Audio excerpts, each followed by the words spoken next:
Hello, I'm Eagle Gardens 1 on Instagram, and this is fucking talking shit with Eagle, the 420 episode, part 2.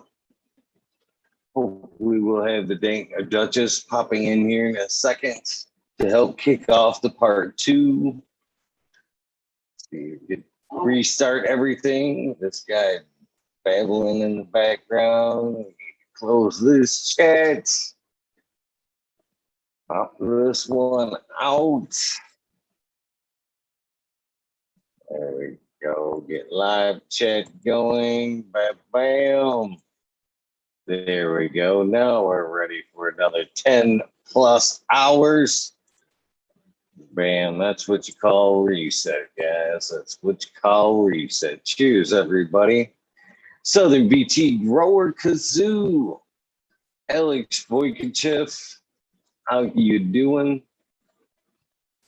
Just kind of waiting on the Dank Duchess to pop in, kick things off amongst everyone else coming today. Here we go.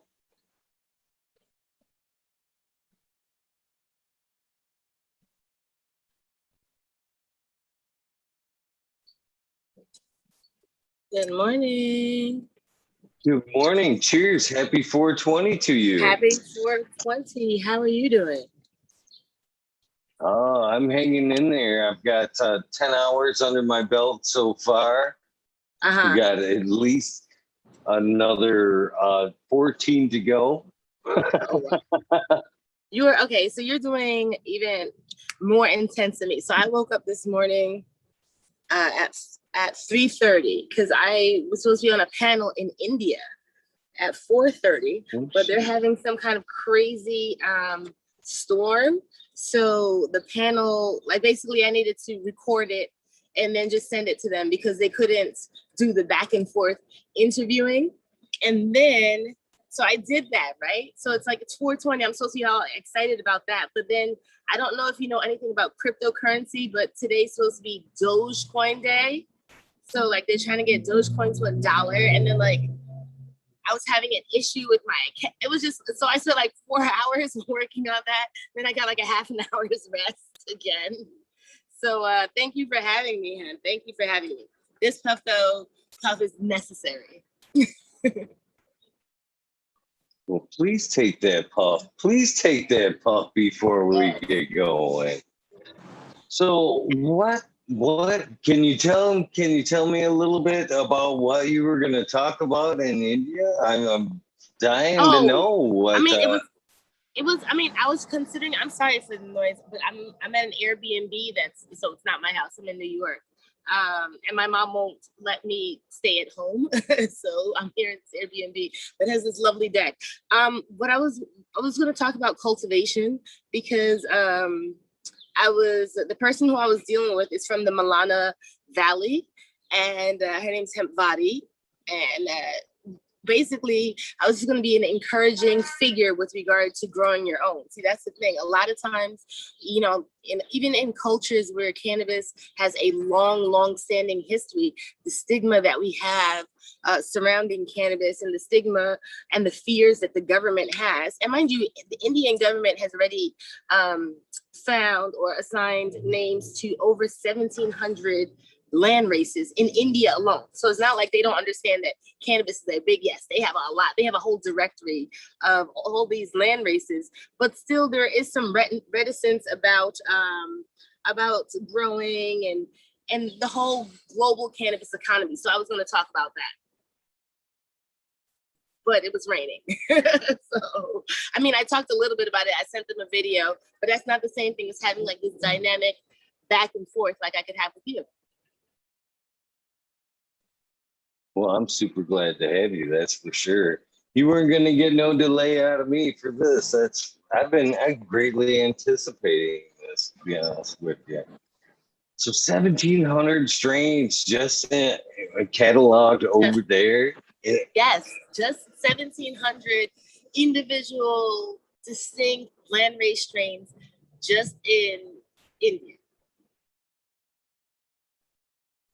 That gives me a lot of hope. That statement right there gives me a lot of hope. about the future of cannabis. To be honest with you. That was the first dab Well, before 20. What was it? It was White Buffalo from Dot Greens. So Dot Greens has this nice white buffalo, which is really some sort of GMO cross. Delicious. See, look at the smile on my face. Well, that's what a good dad should do, right? That's what a good dad should do. Put a good smile on your face. Good smile on your face. What about you? What are you partaking in today? Ooh. Well, I've got a whole mess of things. I just kind of piled up some stuff over here. I've got some Godiva. I've got some Smash Cake flour.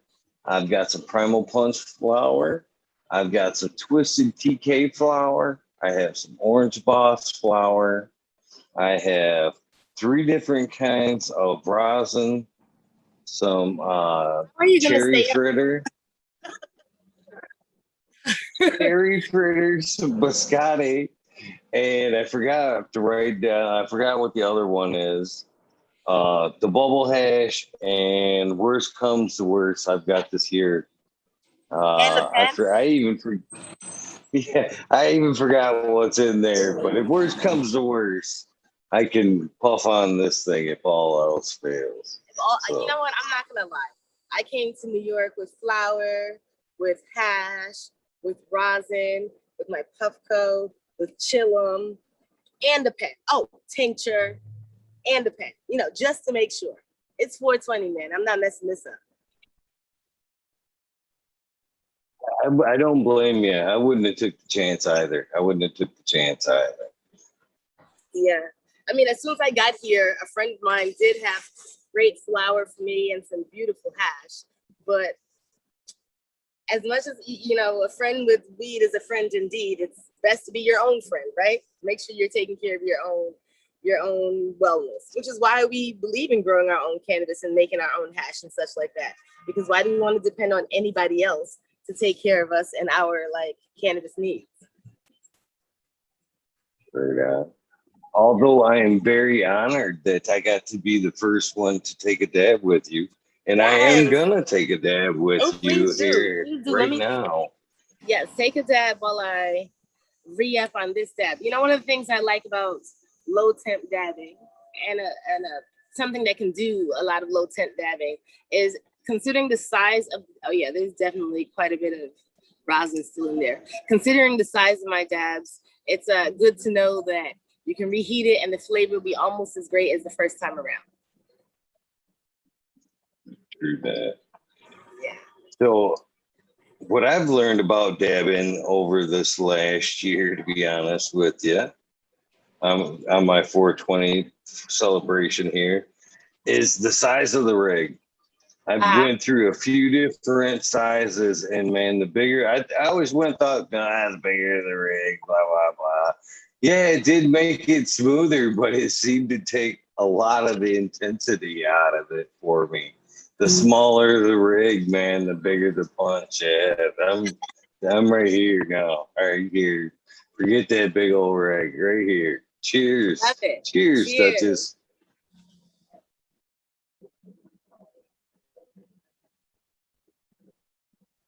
Very good, dude.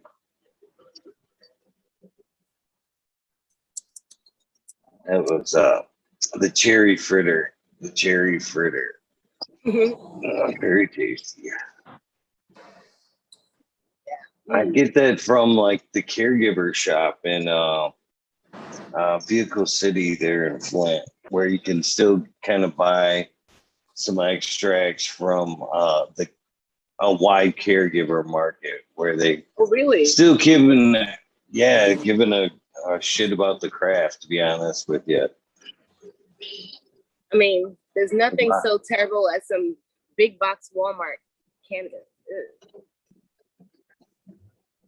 You know? Oh, there's definitely some good product in the stores for sure. But I just think I think there's some love lost when it gets on to be on a large scale. And when it comes to the extracts, especially. Especially, I mean, there are very few people, and I'm not going to say there are none because I know a couple of these people that can do large scale amount of concentrate in fairly large batches, you know. So for the home grower, the home cultivator, someone making a little bit of hash on the side who's using a 5-gallon machine, you know, when I'm dealing with dry material as opposed to fresh frozen, I personally am not going over 337 grams of whether it's flour or trim or whatever in that machine. But imagine there are people who can delicately address fresh frozen at more than a dozen pounds at one time. Now that's a lot, you know what I mean? 10, 12 pounds, fresh frozen, and it still gets you a whole bunch of 6-star. Mad props to that. And I mean, part of it is going to be, of course, washing by hand, but there are a couple of machines that have come on the market that can handle that delicate type of situation. Now, mind you, there's a price tag that goes along with that that is reflective of the special qualities that those machines can produce.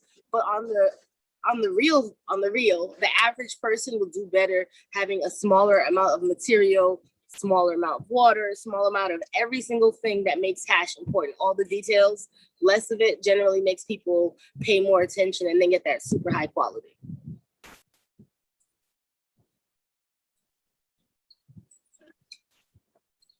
For me, I kind of enjoy that small batch aspect of it, where you know it's not a large run. There's all that extra love in there. I don't know. It's just. I mean, that makes a difference. I love the limited. I just love limited shit.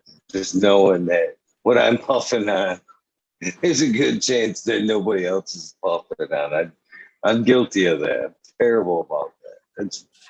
It's why not.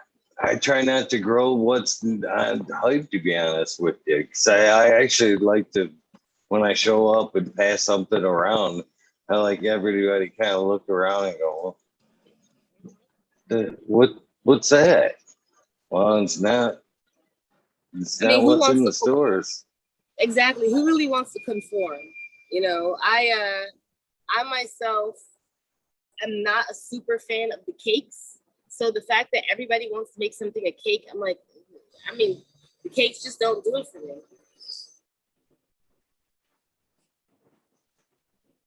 You know, it's not till you return back home to New York that you realize how ridiculously noisy New York is. I mean, California is nothing like this. Look like you've got a beautiful day where you are today, man. Oh, man. I know in here, I peeked outside today when here in Michigan, and it was freaking snowing a little while. Oh no, hun. My first major stop of the day will be the actual 420 at Times Square in New York, right? And it's going to be 72 degrees today. The sun is shining on New York today. I am pretty jealous, to be honest with you. Not only you'll be outside and full outdoor atmosphere today for a great party, and it's just a fresh legalization there in New York. So you know they're going to party today. Oh, we're definitely everyone's trying to do an event. Of course, that makes it a little bit difficult. I mean, myself, I think I'm hitting 6 events today. It's gonna be kind of crazy. How many? 6? 6 events, darling. 6. 6. You are amazing. Well, That's I mean, amazing. The last one's gonna be like a penthouse spa party, so it'll be a good day, a good time to like close it out. Ooh, look, Bob on the job. Yeah. Okay. Aye. Give thanks for life. Give thanks for the moment. The Dank Duchess, look like you're ready for a ganja carnival. I'm not well done. I'm always ready for carnival. But I'm back in New York. I'm back in Brooklyn, and I'm here for the first 420. And it's definitely about to be crazy. I myself, now that I've taken those 2 dabs, I'm going to move inside just so that I can make sure that everyone can hear me. I just didn't want to dab inside the Airbnb. Yeah. Generally, they don't have an issue with things like that, but who wants to ruin 420, right? So I think that's amazing. You get to be a part of the first. That's another thing, man. You're making history over there today. It's not just I'm 420, trying. but you get to help make some history today. That's pretty amazing. I mean, I'm excited about it. For one, when I was part of Denver's first High Times Cup, I mean, it was really a big factor with regard to me making the jump to coming to the West Coast, because I lived in Florida, and the way Florida is, or not even just Florida, but Miami, the way Miami is, you're more likely to have a conversation at that time in 2014 about Coke, and everyone be like, oh, like, let's have this conversation, as opposed to you talk about cannabis, and it was just like, oh, we don't do that. So when I moved, when I went to Denver, and there were 80,000 people there celebrating cannabis, I was like, oh, I need to move to the West. I definitely need to move to the West.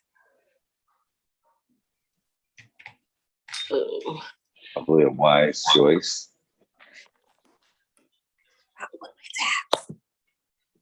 I'm making it.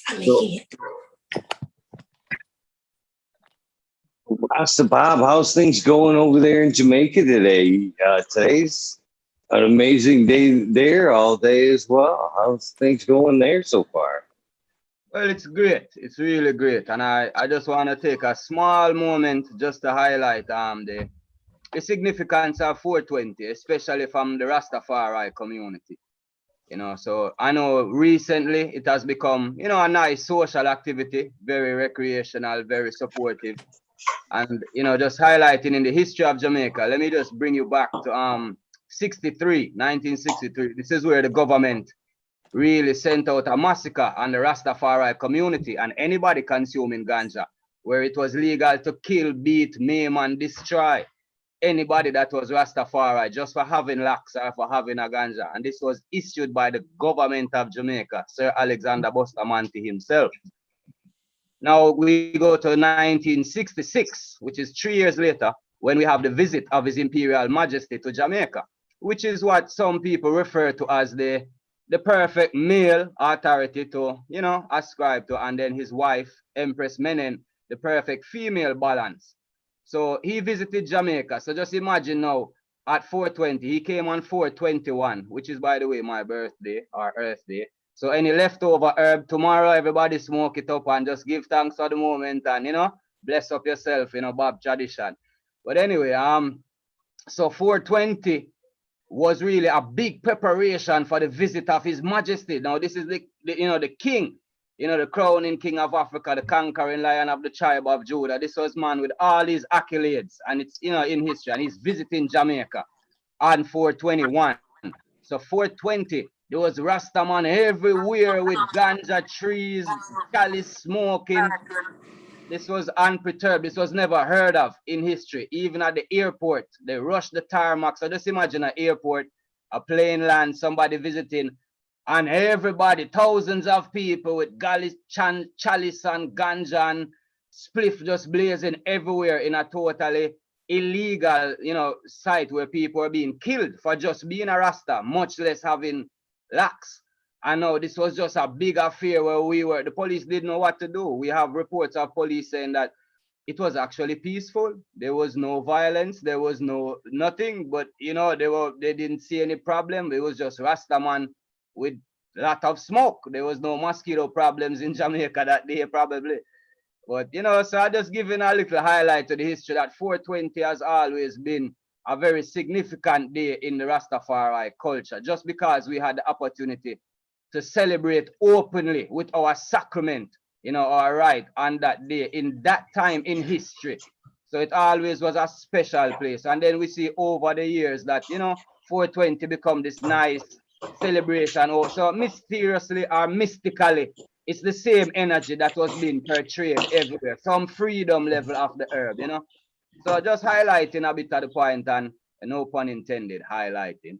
But, you know, a part of, you know, the Jamaican history where 420 is concerned, and you know, the celebratory factor that we have been putting in from then time until now, and even more enhanced now with the, you know, the Western influence and all the 420 celebration. So we really give thanks. And so give thanks for the moment again, give thanks for life, and give thanks for the truth. And I really have to say, Eagle, the platform that you perform for bringing forward the ganja community, lots of love, lots of respect, and a big Rasta Bob salute. See? Big salute to you, my brother. Thank you for joining me on such a sacred day. It means a lot, man. It really does. You know, and I'm sure it means a lot to the community as well. You know, right across the island, we have Rastafari houses preparing. So they have a big fire lighting tonight, and usually the fire lights for 5 days. All right, so we light at midnight. So we have 5 midnight lighting. So the fire will be continuously burning for 5 days. So that's a part of how we celebrate. So, you know, we play our drums and we chant and things like this. Of course, we consume our ganja. And, you know, so the whole vibration is high. So give thanks, man. Give thanks. oh man, it's got to be an amazing thing to be there, yeah, for something like that. To be honest with you, what a great thing. Sounds like an amazing event. I wish I was in Jamaica right now, apparently. You know, New York is great, but sounds like I wish I was in Jamaica. Well, I think you have there's been a what you call it, something recently happened that might have motivated you to be in New York. Oh yeah, I mean, besides the fact that I'm from Brooklyn, yeah, I'm here definitely because of cannabis. I'm here for the first legal 420. It should be quite interesting, quite interesting.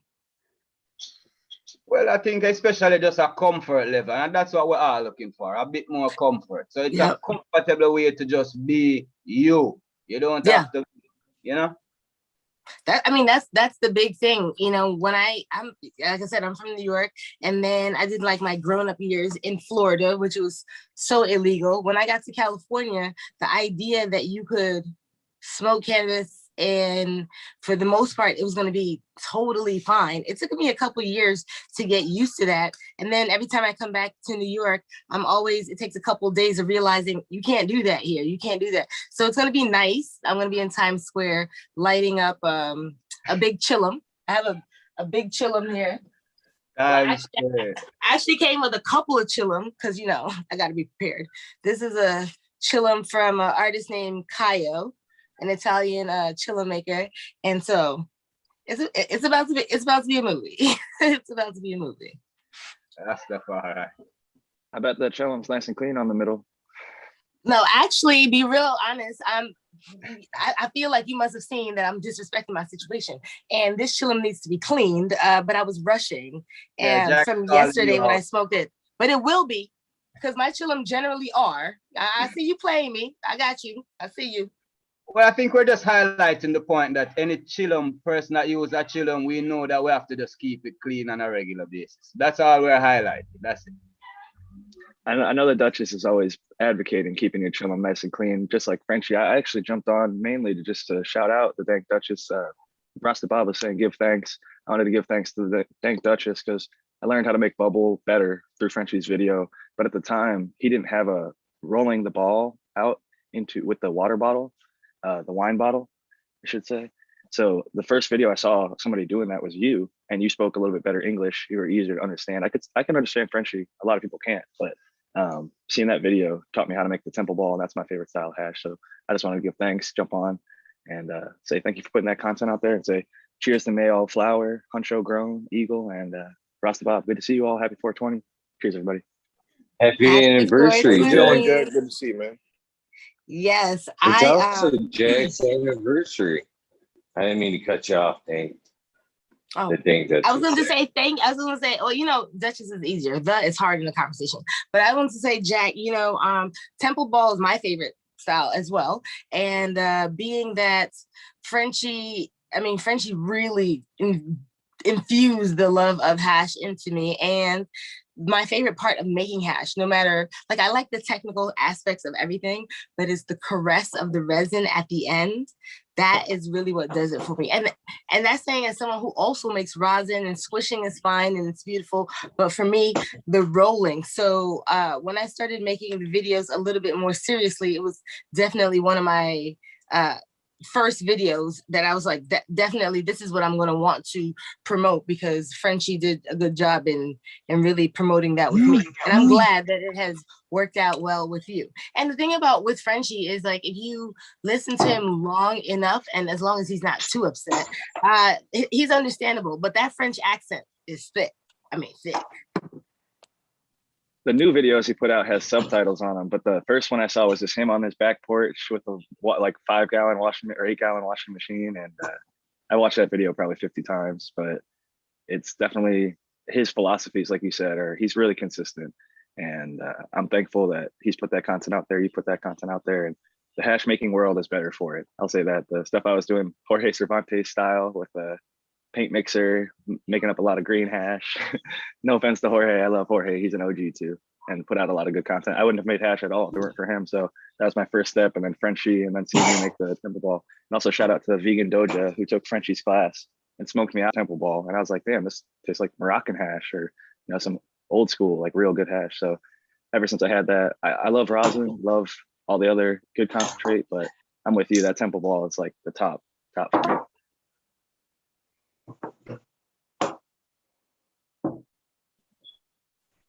Oh, that's a nice looking hash there, meow flower. Some cherry spice and Shangri-La. Is that the Shangri-La from Jinx Proof there? Yeah, but it's the newer one. It doesn't drop pink. No, but it drops lovely terps. It's like very tropical. Lovely, just mature and nice now. I kind of I had a quick wash the other day, and I was away for the weekend, so I brought it along with me. So that it's, I rushed it. What's everyone smoking on this beautiful 420? Sorry to cut you off, Eagle. I was just asking what everyone's smoking on. I'm about to load up some cereal milk or some OG. I'm not quite sure yet. I got them both on the tray. 73 micron hash and some cherry spice weed. I'm smoking on some Mendo Breath Bud, and then my homie gave me some of this live resin right here. I don't even know what it is. He just kind of gave it to me. I was smoking a GMO cross from Dot Greens. Of course, now I don't know what here it is. It's called White Buffalo from Dot Greens here in the Bay. It's some of that wet batter, wet rosin batter. I also have several entries from Emerald Cup, because I was judged for solventless Emerald Cup, and so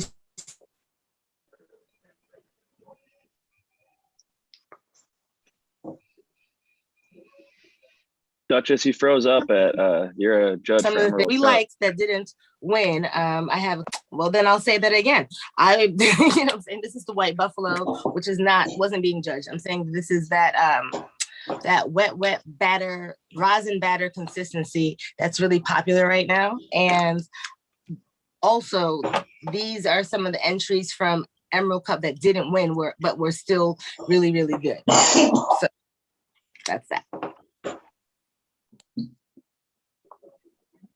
Oh, it's my turn. Okay. Yeah, man. Well, in the chalice, I like to put like a good mixture. So I have some maybe like 50% Master Kush, then maybe 30% of a local land race, and then I sprinkle in a little bit of that purple herb on top of it. It's very flavorful, but it's not very potent, So it's a nice combination.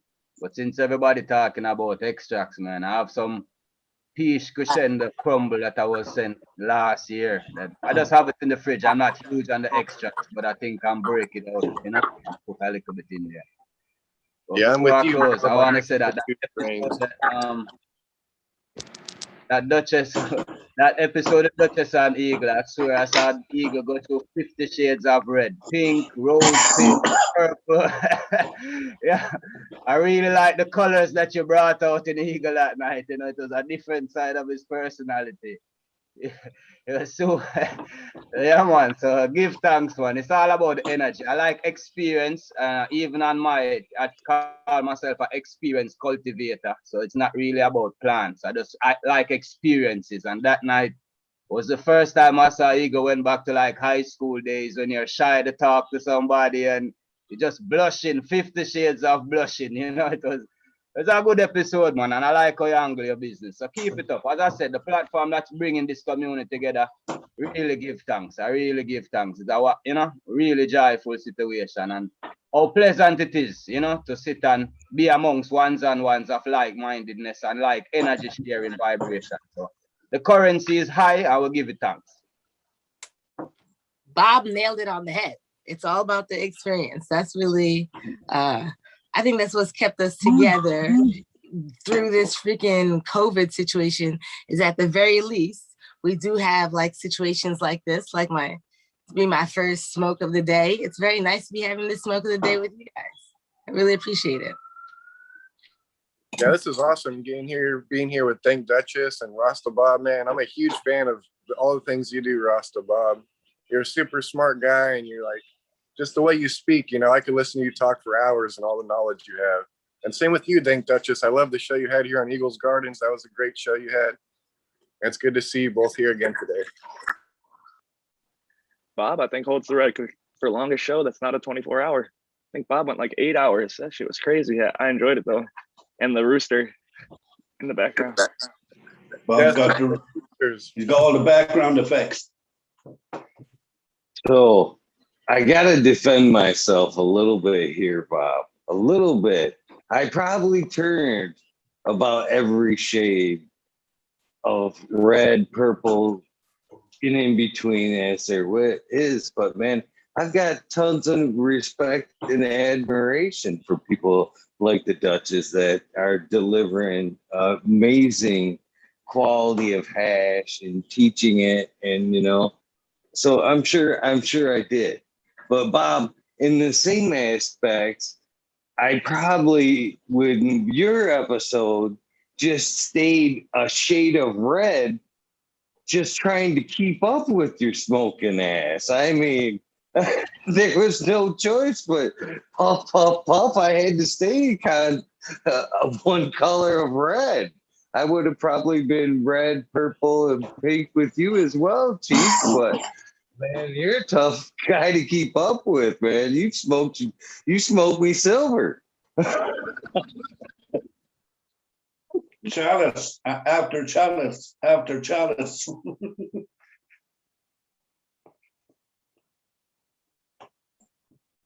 Definitely schooled me on some smoking that night. Give thanks for the moment. I was wondering if you were even gonna air the episode. Oh yeah. It was a great night, man. Man, it was funny. I actually talk about that episode a lot, man. You came on, Duchess. He came on. He was up for 24 hours prior, and then kind of ducked on another show on Commodore show to hang out and kill some time. So he smoked out pretty good over there. And when he came on, he was pie-eyed. It looked like I didn't think he was gonna take me for an 8-hour episode. I shit you not. 8+ hours later, I am now faded, red-eyed, look about like I'm ready to fall out. And this champ's bright-eyed, white-eyed, and ready to go out and ready to take on the day. I'm like, man, I cannot believe I had just been completely smoked out. But yeah. Wow. Has anyone noticed that same thing that you're saying? That like sometimes, you know how they say cannabis is biphasic? So it's like upper, then it can relax you. I've definitely smoked so much that I think that it just turned over. And then I just felt like super, super sober, as if my body's divested of all cannabinoids and I could start all over again. Anyone else felt that? I feel like it brings down the pain and other shit, so you can just focus and be at that 100 or whatever ailments you have. It pushes them down, so you might feel sober or just more functional. I think that's the way I would think of it for myself. Have you ever been sober and then out of nowhere you felt high, like your body released cannabinoids or something? That's happened to me before. Because I'm usually always high, but there's been a time where I had to take like a week break, and like the third day into that week, I swear my body released cannabinoids and I got stoned off of nothing. Yeah, man, and I don't think there's any chemical ganja give you that your body doesn't produce naturally. Whether it is by your diet or emotional stress or whatever it is, maybe your body stop producing the amount, or, but just like you're saying, once you stop consuming it and your body's up, like, okay, I'm not getting my THC, this, that, let me kick back in the factory real quick. And, it just starts. So you're definitely right there. And especially when you take it on a meditational level, you can almost put yourself into that state of being because you know what it is like, and thus you can also be happy, you can choose these thoughts as a repetitive habit that you choose to incorporate into your life. So you don't need a synthetic thing, or you don't need something to really give you that joy. The whole idea of herbs and mushrooms and all these things is to help the body to heal itself. So you don't need it to get high. I will agree, probably will like it, that we might enjoy it, but you might find that after a while, that high that you talk, you don't feel it anymore. It's really a long distance meditational evolution in your life,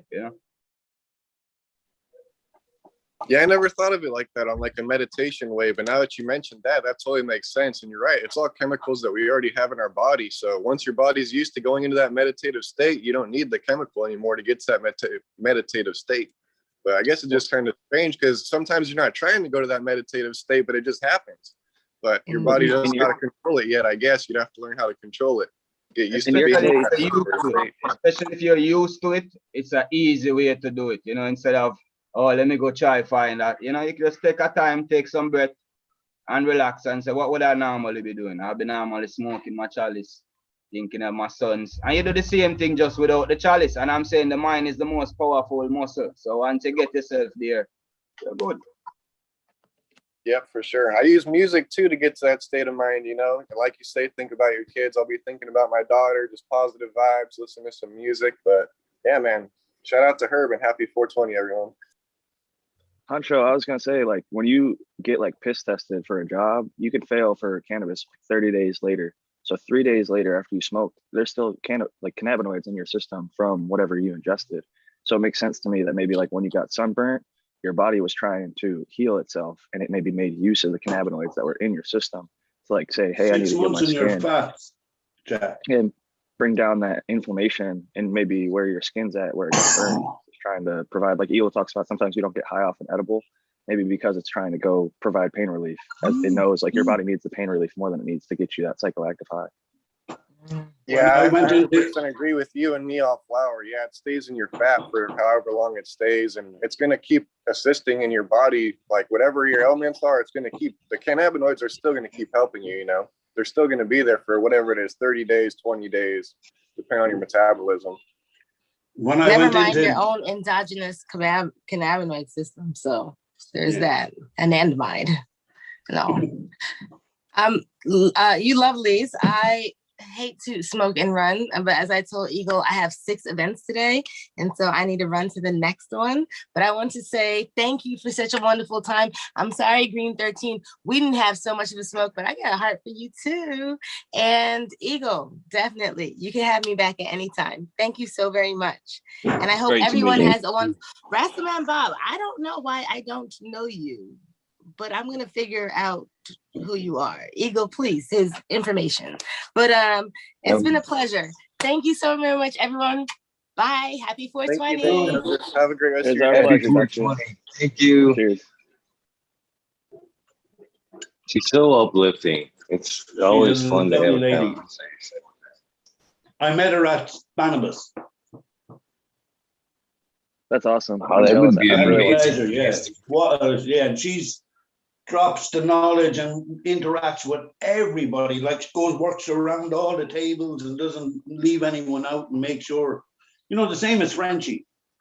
You know, they're over there, they've got their own little, you know, do that they want you to come to. So yeah, it's great. Very, very interactive when you meet them and loads of knowledge. Because it's all about technique, isn't it? You know. Yes. they got nothing to prove, just a shit ton to share. And that's why they're so excited to be running around the community. You know, they've proven themselves in the community as far as I'm concerned. So they're just excited and sharing the tech and sharing the good quality hash with the people. You can kind of see where people get their tech from as well, who's, you know, the way they do things. You know, it's even in the setup. You watch what tools they have. You know. And the organ boys that wash hatch, they've got their own unique way of, yeah. And then the Canadians have their little setup. The way, just the little tools and the extra things that they have from that knowledge that was shared in that community. And then there's another little. But you know yourself, when you start playing with the bags and the machines and such, there are things that happen that it's really difficult to put into words. Bits of knowledge that you pick up, like you hear Eagle talk about it and he'll say something like, oh, I was really pleased with the way I got this hose to spray out the, it's just little things. It doesn't matter what they are. You can't always remember or can't always vocalize them, but it's definitely a detail thing. Extraction is it's a pernickety thing. Yeah. Temperature. Kind of. That's And work when the always. kids are out of the house and no callers and the middle of the night. The thing that really put it in perspective for me, because I used to, like I said, I watched Jorge Cervantes and he had like basically an egg beater. He would beat it for like 30 minutes and then pull it. And a lot of that hash would be green. Where Frenchie showed me, or at least told me in words, was he said it's like shaking a tree for the fruit. The ripest fruit's going to fall off in that first shake. That's like your first pull, you're going to get the ripest fruits. You don't barely have to agitate it at all. Where it looks like Bob's having some internet issues. I want to let him say peace and love. A salad spoon was how I got told with ice. Like when you're stirring, it's like if you're tossing potatoes, like for potato salad, you don't want to, you know, make them soft and you want to keep them. Yeah, and it's just a gentle, true, with plenty of air room between each thing that you're, you know, a paddle with loads of. Well, like you talked about, you could see who they learned from almost. Like Frenchie, a lot of those people will be washing the machines. Other people, like if you learn from Jorge, you might be using a paint mixer or an egg beater. If you learn from somebody like, Trikes don't stick to wood either, just in that sense, you know. But just be careful of what. Some people use stainless steel paddles. Some people use like. Yeah, don't. There's a lot of trichome on that. Like, you know, it takes up, you know, on surface area. I guess it cleans up easy though, and you can. Oh yeah, it does definitely clean up fairly easy. Yeah. The thing that I saw is people are using is like the whisk tech. It's like the giant ass whisk, and instead of like doing a circular motion, they kind of do like a gentle like whisking motion. There's different people all doing different stuff. Like Solventless BNB is a paddle guy. A lot of people use the machine. Equally, the machine. What do you guys use personally? Like me, I use a big long wooden stick. And I just really mix it in the 5-gallon bucket. What method do you guys do? Machine. I'll show you. But right before I did it, you're muted. Right before I did exactly what you did. I have to stay quiet. The dogs are barking. And the reason I did what you did was my back fucking ached. So I was like, let me stand up and just mix this up here. My bad. You kind of cut out there for a second, Green 13. Right. Oh, sorry. I heard you. I think the reason why it might have been your connection, Huncho, because I heard everything Green said. Yeah, it probably is my connection, but could you repeat that one more time? I didn't catch that. Yeah, right before I did the machine, I did the long stick because you can stand up straight. It doesn't fuck your back up. You know, when you stood out there in the cold and you've got your gloves on and like, it needs to start getting more comfortable. So machine. Yeah, I agree with that, especially if you're doing a large like quantity of stuff, you know. If you're just doing a 5-gallon bucket worth, the stick's fine. But if you have a whole lot of stuff you need to run, then yeah, this machine for sure. Subcool used to do it in like a 1-gallon bucket, and he'd do it on his countertop with a wooden spoon, and then he'd pour it through into like one of those trash cans that you'd have for like your bathroom with his bags in there. And he got some really fire shit. I've personally done hand stirred with the spoon. I've done with a paint mixer. If you're gonna use a paint mixer, those like rubber paddled ones, don't hit your product, the actual flour, with the paint mixer. My suggestion is treat it like you're making it into a washing machine, where you spin the water and the ice. You put the paint mixer all the way down at the bottom, and it gets everything flowing into the walls. And then you can reverse the direction on your drill and just kind of do that like 30-second bursts, and keep your washes short. And you can actually get really fire product with the paint mixer. But hand stirred machine, I think you can get really fire shit off of all of them. Even like dry sift, you can use a bag to make some fire ass dry sift. Dude, just yesterday I made some dry sift with my bubble bags. You pull it over a bucket, throw a little like material on top of one of the screens, and then you put a tarp over top of it, and then you can just drum on it. Have a little metal bowl underneath it, catches it. That's like the 5-second Moroccan hash style. You can get some really fire, like it's more like keef, depending on the screens that you pull. But I was My just doing trim bin, like, my trim bin hash is still better than my bubble hash. Like it's finer quality. so I hear you guys talking about keeping it cold a lot, but I kind of have like a different approach to it. Like as soon as I'm done harvesting all the hash, I'll put like 2 sheets of parchment paper and fold the wet hash in it. And then I'll get a blow dryer and I'll actually like dry the hash with the blow dryer, heating up the outside of the parchment paper. And that'll eventually dry and it'll get like real hard. But when you hit it with a lighter, it'll bubble up and it's still like melty, but it's like more activated. Kind of how Frenchie rolls it with the hot water thing. It's kind of like skipping that step. And I honestly think you're activating more cannabinoids when you heat it. So I get like keeping everything cold, it's going to look prettier. But I honestly think that the heating of it is more medicinal per se. I'm with you, and I actually think darker hashes have stronger effects and more medicinal effects. And the Afghan hashes are almost all black. I agree, and I did the hot water tech recently, and it definitely increased my product in every way, hit and flavor. However, I've forgotten what I was going to say. It doesn't melt as well on the nail, in my opinion. Sorry.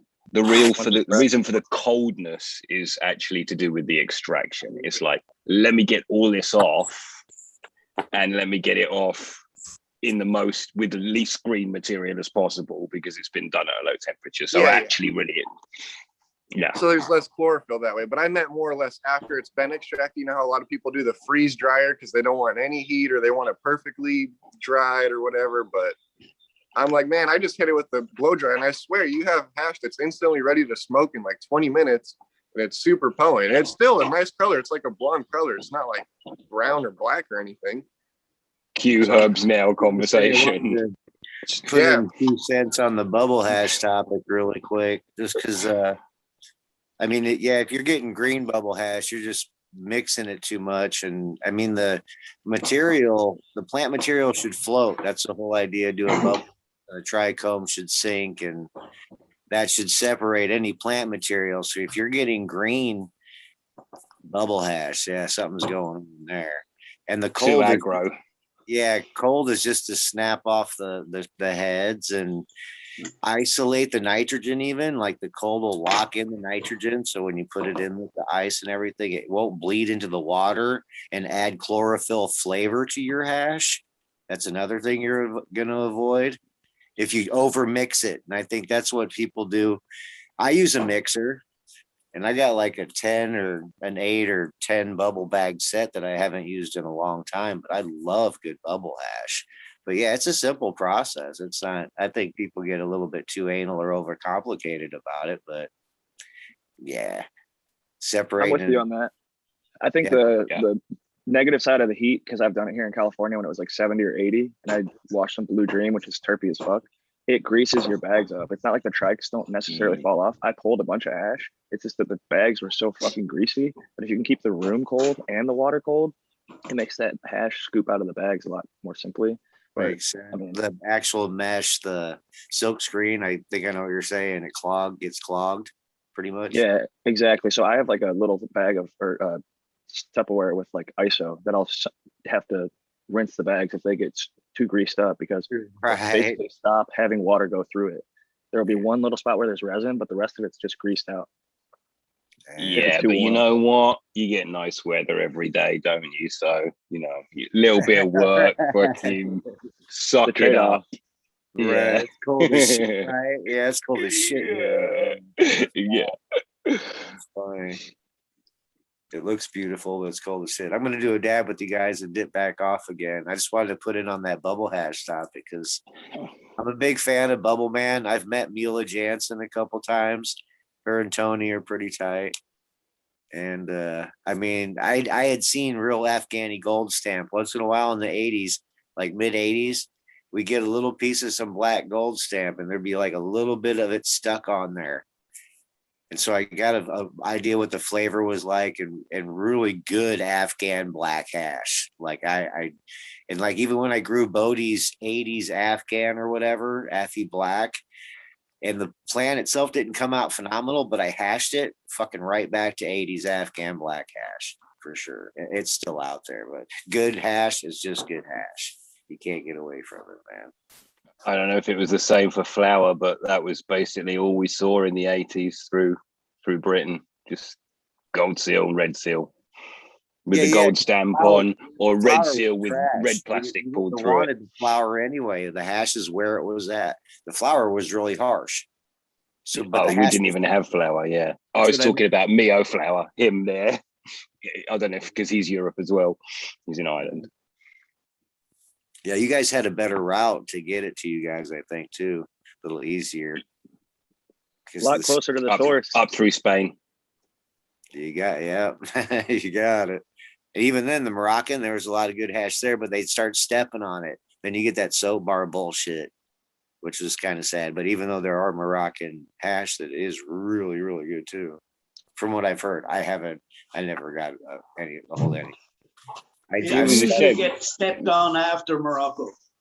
Yeah, Because people will take, like, I remember people using acetone and would strip down and take like oil away, and then would then press up the remainder and then add in records and all kinds of shit in there. All kinds of shit. Like henna was another good one for binding and all that looked very similar to, you know, and if you add in ghee along with it, then you beat it up and it starts beat it to a temperature that it all blends and goes black, and then it becomes red seal. And you know, the spices from India with the ghee call it Pakistan hash, which it never was even there. You know, sometimes. Right. The problem with some of the Euro hash is how it was transferred across the borders in people's ass, and there was fecal matter on like 50% of the hash tested at one point. Yeah, it could have been through any of those. I could see that easily. But it was dogs going mad here. Sorry, it was good hash there for sure. We always preferred ours in bars rather than in pellets. Thank you. There's no joke in there either. Yeah, definitely get the brick versus the butt bullet. Yeah.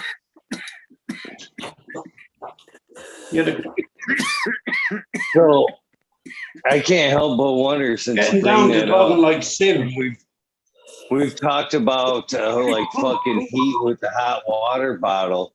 Do you think the butt bullet has warmed it up and, you know, actually maybe even fermented or changed What's it? Core temperature? 36C, isn't it? Core temperature? 98 degrees Fahrenheit or something. That's decarbon over time with movement. If you put it in your shoe, people do shoe hash.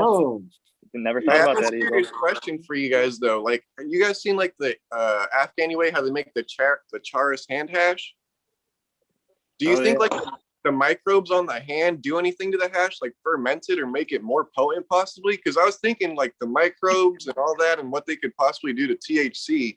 I was like, maybe the microbes on the hand have some kind of effect on that hash, because I feel like that hash is way more potent than just like regular dry sifted hash. It's oxidized more because of the heat of the hand and you're working.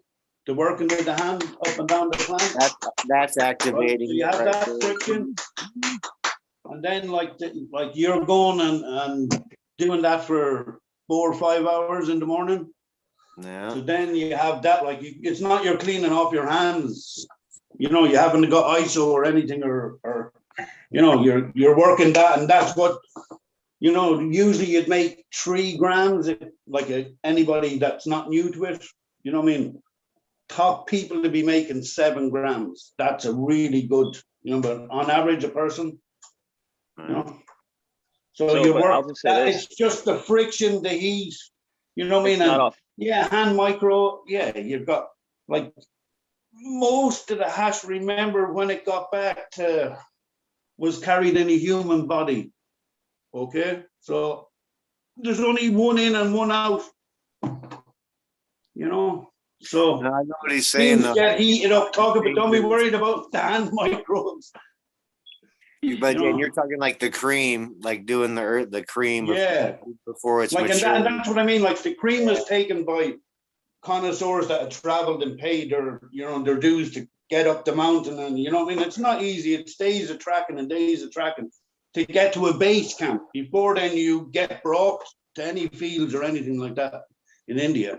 Yeah, I but he's haven't been talking like myself, but I have loads of, like, my ex-missus had been loads of times and all that. But I've done Morocco lots. But I think he's Yeah, I talking think about you're like right. how It's more the not heat from your oxidizing, hands it's something on, activating it. on his hands, like it's reacting to your hands as you're, you know, Like 'cause you it'll do turn that black. friction for, like, you know, a minute. You're doing that. I'm talking about 5 hours, like, and you can only do it in the morning because once the dew comes off the plants, okay, in the valleys, okay, and then you wait for the dew to come off the plant, so it's like whatever, 8 o'clock, 9 o'clock in the morning. So then by 12 o'clock, you cannot be on that mountain. You will die.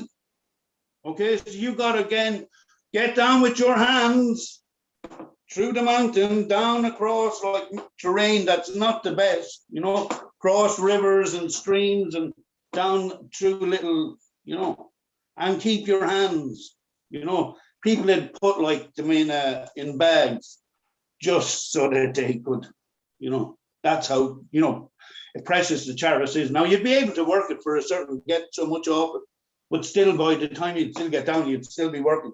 And you'd work it from one piece of little ball, and that would then like work that across your hand, and then, but you'd see people's hands blister, you know, within an hour.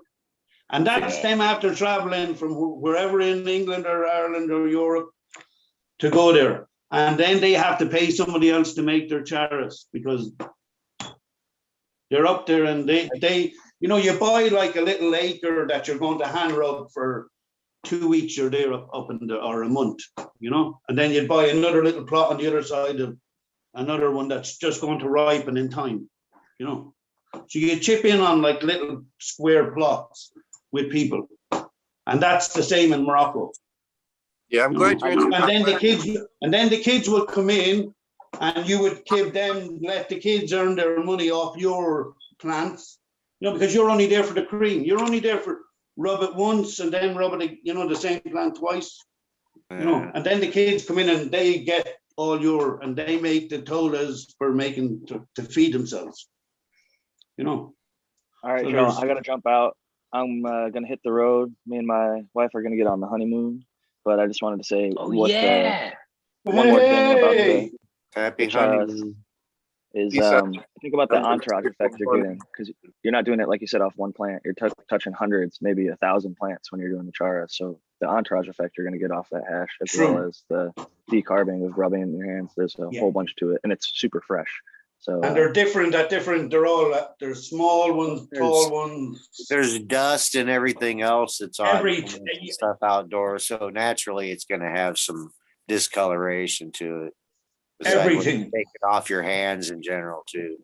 Happy anniversary, Jack. You know what it's like Johnny. yourself if you handle Happy good, 420, you man. know, like all the hairs are stuck in between and you're trying to roll that little scissor hash, and it's just like it's you just don't clean it, like you just but it's so terpy and it all adds to it, doesn't it? Yep. Green 13. You know, Eagle. and that's as close as you're ever going to get to Charis, you know. Male flower. Cheers, everybody. I got to get going. Happy 420. Have a great Gotcha. rest of the day. I'm Cheers. probably gonna Have a good Love, one, Jack. brother. First Oh, year, Johnny, right? cheers. This is 1 First year year? Have anniversary. an amazing day, brother. Blessings, brother. Blessings. Is Blessings that to how you, you say Johnny? is it? Eagle. Is it meow flower? Is that how you say Yeah, it? meow flower. Meow Me old flower. flower, like me old So- China. Come on, me old China, me Yeah. old flower. That's what it is. Yeah. He's got it. He Yeah. knows. He knows. The It's just like kind of deflection that kind of put people off. That you know, between Irish and it makes people. Is he English or is he Irish? yeah, no worries, man. The last I tried to do some chars when I was in Colorado. There's a buddy of mine has a license for 70 plants, and I tried going through there and getting enough to where I got a good amount on my hand, and even that, spending like a couple hours in his garden about midway through, probably about 3/4 the way through flower in Colorado, up in Englewood, actually. And I got a little bit. I'd say I got a couple grams, but I was hoping for like black hands, man. I was like, A ball. yeah, I was just like, oh, I could feel it. It's sticky. And so it must take hours of them up there doing that. You know what I mean? Because I did it for quite a while on a big batch of plants that were big outdoor plants that were half greenhouse, half out in his yard. But yeah, I was going for it. I just couldn't get there. And then, like you're saying, you blister up, and not only that, but even getting it off your hands can be fucking. That's the worst, the stingy bit. You start to, and then you pull your skin back from your nails. I was talking about like really good hash to get it off your hands, man. It's just like, Yeah, there's I have a tip actually on that. To get hash and there's get a like tech- THC off, if you have hair or if you have a beard and you have it on your finger, if you rub your hair, your beard, oh, the not a oils good from your idea. hair will get Yeah, it not off. a good idea. It's just on your fingers. So And you that's gotta not get right, it off. man. That's not right, Huncho. That's not Well, right. yeah, I heard you guys talking the other day about the butter and what else was it to get it off? The vegetable The oil? Well, olive you have oil, oils in your hair too, and I swear your vegetable hands oil could or be like butter. stuck from the resin, and you touch your hair like that, and it'll be off. Yeah. Oh man, to get it off you, any type of fucking olive oil works amazing. Vegetable oil works amazing. That's That shit Butter. will Any come oil right you out want your to. That's hair. yeah. Comes right out. That's just a culinary fact. I know that works. That's why I use butter, because there's milk fats in butter. So even though the one guy mentioned vegetable oil, which does work as well, but it's also greasy, which so is milk fats from butter. But that I just feel like it helps absorb some of the things that are in the resins where it binds with the oil, the vegetable oil. So now you got vegetable oil that you're trying to get off on top of cannabis oil. So I think the milk Gosh, it's right out. give it something to The bind. least to. of your worries. But Better than shaving your arm any day. pulling half your mustache off because you went to wipe your fucking Candy Queen, you there? All right, well, you guys have a good afternoon. I'll be back after a little bit or later tonight. Have a good one. Yep, y'all be See you later, cool. folks. Cheers. Tony. Have a good Ciao, day, ciao. brother. Later on, Abby. How are you feeling, Eagle? I'm hanging in there. I'm hanging in there. A little pie-eyed still. Mm. Hey, Queen. Hey, what's going on? Happy 420. Not much. 420. Hell yeah. What's everybody smoking on? Hey. I'm smoking on some cherry fritter what's left that I didn't spill a few minutes ago. There you go. What? Cheers. You spilled something, Eagle? I'm sorry. I just got Yeah, back I from did. Michigan like last night at some point in time. I don't know. Queenie. You got a Scottish flag behind you. I do. My one of my guardsmen, Forbidden High Till I Die Farms, he sent me that and all kinds of Scottish stuff, like an apron and slippers and hats and all kinds of stuff. Dang. I know, he Wicked. hooked it up. He did.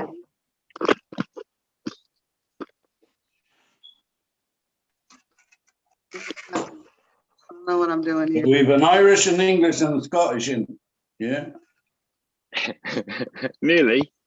Nearly. All the guys Nearly. from over the pond. Have you moved, Eagle? You're in a different orientation. No. Yeah, Oh. I spun the desk for today. Yeah, I just meant moved around. Yeah. Yeah, mix it up a little bit for today. Good eye though. So I'm doing open pollination right now, and like I'm allergic to male pollen all of a sudden. Like I literally just acquired this allergy in the last year, but my eyes get puffy, I sneeze, like it's so bad. Like I have to take Benadryl when I'm doing pollinations now. It's crazy. I'm desperate to Is make it, smutty jokes, but I just got to go for it. It's an addiction. Okay. It's a bug. Is it a different strain than you're usually doing? Oh wow. It's okay. So I have found that it's definitely more with certain strains. Like the first time I ever realized that I was allergic. Like obviously people have allergies to pollen. Like it's just the way. It's just an allergy. But Yes. It's never been this prominent. But I was doing a auto pollination, and the male pollen just had me, like I was doing it inside my house, and I would wake up in the morning and like my nose, I couldn't breathe, my eyes would be puffy and stuff. And I thought it was just that particular strain, but now it's just happening over and over again. So So you might be acquiring a little bit of a reaction from it. exactly. Yeah. Okay. That makes sense. Yeah, because I remember the first time, I would say about 6 months ago, the first time I'd had something in my garden that was a little bit, the terpenes were different. Yeah. And I it can swear definitely have I something to do with woke that. up sneezing. And I had no idea what the heck was going on. You know, and it's got to be the terpene profile that's causing that reaction. I definitely think it has something to do with the genetics, the genes of whatever pollen is being blasted at that time. So yeah, but yeah, it's definitely a new thing for me. It makes me a little sad because right. You don't want to be allergic to the shit you're doing. No, like that sucks. That sucks. That's not right. But that's wrong. It's wrong. It ain't right. Yeah. Eagle, I have to tell you this tiny little tidbit of the sesh. So I'm like, I had a slap table, and I'm talking everybody who was there brought their slaps, put them on the table, and we took from them, whatever. So like there was like all kinds of people slap, Lefty, Wisco, like all kinds of people. So Smiley came, and like I walk in the house and I see Smiley slaps. I was like, oh shit, I gotta give you some Smiley slaps. And what do I see? I see Eagle slaps on my table, and I'm like, where's Eagle? Where he at? Where'd he go? Where he at? Where he go? He's not there. I'm like, oh hell no, he didn't have Smiley come put his slaps on my table and he didn't show up. But no, it was good. Everybody grabbed some, so it was cool. He's been sporting Smiley slaps for a long time before Smiley. I'm ducking out for a bit. I'll be back. 2, 3, 13. All right, Green 13. Cheers, Buddha. I have to give you shit, Eagle, because you didn't tell me you weren't coming. I was waiting for you. I was like, he'll be here. He's coming. I tried. I give you possibilities that it could not have happened. You did. Yeah. I tell you what, if I could have, I would have. Man, but life has actually thrown me every obstacle possible lately, and that is nowhere to. That's relatable. I think we all been there a time or two. So, but I hope I hope Smiley, do you get to see Smiley? Because man, Smiley had some fucking fire. Like honestly, I'm gonna say top 3 people with the best weed at my sesh. And like I'm not discrediting anybody because it was all amazing, but the best of the best of the best was Prometheus, Smiley, and Lefty. All 3 of them. Don't even tell him. His head's big enough already. No, dude, he deserves to have a big fat head. 'Cause let me tell you, his bud was like, it was smacking me in the face left and right. Like the white cranberry. It Wow, had my that's heart. awesome. That's It a had my beautiful heart. thing. He'll love that. Yeah. He'll love His that. entry of the raspberries, I mean, phenomenal. Like I actually looked at him okay, so right after we did the judging, we went outside. Actually, it was really cool after the judging. So we had bought one hitters for the judging of the flower competition because we were just like, we have to be able to taste it. Obviously, the effects was out the window because there was no way we were going to be able to judge effects because we were sky high. But shit, I forgot what I was saying. Oh, You're okay, talking the about flavor. Smiley Yes. Sweet. Yeah, so Bio36510 was like, there's no fucking way I can accurately judge the taste through these pipes. This is absolutely absurd. He's like, it tastes like shit. Like, I know this flower don't taste like shit. So we told Doc, who was another judge, we're like, you roll the joint while we're judging the appearance and the whatever the other categories are. I can't remember right now, but so Doc was like whipping them out, like rolling a joint, put the number on it. So we were like, okay, let's do this. Let's go outside. We'll number the joints. We won't tell the people that it's their number. We'll tell them we mixed up the numbers because we should have, but we didn't. We'll hit it a few times and then we'll pass it around the sesh and they'll get to try the joints while we're judging the flower. So they loved that. It was really awesome because they kind of got to like, smoke it while we were smoking it at the same time. And but the flavor on some of the stuff was incredible. But anyway, so after we got done smoking the joints and judging and the winner was announced, I came and sat down like, woo, all right, now it's time to party. Smiley's like, hit this. And he hands me the white cranberry and I was like, I go, why didn't you enter this? And he was like, well, I wanted to. He's like, but it was between that and the raspberries. And he's like, and his girlfriend was like swaying towards like the raspberries. I think that's what it's called. I hope I'm not saying it wrong. Raspberries, yes. Yeah. So I looked at him like, why didn't you enter this? He's like, I wanted to. He's like, but she said the other one, she said the other one. So I entered that one. And I was like, damn, I probably would have gave you all fives on this one. Well, they definitely grown fire flower there. Yeah. But the winning flower was the Holy Grail Kush by Ja Brother. It was phenomenal. And then second place by a half a point. Lefty lost, got second place by half a point. It was his peach pie. And it literally tastes like peach ring gummies. Like I've never smoked anything tasted gummy like that. It was incredible. So congratulations though to everybody. I mean, I don't even know how we did it in an hour and a half. It was phenomenal. It was really cool. We got to welcome Buddha Blake to the show, the Oil and Flower Podcast. How you doing, my friend? Yeah. What's going on, everybody? Been busy. Got a couple new gardens going with the patients. We've been working on that, and chickens. Been getting into the chicken game, so I got a bunch of chicks and chickens going right now, getting ready for the summer. And I started doing the podcast. We're putting them out pretty much every week now, so started to get a lot more consistent with the releases in the last month or two. And just happy to be here. I'm always tuning in once in a while, but it's like I fucked my knee up a couple months ago, and I've been going to an osteopath every day, so I don't really get up way early in the morning. So now it's like I was trying to stay up early to watch the show, and then I was staying up too late to try to get up to go to the gym now. So I'm in this weird place where I have no schedule, and it's horrible. I can relate to that. Nothing to complain about, but I like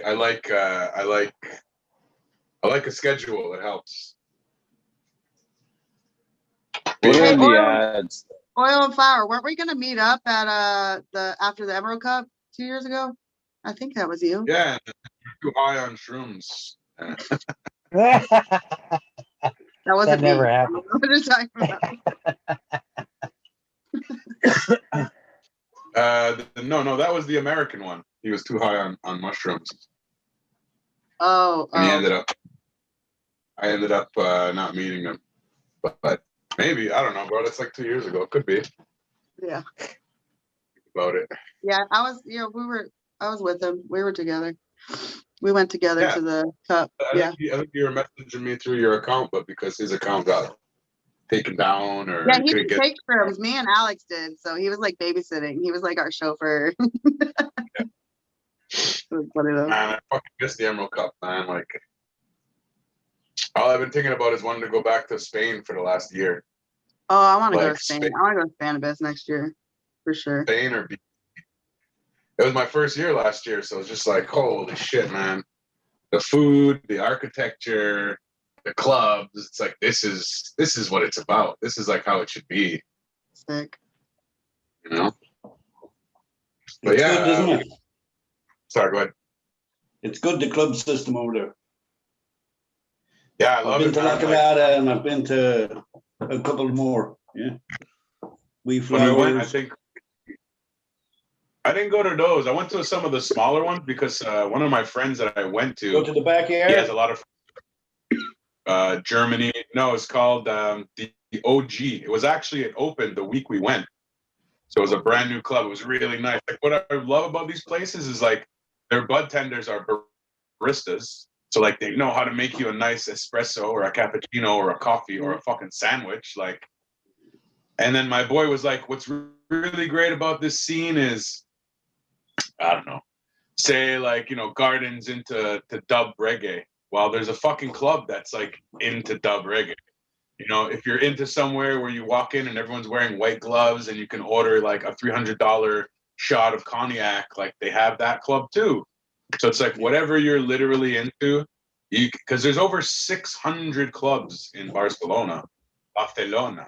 Yeah, no, I went to Terps Army. I went to the OG. I went to the Grassroots Club. I went to HQ. I think we went to La Colada too. Yeah, it was awesome. Barely got to hit anything. Really think about it. Like I barely went to any clubs, to be honest. Yeah, La Colada is a lovely club.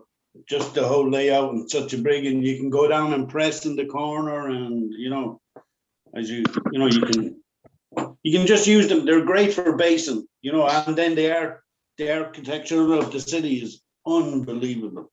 Just blow you away. Yeah, man. You go to I've got a 2-minute warning to 420 here in Ireland and the UK. Okay. I'm gonna get my torch going. Today we're gonna do. I know you guys are going 24 hours, but today we're doing an hour-long Zoom room through my podcast. So I'm gonna open up a Zoom room at 3:30 and play, because I DJ as well. So I'm gonna play some music from like 3:30 to 3:45, maybe 4. Play a bunch of like hip hop, or not even just hip hop, but like weed songs. Because I did find some pretty cool like 30s weed songs I had never heard before yesterday when I was looking up some 420 cannabis stuff. But yeah, we're gonna play some tunes till 4, and then probably do like a mock podcast with me and my co-host, and just invite anybody who wants to come into the Zoom chat and possibly record it and put it up depending how it goes. But doing that today, and about to hit some fucking rosin. I got some 83-day flowered GMO whole plant fresh frozen 70 to 149 micro. Smells like BO. Just the way I like it. 83 day. What does that mean?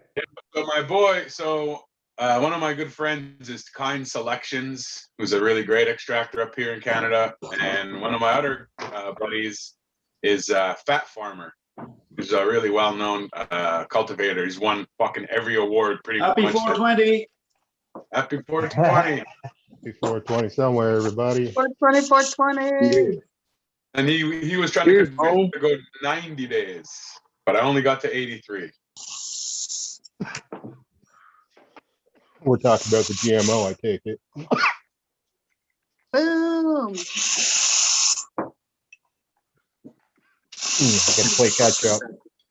All right, guys. I think we'll hop off for a bit. I'll probably come back on later, but it's good seeing everyone. Yeah. Peace, Huncho. Take care, brother. Thank you Later. for popping on.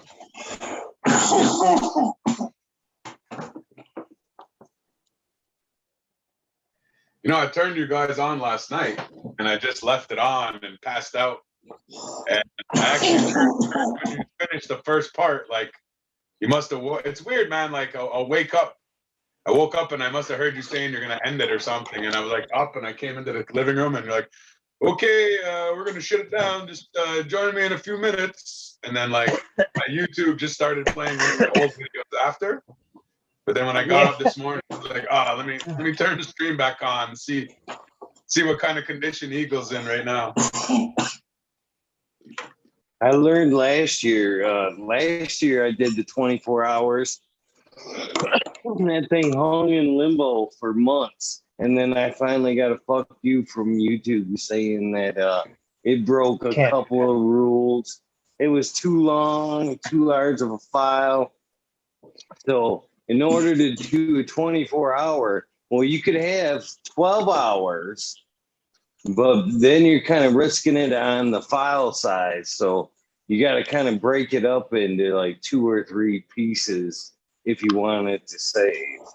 So I learned from last year, and hopefully, Buddha, I look nothing like it I did at the end of last year. Because as I waited every day anxiously for it to post, I kind of looked back at it and I kind of thought to myself, because, man, at the end of last year, I was like fucking eating hot sauce. I didn't pace myself. I was like rolling fucking blunts every hour. I was barely functionable at fucking 24 hours. Seriously, and as I look back at it, I thought, man, do I really want that shit to post? Man, I was fucked up. So in some small ways, I'm sad I lost all that great content, but man, I'm glad I don't have that. Your grandchildren will be happy. Oh man, that was just like the instance of like passing out at a party, man. I wrote on my own face that day, man. Holy shit, I was wrecked at the end. I think that's how some people at the sesh was. I seen Modern at one point and he was hitting a joint and he was like this. Like you would fall asleep. Modern is a fucking dude. He's savage. He'll be the last one stand. The first night he's like, Canna, I know you're gonna go to sleep early and you're gonna leave me alone by myself. And I was like, dude, I hope not to. I really want to hang out. I really want to like stay up late, I want to fucking chill. So the first night he was the last one up, but we stayed up till 5 a.m.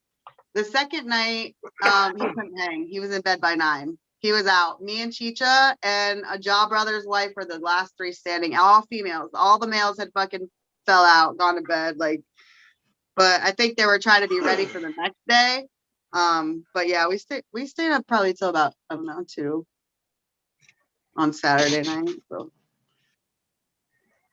My homegirl from BC, she has an edible company, Celestial Edibles, and she always sends me care packages. She sent me a package yesterday. I ate a few things, man, and like last night at like 1, I was just like in this fucking like no man's land of awake, high, and asleep. So when I woke up this morning, I was John Smith, were you at the sesh? Still groggy. Because Modern's Agent Orange, bruh, the turts on that bitch were like, they're memorable. I'm gonna say like my top 5 in the top 5 of the bud I smell all weekend, and I smoke a lot of bud. Oh, that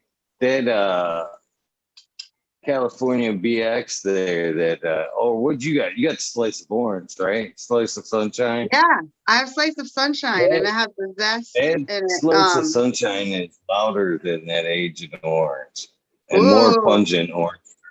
They're about to get transplanted into 10 gallons. And like, I remember I sent you when I first popped them, I had a variegated one. Like, it's still variegated, just on like the very top. So I'm just like on one side. So I'm kind of excited to see what that's going to look like. But yeah, I'm excited for that. And then I have the Black Dahlia that Dutch Grows 420 gave me. And oh man, Whew, that strain right there. She's been like, look at me the whole time I've been growing her. So I'm like, all right, bitch, I see you. Right on. How you doing, brother? Hopefully you're having a good day. What's up? Once, man, hanging out, having a good 420, man. Me too. I'm starting it off right.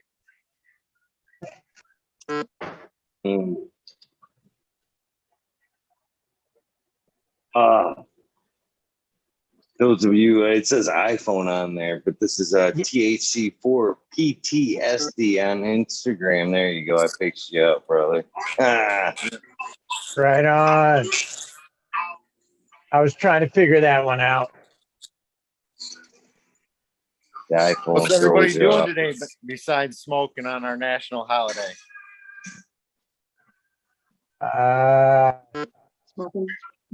Talking shit with Eagle.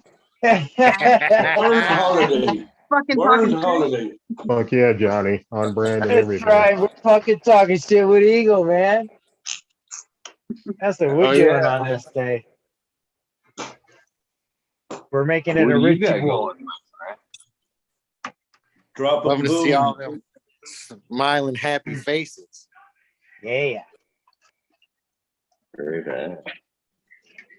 A great day for smiling faces, that's for sure. Yes, it is. Hey, I need to get your address. I got some more stickers for you. Oh, hell yeah. No problem. No problem. They're a new style sticker. Oh, yeah. They're That would be holographic. Ooh. Very cool. Yeah. Got to get them to you. I wish I had some for today. I've fucking given shit out all day. I could have fucking I know. passed out a bunch of them. Hey, are you going to the event this weekend? Is there an event this weekend? Yes, there is. Okay, I can see Canna Queen going, you better not fucking say yes. I can see Did you see that look? You know what, Eagle? You should go to an event because that it's just an experience. Every time it's an experience. Fucking you, if you miss it, you miss that experience. Like I really feel bad for you because I think that you would have been like it would have been awesome because it's like it's a lot of your people too. You know what I mean? Like all in one place. Like it was surreal. Like at one point I was like, you guys, there's no screen in front of us. Like we're actually like right here in front of each other. This is no Look, Zoom. they're if you're Indiana, Ohio, Illinois, it's within driving distance also there. True. Dang. True. What's going on? Tell us about it. It's that 420 Freedom Love Fest down there in Vidalia, Michigan. Rainbow Farms. You know Rainbow Farms. The story about them guys. They're doing an event down there 2 days, Saturday and Sunday. Setup is Thursday and Friday. Ooh, I can tell you right now, there's chances of me heading. See, I know where you're at. And if you're saying down there, that means that's extra down there. That's kind of the reason I passed on the Queens event. That's like 3.5-hour drive for me, brother. It's almost a 3-hour drive for me. So it's gonna be double that for you. Oh yeah. Shoot. That could be. Is it a camping like event? I'm just asking for curiosity's sake. Let me find out. Nick, is there camping down there? There is camping down there. On site. On site. Man, that's a great beard. Thank you. I like yours too. Gotta let these things grow. Yeah, that's nice. Look at that. I like that beard too. Look. This is, see these? Yeah. Those are my beard trophies. What? Yeah, Beard 3 years trophies. in a row. Oh shit.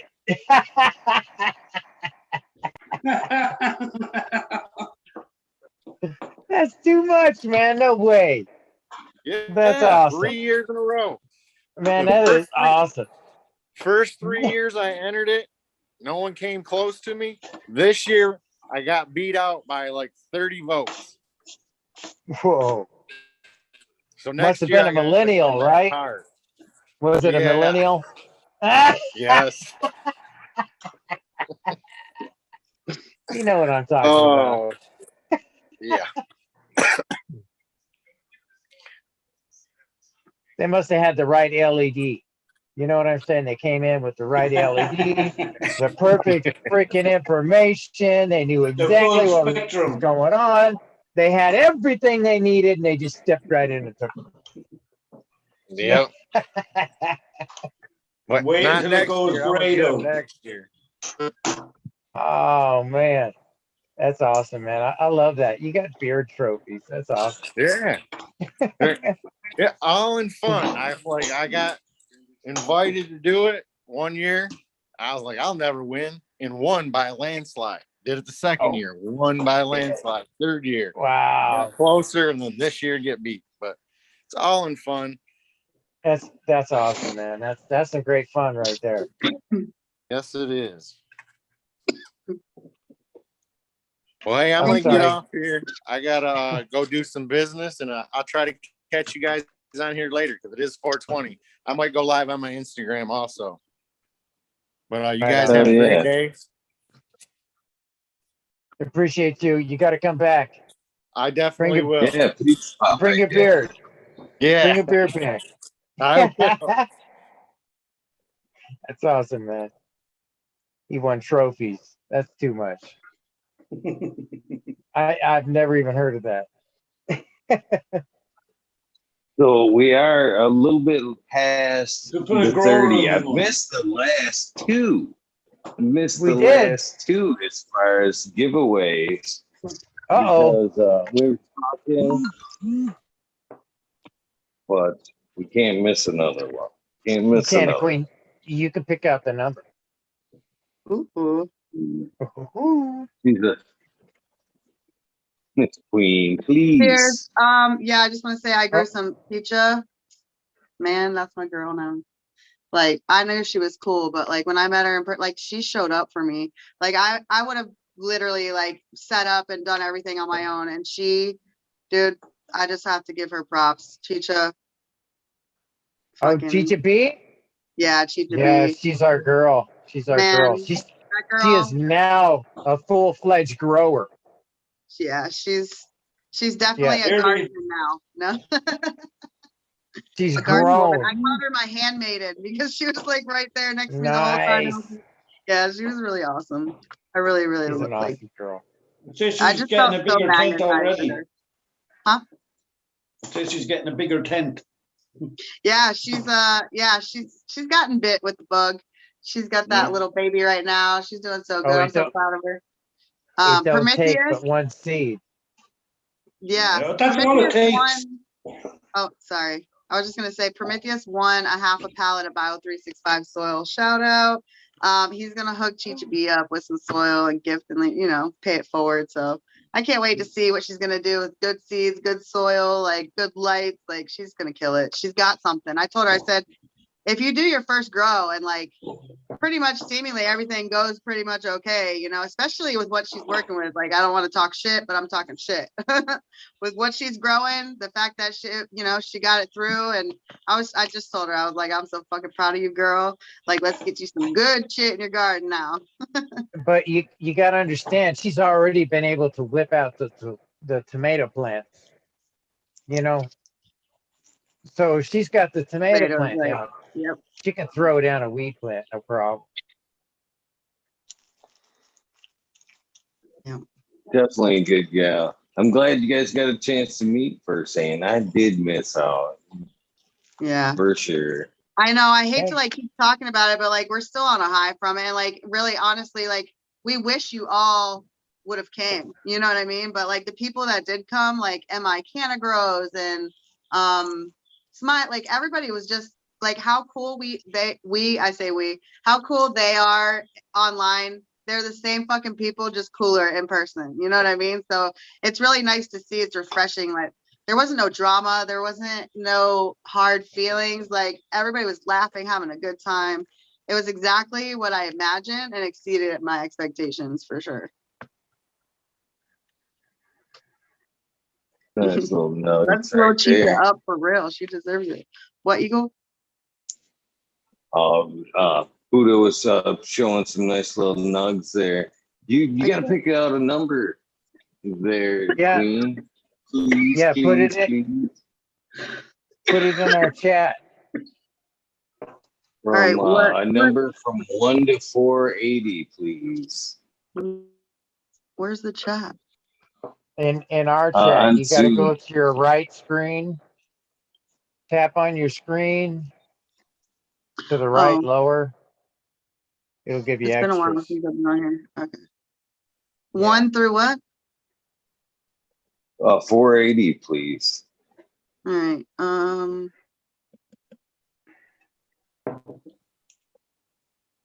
I don't know. That just seemed appropriate.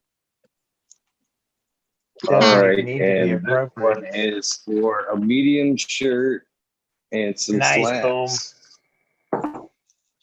Shit, I'll So, throw a pack in too. Pack of Wookiee Uh-oh. unicorns. How about that? A who? Oh, you already gave a pack of that away. Let's do triple X candy F3s. there you go. That definitely sweetens the deal. What? All right, you guys know the deal. You guys get a minute and a half. One guess only, please. Unless you already seen your number in chat. Good luck. There you guys go. Thank you. Good luck, everybody. I'm throwing in the My, triple X candy, which is the X18 times the white times the forbidden candy, which is Skittles times Royal Kush times Highland Afghani. So you're welcome. Yes, indeed. Wow. That's awesome. I like that number, Canna, by the way. Yeah. What number was that? I didn't see. She's over here. That's a good number. I like that. Great. It's a very workable.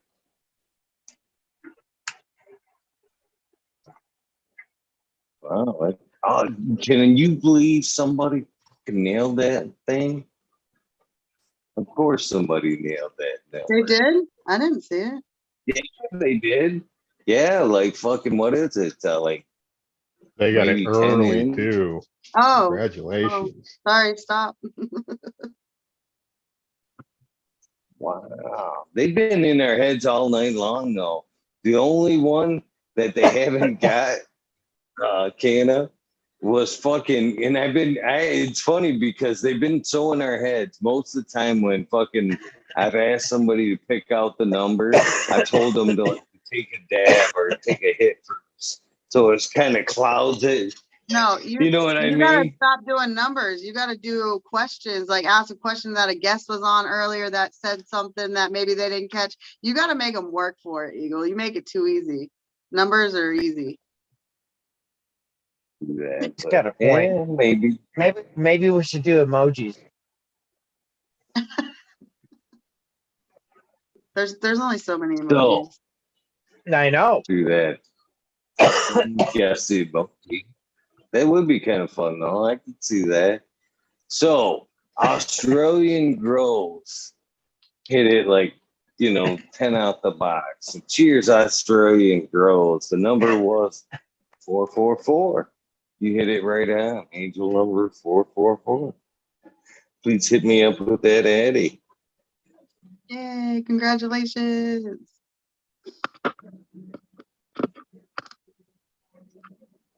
I have a feeling they're out of the country. With a name like Australian, I'm thinking that could be down Australian. Yeah, he I'm might gonna be have on to send you the pack. Might be on an I don't do island. international right now. I'm not doing international. I'll send So it to you. there's a way, Cheech, or canna. I'm sorry. That's I actually okay. tell you, it'll help you. It'll Okay. help you. It's actually no paperwork. No Yeah, paperwork that's the or part. nothing. I ain't writing my address, my name, my social. Like, I'm not doing that shit. I'm sorry, but I love you guys. No, no, none of that. None of that. And it's way cheaper than any of the above. It's too simple.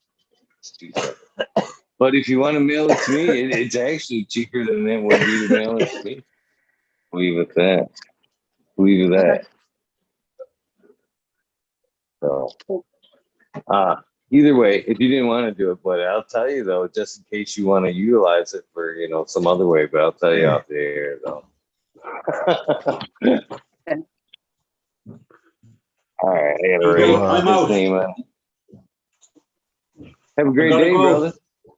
Yeah, I'll catch you later on. Happy 420, everybody. Happy Later, Mia 420. Flower. Have a good one. Peace. Blessings, brother. And you, Johnny. So Eagle, I got to do a giveaway too. As we know, it's only open to residents of Canada. And I did a little recon. We got about 6 people. So My mama was from Canada. what's that? I said my mama was from Canada. Quebec. Tell her to put a number in the chat. She's already gone, man. She's in heaven. Well, that put a bummer on that. Sorry. Yeah, Anyway, yeah. I'll send somebody something. Who knows? Could be anything. Team That's Canada right. only.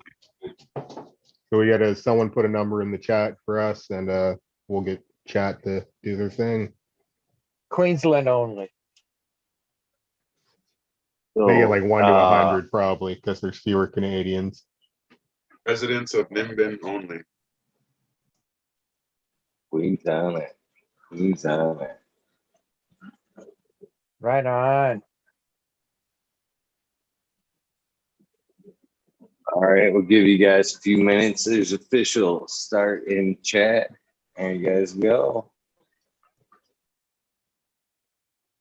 I'm loving that joint you got there, Boom. Looks It's like a fatty. stogie. It's a fat joint. Canadian only, eh? Yeah. Residents of Canada I was hoping only. to see the major. I was hoping to see cheers, major. Humidor and the flavors. Cheers. What? What's up, baby? We got Happy a 420. 420 special here. It was funny. I was having a conversation and someone was like, talking about Canada, and they're like, sorry. And I'm like, hey, you guys know that like in Canada, when people say sorry, it actually means like, get the fuck out of my way. They're like, what? I'm like, yeah, rethink about every time some fucker told you sorry or sorry. I go, and then just put it to like, get out of my fucking way or move it or fuck off. And they're like, oh, that makes so much sense. Yeah, Is that for real, Boom? Canadians are rude as fuck, but to your face. Is that for real? I'll Boom? talk to you real nice right before I break your nose. It's true. Like when I was touring and I'd be in the venue and I want a guy to get the fuck out of my way on stage, I'd be like, sorry, like move, fuck off. But people just think, oh, they love to say they're so polite, these guys. It's like, nah, man, they're just fucking rude as fuck. They say the horriblest shit nicely to your face. That's how it is. All right, so we have a one person that's like really close. Yeah. Yeah, I think it's a Sweet Grape. Is that who you had? Supreme Grape? Sorry. Supreme Grape? No. No, you have someone closer? How close? Stony Rockefeller. How close? Yeah. What's his number? The number was 14. 15. So I got a 12. Oh, and yeah. Supreme Grape. Yeah. 1, 2, 3, Yeah, 4 you're right. spots. Yeah. Supreme Grape. You're right. Supreme Grape, right on. The humidor local name Canuck? fooled That's the me winner. too. That's a So fake. Supreme Grape, Boom_Farms on Instagram. Hit me up there. I just realized I'm doing this on my phone, so I'm going to switch to my computer so I can go look at my Instagram. Hit me up in the DMs.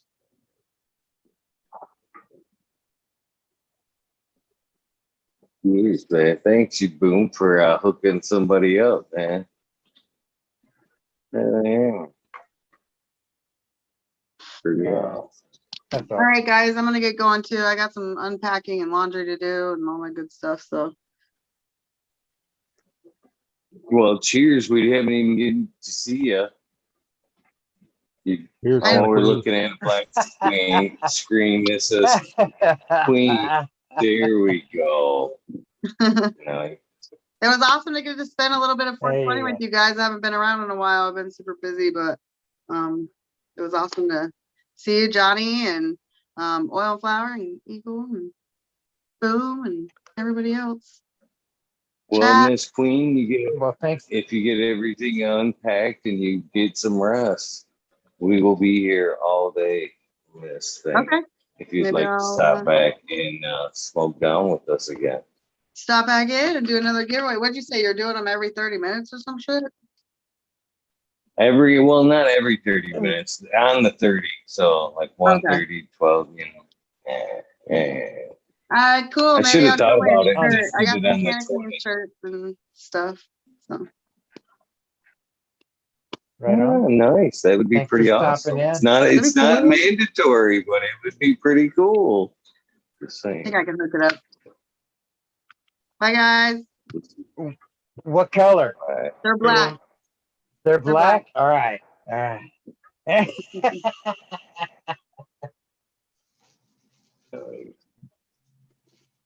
I'm I had to jealous. ask, I want you know. I want the black shirt so bad, to be honest Right? with you. Right? We'll be dipping out at that time. I'll be right back and go to the bathroom. I want a version of this shirt right here, but in black. Where this image, where everything you would see was just in white, and then the black shirt was like the writing and the background, and you know what I mean? I think that would fucking be kick ass. Just like a white shirt go around it. They're coming. They're coming. It'd be nice. I'm not giving up Most this definitely. fight. I'm not giving up. Not giving up. He the sure fight doesn't on want it. to do the white and black, does he? From what I understand, he's getting to know the machine a little better. He said it'd be better like on a screen printing. You know what I mean? But once he gets the process down, he said he would hook me up with some black ones. Even yellow, I think. Even black, just like this. You know, Man, the yellow would be looks cool. good. Yeah, the yellow looks good. I mean, but you're saying all black with yellow. Yeah. Instead of white, That have would it look be good yellow too. still. I Yeah, think that so. would look good too. Yeah, most definitely have it inverted instead of the way it is there, inverted, completely inverted.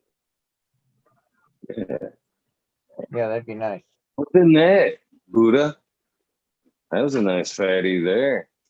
Yeah, I figured I might as well pull out some glass tips. I got some Roar glass tips. It's the Deaf Bubba from BC there.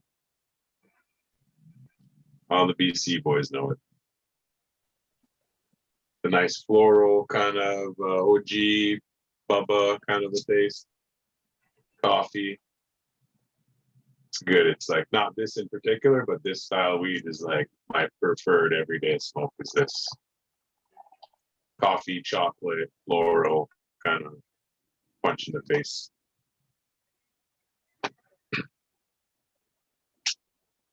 Punch in the face. So right now in my garden, I got a bunch of testers that I'm in week 5 of right now. I got a bunch of the Todd McCormick's authentic genetics. So I have 2 phenos of his super glue to the original haze going right now. Fuck, man, like I love it. Like it just, even when I had it in veg, it just looks like the classic cannabis plant. Like just the structure looks so fucking nice and bigger. Like without topping it, it started to naturally brand. Like just, you know what I mean? It didn't do like just one, the side branch and came out right away. And yeah, it was just really nice plant. So I got 2 of them. One of them is a little taller, like leaning more towards the haze, and the buds are like, the hairs are like half an inch longer, like they're really stretching up long. And then the other pheno is a little stouter, closer, I guess, to the super glue, leaning, and it has more. You could see it's gonna be like not golf bally, but you know, more shrunk, shorter, stout fucking heads, or not heads, but buds. And they're both looking good. And then we popped these 83 purple Afghani to Cookie Wreck, and it's forum cookie leaner. So they just, when you do the stem smell, it just smells like straight, like the old school forum cut. Like it smells like mint cookie, like mint, super dope. But they were like shitty runt. One of them was like a shitty runt that I was gonna kill, but we flowered it anyway. It actually, after stretch, stretched to a decent size where I'm like, okay, I could fuck with this. But then the other pheno of it is just 10 times better. It's a little taller, and it's still got that mint smell. And them, like the you can see the trichome coverage on the fan leaf. Like it's already so early and already so developed. I'm really hoping it's going to be a crazy hasher. It's purple too. It's like naturally purple. Everything. The Muriel stems are purple. It has like a purple stripe in the main stems. Yeah.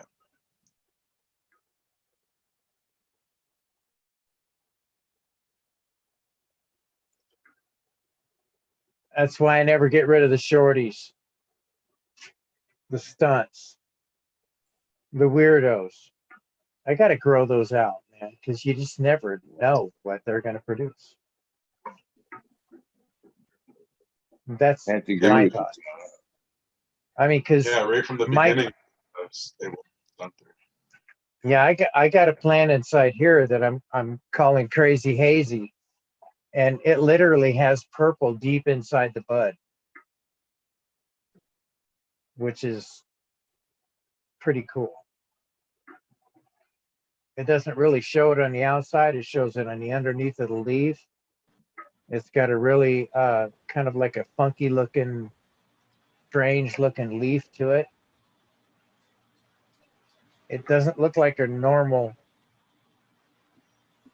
pot plant, you know? It's just weird. I got some pink kush that was like that. The outside was green, and then you bust it up, and it came out of the grinder a different color purple. It was crazy. Yeah. Deep inside of it, it's got like almost like a not a real deep purple, but kind of like a reddish purple that pops out of it, which is, you know, I thought it was pretty cool. It's got a nice smell to it too. If you wash it, your water turns purple too. I haven't gotten to that point yet. Eventually, Purple I will water. get to washing some buds. I don't know if it'll It's produce. just sad to see that beautiful purple water get wasted. In my opinion, it sucks, right? When you're watching that hash, you're like, "Oh, it's so beautiful, all those certs." What was you gonna say, Buddha? I didn't mean to cut you off, buddy. I was just gonna say, everybody talks about, you know, what's in there and this and that, and now Maui's just like, as soon as it gets to a certain temperature, it's just mold, in my opinion. It's just what? Mold.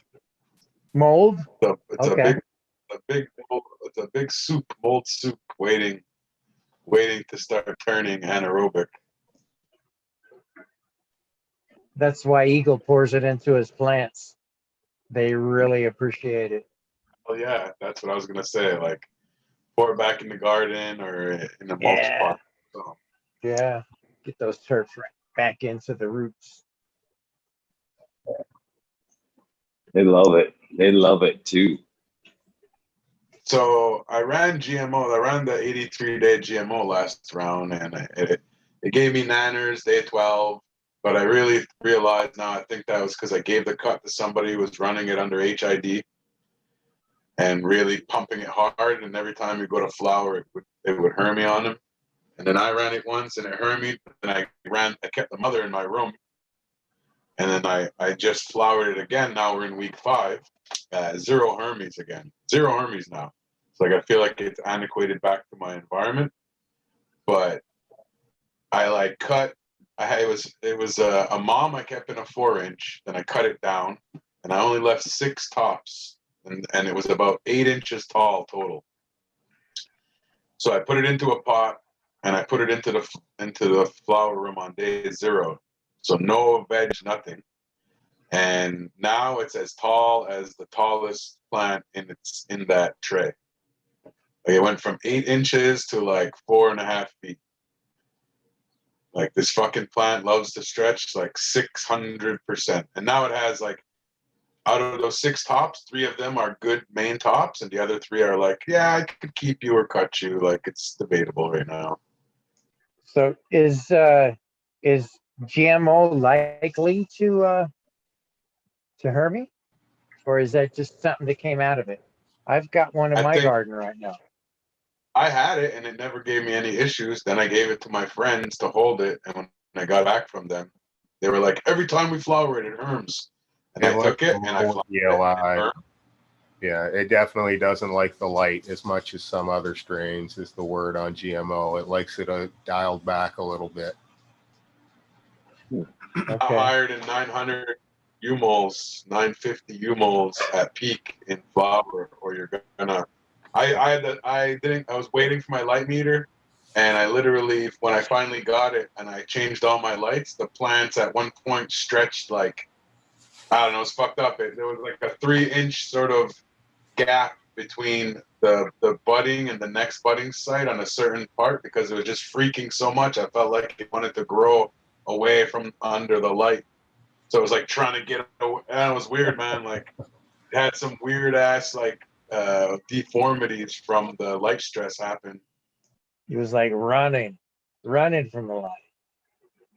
Yeah, that's weird. That, or it was Okay. like light fucking HPV or something. Or, So is there anything I need to know about this type of plant does it like to stretch a lot? Is it a stretchy type of a plant? You got to put it into its main pot as soon as possible, or what? Don't veg it. Don't veg it. Just fucking put it in the pot once it's cloned, and just use that 2 weeks of veg flower. Yeah, man, for real. Some of my plants last run got like 9 feet tall.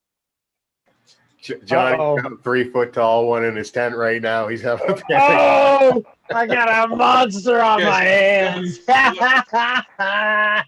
look, Johnny, this is what I did. Take the plant, cut I'll take all some the clones. main tops off.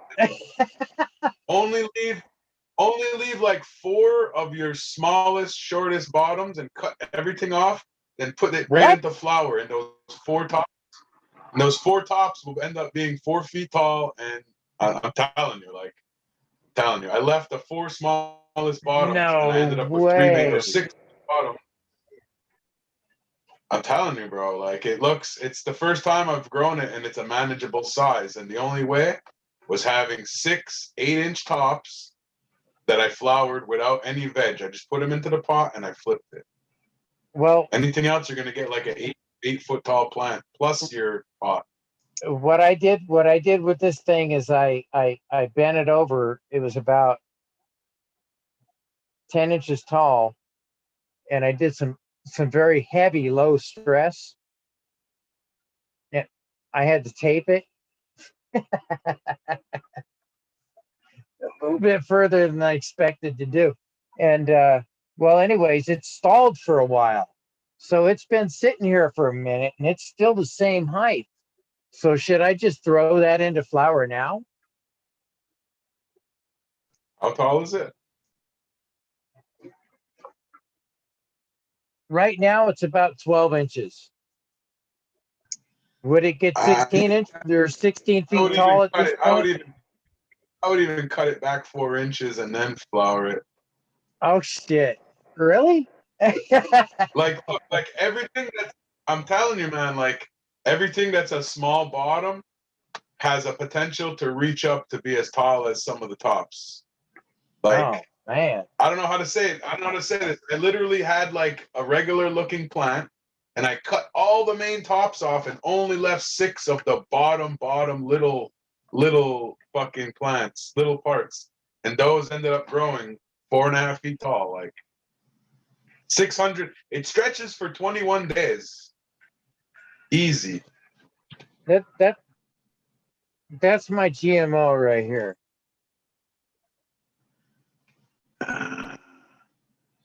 Yeah, I would cut those 2 taller tops and just flower the rest. That's just Really? me though, because you're gonna see, man. You're like, what the fuck? It won't stop growing. You see right here, I literally almost broke this thing. It was like it was like this tall. You know? Yeah, if it was that and tall, I it would nearly be broke feet it tall off. after stretch. So do you think with that kind of stress that I did to it that it would slow it down enough, or should I still cut it down? It's gonna stretch for 21 days around. It's gonna stretch for 3 weeks easy. Like it's just gonna be veg for 3 weeks. And then you won't see real flower development until like week 9. Like I had Really? my strawberries and cream, which are done at like 8 to 9 weeks next to the GMOs. And first off, they were like this in height.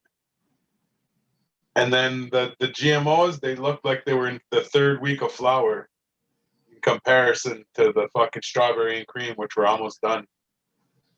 You know, like I ran in 83 days. So yeah, that's like, yeah. You could run it 65 days. So they ran right past it. 65 days, you could run it easy for hash. I don't know. I wouldn't run it for flower, that plant. It's not a good flower plant in my opinion. Yeah, it was given to me as a clone from a friend. Oh, that's great. I mean, it's a great plant for what it is. Like it's great for extracts. It's just when you smoke it, that flavor, it comes through, but it's just not, you're like, this weed isn't that great. But when you extract it, you're like, holy fuck. You get like stuff better than extra. It like gives. This is 85-day flower. Look how light it is still. You know what I mean? And it dumps. We dumped like almost. We got like 9%. I did my Jesus Tech, but we got like 9% return. What's the Jesus Tech? It's when you hang your plants like they hung Jesus for 3 days, and then they brought them back to life. You know, you kill your plants for 3 days, hang them, and then you wash them. Instead of doing a full term dry, you only wash it you only dry it so many hours. So you get like, I'm finding, even though everybody's like, oh, but you're touching your plants too much. Stop touching the plants, man. Like, you will get a better yield. You will get more of a robust terp flavor because you're kind of maturing the terps a little more. You do lose some stuff, whatever, but it's a good mixture between running cured material and running fresh frozen, because you get what the market wants, which is like lighter color, and you get the flavor which you would get with the cured heads, in my opinion. But it's a lot of, you still got to hang it and then wash it. So if you have the space, it's worth it. And it's good for stuff that doesn't normally wash well. So this is something I'm going to try with these original hay super glues, because they might not wash very well. But if I dry them for 48 hours and then wash them, some of that instability might be able to be captured now, you know?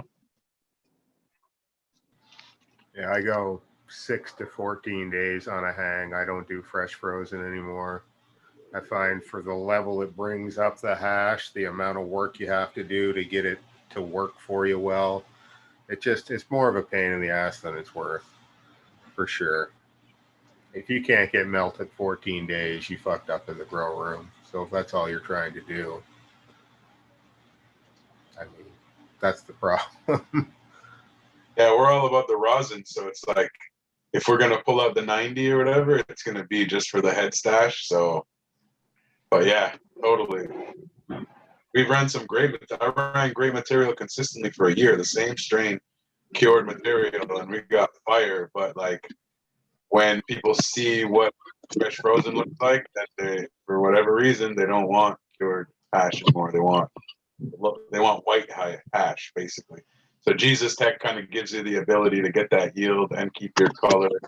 It's trying to get best of both worlds, but still not. It's not a science yet. Looks good on you, Miranda Family Farms there. Cheers. Like that Happy shit? 420. I do, Yo, man. check out this weed nerd shit.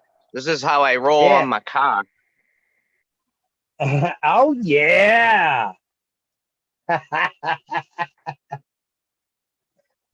Oh, You yeah. see what's going on there? So cool. Good thing. Appreciate that shit. Sorry, my Where'd he go? tried beeping in. How's the 420 going so far? So far, so good. I'm gonna do like 3 different giveaways throughout the day. I'm gonna pop in. So we're gonna start off with a small one, and then lead up to my grand finale type shit. So I figure we'll do a halfway point one. Hey, let me snuff this No out. And I'll go. arguments here, brother. I'm gonna go in and do this. Nice blue sky up around you. Yeah, I live right across from an ice cream parlor. Yes, just saying. That's got to be good for the munchies, huh? Right.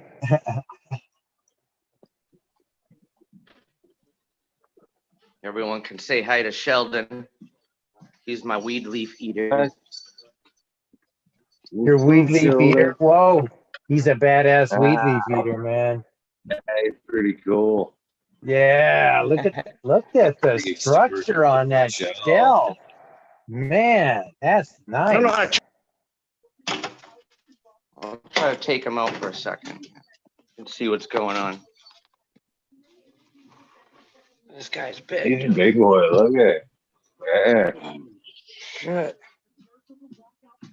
Dang, there's no way I could pick up a turtle like that with one hand right now. Oh, we didn't lose him, did we? Oh no, we've lost him. The turtle got him. Oh no. Not the turtle. There he is. In two now. Unbelievable. All right, let me put him away so we can do this because apparently I'm busy over here. Hold on a second. Cheers, guys. Good hanging out. I got to pop off. I'll be back later, probably. Have a good one, everybody. Take care. All right, boom. Cheers, B. Thanks for I'll see popping you in a out, minute. brother. Happy 420.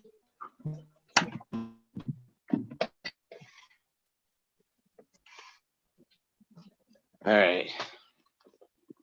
I don't know how to turn the camera around, but I got an update on the stick. Johnny, you know what I'm talking about. I rooted a stick. Yep. I don't know why, but it was just a stick. And now it's got some leaves on it. It was just a fucking stick with roots. There's nothing else. Nice. Anyway, this is what's going to be going on for tonight. We got ourselves a sweet rare subcool poster, which is going to be cool. Man. I got a bunch of seeds, bunch of shit. It's all right here.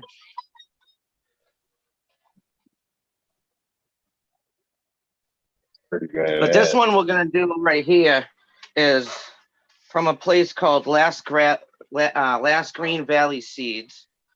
and they donated 100 pack of hemp seed, purple moonshine. I think these are 10 packs. Midnight moonshine and soul shine, which are all like DJ short crosses that he did with them. I got some stickers. I'll show you stickers.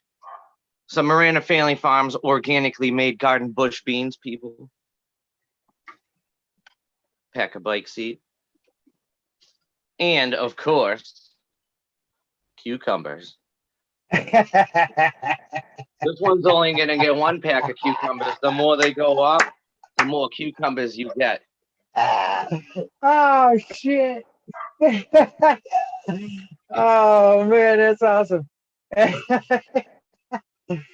You had to have been there. You had to have been there.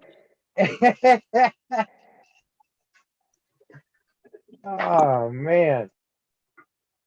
Awesome. I think you have a sense of humor there, Miranda Family Farms. Oh, you know what I gotta do? I gotta turn on my Wi-Fi here. I'm in the basement.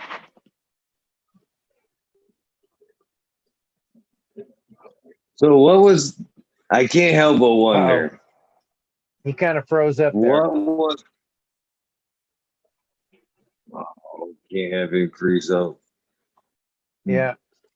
He said he was going to turn on his Wi-Fi, so maybe Oh, I'll wait for this. yeah, being in the basement might be messing shit up. Did we lose him? He's hanging. He's just still barely though. Cheers, don't even Reedus see- 207. I don't even see his face anymore, man. I don't see his picture. He's froze on my end. I see his where he would be. He is no longer there. Yeah, he probably lost it down in the basement. Sumu is back. Cheers to you, Sumu. Sumu. What's up, brother? Yeah, my screen, American Family Farms got this like surprise look. Yeah, I have nobody there. It just appeared. He just dropped off on my end. It's gone now. Yeah. Oh, he'll be back. He'll be back. Yeah, he'll come back. I got questions. I got questions. And I'm not even gonna lead into what they are until he comes back. Right on. Oh, Right on. shit. These trees.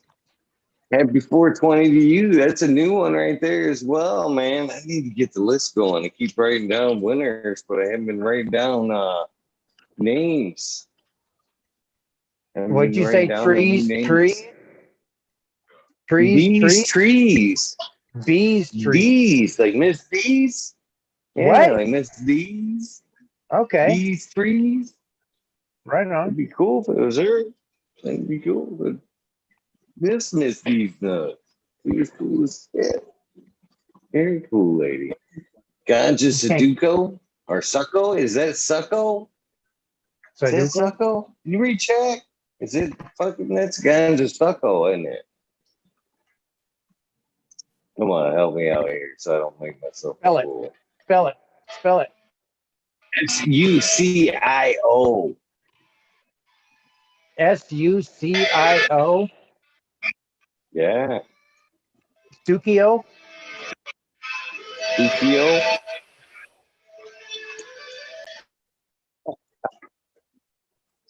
What you Stukio. got over there for? How bad am I? How far am I off? Either way, he says smash that like, so I like that name.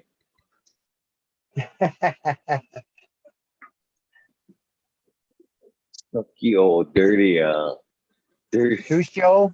Tusho. Either way, IO. I'm putting it in the book Yeah. until I figure it out. There you go. I think it's Sucky-o. I think it's Sucky-o to be o. That's could what I be. think. They're laughing.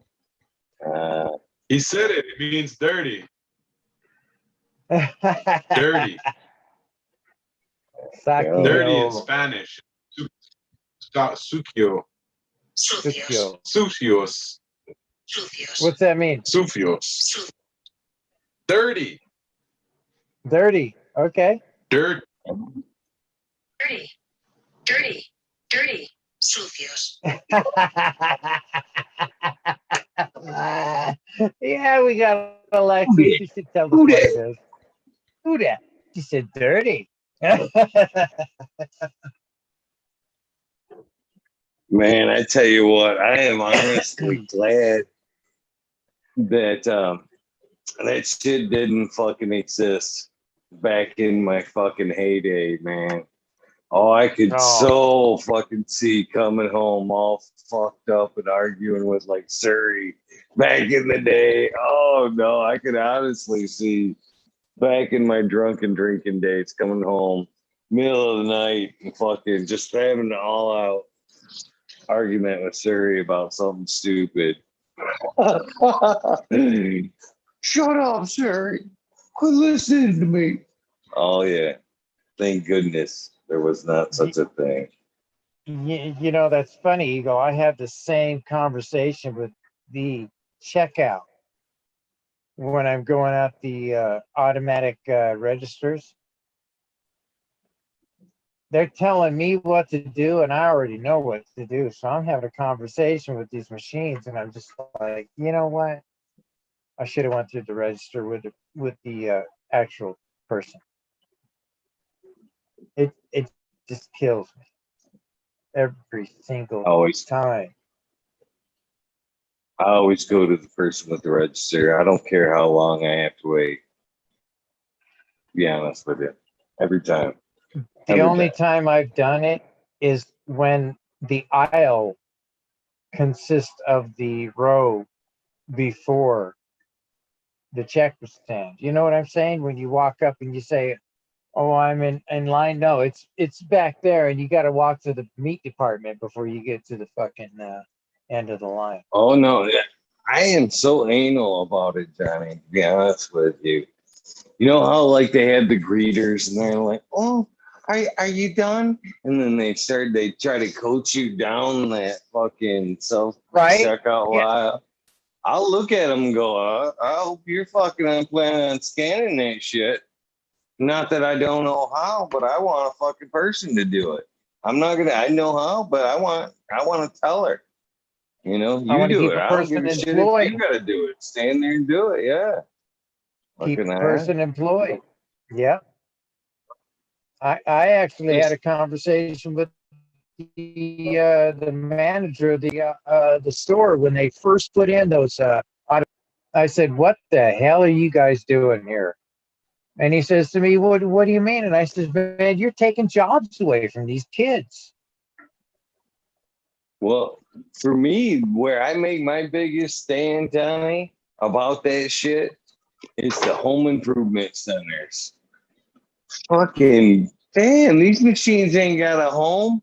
Why the fuck? And give me a person that's got a home and let me drop a card or something. You know what I mean? This is a home improvement center. I can't help somebody with a home ring me up. I refuse to use them things at like Home Depot and Lowe's and shit. I won't do it. I won't do it. Welcome back, Miranda Family Farms. Sorry about that. I tried putting on my Wi-Fi and froze myself out. So I was like, you know what, let me just fucking start over. But I wanted to do that giveaway if you wanted to pick like do the number pick thing or whatever the hell. Sure, absolutely. Let's see here. While we're thinking this up, holy cow, we got 140 in chat. So that's 160. That's 560. 560. Between 1 and 560, we need a number. Johnny, you want to get at that, or Miranda Family Farms, either or? While we're coming up with that number, I can't help but ask. Hopefully you got a kid. What? How did you come up I won't with use them like there I gotta get a pen and paper so I know who wins. Oh, there's And gonna be a hopefully, stipulation here too. I only ship in the US. I'm sorry if that makes a big difference.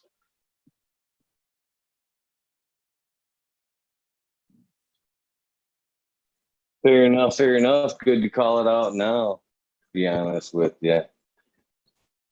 But I can't help but wonder, what's up with how'd you come up with the name for the bike seat? Actually, it's kind of a weird story, but me and my brother, we're into bikes our whole life, like riding on half pipes and racing BMX and stuff. And so we had bike parts laying all around our room, damn near our bike shop. And my dad, his choice of a weapon to beat the living fuck out of me and my brother was a bike seat. Oh man, we got a beat down on that shit. You're like, those weren't those gel plastic, they were hard, violent bike seats that were smashing like a hammer. So you know what? The bike seat, it stuck with us. Like literally, you know what I mean? So it was like, I'm gonna name the strain bike seat and turn something bad into something good. And this is gonna be a hard hitter. You know what I mean? Just like with the bike seat. You know, 1 or 2 hits off the bike seat will knock you right out.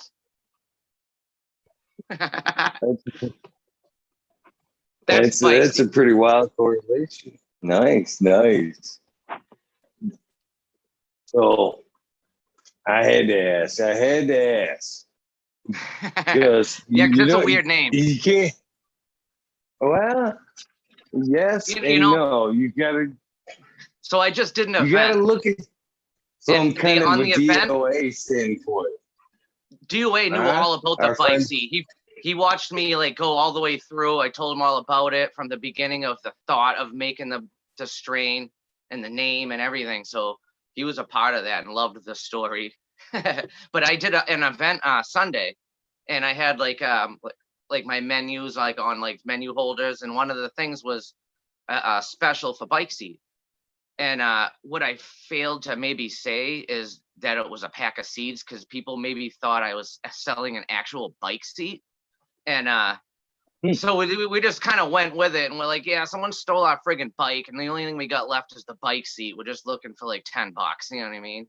And people like loving it, but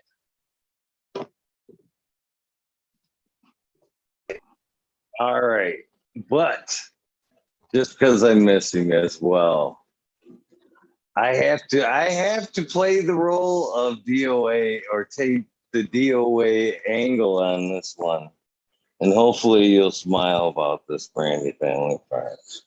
Sweet. But I could see if, just like DOA, when you send him, I love this. I still love that story, by the way, about him getting the cucumbers. Right on. All right. Right on. Because you showed, this is what made me giggle too. You showed them side by side just a few minutes ago. And so this is, follow me here. Follow me here. Because if you know the DOA story, so maybe this will make you laugh. If I could honestly see him getting the pack of cucumbers there and the pack of bike seat, and what would he say? oh shit. What would he say? What did he say? You know where I'm going with this, don't you? Yeah. I wasn't, it's fucked up because I wasn't even thinking that, because I was just thinking like cucumbers, they make a lot of freaking vegetables and they keep on moving, and I didn't expect him to like think I was calling him a dick. You know what I mean? I was crying laughing when he fucking called me up, that like when he got the package. Oh my God, we were both laughing. I was actually crying, but I didn't even think about the bike seat part of it too. But he knew the story behind why, you know what I mean? He knew the beatdowns we got. So I don't know if he put that in, but if I didn't add the whole story behind it in, it would have looked bad. Definitely would have looked bad. Right. Oh man, I can't wait to get mine wet, to be honest with you. Especially now that I hear this story. They bumped up a few notches there, brother. I definitely appreciate the backstory for sure. Sure. Well, we're gonna go over what the giveaway was for this one again because I already forgot myself. So I'm sure you guys did. Pack of bush beans.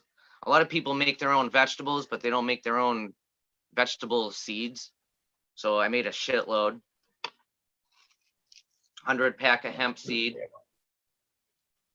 Oh, yeah. Guys, business cards, so you know what the hell these strains even are, because I don't. Some stickers. Bike seat. Cucumbers. And these ones are ones that he crossed DJ Short stuff with. Midnight Moonshine. Looks like they're 10 packs. These aren't hemp. Soul Shine. And Purple Moonshine. That's giveaway number 1. That's a pretty badass giveaway. Johnny bailed on us, or phone must have died or something. Are you there, still there, Buddha? He bailed without giving us a number. I'll take it though. It's cool. Mendo Dope when they were on What? last time. They mentioned that they use this stuff, the Mr. B's. So that's going to be part of one of the bigger giveaway tonight too. A pack of Mr. B's. Oh, that's awesome.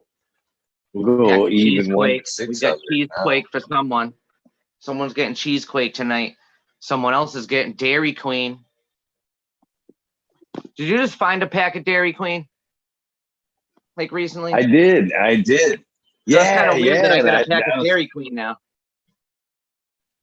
That's what, you know, what's funny is I thought the same thing when I read that you had a pack. I was like, what are those odds? I thought the exact same thing. That's funny. Now I'm gonna be doing more giveaways, like just randomly, not even like I'm just gonna reach out to random weed nerds, and that's what I've been doing, and being like, hey, do you guys want to grow sweet tea in your garden? And they're like, hell yeah. So I just been sending them just to random people, but I have a bunch more packs that I have to make sure that they pop, because I know I tried the Purgatory. I only tried 4 and none of them came up, so I got to retry it before I send any out to make sure that they're all like good still. You know what I mean? Everything else has worked out pretty good so far. Jack's Cleaner 2 and Purgatory are tough to germinate, apparently. I had problems with those way back when as well. So we got 1 to 0 to 600. I put a number in chat for verification. Hopefully you can see that. I'm gonna go ahead and put start. Good luck to you guys. One guess only for that amazing package that Miranda Family Farms is giving away. Good luck to you guys. You guys have a minute and a half. Good luck. Thank you, by the way, for Happy dishing that 420, out. That's people. pretty damn cool. It's an amazing giveaway, by the way. Show you guys a sneak peek of the next giveaway.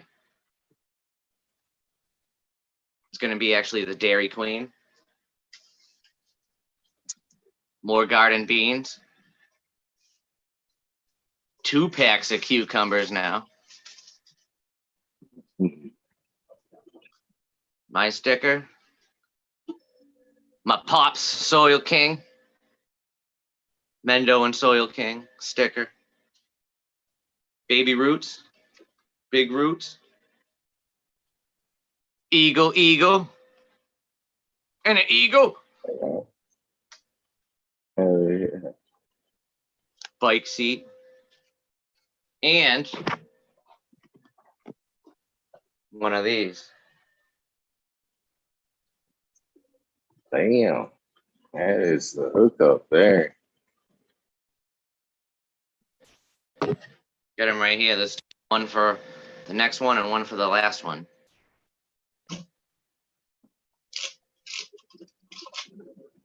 Pretty awesome. We got 9 seconds. 9 seconds left. If you haven't got that answer in there yet.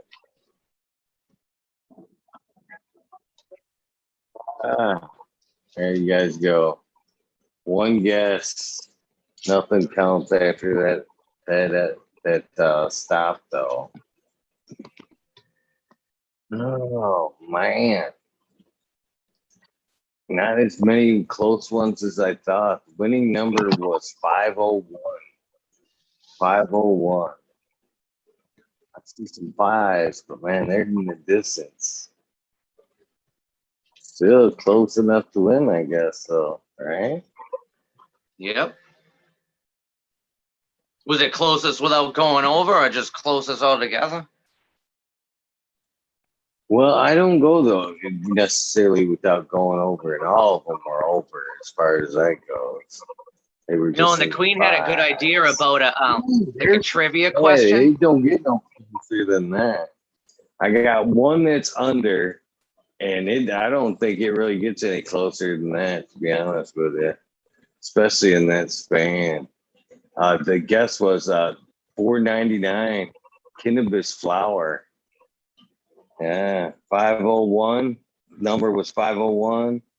The guess $4.99. I don't think it gets any closer than that. Anything I see in chat anyway. 521 was pretty close, but not as close as $4.99. Cannabis flower. $4.99. Email me at mirandafamilyfarms@gmail.com or DM me on Instagram, Miranda Family Farms. Or hit up Eagle if you can't find me, and he'll find me for you. Congratulations, man. That's pretty Was it badass. Queen that just said something about like maybe doing a trivia question thing instead of a number? Because I pre-thought of that for my end giveaway, and I asked, since we're all weed nerds here, I asked Miss Jill a question ahead of time about something about Subcool, and the person that knows it is gonna win it. And if no one knows it, then I'm gonna have to go with Plan B. But I think someone's gonna, because I'm gonna let people know on the next giveaway. So I'm gonna have them plenty of hours to do their homework to find out what the answer could possibly be. And that's how we're going to do the grand finale. I like it. I like it. That means mainly a weed nerd will come up with something like that. Mm-hmm. And and the weed nerd's going to like it because this is pretty much like a friggin' Subcool package at the end anyway. You know what I mean? It's funny that I see. Damn things are like a poster nowadays. You know what I mean? Memorabilia. I've got one that I still keep. That who was it? McCarthy signed for me from the wings there. I gave him a pack of sweet tea, and he signed it when I gave him the sweet tea. That's badass. I thought that was pretty bad. Hell yeah. Well, I'm going to let you guys go, and I will hop back on in a couple hours for giveaway number 2 and the hint of what the question is going to be. Happy 420, people, and I will see you guys in a little bit. Hey, happy 420, brother. Thank you. So, just sitting here smoking some weed with my buddy that he grew, telling me the tumultuous story of getting a cut that was so infected he had to run it out twice and clone it to clean it before he could even get it to a point where he could flower it without it being full of thrips and spider mites and fucking whatever else. Damn. I'd have to say this. No PM. Something like that. No PM. That helps. That helps. It tastes pretty good. I said it kind of doesn't know what it is. The guy said he just got the clone, but I think it tastes like Dositos to me. So it was possibly worth it. That's what was my Well, next question. It that's better the be. reason why he wanted to keep it. I mean, yeah, it's not bad. It's respectable ash, salt and pepper ash. Flavor is nice. Grown with Green Planet. 2-part dual fuel. Yeah, my boy grows a Green Planet. He's got some good shit there. So I switched over in the one room to Floraflex now. That's so exactly what I want to try. it's pretty good. Is it called the Overdrive or something? It's called. Super simple.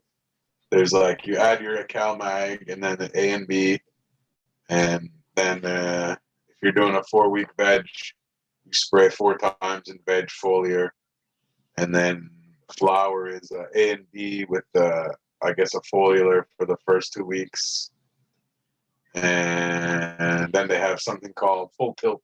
That's the one that was. Yeah, and that's I guess like the potash booster for flour. It's pretty simple. It's all it's literal salts, dry amendments, which is cool. It's cheap. See the nice backpack they made? The pressurized hose system for foliar spray. It's pretty darn cool, man. Has an extendable wand. I think it's like an 8-gallon. Nice. Look at that. See now, okay. I'm now, happy. I always see I'm also having- growers where like that's the end of the plant now and there's no more fan leaves. So like when did you take off all the rest of those fan leaves? Are you talking to me? Yeah, definitely talking to you, Johnny. Okay. I didn't realize that. I just barely got back in, man. I keep losing everything, man. I swear to God.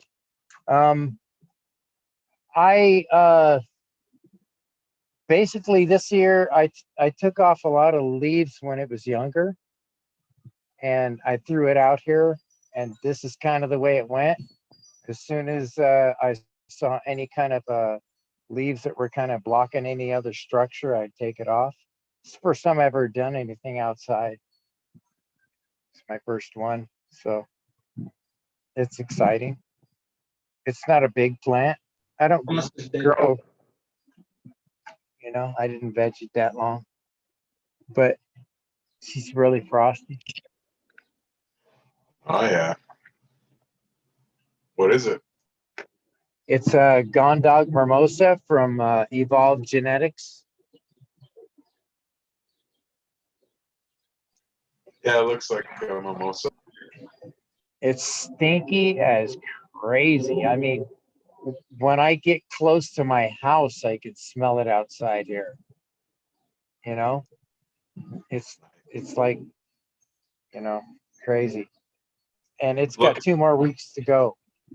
So Looking at doing putting a couple 3x3 beds and doing like autos in them.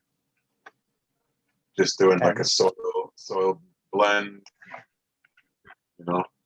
and then just throwing like autos in. this is my 4x5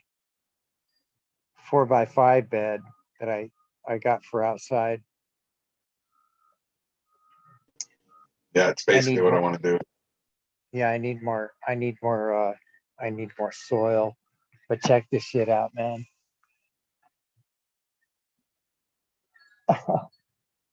There's some seeds that I just threw out there for some birds that were out here. A bird that was stuck and the shit was growing. And that's just in the regular old soil out. I mean, it's sand, out here in the desert. I mean, it's this kind of shit right here.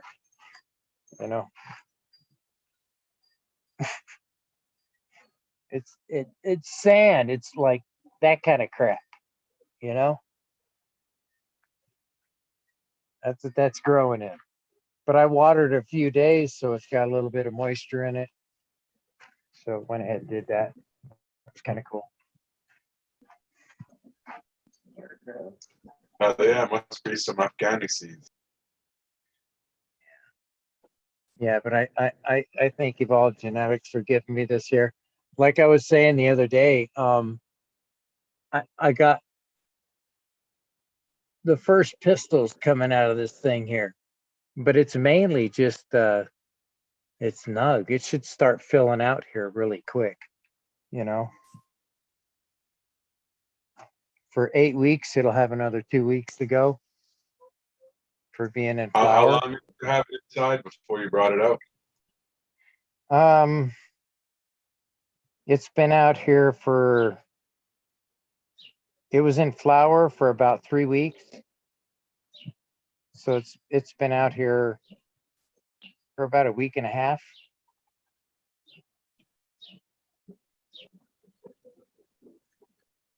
So she's pumping up a little bit. No, it's been a little longer than that, but a couple of weeks. Yeah. I can't even remember. I'd have to go back and take a look at my calendar. But I can't wait to get to decently low nights like that where I could think about putting in a plant outside. I put a little tester out the other night, man, but that fucking, it got down to like 35 and it fucking did that fucking thing. Yeah. well, I figure in the desert you probably got 2 outside seasons, in spring and then in fall.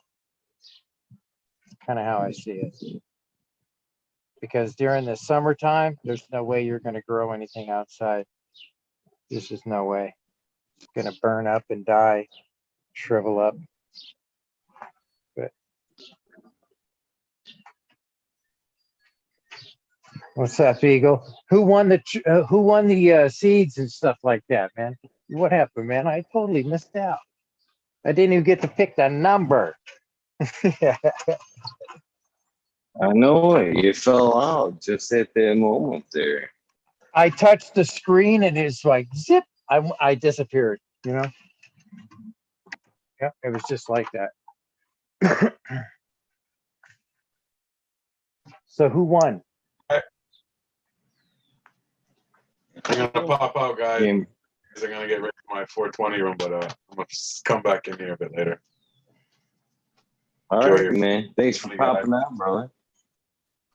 Sure. I'll see you in a bit.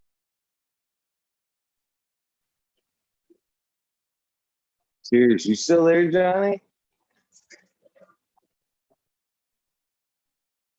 That's me. Everybody gone. Cheers. Buddha. Oh, flower takeout, Johnny. I think I can hear you, Johnny. Cheers, everybody in chat there. 808 Rooting Prospect Sunrise Grow Southern All right. BT Grower. See how long I can last. Yeah, I'm still here. Can you see me? I can't still see here? you, but I can hear you. Oh, Yeah. no way. Yeah, there you go. I can see you now. Oh my God. You see, it's yeah, I don't know. Maybe I got some negative vibes going on inside my trailer, you know.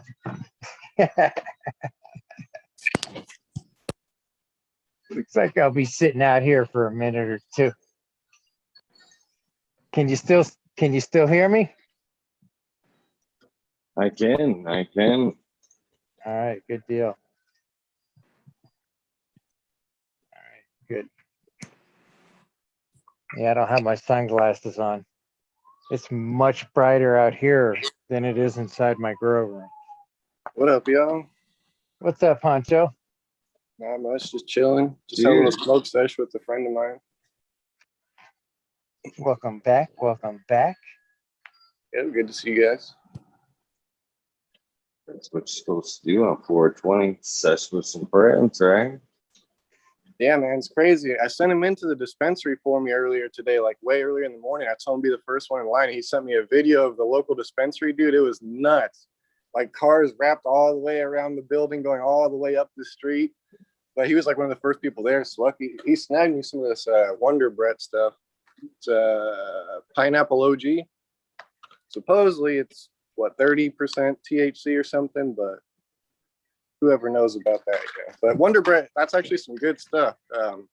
He came to one of the local dispensaries back in the medical days here, maybe like 5 years ago, and he was working with the band Sublime. They're Sublime with Rome now, but yeah, he did a strain with them called the Orange Dynamite Stick, and that was some of the best tasting wax I ever smoked, dude. It was like orange, citrus, melon, gas. It was like stupid fire, and ever since then, I've been a fan of Wonder Bread.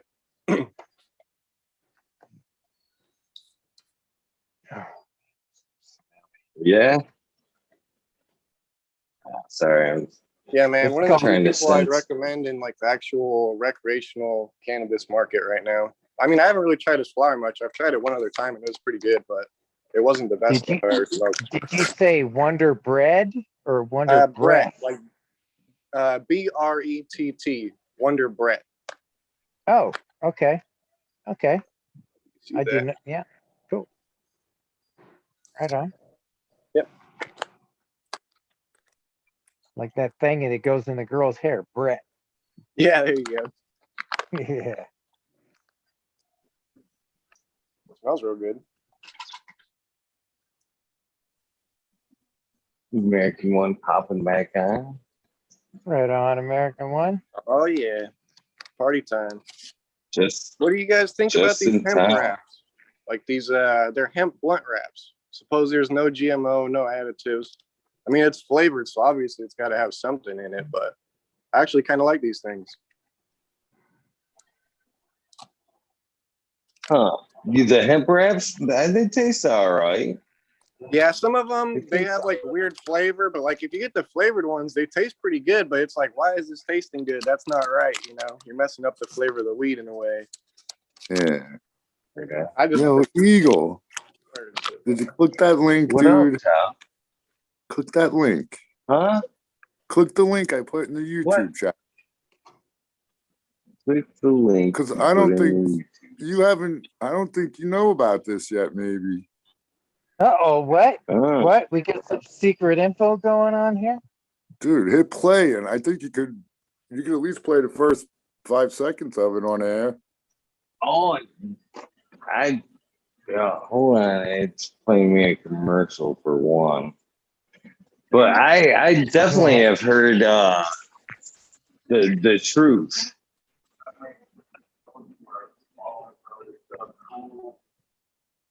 Well, please grab your bombs, your pipes, your good, your rig, dead drugs, whatever you got, and let's get high.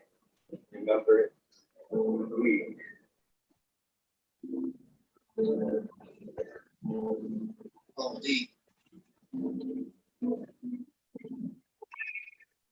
Man, I just got fucking chills. Dude, right? I couldn't even hardly hear that. Shout out to Mr. Green That Pie. was That's pretty fucking awesome. Shout out to Mr. Green Pots. He brought it to our attention. You know what? I listened to the truth today, the story of the truth, and I seen that the better place, and I didn't. I would click that, but I don't know what to say. That's talk about a fucking honor, man. Huh? That's totally awesome, dude. Totally awesome. I guess chat's not a fan of the hemp wraps. What about the element papers? That's my next go-to. I like those, dude. Those are thin, super thin. Yeah, those are my favorite paper right there. I didn't know. And just being chat. I'm Yeah, I've seen a few speechless. people hating on the wraps. I haven't been paying too much attention. I can only see like 5 comments at a time, but the few I seen like, no, I don't like the wraps. So yeah, what they Yeah, couldn't that's- hear it though. Eagles the opening of his tune for Mendo Dope right now, honoring Subcool and everybody yeah. else who passed. I'll fucking play it back, man. But man, yeah, I'm so taken back, man. What the fuck, man? All right, I'll try it. All right, that's fucking cool as fuck. I asked him when I hit him in chat today if they would play the other today too. So I wonder. I gotta be able to bring up just that right here. All right, here we go, guys. Share some. Here we go. A memory episode for our fallen brother Sub Cool. So if you will, please grab your bongs, your pipes, your hookahs, your dab rigs, your dab straws, whatever you got, and let's get high. And remember, the weed nerd. That's fun. Oldie. That's badass, man.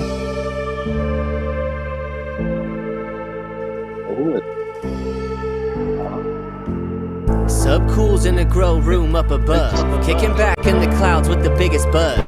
His dream was to overgrow the planet, and we did. All around the globe, seeds getting planted. I'm trying not to trip, he's in a better place. I bet he's got plants growing over heaven's gates. He taught us how to breathe.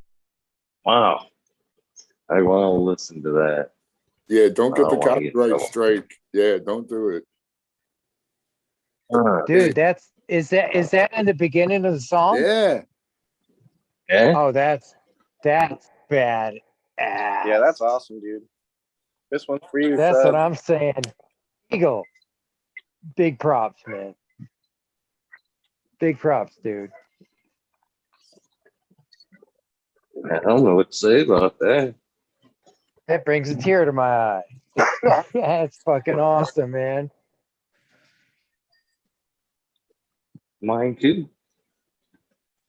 Yeah. But also, is That's pretty That's fucking cool. respect.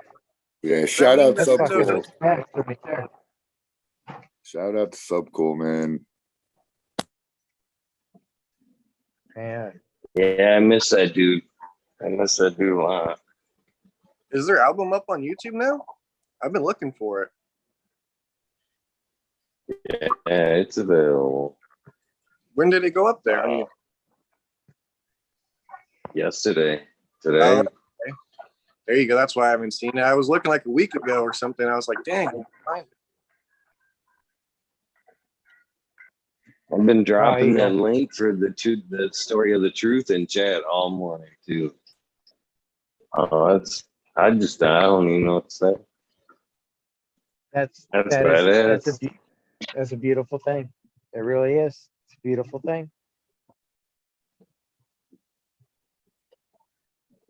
So with that note, I'll share a little other fact with you guys if you want to know it. So hold on, let me find it. There's some of you guys may have noticed, may have not noticed, but those of you who have noticed knew right away what it was. And that is the pin on my hat, which was subs. And as I get to this, there's a little deeper meaning behind it. So I'm trying to find the picture.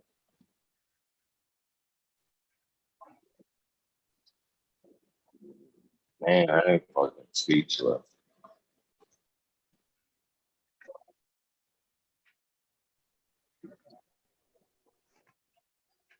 Why can't you ever find anything when you want to find it? First, I'm looking through like 15,000 pictures. So.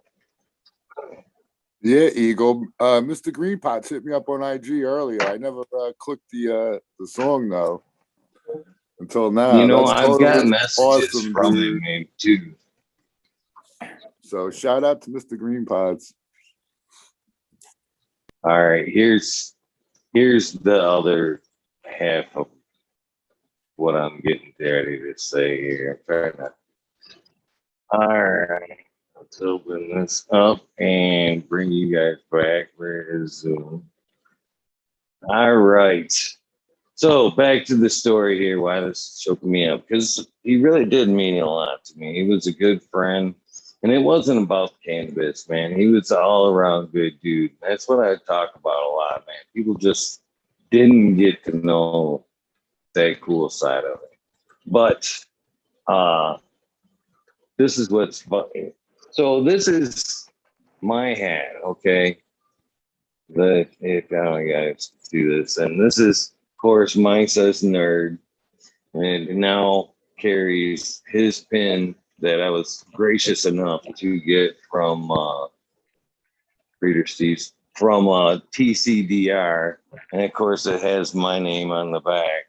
But at the same time I had this hat made, I also had this hat made. This was a hat I had made for Sub Cool with his name on the front, or fucking Weed Nerd on the front.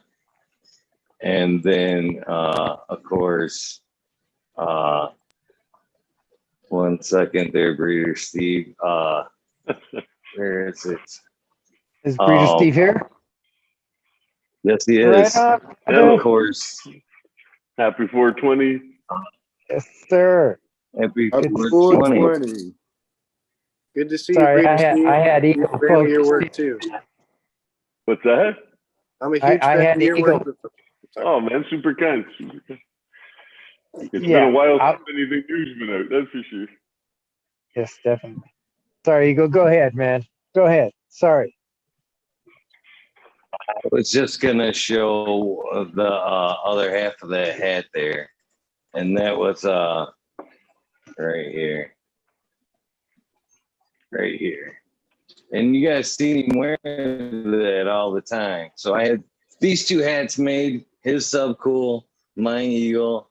His was the fucking Weed Nerd. Mine was just a nerd. But I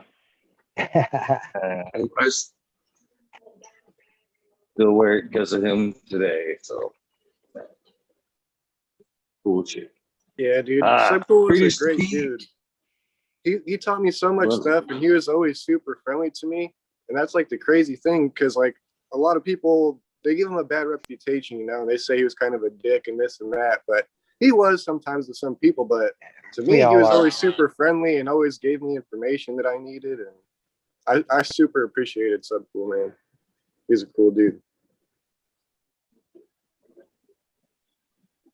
So how are you doing today, Breeder Steve? I'm doing good. Just cooking up the cold start here. Hey, are you still I got stuck it. in Canada? Yeah. I did 4:20 a.m. this morning, but then I went back to bed. Hey, Breeder Steve, I just want to let you know that Faux 20 AB Normal, Yeah. he's been wanting to have a conversation with you. Well, we got to do that then. Yes. So he's been talking about that throughout the day today. He says, "Man, when's Steve coming on? When's Breeder Steve coming on?" Oh, he's a cool dude. They I've never talk met about him in person or talked to him, but he's we've had some good correspondences, and he's a contributor for the Million Seed Search. So I'm really Yes. excited Yeah, to connect. You know. Yeah, I just wanted to let you know that he's looking for you. He wants to Well, see you in person. You know, yeah, let's do it. Where is he? Where is he'll show up. He'll show up. I'm sure he No, will. but Okay. is he in But America? is he in Canada or U.S. or? I don't know. Eagle? Eagle, do you know? I think he's in the Florida area at the moment. Oh, okay. Okay. Yeah. He's, High regards to you, my friend, Steve. Super kind. Breeder Steve. How's Super things kind, going guys. up there in Canada? Oh, you know what? It's I haven't been doing any business in Canada for since the '90s, but I'm just getting back in next summer. This summer I should have a first legal crop out there. Awesome. I've just been doing personal up here for a long time now. How's that big project you're talking about going on? It's showing results. Yeah, we've got the first crosses done, and we've got a lot of seeds still to look at. A lot. And I'm planting them in Colombia, in Jamaica, in Spain, hopefully Peru and Mexico before too long, and this summer in southwestern Ontario. But when you do a batch, do you do like In 1,000 Thailand. of them, Breeder Thailand. Steve, or do you Well, do like a couple yeah. hundred? Well, you know what? It varies drastically. Sometimes I just have 10 seeds of something. I'll check them out. But if I've made seeds of something and I have lots, I like to start about Right. 10,000 of each line if I can. That's just a couple. Yeah, you do 100 of those, you got 1 million seeds out there. You know, if you want to Oh find my, one in 1 million, you need to start 1 million. You know. oh my goodness. Wow, that is amazing. That's way bigger than I wouldn't even think of that. That's Yeah, amazing. you know what? I don't finish that many, but that's how many I start, right? So you thin Yeah. them out. I tend to thin them out. Like if I start them in trays, then I'll transplant the nicest quarter of the seedlings. And then I they'll need, be in like 4-inch pots. And then I'll transplant the nicest of those to 1-gallon pots. And then I'll transplant the nicest quarter of those, you know, so I just keep thinning them out because I I don't need want to to end learn to up with do all that. million. You got I to be need to learn ruthless. to do That's that. the key. Yeah, Yeah, it's hard because you want to coddle them all and help them along and be what they exactly. want to be. Yeah. But the I'm fact not is, that if you ruthless want to when it be, comes to my if you, plants. yeah, Yeah. I always used to joke with people I was the Mengele of marijuana. I say, I kill more of them than you'll ever grow, you know. In Oh, that that's way, too I'm the good. worst grower ever. I've probably killed more fucking plants than anybody. Oh, that's too good. That's too good. Yeah, like Babe Ruth struck out more times and hit more home runs. That's Right? right. That's right. You just gotta next. Just keep working through them. And when you find the ones that jump out at you, you know, there's no doubt in your mind that you've got a winner, right? Oh, I And got that's issues. the joy. I keep most of mine, even the fucked up ones. I Yeah. know it is hard because you kind of think sometimes those mutants have something fun going on too, you know, and you think, hey, what's this going to be underneath, you know? But you know, if vigor is so important, I think, you know, it's Yeah. not the only thing, of course, but if you can get easy to grow pot is what, you know, gets people Hourglass growing figures? pot. Is that what you're talking about? Hourglass figures? Well, do you mean in the shape of like the seedlings? Oh, okay. Sorry. Sorry, I'm confused. But that's a normal state for me. That's a pretty normal state of being. Yeah, I've got the I'm old just, classic, that gnome it's grown. You know that shirt, it's gnome grown? 420 and I've had a little bit of mushrooms, so I'm playing around a Oh, little good for you. bit. Yeah, it's like bicycle day as well, right? Today? Or was that yesterday? Yesterday. I think it's a Okay. great follow-up to 420 happens after bicycle day because Yeah, you know, the that- day after you can be a little fuzzy, right? It's nice to ease back into There you go. the regular frame of mind. Somebody gave me these recently, which are psilocybin gummies for microdosing. Nice. I think they're pretty darn convenient, you know. I would I've say. been starting to snack on those again too. I haven't had one today, but I will. Yeah. Not too much to achieve. Do they give you like a 1 or 2 cap kind of a episode or? Basically, they've got the gummies are 1/8 of a gram of cubensis each gummy. So you can kind of go from there. Okay. You could get fat eating those things though. Right. And happy. And happy. Geez, I was just doing some catalog work here of all the seeds I've had sent in, because I've had a lot of seeds sent to Colombia and then I've had a lot sent to BC. And these are some I'm really excited to check out. These are Mullumbimby Madness from Mullumbimby, from son of one of the old guys that was the ones that bred it. It was kind of a community effort up there. But it's really, he sent me like a 4-page letter description from the old guy. And I think in the 70s High Times, maybe it was 70 or 80s High Times, it was featured in there. And the grower, these seeds are from the grower that was featured in that with his plants and everything. So it's really legit Mullumbimby Madness. So I'm pretty stoked to check those out. I only smoked it once in my life, and it was right after I got married in 2000. I had the joint in my pocket that was mailed up from Australia, and I hadn't smoked it yet. So right after I got married and started walking down the beach, I just pulled the thing out and lit it up, and it didn't taste like any other herb I'd had. You know, it was really distinct and very herbal, if I can say. Looking forward to checking that out though, and making more of those seeds, and then playing with them to see what it can do. There'll be just so many fun seeds people have sent me. I'm so excited to go through them right now and big up some new things. It'd be fun. Yeah, that's exciting. That's just nothing but exciting. Exactly. That's what How to me could you is not all look about. forward to the next day? I mean, you know what I'm Yeah, the saying? more beans you get to pop and the more diverse types, it means the world to me that so many people have contributed to that search, and it's just a hoot going back through it. And I look forward to having them in to visit when the fields are all in bloom. And I'm trying to aim the Colombian one that everything's stagger planted. Once we've grown it out once and have how many days to flower with these or that, then we will put them in staggered planting so that they'll all be ready leading up to December 1st harvest of that living library block.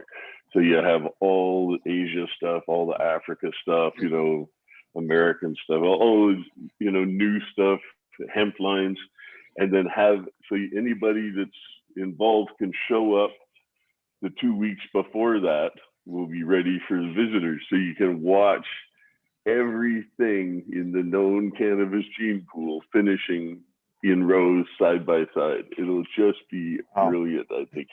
And you can look back to see, when it was planted. They'll have the tags you can scan and figure out, okay, this was planted May 1st, this was planted July 1st, but they're all finishing for December 1st kind of thing, right? So it'll be really neat. It's taken lots of logistics, of course, to get it all figured out. And even worse is these quotas we deal with in Colombia, where I say, I want to plant 10,000 seeds of this one. And they go, you don't need to plant that many. You can plant 12, Okay, you don't know what I'm doing yet. But so sometimes, there's an education process that goes along with the authorities where I'm working there. But I'm replicating the experiment in Jamaica, in Spain, and in Ontario. And the Thailand one, we've broken ground there, but we haven't started planting yet. So that's going to be fun too. I'm supposed to be doing one in Australia, but it hasn't gone very far yet. I don't think I've got to let my dog out. She's driving me crazy.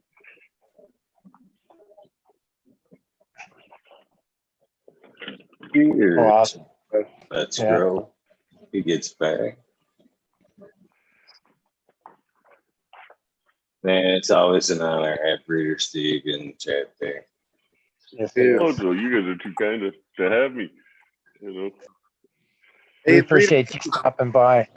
I had a question. I feel like a footnote in the cannabis world. I laugh and I get the love that I do. Just makes my day. It's really kind, everybody. There's lots of people doing it nowadays. That's for sure.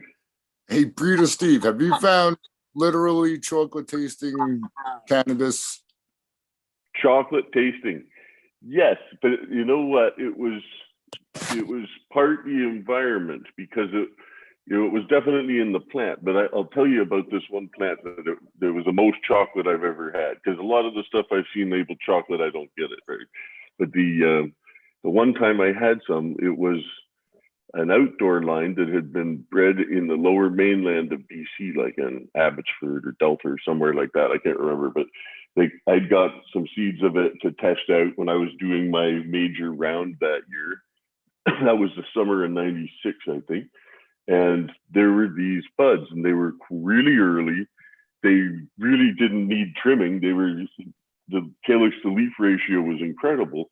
And they were quite red-haired, which I don't love, but they were really tight, and they were the first thing to finish that year. And I was quite impressed. But then when I went to dry it and smoke it smoked like shit. They tasted literally like shit. And I had a friend up from Washington, and he's, I've got 100 kinds of weed flower in my backyard, and his first stuff drying, and he's going, so what's this all? He's like, oh man, this tastes like dog shit. I said, it really does. Like, it tastes like dog shit. Closed it up in the bag, rolled it. I think I rolled it up. It was maybe 2p or half pound or something of that little group of plants. And I stuffed it in like a box in the attic for like extract later kind of stuff, and just forgot about it. And then the same friend was up from Washington like 9-10 months later, like next June or something. And I had just forgotten about the box, and I'd found it. I pulled it out to get something one time, and I was like, oh, there's that weird dog shitty weed. I pull it out and it's gone totally brown now. It wasn't that red and green that it was when I put it away. And I thought, I'm just going to roll it up out of curiosity because it smells really chocolatey. And it tasted like chocolate. It was incredible. And then my Washington friend, he was there like the next day, and I remember just laughing about it being dog shit weeds. So I didn't tell him. He just said, what do you got that's tasty and exotic right now? You know, and I said, oh, check this stuff out. Totally chocolatey. And pull it out. He's like, my God, that's incredibly chocolatey. That's so gorgeous. That's some of the most interesting weed I've ever had. And then after, you know, a little while, I say, you know, that's the same one that tasted like dog shit in the fall, you know? And we just couldn't believe it because it had changed so much. And it wasn't like all the other weed that got old smelled like chocolate. It was just that one, but it was part of the curing process that brought it out. But it was unmistakably chocolatey. It was really, really chocolatey. Was there a strain name on it? No, never did anything with it. I don't know what happened. I don't know like where it came from or where it went. I didn't hang on to it because I'd already killed it because I thought it tasted like dog shit in the fall, you know? So I realized later there's something to be gained. I'm just letting my dog in, but I'll keep talking. But there's something to be gained from these storage trials because sometimes you know you're not going to sell all the weed right away, or you want to wait till next year in July when the prices are up again. And in July, you know, finding cannabis that has shelf life as a trait is really an interesting trait. You know, like what kind of weed gets better with age? That, you know, lots of us do like curing longer term, whereas most of retail consumers go into a dispensary, and if it's older than 90 days since it was cut, they won't buy it because they've never had well-cured weed. You know, I've got weed in the jar upstairs that's sticky from 4 or 5 years ago. You know, it's still sticky because it's put away right, you know? And that kind of curing, like you see it in cheese in a fancy restaurant in Italy or something, and they call it the stagionamento, something like that, I forget. But they would have a little cheese curing area. So they would buy good cheese, but then they would store it and age it. And it's the same as you see with them hanging steaks up at the nice steakhouse, or, you know, most tobacco is not even rolled till 4 years after it's cured. So I think there'll always be, you know, a taste for people for the very fresh cut. But I think more people, even like white wine, you know, a lot of people really just like a fresh, bright, fruit-forward white, you know. They can't stand the thought of a 20-year-old white that's got nutty notes and slightly oxidized in that, right? Whereas other people really appreciate that old white. There's nothing fruity about it, but it's just a different type of wine. And you can see this in lots of things. And oxidation plays such a role in this curing and micro-oxygenation, you know, to do it cooler. But some of the best weed I know of that I've grown and shared with people flavor-wise, it's been at 9 months in the jar, and the people are like, this is the nicest weed I've ever smoked. I said, did you ever store any 9 months in the jar? And most of them haven't. They get weed and they smoke it in a week or two and that's gone, right?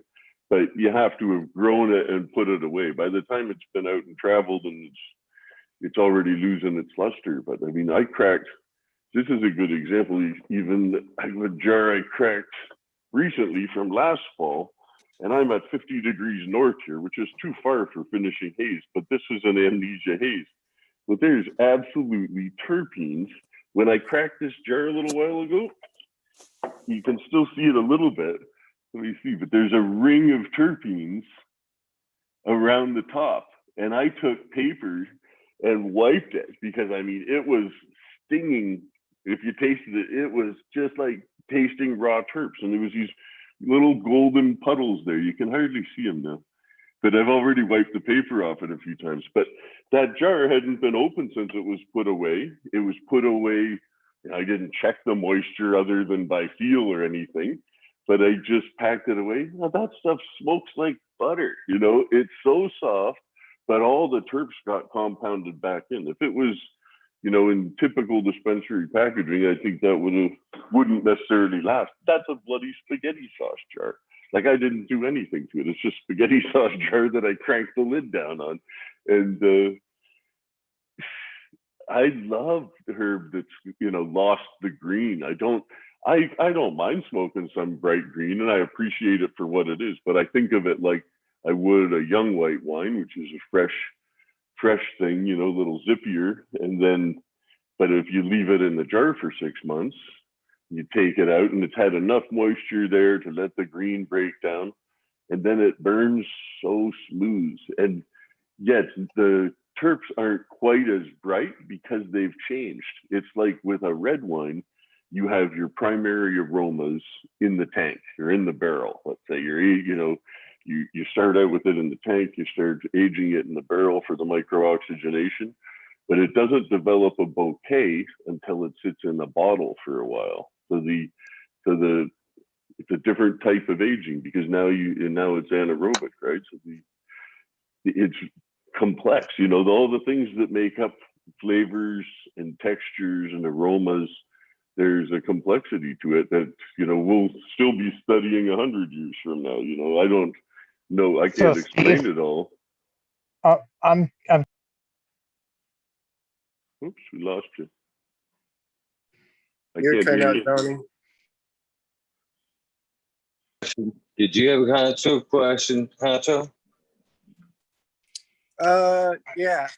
Yeah, it was about you were talking about Mexico earlier, and I was wondering what region in Mexico you're going to be growing in.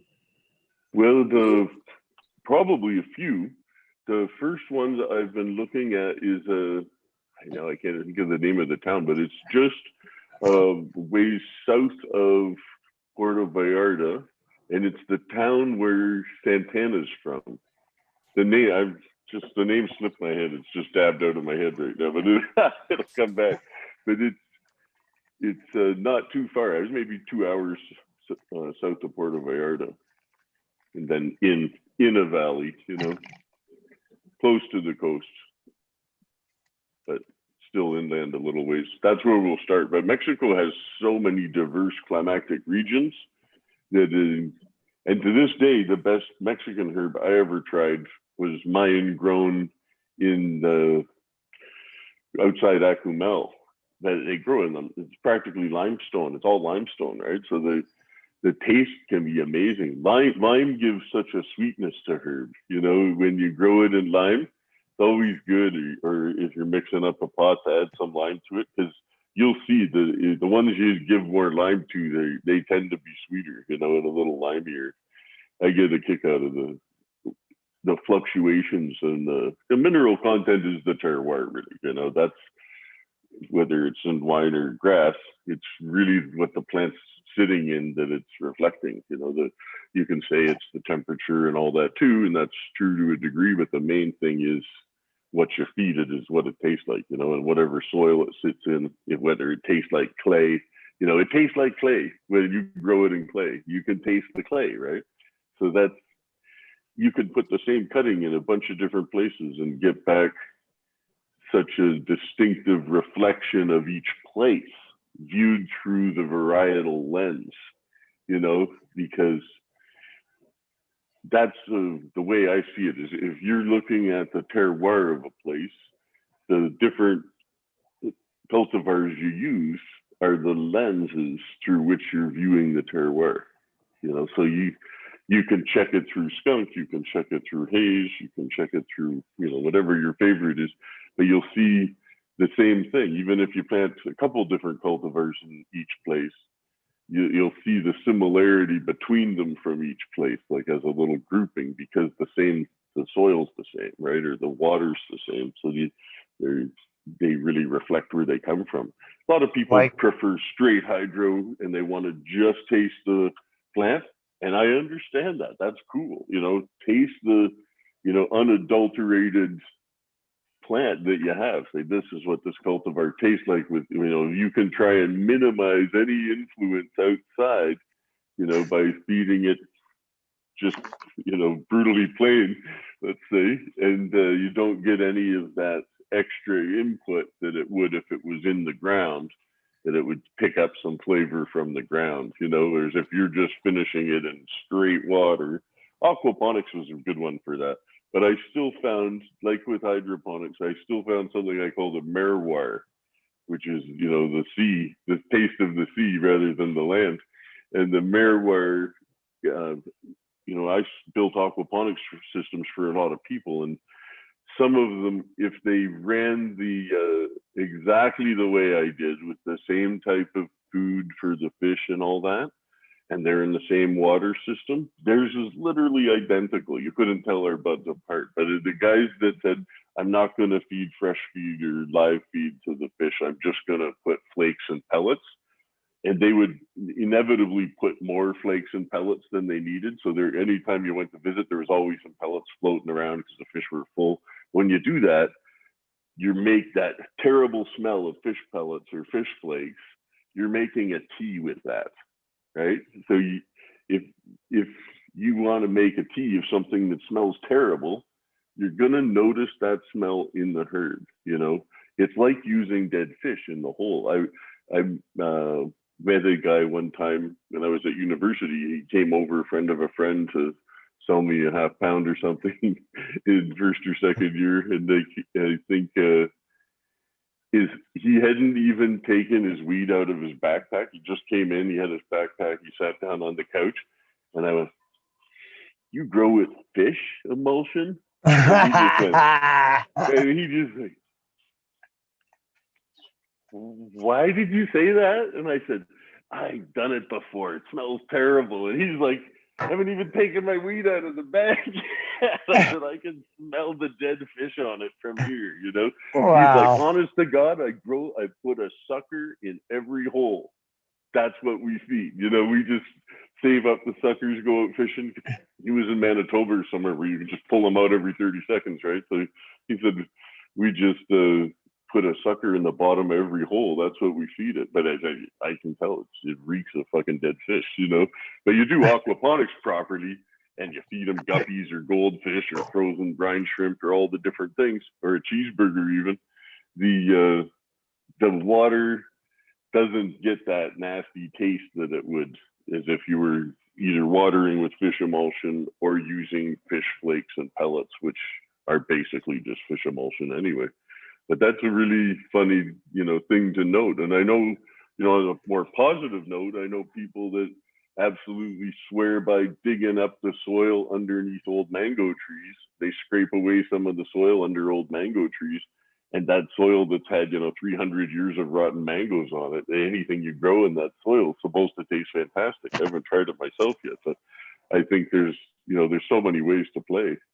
It makes I think sense. there's something to that. Yeah.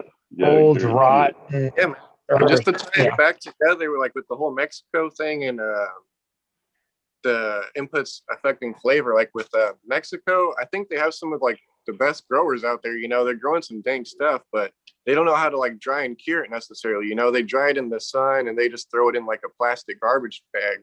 Well, that's a prohibition factor, right? They're trying to work in the woods, and but also I once find that it's open, it's a different story.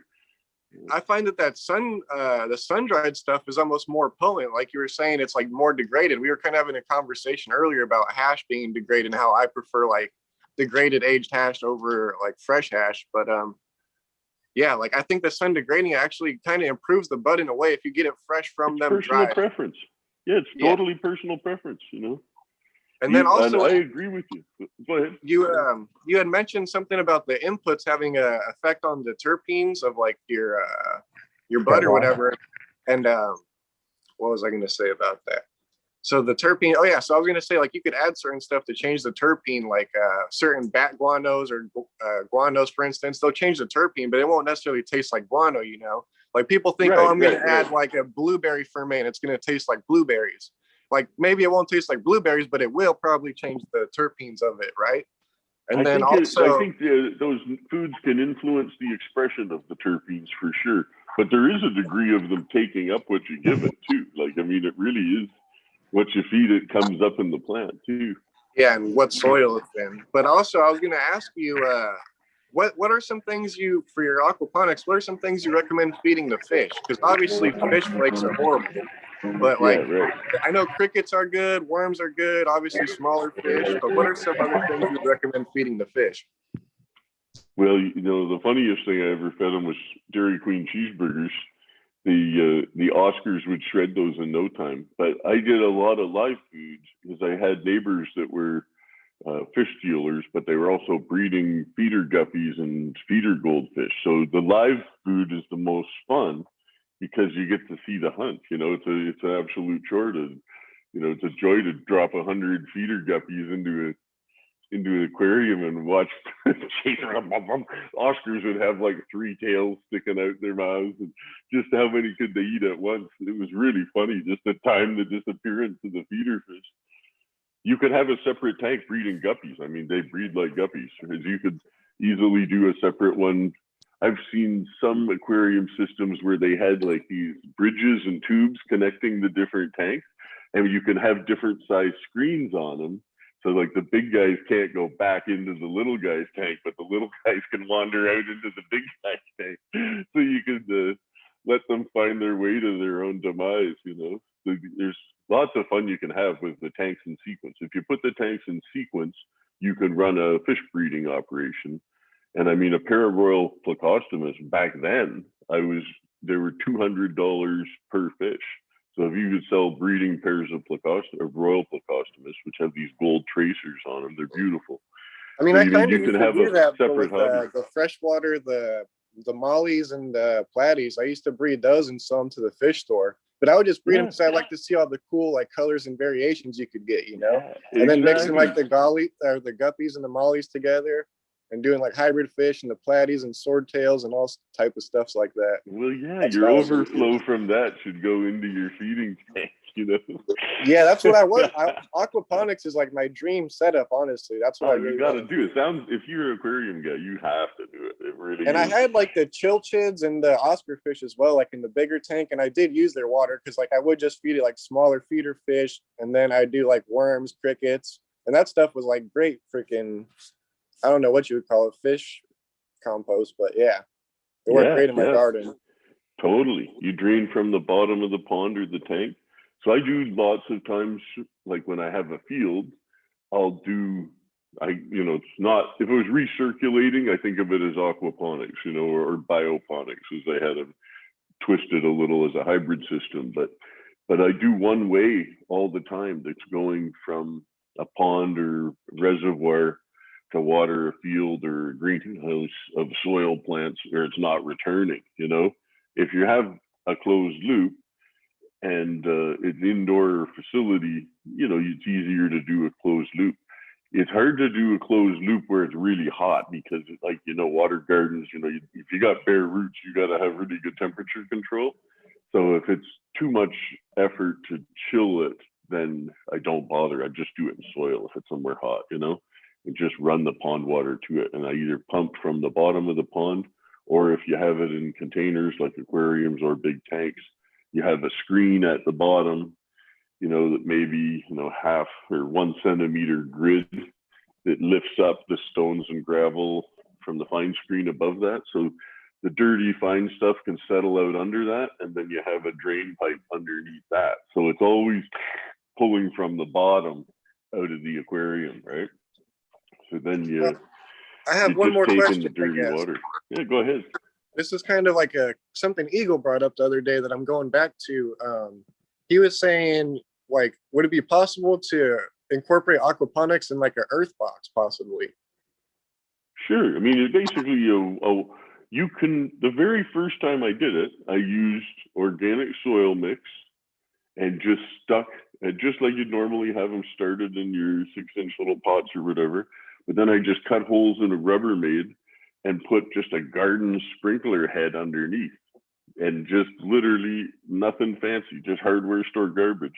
And I just had that spraying up. So of course I improved on the original one, but originally it was just these pots sitting in the lid of a deep Rubbermaid, and then the water sprayed up.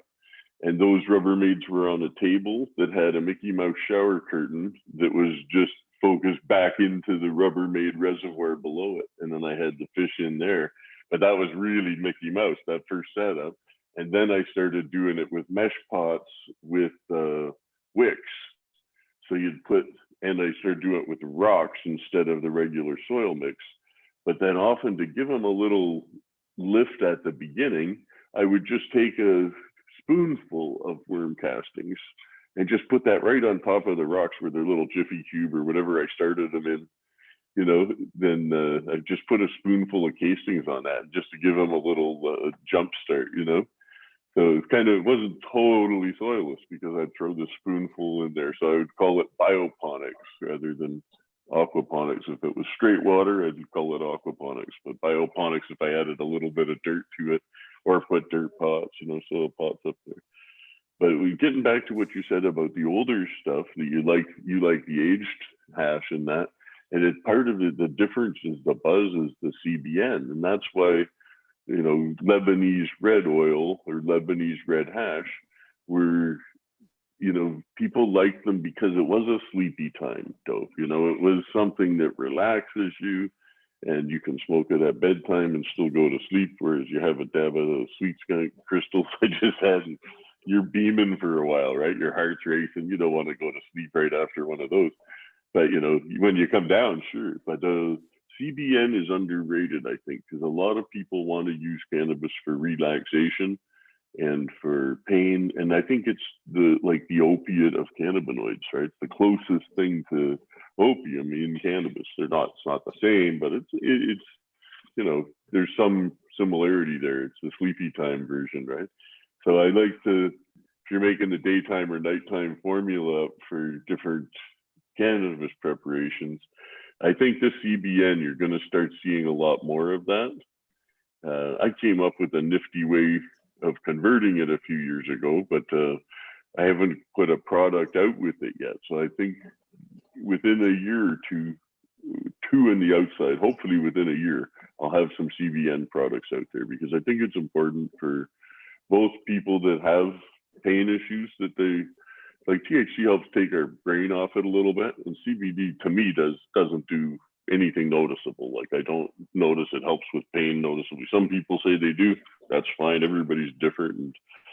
But I've got back pain I've had my whole life, really, since I was like 5 from 2 herniated discs. And I probably use cannabis medicinally, but unconsciously. You know, I was drawn to it. I like the way it made me feel, and it doesn't totally get rid of back pain, but it makes it bearable. You know, it just puts me in a little better mood.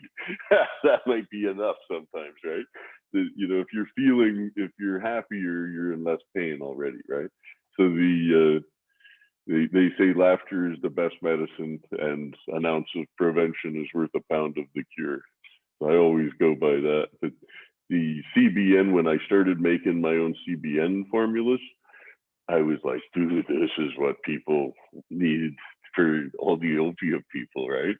Because I know that feeling. I grow poppies too. I love opium. I need it for my pain. When the pain is bad, I'm making poppy tea. I make it like espresso. I grind it up the tops, take the crown off, the woody crown, then you grind up the tops to powder, put them in the espresso machine, pull a blast, you know? Even you don't need to fill it with straight poppy. If you fill it with straight poppy, then you can pretty much just be making with it. But if I would even bust it up with coffee. I'd put just one head, but bust it up. That's not enough to fill the basket, right, for the espresso. So I'd put it in with enough beans mixed with it that I could get a shot of coffee and just tasted a bit like opium. And then, you know, a little while later, I'm just laid out. So if my back is really out, that's how I tend to take my homegrown poppy, right? I just blasted it with a coffee and have like the opacino. Yeah, the hippie speedball right there, they call that. The hippie speedball. I like opacino. So would there be any benefit to running a crustacean tank instead of a fish tank in an aquaponic system? Go for it. You know, the more life forms you have, the better. But if you want to do a monocrop like that, you know, and harvest shrimp, say, you know, or harvest crayfish, the crawdads, whatever you call them, yeah, you could totally do that. You know, you could have a lobster farm doing them. You know, there's really interesting. I do see people in BC that are doing straight salmon and selling the salmon in the fish stores locally, that they're growing aquaponic grass with their salmon and selling the fish in the fish stores. To me, that's just beautiful to see, you know, because it was sort of what I was dreaming about 25 years ago when I was 94. I started setting up aquaponic systems, and then I set one up for a grow store, and I moved to town because they thought it was just nuts but they didn't continue on with it because they just couldn't. They're like, I just can't get my head around it, you know. But it was weird. And these places make so much money selling bottled furs, right? So you say, well, your customers aren't going to need that all of a sudden. I don't think there's a lot of appeal to keep selling those systems, right? Because they make most of their money selling bottled food. So, anyways, whatever. It's been great, you know, sharing my experience with it back in the day and talking about it on Overgrow or wherever we chatted about things, and then to come back after many years off, you know, and not paying any attention to the system. And when I came back, and I was like, holy fuck, there's lots of people that grow an aquaponic now. There's entire podcasts about it, and it's going off. I was super stoked to see that, really, because of course, when I started doing it, you'd have so many people just going, that's just crazy, that's stupid. And I'm sure there's still people saying that now, but not the people that are doing it well. People that are doing it well tend to keep doing it because it's pretty amazing. And you get such a clean taste of every plant, and it burns with such a soft texture. Again, cure dependent as well, but it's raised at such a low ppm in the water all the time that there's not a lot of excess consumption that it needs to get over at the end. And so there's no need to flush it because it's never getting, you know, a strong concentration. It doesn't have to be overfed. You're not going to have burnt tips on the leaves, you know. It's always just humming along at a maintenance dose of food. And that's the thing with food. It doesn't need thick concentrations of it. It just needs constant availability. So as long as there's always food available of whatever nutrients you're looking at, it doesn't matter if there's a huge amount of it, because it can't use a huge amount of it. It only draws a little bit at a time. So when you force feed it, they taste harsh, you know, and it makes herb taste harsh. Whether it doesn't matter if it's organic or salt, you know, you can overfeed it with compost too. So I mean, it's really a less is more situation. I think if you want the tastiest grass, the thing that I think people don't consider enough, and most of the pod companies, as you know, they're not always run by heads, you know, so they don't think of like the texture of the smoke. And as far as I know, nobody's ever really studied that. And it's something I would like to study. You know, I picture those machines they use for the cigarette trials, like the guy that smokes, they got like the little droid dude and he smokes 10,000 cigarettes. You know, he's got a vacuum built in that's going through his lungs. But I think we have to do some smoking trials and measure, you know, the temperature of the smoke. See if it's different, like when it's burning with a white ash versus a gray ash versus a black ash, you know, does the temperature change, or is the tar content different? I think it's a tar content is part of it, because you get really tarry joints, not so much resinous necessarily as tar, you know. It was like that chocolatey plant. That was a tarry plant, you know. And I think there's some plants. Chlorophyll probably plays a big factor too. Like you were saying, the stuff you've been curing for all that time, a lot of the chlorophyll is probably gassed out or has been consumed by whatever acids or whatever is in the cannabinoids, you know. So the longer you let it cure, the more smooth the smoke will probably be. Like I like that old, it's like a earthy, woody, just caramel smooth smoke, you know. Yeah, and that's the thing, is a lot of people like that and a lot of people don't. They haven't learned to appreciate it, let's say. You know, I think when you give somebody one, like I shared some of the stuff I'd been curing. I just kept this one jar of something from like 4 or 5 years ago, and I thought this was really stony bud and it would be fun. It tasted pretty good, but I thought, you know, and I could have finished it a long time ago, but I kept some because I just want to see how long I can go with it, you know. And I've had the people come out and visit sometimes, and sometimes the first joint I'll say, they're like, what should I try? Because I got lots of things to try. And I say, try this really old, like, ever tried like 4 or 5 year old bud? And I don't think so. Like, check this, and they're like, holy fuck, it's still sticky, you know, but it's really dark, you know, and it really looks different. But you smoke it and you're like, it's like a cigar or something. It just has a whole other character, like you said, you know. And I think people, once they have a chance to try something, there's a difference between being cured and old and being stale. You know, stale is not what I'm talking about. You can go to stale much easier than you can go to cured.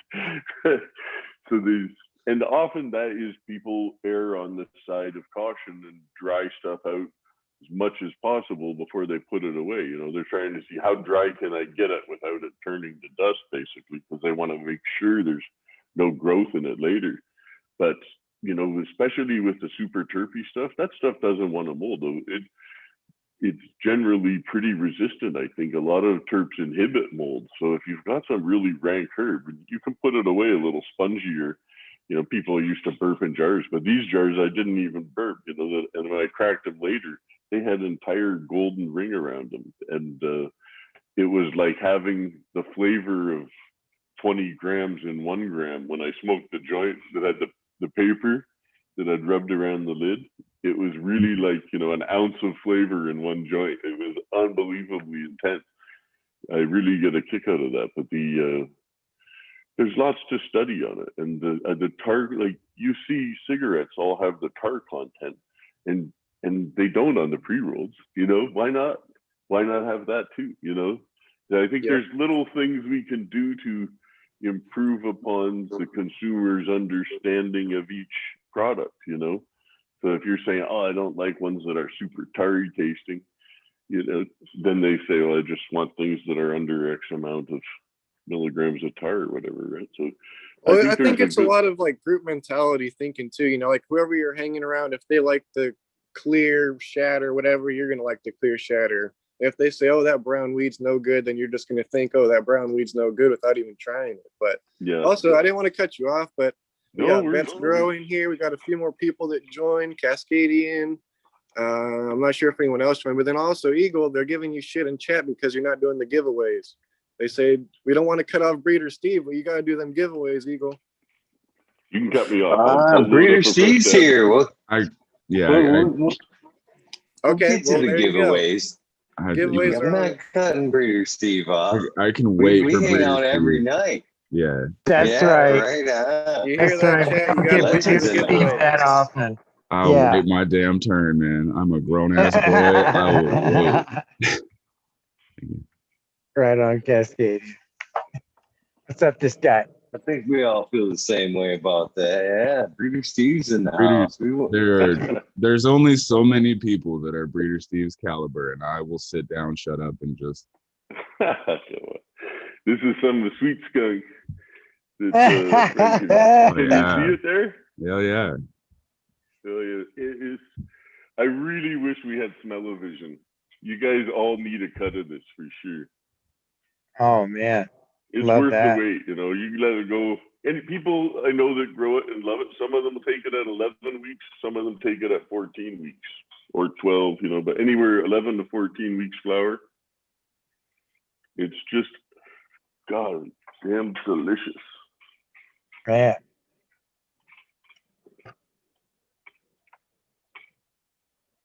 By all means, do what you got to do. Cheers.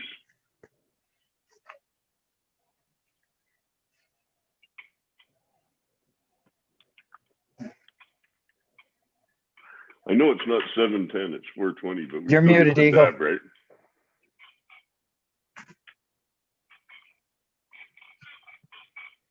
It's always time for a dab, right? Right? Oh yeah. All right. Look at that. Come on, baby. What an amazing rig. Well, I guess we'll give them a giveaway since they want to give away. I've got a t-shirt, some slacks, some hat pins, and a shirt. A show shirt for you guys if you want it. We got 0 to 600. Breeder Steve, will you pick us out the lucky number and Zoom there? I'm sure you know how to work Zoom. Pick out a number between 0 and 600 that'd be the lucky winning number for this giveaway. God, there's over 200 people. There's what? 198. Oh, wait a minute. Breeder Steve, you got to put that in chat. Yeah, you weren't supposed to say it out loud, brother. Yeah. This is for somebody in chat to win. So you got to put it in Zoom chat so I that gotta we pick know. a number, put it in chat, and somebody's gonna guess the number. Right. Yeah. You put it in Zoom chat though. Make sure it's going to Zoom, not the regular chat. Oh, what the hell's the difference? Well, Not, the not chat. the YouTube. on? Not Click YouTube. on chat. participants. Yeah, Okay. that's chat. There you go. Am I on it? Somebody. Is this it where it says They're this just chat? they're just Okay. meaning not Yep, YouTube chat, that's but it. the Zoom window chat, not the YouTube. Okay, chat. but it Yeah, says that's to where you- everyone. Is that supposed to say to Yeah. everyone? Yeah. Okay. Yep. That's just It's just everybody on show. here. Right on. Okay, new number. Not- New number. New numbers. There we go. 2021. Oh. Good luck, guys. You guys got a minute and a half. One guess only. Please. And if you see that somebody else has picked your number, choose again. Man, I can't believe what just showed up in the mail for me, dude. I didn't even know it was coming, but 420 is beautiful, bro. I had no idea. You can't just tease. Can you read that middle one? TBH. TBH? Yeah. Cuban Black Haze, maybe? Oh, nice. I had no idea. Cuban Black Haze? I had no idea she was even coming, bro. I didn't even know. It's always so nice when you get seeds that you don't even know are coming. Dude, that's a highly held thing. Sign They of don't good just karma. Get that shit out, dude. Nice work, Cascady. Yeah, you could blow me over right now with I'd fall over, dude. I feel like it's not for me. I feel like he sent it to the wrong person. I don't think so. Yeah. I'm gonna ask anyway. That's not what I expected. That's a good day. Happy 420. All right. Steve's number was 240. 240 was Breeder Steve's number. I seen one right off the gate that was pretty close, but I didn't see 240 in general. There was a couple of close ones. They were off by like 10. There's that The 236. one I seen was, yeah, that's the one I'm referring to. 236. I don't think so. Yeah, I think that's the one there. Right now. Who was that? Gotta get back to it. Evergreen Hayes, congratulations. And thank you for playing. Please DM me on Instagram, EagleGardens1, or fucking talking shit with Eagle, or email at eaglegardens1@gmail.com. Thank you. All right. They've had their fun. Back to Breeder Steve conversation. Oh, I told you yeah. everything I know. That's it. Oh, shit. There we go. That's it. Give it away again. From the top. Evergreen actually was one of the winners from earlier. So, Breeder Steve, I'm curious. Do you have availability to Colombian or chocolate lumbo, chocolate Colombian? I haven't seen any. Okay. Have you had any of that from the? What was that? Back when I had that, it must have been 79, 80. Or no, I it's haven't had it. oh yeah. So can I pick your brain? Where are you? Where do you know of finding the coffee, caramel, chocolate, leather, anise? I don't know, because I haven't done enough trials with everything for the curing that, I sort them out mostly based on growing characteristics, like primary smells that I like and all that. If they cure well, it's a bonus, but I haven't really been, making a proper matrix up to test it. So it's something I'd like to get further along with. And I know that there's people that have studied the terpene inheritance, and like Dr. Philippe Henry knows a lot about that. So they've got markers for all the, let's say, primaries, but what they evolve, what do all those, maybe it's known, like just in the field of aroma study, the degradation product, of each of those, linalool or limonene. What does limonene break down to, over X amount of time / oxidation or temperature, whatever factors influence its evolution, its molecular evolution of these compounds, right? So it's complex. It's fun to study for sure. We need to do more in it. But which one are you looking for? Man, that dab just hit me. Woo! Nice. I'm working on it's been pretty under wraps so far, but I feel comfortable talking about it. I'm working on a project designing an application for capturing data from the community, essentially from anybody who's willing to play ball. Trying to figure out how to do it nonprofit, open funded, or open source, so it's not anything that could turn into Phylos or anything like that. But it's about capturing environmental data, soil data, as much as you want to play ball with all of that, and then building a community-driven genetic universe with testing. So it's about outsourcing everything, and I'm just trying to build the hub and then work with everybody that's already established, so that there's no like centralized control, paranoia, you're going to steal my genetics kind of thing. But it'd be really interesting to talk to you more about it. I don't want to take hours of Eagle's time here, but I wanted to mention definitely. We're trying to do really novel things for the community, and it gets really deep really fast. I just wanted to bring it up, and maybe we can get together at some point. Yeah, don't give me a call sometime.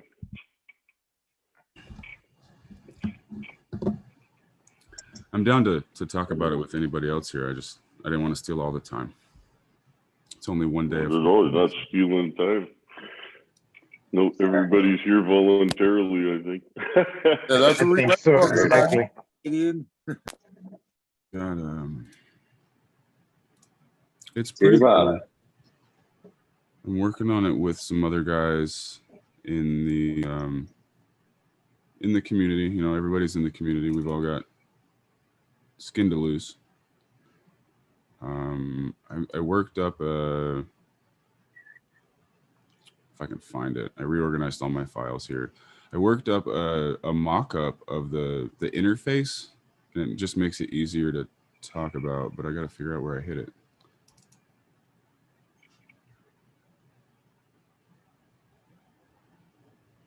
Oh, I don't know where it's at, man. It's here somewhere.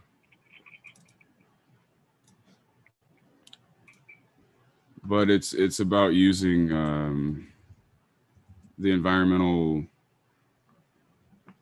controllers that people are developing, or there's like for farms, they have those weather stations where it has all the data gathering things on one pole, and getting those to log in, just plug into the server so it's all live fed, and then creating a grow log so that you start the plant and finish the plant, and it logs the data for that plant because you've logged it, like you set the markers on time, and then being able to look at, like, say it's week 3 of flower and you go defoliate really hard, you can go in there and say, I defoliated this day right now, and then watch the downstream effects of your defoliation on the monitor from the environmental sensors, so we can learn what exactly our practices are doing to the environment that we're doing it to.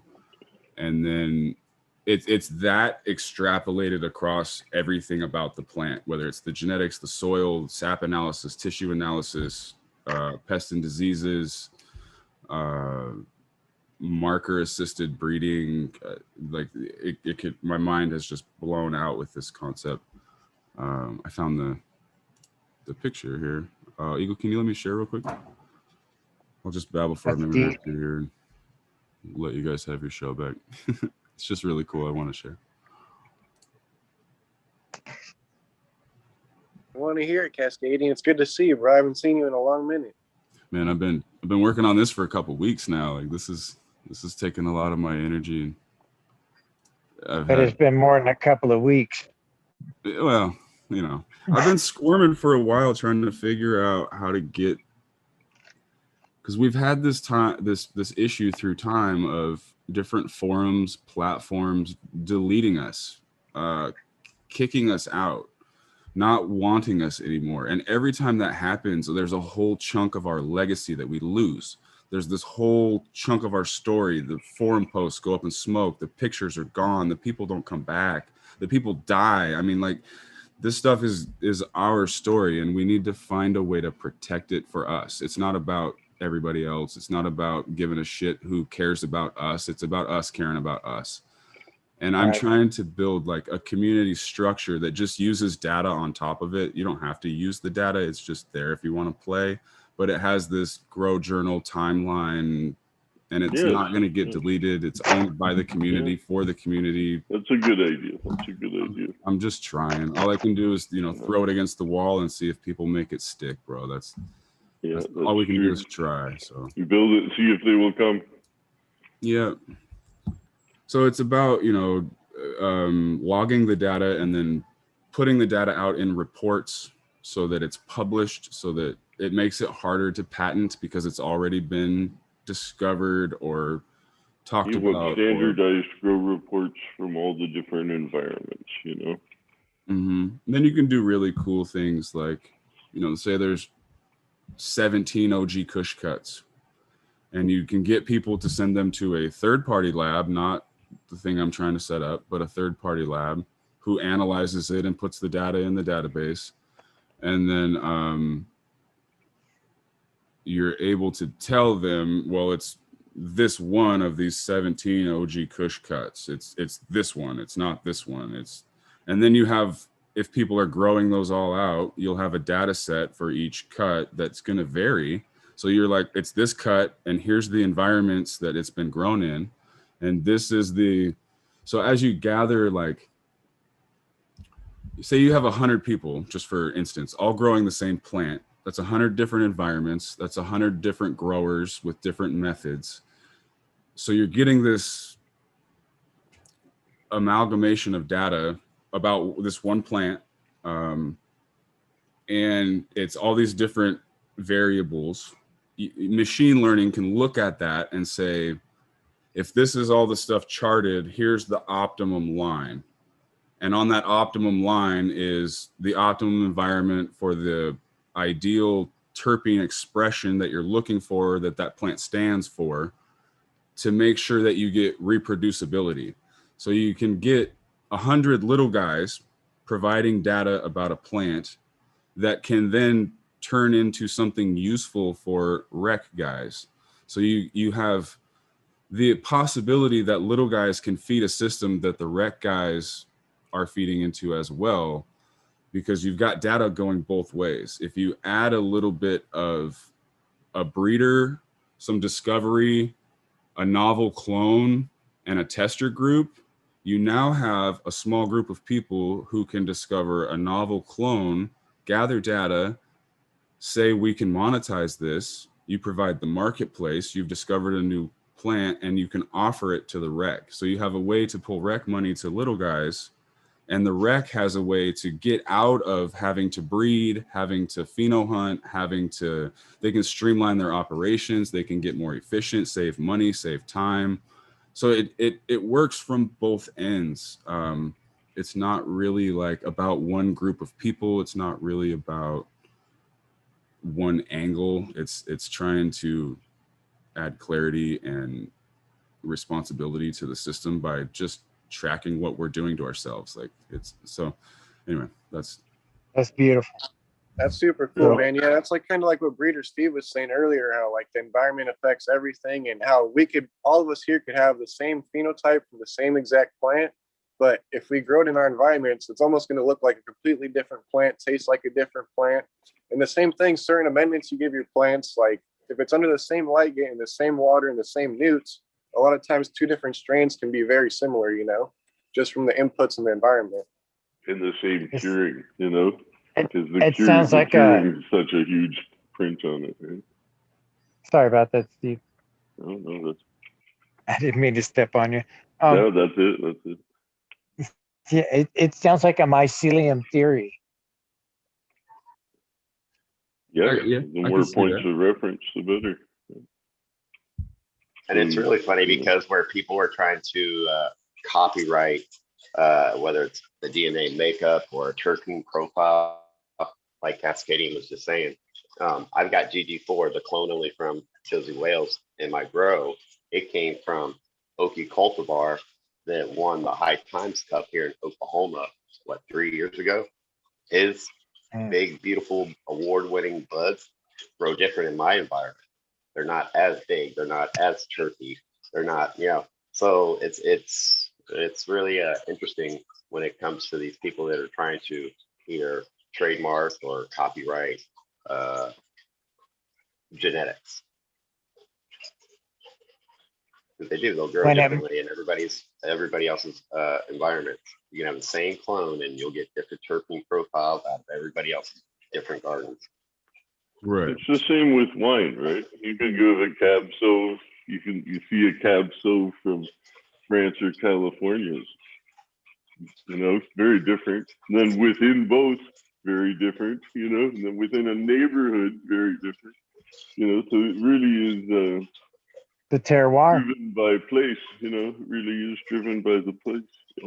And of course, there's less of that indoors. They get more generic. The indoor, right? But it's still a huge range of skill applied to the growing and curing of indoors. So there's some that's excellent, some that's not. There's more that's not in either paradigm, Well, I got a question for everybody here too, because Subcool, I've noticed if you use Subcool's recipe of super soil with Subcool's genetics, they usually turn out pretty damn good. Now, if you take Subcool genetics and put them in hydroponics, they don't seem, they do well, but they just respond better to a organic soil. Does anybody else see that, or is that just kind of a Smiley's Garden I seen had that kind of. Bingus had made some seeds that have been in perlite their whole life, or maybe seeds are cloned, I'm not sure, but they were either bred in perlite or they were clones that had only been in perlite, and he put them in the super soil and they were like stuck. I guess he finally got them to start growing, but they were still alive, but they weren't growing much. But I think it had been shocked from being in the soil system and then going into the live soil. So I'm sure it happens. I'll tell you, some strains don't like the super soil because it's too super, I think, and they get funky. They get either funked out or they even herm. There's been blamed on herm tendencies because it's too hot. But I think the biology might even scare them or something. They might think it's a pest or who knows, because they're just used to being it's completely clean. They're like, oh, what's all this biology on my roots,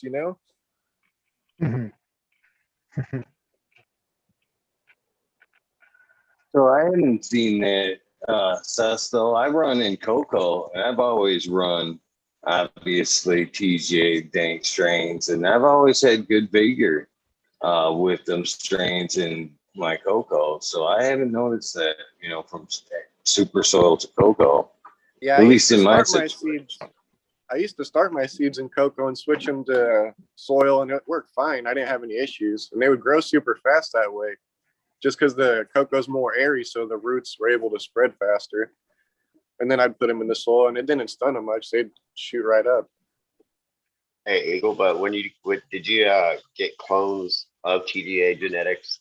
You get a clone from somebody that's doing it in soil. You know, they took a clone from a plant in soil and then put them into your cocoa. Oh, definitely, and vice versa. I've given out clones that I've grown in my cocoa that has been in my cocoa for years, and passed them off to people that were in soil, and it took a round or two to develop or adapt to their system as well.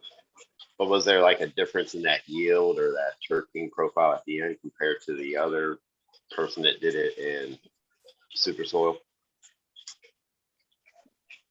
Well, in the case of the 9-pound hammer, there was definitely a big yield from one person to the other. They took them a couple of rounds to get them to a yield that I would have gotten in my cocoa, to be honest with you. So yeah, there was a couple round phase there before they got it under control.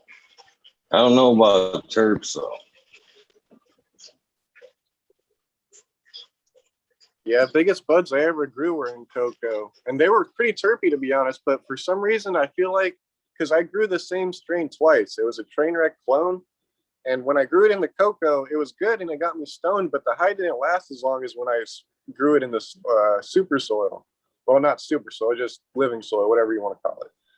But yeah, I don't know, because I've gotten big, huge yields in cocoa where I can't get those same yields in soil. Well, maybe I can, because right now I'm only using a 400 watt HPS, and now I just finally put in like another 25 watt Walmart LED just for the heck of it. But I'm eventually just going to swap the lights out and go to like 600 or 1000 watt HPS, or maybe the 630 CMHs or something. But this round, I'm just trying straight metal halide the whole round with the one LED supplement just to see how it goes from veg to flower, and starting them in their final pots too.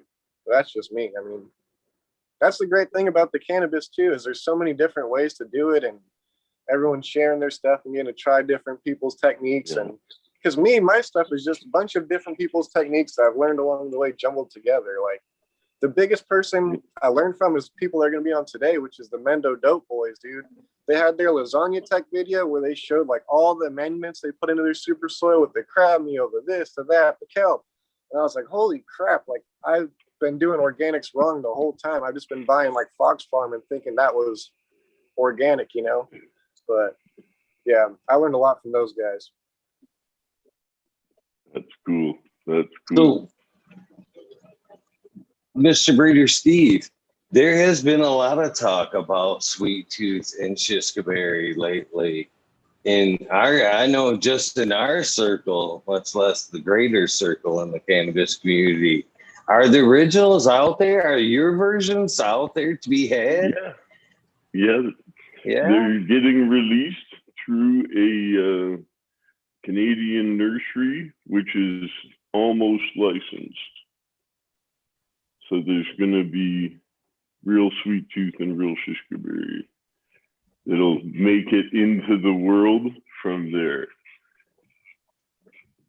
Oh, nice. I know a lot of people are going to be happy to hear that. So, Breeder Steve, what's the either like the most interesting or the most surprising thing that breeding cannabis has taught you about the plant in your years of working with it? What's the one thing that like sticks out to you that either you didn't expect or you were just like, wow? Or it's a really general question, but it's because I want to. It's a tricky one, you know. It's a good question, but it's a tricky one.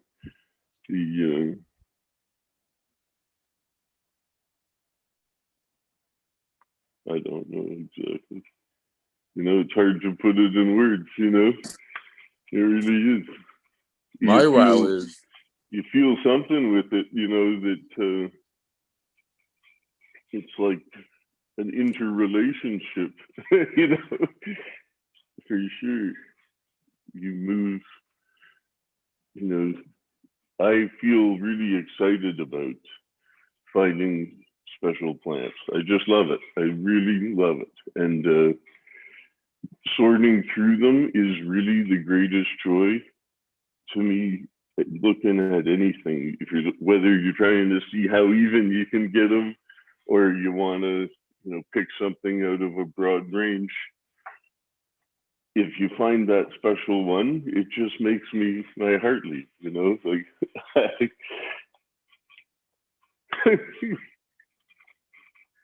Good question. So how big of a key or how big of a sign is a variegation in a leaf that something's good in a cannabis strain? I'm not for or against it. I don't. I find them interesting. I don't I don't seek it out really. If I find it and something special has it, it's convenient to use. It's going to be used for whatever its purpose. But I don't know. I'm not. I haven't given them a lot of thought. I've always wondered if it was, a positive or negative, and I just inevitably I felt that it's neither. It's just a non-issue. Do you like it or not? Do you like the flower? If I find it and something special has it, it's convenient to use.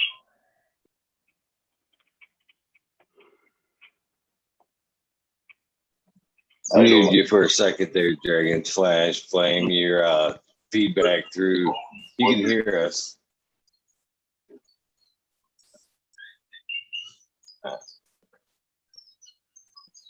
How's that? Sorry, didn't mean to. There you go. Welcome, brother. Carry on, Breeder Steve. Did not mean to interrupt. No, I don't. I've been talking a lot for a long time. I'm probably starting to bore people out there.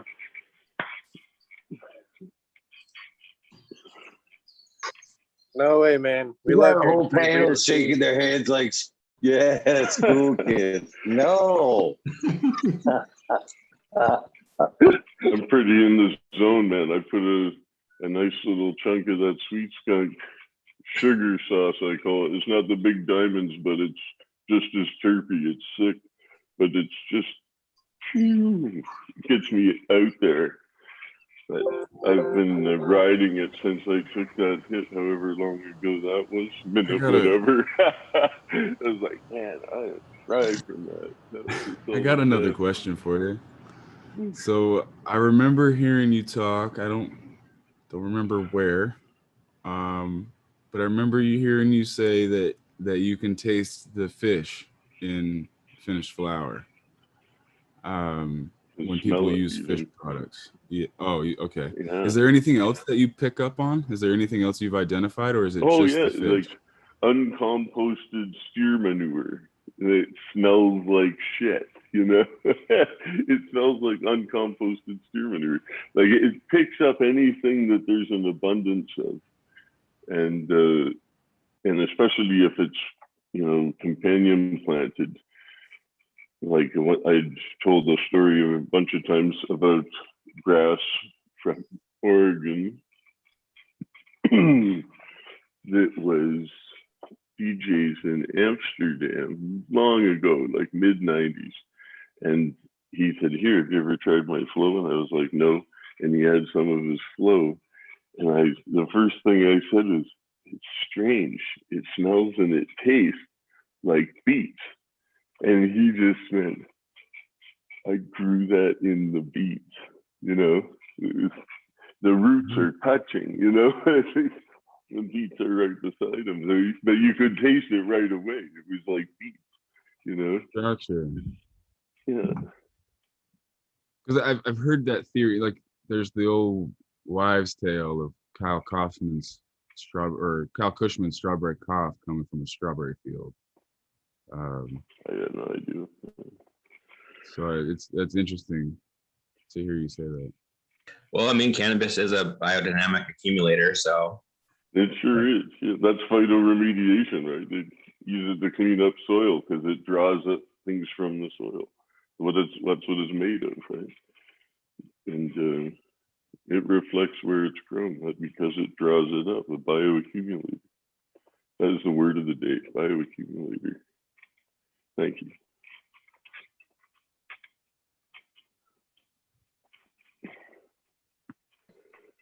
Yeah, man, it's cool. It's cool, like radioactive freaking stuff out of the air and all kinds of other stuff. You know, the soil and the water. Yeah, It's a filter, you know. I've seen a couple white papers. I've been gathering white papers on cannabis lately. The ones that I've seen, they actually, I need to read the paper still, but from what I've gathered so far, they seem to sequester different like what we would call toxins in different parts of the plant. I thought that was kind of fascinating, that it seems like heavy metals get stuck more in the stems than they do in the flowers. Sure, some make it to the flowers, but the majority of what you would find in the total content of the plant is in the stems. And I just think that stuff's fascinating, that it has the recognition to say, I need to put this here, and then I need to go put that in this flower, and then, but this needs to go way to the top of me, but I got to flush this out of my roots. Like wow. Nothing but plans, baby. Just screen it and keep it, you know. That's as long as you've got the cleanest possible dry sift, you've got the bomb, and especially if it's nitro, you know. The last batch I did was with a liquid nitrogen, and it was fun. I didn't go all the way and clean it further, but the stuff that came out even from the first set of screens without any further cleaning was it was incredible, because when it warmed up to room temperature, it was, you know, still fresh colored. You could squish it and it would be the consistency of charas, like really, really oily and smell like a live plant rather than from a cured plant. So it was like blonde charas, this nitro. It was so good. I still kept a little piece of it, but I was just doing a little experiment with it and having some fun, you know, just a personal goofing around. You use the liquid nitrogen to keep it cold? Yeah, because it's fresh plant, you know, so it's not dried. It's not dried, the plant matter. You just clip, you put it in it. Wow. It is like really cold. And then pour it on the screens, like have it set with screens to tumble in it for just a little while. But the thing is, you need thicker, wider hole screens than you're used to, because a lot will want to stay on top of a 220. You need like 300s for the work screen, you know, because the glands are giant still. They haven't dried and shrunk. Gotcha. That's a new one to me. That's yes, Parahoot is really fresh sift. And then if you wanted to do anything with that, whether you wanted to squeeze it or blast it, whatever, you could do whatever you wanted with it at that point. Basically, it's totally, but it smells like the fresh plant, and the terps are incredibly loud, like compared to non-freeze dried. What's the water's, you know, in the right hands, water can be done well, but I find it messy, and I don't hate it. I do like water hash, but I don't think it's as pure as dry, because the water smells like something, you know, it's rinse something off, you know? Right. So you lose the water soluble, right? Yeah, exactly. So or at least some of them. Depends how long it's in the water and if you're really quick, but I find, you know, to skim it, that's beautiful. And anybody working water, got nothing against it at all. But I think dry sift is the gold standard, but the fresh frozen dry sift is just, you know, to me, it's still a novelty, but I think I could see a larger scale use for fast speed, high volume processing, high grade, high volume processing. So I, you know, work out the industrial size versions, like, because I want to make one of these that's, I just take in a ton of fresh every 10 minutes, and then just take down, have like a 4-week harvest window between different cultivars and Oh, take down we need lots to of talk. them. Yeah. I got another product I've been working on. I just built my first seed cleaner, but I'm also working on a sifting machine. It'd be interesting to run the concept by you and see what you think. Have you noticed any difference? I always ask this to all kinds of people who have experience with fresh frozen, because I don't. What do you see the difference?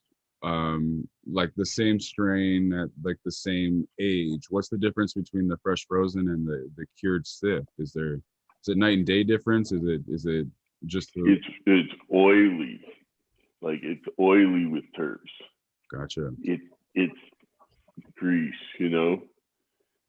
It's still got water in it, so you've got to cure the water out of it, you know. And if you do that in a freezer sitting out or on under vacuum, if you have an oven but not on, you know, no heat, but just have the vacuum and shelves in a cold room basically, and just let them cool down and or warm up and sweat a bit off, and then you have an incredibly fresh aromatic product that smells like the live plant. So if you wanted to put that into any format after that, it's sort of your fastest, purest representation. And you could squish it immediately, and you could have the soil to oil down to a very, very short time. Yeah, we did some live with some equatorial sativa crosses that I've done, and we found the live same thing, really, really oily compared to a finished dry extract. And we found too with the sativa stuff that the yield was considerably less doing the live, but it captured the vibe so much better of the actual plant and the actual terpenes. And you would get like the live, there's some visual to it, and you get like the halos around colors, especially. It's and a you just don't get cream that compared It's to a cream product. Yeah, it's definitely do some, and you'll be a believer for sure. Yeah. You know, it's fun to play with that for sure. Everybody, a jug of liquid nitrogen is not that expensive or hard to come by. So people can keep a jug in their home freezer, and then you're gonna see, I'm sure, modified tumblers. And there's one out there using gas now, but I think it's not the same. But the liquid nitrogen anyway. There's other people who've been doing that for a while, but that's I just started dabbling in it for shits and giggles. Hey, Breeder Steve, have you ever got into the static tech with your dry sift, like pulling all the plant material out with the static? Yes. That's some good stuff right there. Yeah, only on a small scale, like with combs and balloons, and then even with the TV, old-fashioned TV. The one friend had it set up for, we could go put it under, you turn on the TV and pull a bunch off. But that was like 20 years ago. But I've just used the little systems at home, the basic stuff. I've looked at some industrial uses of that in certain industries, and there's existing equipment out there to do that at scale. It's just, nothing to do to repurpose it, even just it's already in existence, right? You can use like a big paint roller too. Yeah. That's the way I've seen a lot of people do it, like on a medium scale, at least, not so much large scale, but. That's smart. I think I heard of that, but I haven't tried it.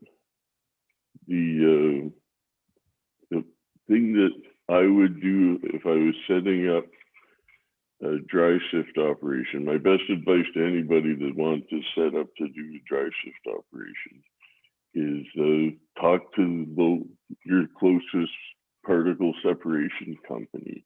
There are particle separation companies out there that are not branded cannabis and maybe haven't even done it, but they do, 50,000 types of particle separation, and they've got every kind you can imagine, and they just configure it for your needs. They'll work through, the small scale cleanup of it, and but they've got statics and cyclones and all the things you can think about for cleaning up the sift. And I think working with them, they all have different engineers, and they might give modified systems, right? Because there's different ways to try and achieve it. So the more people that hire those type of engineers, like particle separation, is a science that goes beyond cannabis. That's, you know what I mean? You don't have to reinvent the wheel. You can find specialists in particle separation and companies that specialize in all the different components and putting together a rig for you. So on any scale you want to do it, I would say, talk to a mainstream company and get regular prices before you bought the latest and greatest cannabis industry one. I'm not always convinced that they're as good as you could get just by talking to companies in your area that are already doing this. They might not be super close to you, but I know in Canada there's at least a few different ones, and in the US I'm sure more, right? And then those people source, whether you've got a flour mill or different things, you've got different needs, right? But it's along the same line as milling, right? But they understand the temperature, stickiness, polarity, all the things you could think about in separating the particles. They already have all this equipment, and you pick the scales, You don't have to wait until somebody brands it and puts it, advertises it in a pot magazine for 10 times more, Just go get the regular stuff, Yeah, that cannabis markup. That cannabis markup is crazy. Yeah. It can be. It can be. It's not like it inevitably is, but it can be for sure. Anyways, guys, I'm gonna get rolling. Thanks for having me on today. I wish you all a beautiful 420. I'm gonna go out and get some sunshine. I need it. Happy 420. Happy 420. Yeah, thanks, guys. Thanks Happy 420. Happy 420. Have a great All one, right. baby. Out. All right. Okay, thanks, guys. Ciao. What an awesome experience getting to hang out with him. What an honor. Always an honor to hang out with that gentleman right there. Dude, it's so cool to see him come on here. That was awesome. That guy's a real smart guy.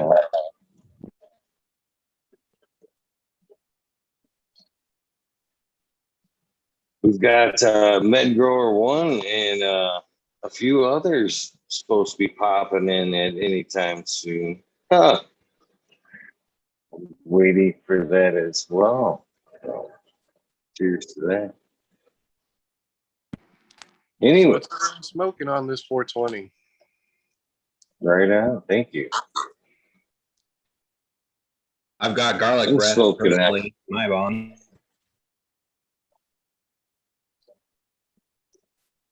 Garlic breath? That sounds pretty good. I am smoking a little biscotti rosin. Pretty good. Pretty good. Yeah, this is from our last run here in Hawaii. What about you, Vetstro, Cascadian, Tao? What'd you guys smoke? I'm working through a little bit of forbidden fruit today. It's the first time I've ever had any. Do you like it, bro? That's honestly one of my least favorite strains, and I'm honestly regretting kind of breeding with it. I hit a Jack the Ripper, my Jack the Wrecker strain, which is Jack the Ripper crossed with Trainwreck, and I hit that to a forbidden fruit just because I liked how the bud was like super purple. But I'm like, dude, I hate the forbidden fruit terpene, to be honest. I mean, I get why some people like it because it's different, but for me, it just doesn't work well. I like It's got berry. that sour side of it. It's like that sour fruit part, not the rest of it, just the sour note. Reminds me of another strain called, I think it's cactus fruit. Yeah, cactus fruit. So forbidden fruit is cherry pie across the tangy. I can talk, I swear. And then cactus fruit is cactus breath crossed to lemon lime orange apricot. So I'm not sure. The note is so similar that it feels like it's coming from the same place to me, but I'm not sure which way to dig to figure out where it's coming from. I think it's coming from the lemon lime orange apricot in the cactus fruit, and I don't know where it's coming from in the forbidden fruit. It might be the tangy, but I haven't chased the genetics back to see where the common denominator is yet. But the note is so similar. It seems like a knockoff cactus fruit to me. I like the cactus fruit better, to answer your question. This is but the cactus fruit was like mind blowing. That stuff was amazing. Yeah. Are you getting like a floral terpene off it? Like a floral kind of sour fruit? Yeah. And I my mind just ignores the floral and I focus on the sour fruit, but it's definitely there. Yep, that's forbidden fruit then. Yeah. I just like that sour part. I don't know which part you don't like, but I don't like the floral part. I like the sour. Yeah, it's the floral that gets me. And I think it was just my example of it. Like it was, I don't know, it was just a weird high. It was almost kind of racy when I would smoke it. Like it didn't last long either. It was like a 5-minute stone of just paranoia for 5 minutes when I would smoke it. But I mean, everyone has a different endocannabinoid system, different strains, different terps work for different people. So that's how that tangy hits me. What was that? That's how that tangy hits me. It's just paranoia to me.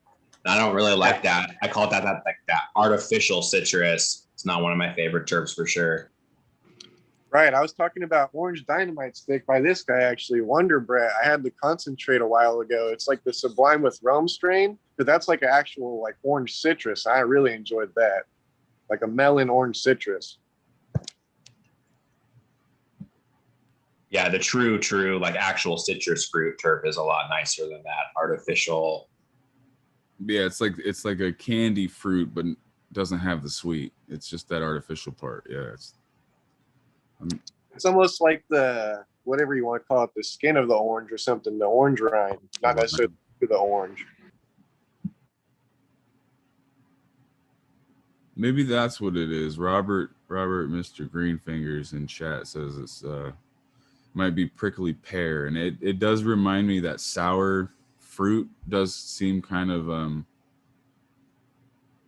there's something about it. Now I know the one strain is called cactus fruit, but there's something about it that smells cactusy. Yeah, it could be prickly pearish, which actually comes off a cactus. Do you know the lineage of the cactus fruit? I think you said it, but I forgot what you said. It was cactus breath crossed to lemon lime orange apricot. Damn, I haven't heard of either of those strains, but they both sound fire. I've heard of the LLOA is how they abbreviate lemon lime orange apricot, LLOA, but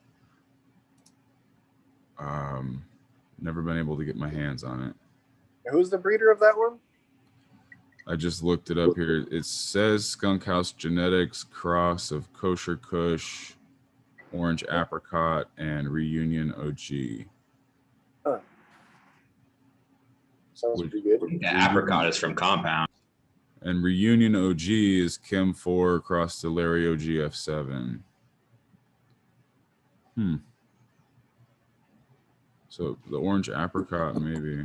The Kosher Kush is fire, though. I don't know. I'm trying to figure out where the similarity is, though, because it's too like unique and similar in both plants to not have come from the same place. Well, do you think possibly it could be like we were talking about earlier? Like it could be almost the same climate it was grown in. Like they could be using the same type of nutrients or soil or something like that. Maybe in the two examples you've gotten. It could be, yeah. Because yeah, it's only 2 growers. They're each one's from different growers, but I've only had one sample from one grower of each one. So, and up here they do funny shit on the backside. There's farms that will grow it, and then you can as a label, like a label you find on the shelf, you can buy from any farm. So they could have both come from the same farm and just been packaged by 2 different companies. Like, it's stupid, but you really don't know. Yeah, the same thing's going on here in California, dude. Like I could grow something and sell it to like a labeling company, and they could just package it under whatever name they want. That's how a lot of the black market people are actually still staying alive, actually, you know, just selling their buds off to the pack. Because it's got to go through so many hands now. You grow the bud, then you dry it, then you got to send it out to the trimmers, then you got to send it out to the packaging, then you got to, by the time it's in like the actual packaging, all the trichomes are knocked off and it's in the crappy plastic package anyway. I mean, it's like the old medical days they'd have in the big old mason jars, you know, so you could smell it and be stored properly and just curing, so it wasn't a big issue. And it was a big amount with just 3.5 grams in a little plastic bag. That's going to dry out so quick.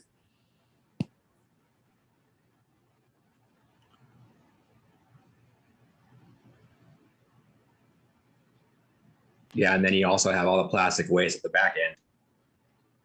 Yeah, not to mention all that, dude. Like that's a whole nother thing we could get into is like how hemp should be replacing everything, you know? That was the big thing Jack Herrera was about. Like people don't realize that, but his whole thing wasn't like smokable hemp, but he was about using it for everything. Like toilet paper, hempcrete, freaking plastic replacing, all that stuff, you know? That's what got it illegalized in the first place. Yeah, exactly, man. Let's be real. That's how we got here.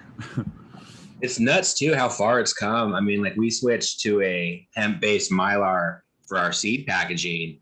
I can't tell the damn difference between the the plastic-based mylar and the hemp-based stuff. The quality is pretty insane anymore. Yeah, it really gives me hope for the future, man, that we don't have to compromise on what we're used to, but we can still do better, you know? The sad thing is, though, there's not many factories or people actually producing anything other than smokable hemp with it, you know, or whatever they're turning into CBD extracts and so on. But yeah, it's a crazy game, man. Well, yeah, we got to get politics out of the way because there's too much of a money grab from that side. It's not cheap enough to produce what we need to do the consumable stuff. But it's coming. It's just we got to keep fighting the fight, you know.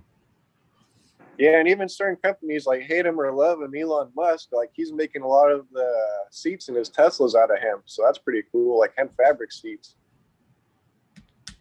That's gonna spur the market if nothing else. So that is kind of cool. That's gonna. Yeah, BMW has hemp seats too. There's a whole bunch of companies that are already using hemp in the parts anyway, certain parts of the cars.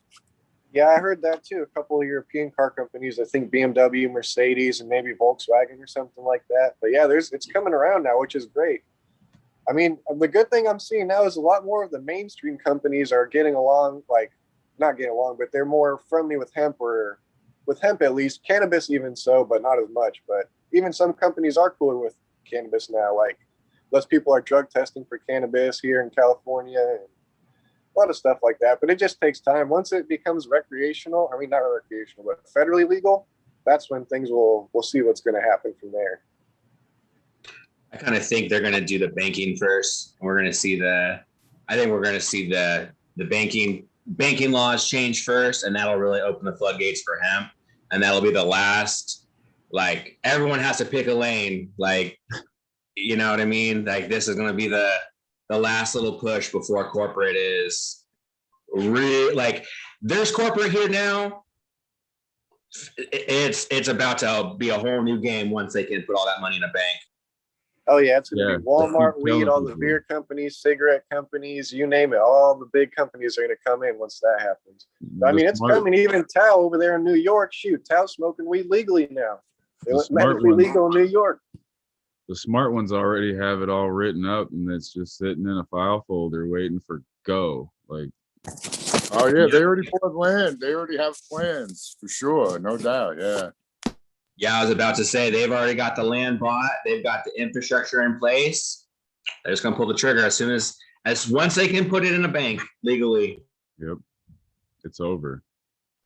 Yeah, but there's a lot of things that got to change with what's going on already that we got too, like just the packaging and a lot of other things that we need to find like a solution for, you know, with the already supposedly legal market, even though it's federally illegal. Well, that's what scares me is once the banking system changes and the big boys come out to play, the little guys don't have any say anymore.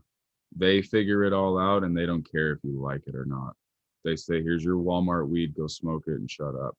And most people will. It sucks. There's going to be two different types of people, though. You know, Right. there's Oh, going to be like yes, the for sure. new stoners now that are going to the dispensary and buying the weed. Like, I honestly think they purposely knock the trichomes off the weed so it's not as strong for the first time smokers and the old ladies going into the shop, you know? So I think like there's always going to be people that want the potent homegrown stuff, and there's going to be people that just want to smoke on the weekend on 420 with their friend, you know? They only smoke once a year, once every couple months, you know? Whatever it is. Yeah, but the people Two different people markets. pay up. Definitely, certain people will pay up for premium because I know I'm right here. I'm getting premium from certain, you know, from people. So oh, for Yeah, sure. if you introduce and they it have to them, options, you people know, will like come. because before they didn't have any options. Now they have options, and they still choose, you know, me.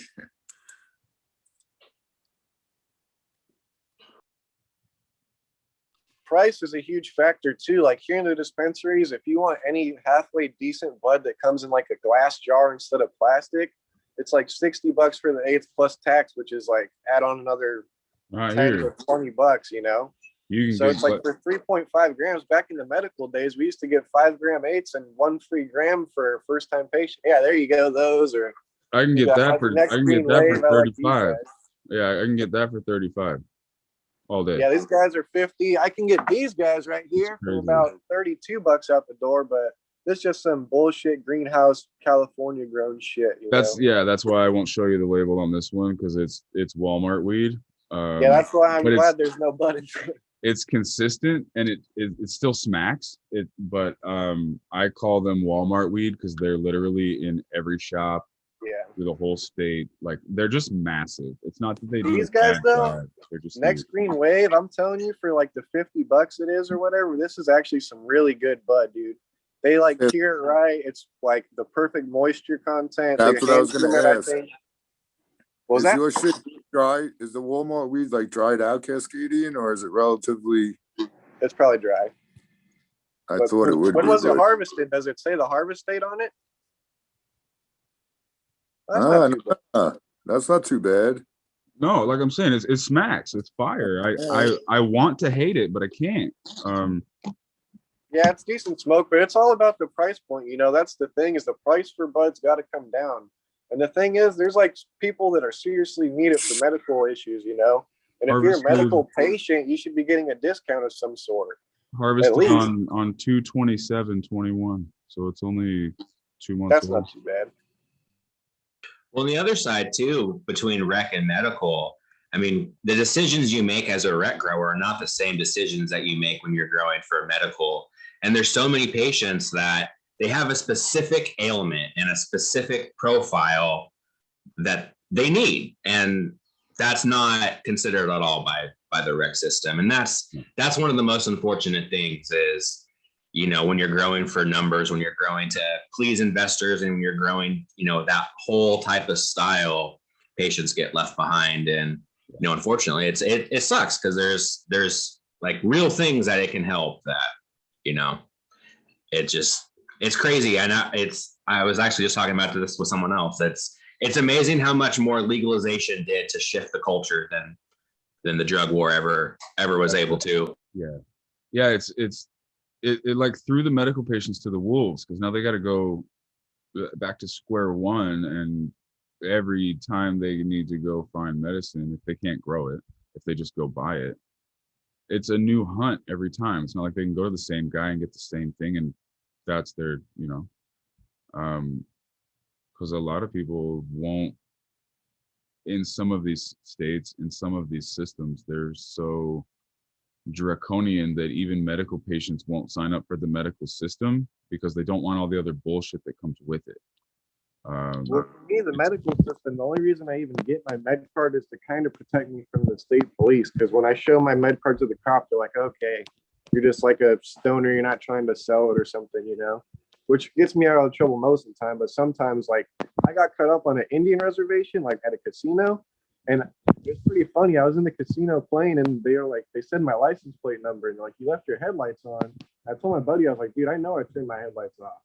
So we just kept playing, and when we leave, I like as soon as I open my door, they like flash their lights on, like woo, and I had my bong in the front seat, like packed with a bowl. And basically, long story short, like I had to go to court for it, and I was telling them I was a medical patient, and they weren't having it. But I mean, I get it. It's kind of messed up that they're like that to like outsiders or whatever. But I don't know. They got their whole system like that. And it's federal. It's not state out there, so it's a whole other thing. But also, I used to deliver pizza on like a military base, and I also worked at Coca-Cola at all the stores on the military base before too. And one time I went in there, and my friends had like rolled a bunch of blunts in the backseat of my car, and I'm going through the front gate, and they do like random terrorist stops on people. Just randomly, your car will get picked. So they pick my car for the stop, and they go in there, and like this lady finds a whole bunch of pot, like little just leaves and stuff, like little crumble, and they gather it all together. It's probably like 4.5 grams total or something, like little over an eighth. And they're like, yeah, we could arrest you for this and we could do all the blah, blah. But then like this young guy comes and he's just like, oh, dude, I'll let you go, but you got to stomp it out right here in front of me. I was like, you can't just hold it for me until I come back out the gate. He's like, no, you got to stomp it out right here. I was like, all right, fine. So I just stomped it out. But yeah, the medical card saved me a lot of times too, way more than it's ever hurt me. And it's fucked up, but not really. But it's like you pay them, what, $40? And they give you the medical card, but they're not actually checking to see if you have any medical ailments. But I mean, I guess cannabis heals everyone in some way, whether they know it or not, right? So everyone's a medical patient in that regard. It's an insurance policy to have the card. That's good. But yeah, I'm gonna drop out for a minute, boys. I gotta go to the post office and get some packages out. But I'll be back. Hopefully see the post lady Tal. I am. That's hopefully she'll be there. All right, man. Have a good one. You See you later. It's always awesome fucking hanging out and fucking talking shit with Eagle. So I'll be back. Peace out, brother. Later, Tal. 420, man. Yes. Yeah, brother. happy 420 to you all. Keep it going.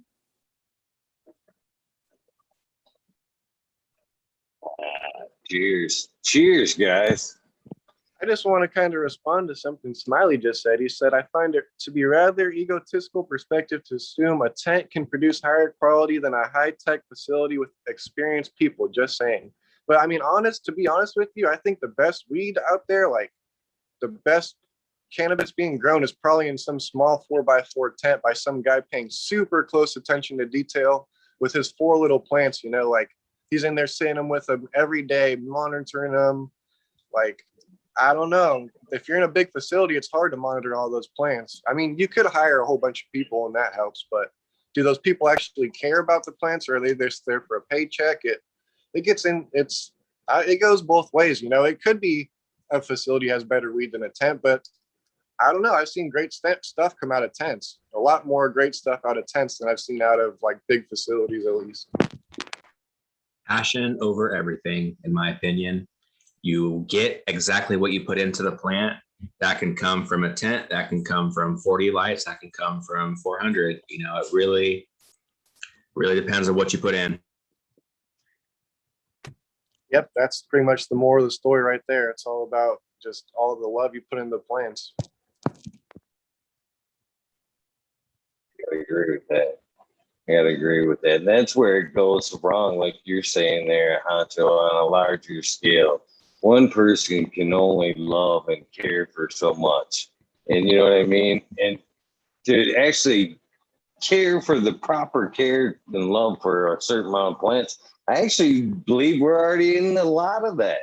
You know what I mean? right now, and like I'd say at the Michigan level here, 84. Man, I don't. If I were to go like on a bigger scale and like take my grow out of the tents and still manicure the 84, you know what I mean? That would be fucking an incredible lot of work for one person. You know what I mean? I don't think one person could scale up more than 100 at once and still have that genuine love, heart to plant relationship with it. I think that's the perfect number, to be honest with you. But I think that's that quality, that love's still achievable at that number, but is that, scale? Is that the, larger grow he's talking about? I mean, technically it could be.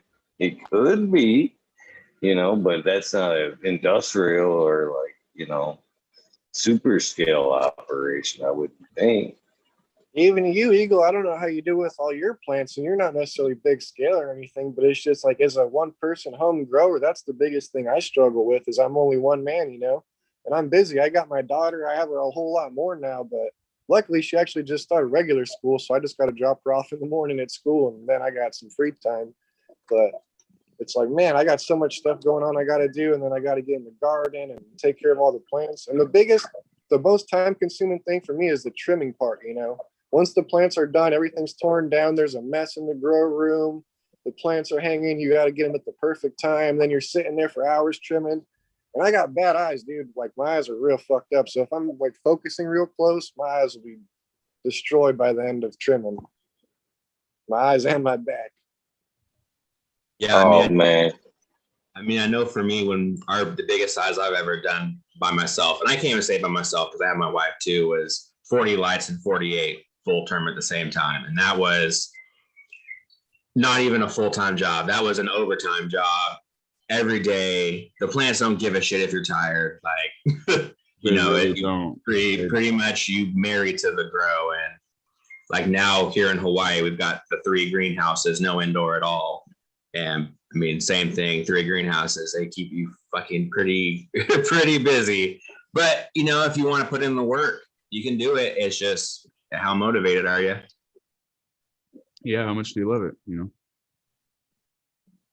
And I also preface that by saying I don't have a real job. So this is my job. So I guess I should also preface it with that I don't go to work.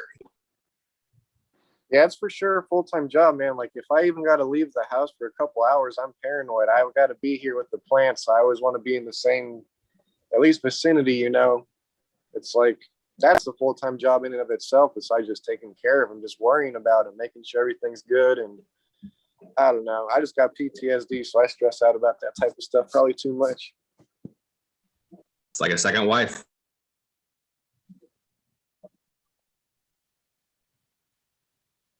For me, it's always about the security too. I'm always worried about the plants, but I'm always worried about the security. And as gardeners, you never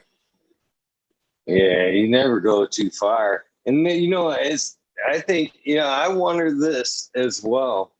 I know there's reasons to why my grow is geared towards at night. There's a lot of little reasons. There's cost factor, electricity's cheaper. It was easier because after work, you know what I mean? Just be able to deal with the plants after work and still go to bed and fucking. But I think there's a lot of other benefits to that shit as well. But for just, sanity for one. But I kind of got squirreled on that. Hold on, give me a second. It's squirreled on that. Terrible. Talking about security and stuff. There you go. Thank you. And the reason why you grow at night. Thank you guys. Yeah, it's because then you can kind of keep like a rolling schedule at your house or grow or wherever you're at. Because say if I'm up at, whatever, third shift all night, then when I'm falling out, well, daughters, everybody else, next shift's up and around. There's constant movement. You know what I mean? It's you know, that in itself, the constant movement is, you know, a deterrent all in itself when, you know, That's a, you know what I'm saying. that's a really, really, really old human technique. That goes way back. That shift, that goes Leave the way light back on. in human history, man. We've been doing that since we were getting eaten by lions and tigers and bears. Oh my, like that goes way back. We do that around here too. There's just, I mean, Eagle, you're in the middle of nowhere too, but I'm like in a super ghetto city here in California, and I got neighbors all around me, dude. Like some people might have seen on the Future Cannabis 2 with Chad, I showed a little outdoor plant I had. These fuckers, they had like ripped off my outdoor plant. I had like 2 more, they ripped them off. It's like, dude, they're vegging plants. Like they don't even know if there's bud, they'll steal it and they'll probably just try to smoke it wet. Like they just, I mean, if they need it more than I do, then take it. But it's like, if they come in my house, that's where it becomes a problem, you know? But it's like, fuck, I don't know. But like you said, I heard you say it's kind of just like a red flag having them out there anyways, when you got something going on indoors. So I'm probably just going to wait till I get my new spot, my new location, and I can do it legit how I want to do it, you know? Well, yeah, they find them plants outdoors. They'll be back soon, especially they travel by once they snag them and still smell that smell. It's ain't worth it. Ain't worth it for me. I'd rather do a gorilla or rent a property or whatever. That's an option too. Is I can always, as a caregiver, all my patients don't necessarily have to be here. I could necessarily license one patient off to another particular lot and have, you know, so many plants outdoors there as well. That's always an option.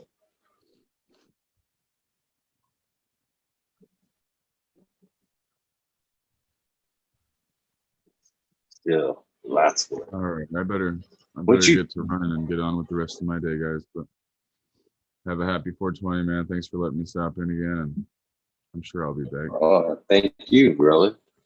Yeah, man. Happy 420, guys. man. 420. Oh, my bad. I was muted. Oh, he's gone. Only when you do that, I do it all the fucking time. All the time. All the time. Peace and love to you, Cascadian. Even though you couldn't hear me, that's basically what I was saying. It was good to see your face. I hadn't seen you in a long time, is what I was saying. It was good to see you in here. Peace and love. Enjoy your 420, brother. I have to agree with everything you just said. It's been a minute. This is the first time I've seen him in this community on this side, in this chat, in a while. And I was very happy to see him. Yeah, I've been following him a long time, dude. Since like the Future Cannabis Project, like back in a couple of years back, I think. And I liked him, dude. He's cool like me. He's like a guy. He's kind of soft spoken. He doesn't say too much, but he knows a whole bunch of stuff, you know. Like, you know, inside of his brain, he just got all kinds of information spinning around in there that he could drop. Smiley's kind of like one of those guys too. He just sits back and he'll listen and be like, okay, yeah. But you know, he's thinking like, dude, I know how this shit actually works, you know. But I like people like that, I guess. Very intelligent guys, both on both aspects there. Yeah, man. And the coolest thing is, What like, you- oh, go ahead. I'm sorry about that.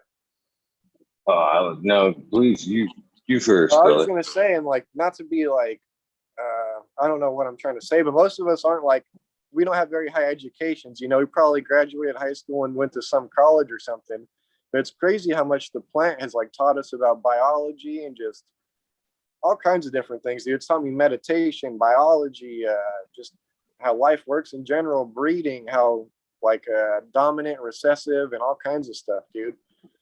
And the different and that's actually something we should get into here with Dragon's Flame genetics. All we got, and we should ask him some breeding stuff. What you got going on right now, man? You're muted. Oh man, we have so much going on all the time. We just flipped our main greenhouse here on our property. We're doing a Mac Dragon reversal and seeding up. I think we got 48 plants in this run. doing a bunch of F1s, feminized F1s, feminized F2s, feminized back crosses, feminized S1s, all based around the Mac Dragon line, which here in Hawaii, I'm in the tropics, so mold mildew resistance is first and foremost, and the Mac Dragon line is one of our absolute most hardy here in the tropics that we've run so far. And on top of that, it's absolutely gorgeous bud, a great terp, and so we're going to be furthering that in order to make some more tropical adapted stuff. Just finished a Vietnamese black preservation, and we've got a Shillong Indian landrace preservation coming up after that. All kinds of balls in the air here right now. That's pretty awesome, man. What island are you on? Big Island. Another question, I guess I had just a random question. Like, what's the farthest you've taken a plant, like generation wise, like F6, F7, or what's the farthest you've actually tried to take like a plant to maybe stabilize it or just for fun or whatever reason? So it depends on how you look at it. I took the Bengi Haze from Ace. I took that from F7 up to F9. Of my own lines where I've made my own mom and my own dad, right now the furthest in is F3, and we are probably going to take that to feminized F4 next year, which is our Dragon Stash line, which is my like flagship outdoor producer. Gets huge, takes the rain, takes the frost, can take the heat, can take the drought, and whatever else full term will get thrown at it and do the damn thing. So that's probably our next year's project. Hopefully, a lot up in the air still, but that's the goal anyway. Right on. And sorry, I mean, there's a lot of breeders out there, so I don't mean this in like a disrespectful way, but you have like you're the guy with the dragon lines, right? Like the red dragon, the gold dragon, the green dragon. That's you, correct? Yeah, I've got several versions like that. Like I've got the red Bulgarian dragon, Dragon Stash, and then the dragon riders, like the orange dragon rider, purple dragon rider, green dragon rider. Those are all me. And did that all start from like one dragon strain, or how did you get into the whole dragon thing? How'd you get the dragon theme going? And what's like kind of the lineage on some of those, I guess, some of the main ones you started with? We don't got to get into all of them. That'll take forever, but. Yeah, I mean, I've always been into fantasy, I guess you could say. Medieval shit has always appealed to me. And my handle on gaming was Dragon. And so when we first started making seeds, I had no intention of ever like selling seeds. It was just for myself. But like I'd give like some to friends and shit like that. And, ended up needing to come up with a brand name, I guess you could say. And Dragon Slam Genetics was born. And, so I've kind of some lines I've called, different dragon names just because they appeal to me. But the main, I guess you could say, dragon line is the Dragon Stash, which the original F1 was my Hard Dick Blues mom to the Orange OG SR71 Purple Kush. And so like I said, I've taken that to F3 and I've used it to outcross several times. And so like with different moms, like for example, the Dragon Riders, those are all based off of Nimbus 2000, which is one of my Malawi Haze cross lines. And I use several different phenos all to the same dad. And so to differentiate them from each other, like one of them was a green mom, super racy. One of them was a purple mom that was a lot faster flowering, that type of thing. I, gave them different names so that, they're differentiated, I guess you could say. Yeah, that's pretty awesome, man. They were just talking here the other day, Red Pill, and I forget who else, kind of about some of the old school Hawaiian strains like Puna Butter, and I forget which other ones were mentioned, but I don't think I've ever tried any real Hawaiian weed. I've tried some stuff. Well, actually, possibly. There's the guy, T-Dog Gardens. He's the guy that claims he created cat piss here in San Diego. But he sent me some stuff of his, the Kosher Kitty, which is supposedly his old cat piss crossed with kosher Kush, and he's out there in Kauai growing. So maybe I have tried some, but I mean, have you experienced any of the older Hawaiian strains? I guess is what I'm asking. Yeah, I mean, so the thing with Hawaii is most people are off grid and a lot of people grow. So the clone, there is a clone trait here, but it's way different, way harder here because of how much fold and mildew and shit goes around. And so a lot of people, like families, would be breeding lines, and so there's a lot of different land races that came here, especially through the surfer culture in the 70s. And so there's a lot of different original land race heirloom crosses to Dutch shit that then got worked by families growing on their properties because there's so many different microclimates, and most people don't have the ability to keep moms, so they would be breeding, every year. So there's a whole slew of, depending on what your definition is of a Hawaiian heirloom, there's quite a few of them here. And then the other thing is, I don't necessarily mean like an heirloom or anything, just something kind of like old school, not just like a land race or nothing like that, Yeah, I mean, the big ones here, the Puna butter, the family that actually bred it, the real Puna butter, they say that they've never given it to anyone. So that's like one of those ones. Yeah, there's 1,000 lines all called Puna butter. This is a tourist destination, and that's who usually is bringing cash in, is the tourists. And so, of course, a tourist comes to Hawaii. What do they want? They want a Hawaii name strain. So no matter what the hell it is, it's called something Hawaiian. Kona Gold is another one that's like that. Kauai Electric, the Skunk Dog. There's I have the Skunk Dog cut. There's, it's kind of like having the Blue Dream cut. There's 300 other of them. Who has the best? Who has the realest? That's all up to ego, in my opinion. But there's so many microclimates here.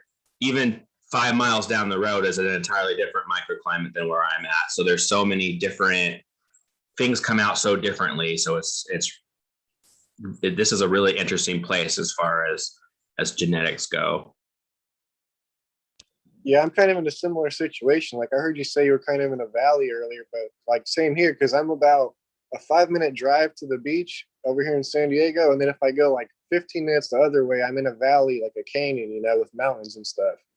So I'm in like a weird microclimate, but here they do not like outdoor growing at all. So it's hard to get away with legally, but we're also like the avocado capital of the world, pretty much. We grow the most avocados, and like we can grow pretty much any fruit or vegetable here basically year round. Yeah, so the valley I was talking about was I used to grow in Oregon and in California. And so in Oregon, we were in the Willamette Valley. Here in Hawaii, we're on the slope of Mauna Loa. We're at about 800-foot elevation. We're about 5 miles from the ocean. We can actually see it from our property. So where we're at, we get a shit ton of rain. It's still pretty warm. Like most days, pretty consistently will be in the 80s. If it's really sunny out, it'll be the low 90s. Nighttime temps pretty much year round is in the 60s. Every once in a while, dip down to like 57, and everyone's like, "Oh my god, it's so fucking cold." And it's a trip here. It's an interesting place.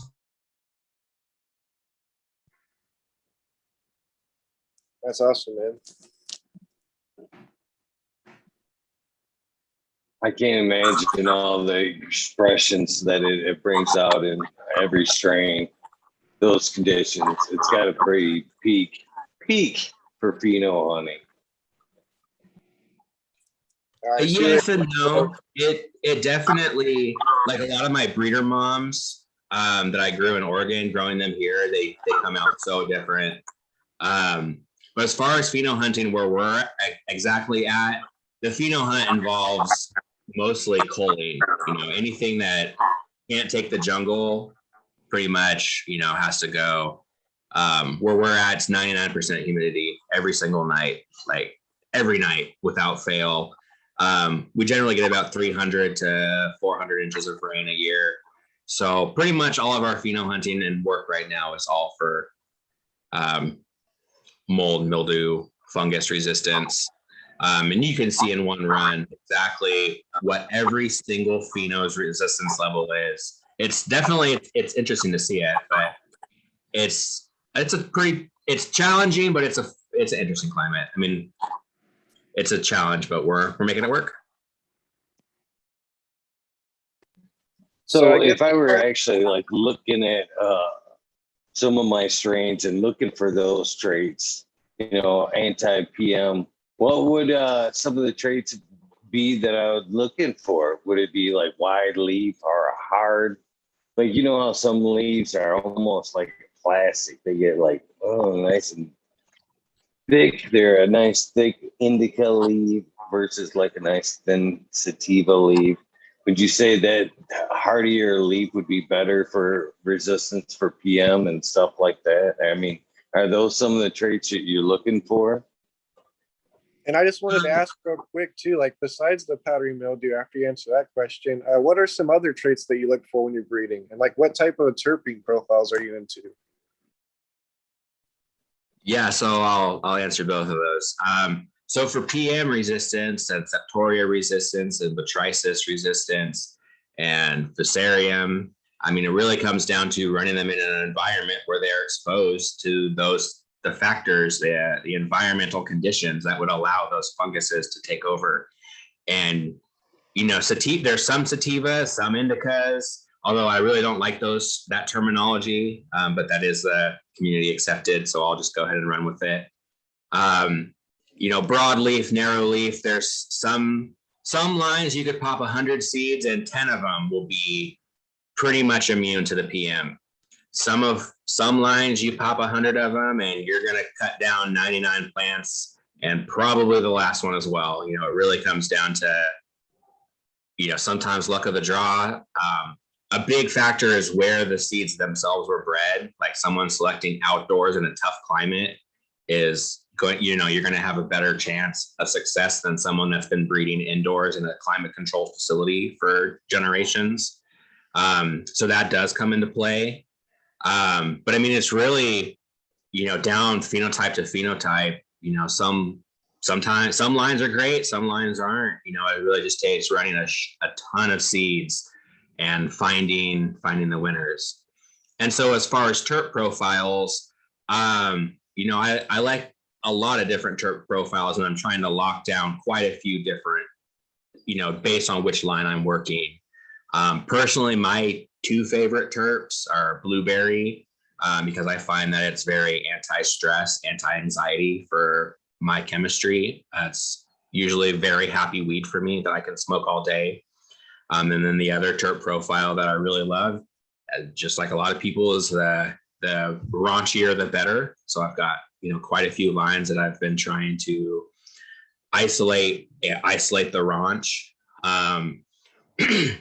But I'm a full-time breeder. This is mostly what I do.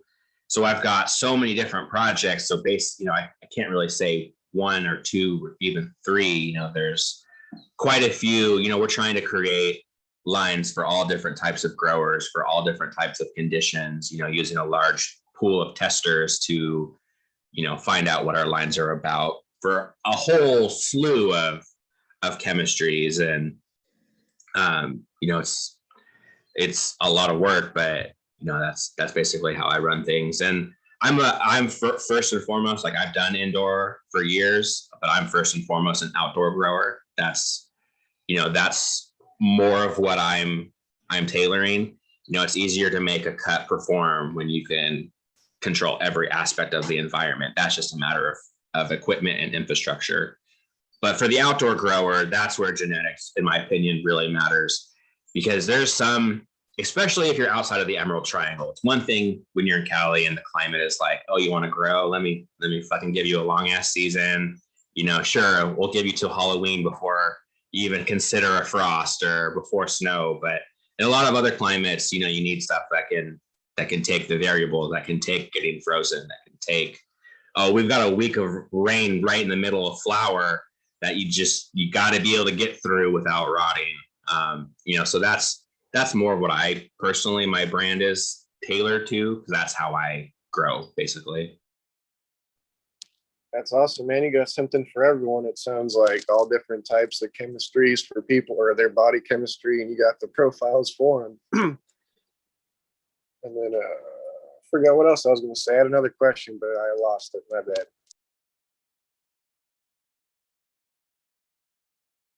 It'll come to you next hit.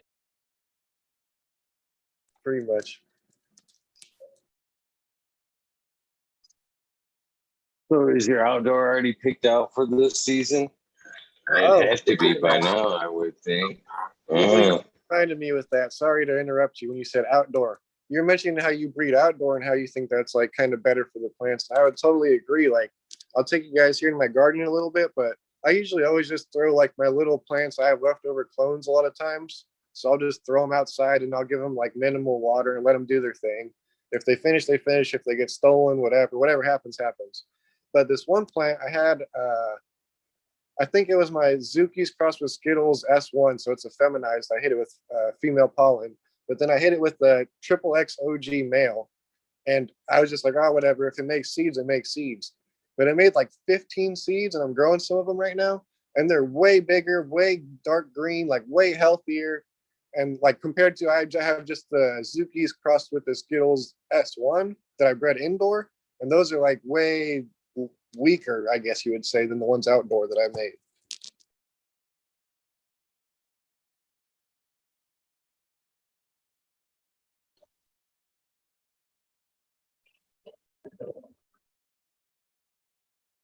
So I believe I was asking, do you have your outdoor already going? And what strains do you have for the outdoor season this year? I'm referring to you, Dragon's Flame. Oh, sorry. We don't do full term anymore. Hawaii is equatorial, so it's always 12-12. So we do like light supplementation. Like right now, I think we have 500 or 600 seed plants right now, spread across. We probably have 30 lines that we're hunting through right now. The second property that we're about to bring online, that's going to be Sensimilia for flower production. We're doing a bunch of Mac Dragon. I think we got some sour cherry, some Ohana breath. I think there's some lip smacker from Exotic Genetics in there. Trying to think what else we got going on. I think there's some DTK from CSI going in that run. And we've got some of the T1000, the Tigered Farms cut that's going in that greenhouse as well. Whole big run. It's a 20 by 48 greenhouse. Probably gonna have like 80 plants in it. Then the run after that is gonna be all Mac Dragon from Clone. Gonna be doing some nice glamour shots. Basically, is what that run is gonna be for, and also flower, but. Right on. So if you could give somebody a 420 shout out or thank you, who would you give some credit to for teaching you some stuff through your cannabis journey, be it for breeding or growing or whatnot? Who would you look to say that you kind of mentored a little bit throughout your cannabis journey? Is there anybody that you could say that's kind of pulled you aside or helped pull you up? Yeah, I mean, for me, there's been a lot of people over the years. My wife being one of the biggest ones. When we got together, we were doing fucking small indoors, and we built DFG together.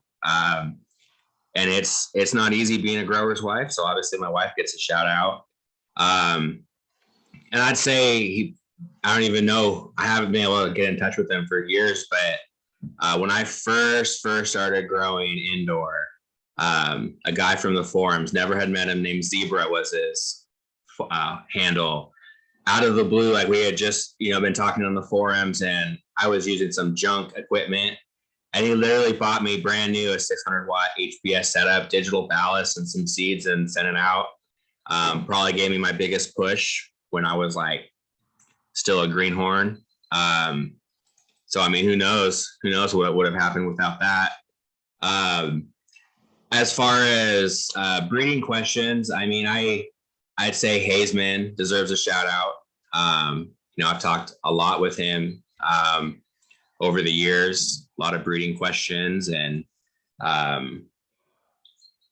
so he, and then obviously Bodie as well is someone I've always looked up to as a fellow breeder and as someone that, I would say puts a lot of ethics into his work, especially compared to a lot of what's going on nowadays. But so yeah, I mean, they all deserve some shout outs. Happy 420.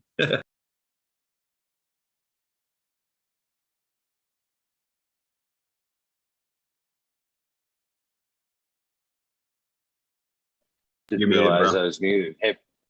Happy 420 to you as well. I always think it's, important to, kind of give shout outs and thanks to people that help. You know what I mean? People we've learned from, people that help, or to just in general help people that are looking for some good knowledge to help, be pointed in some good places. That's why I kind of asked, kind of the theme today a little bit. Who do you respect in cannabis, basically? Or who'd you learn from? Yeah, and I actually would add one more too. Matchmaker Genetics here in Hawaii has been a great person to kind of show me the ins and outs of what Hawaii is like. He's another person that came over from the mainland, and it's a different climate here. It's definitely a challenging place to grow. And definitely gave me a lot of good pointers to kind of speed me up, get me up to speed on how to grow here. I know that you said that you're equatorial there, but hey, is there some times where some seasons or times of the year where it's just a little bit more drier or moist than it would be a normal time of the year, any other time of the year? Yeah, I mean, so we have the hurricane season, which is about to start, which usually during the hurricane season, it'll be hotter and more humid. And then like for plants, if you pop some really thin leaf varieties that are equatorial, if you pop them about a month ago, you might be able to catch, the days get slightly longer towards June. So you might be able to catch it just right where you can make a equatorial sativa go quote unquote full term and veg for a little bit. But pretty much, at least in our microclimate, it's pretty consistent. And then so on our side of the island, the closer you get to the ocean and the lower elevation you are, the hotter and drier it is. And the more you go up the side of the volcano, the wetter and colder it gets, basically. And then on the other side of the island, basically the volcano is so tall that it creates its own weather. Like all the wind and clouds hit it and it catches those clouds, and that's what makes our side so wet and rainy. On the other side, it has the opposite effect where all the clouds have been stopped by the volcano. So the other side of the island is really dry, hot.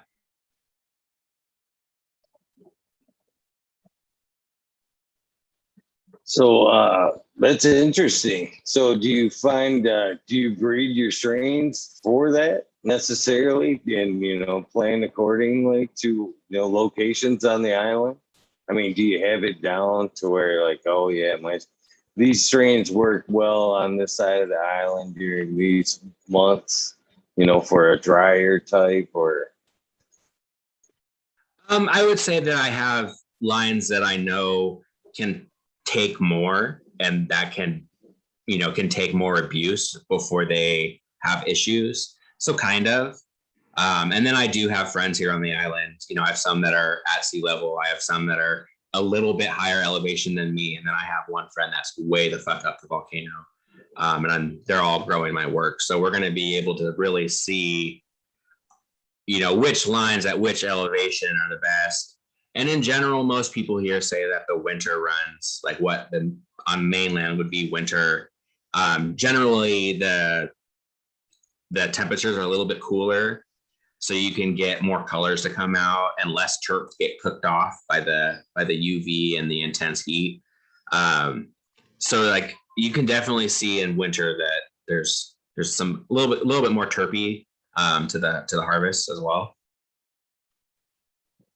You said island. I know it sounds silly. I'm not sure how big the island is, but do you actually like utilize the island and the different climates, microclimates around the island like that? Do you purposely test your strains in like a dry area, move it over to like it's a super wet portion of the island and just kind of see how it does in the microclimates around the island? Yeah, I mean, with testers, yeah. I've got, like I said, I've got friends that live on all different areas, and so I've given them all seeds, not with the same cut yet. Actually, I take that back. One of my buddies does have my Mac Dragon and Orange Dreams cut that's further up the volcano. So that is in process, yes. But I don't have all that data yet, and it's still, you know, we've only been on the island a little bit more than a year now. Okay.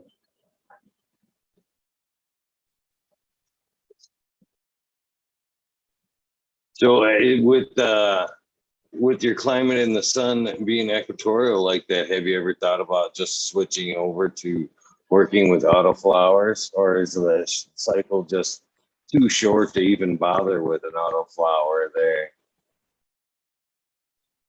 You know, I know this goes against what a lot of people think, but I personally, every autoflower I've ever seen or smoked has never seemed worth the time to do it to me. You know, I prefer photo period plants. You know, I just find that the quality is just higher. Now I know that there's very passionate breeders doing great work with autoflowers that I'm sure are an exception to that statement. And I mean no disrespect to them, but just personally from what I've seen, I mean, I've grown many autoflowers in Oregon, looking, you know, for that same thing, short season, beat the snow, beat the rain, and, you know, it's mids at best. It's been my experience. Yeah, I'm in the same area. Everything I put outside goes flower anyway. You have to have supplemental lighting no matter what time of the year it is. We don't get more than like 14 hours of light, so. Yeah, that's pretty much how Hawaii is. Like our veg greenhouse, we just keep lights on at night. When we want to flower them, we just move them down to the flower greenhouse and they trigger. So are you growing in soil or are you in cocoa? And I guess I should ask, do you grow for like smokable flower too, or are you just strictly breeding? And does that affect like how you feed your plants or what you use? Yeah, so right now I'm kind of experimenting between my typical super soil type mix and like a modified super draining, like a pro mix type base. So far, I think pro mix base is probably going to be the future just because it's easier to control the water here. It's so variable that it's like some days I don't want to put a ton of water in. Some days, you know, I want to let them dry out a little bit more. So I think going forward, we're probably going to be more pro mix. But yes, we do, like when we do our pheno hunts and stress testing, we do, you know, unseeded flower. So when we do seeded runs, or we're making seeds, I'll give them nitrogen way further into flower than I would for smoking.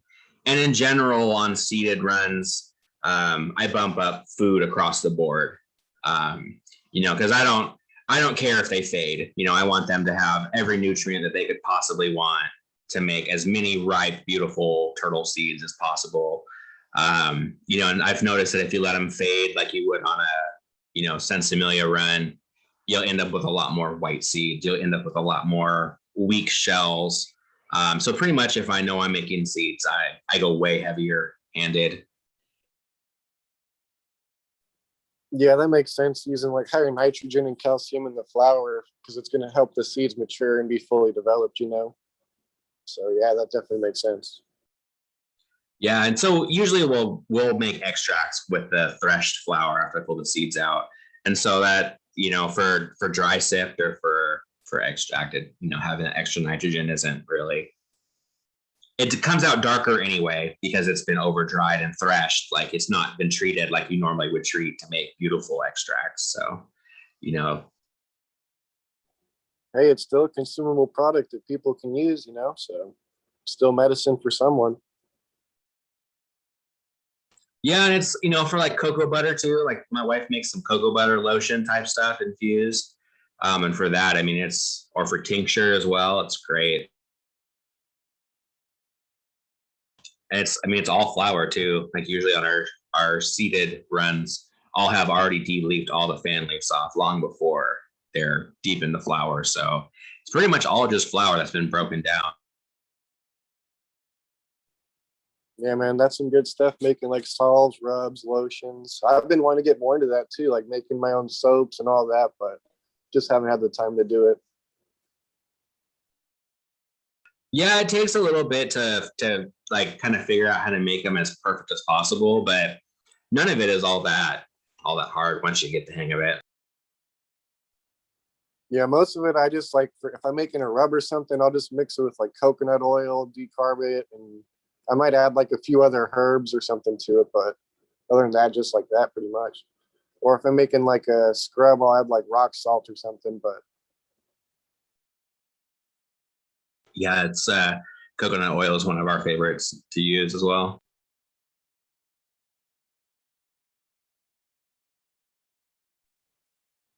oh, I think Eagle might have ran off on us.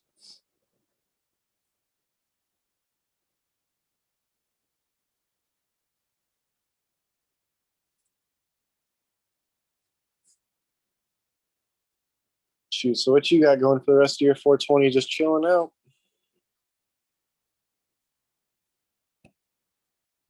Yeah, after this, I'll be moving a load of plants over to our other property and getting that greenhouse loaded up. But we pretty much never leave the house unattended. Like me or my wife is always home with the dogs and shit. Just we live in a high theft area, and so right now she's out. So as soon as she gets back, I'll be doing a greenhouse run. Right on, getting work done on 420, but got to do it for the love of the plant, Yeah, I totally feel you on that. We were just talking about the security thing earlier. Got to always have someone at the house to protect it. Yeah. Pizza was here. Oh, nice. It wouldn't be 420 without the right here. What's that, Huncho? I said, wouldn't be 420 without the munchies. Right on. Yeah.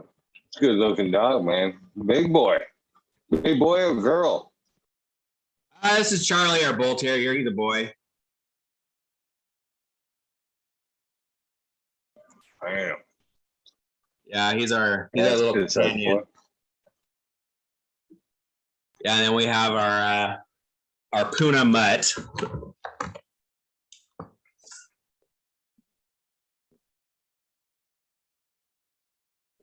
The one on your lap is, I know you're probably going to roll your eyes, but that's same breed that the Spuds McKenzie was, right? Yep, Spuds McKenzie and the Sandlot dog and the Target dog and the General Patton dogs, depending on what generation you are.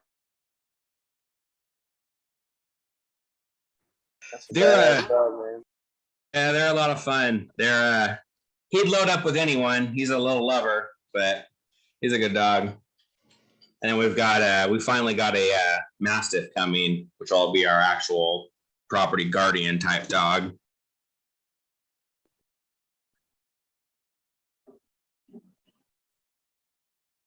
Damn, your fucking food bill must be huge. Just for dog food, brother. Yeah, everything in Hawaii is pretty expensive. It definitely adds up. But my wife and I, we don't have kids and have no plans to have kids, so they're kind of our kids, I guess you could say.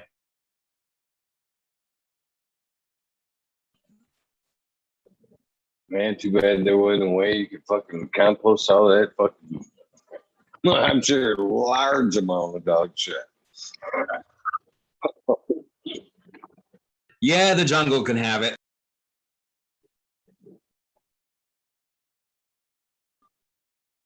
Right on.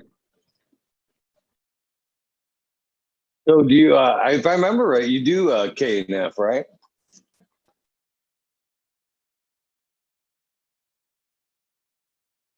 What? Yeah, we do KNF, and then I also use BE1 pellets, and I use Recharge from I always forget their damn company name. So have you noticed any difference in the native organism, microbes and stuff there? Do you think they're a little bit more aggressive or not as aggressive as city life? I would say way more aggressive. Ferment faster here, partly because the temperature at night is higher. So it's like the whole process is a little bit faster because of the extra heat. But there's definitely a lot of diversity. And I mean, like where we're at, I mean, the jungle makes organic matter really fast. So there's all kinds of critters that all break it down. And here, where we're at, we're pretty lucky. Puna isn't known for having soil. So, I mean, this is a volcanic rock, basically. Most people in our area have, maybe 2 inches of topsoil. Our property itself was farmed back in the 60s by a lady who did permaculture. So we got pretty blessed. There's several spots on our property, and most of our front yard has about a foot of soil, and it's just loaded with worms. So we got pretty blessed on that side. We've got a lot more starting material than a lot of people would have had just, buying a jungle lot. And then Hawaii itself, there's a big presence of KNFers and permaculture growers, and not just cannabis. Like this is where you come to get certified to be a KNF instructor. The Cho himself comes here and teaches classes, and so there's a lot more resources here for KNF than there is in a lot of areas. So I mean, we got for KNF, it's a beautiful place. I mean, it can make a lot of compost here. There's a lot of organic matter that gets cycled through the jungle, so it's good stuff. So did those teachings play a part in the reason why you moved there? That played part. The biggest factor for us was actually finances. Where we were at in Oregon, just in the few years that we lived there, we were renting, and the price to buy a property was just, sky high. Anything that you could grow on, especially, you paying the cannabis tax for the property. And, it started out as a joke. We came back to our fifth wheel. We were living on 5 acres and a fifth wheel. And we came back, and there's 2 feet of snow, and we were out of propane. So we had no heat. And I was like, fuck this, I'm looking somewhere warm. And I looked on Craigslist in Hawaii, and it started out as a joke. And the more we looked, we're like, this could be something. And then we saw that it seemed like, for organic growing, that'd be somewhere that, that would be supported. And properties were a lot cheaper here on the Big Island than it is on the West Coast. What we didn't plan for is we landed in January, and then in April, COVID happened. So we had about 4 months of normal Hawaii, I guess you could say, before lockdown happened. So we really haven't even experienced Hawaii as it could be, or as it can be, in normal times, I guess you could say.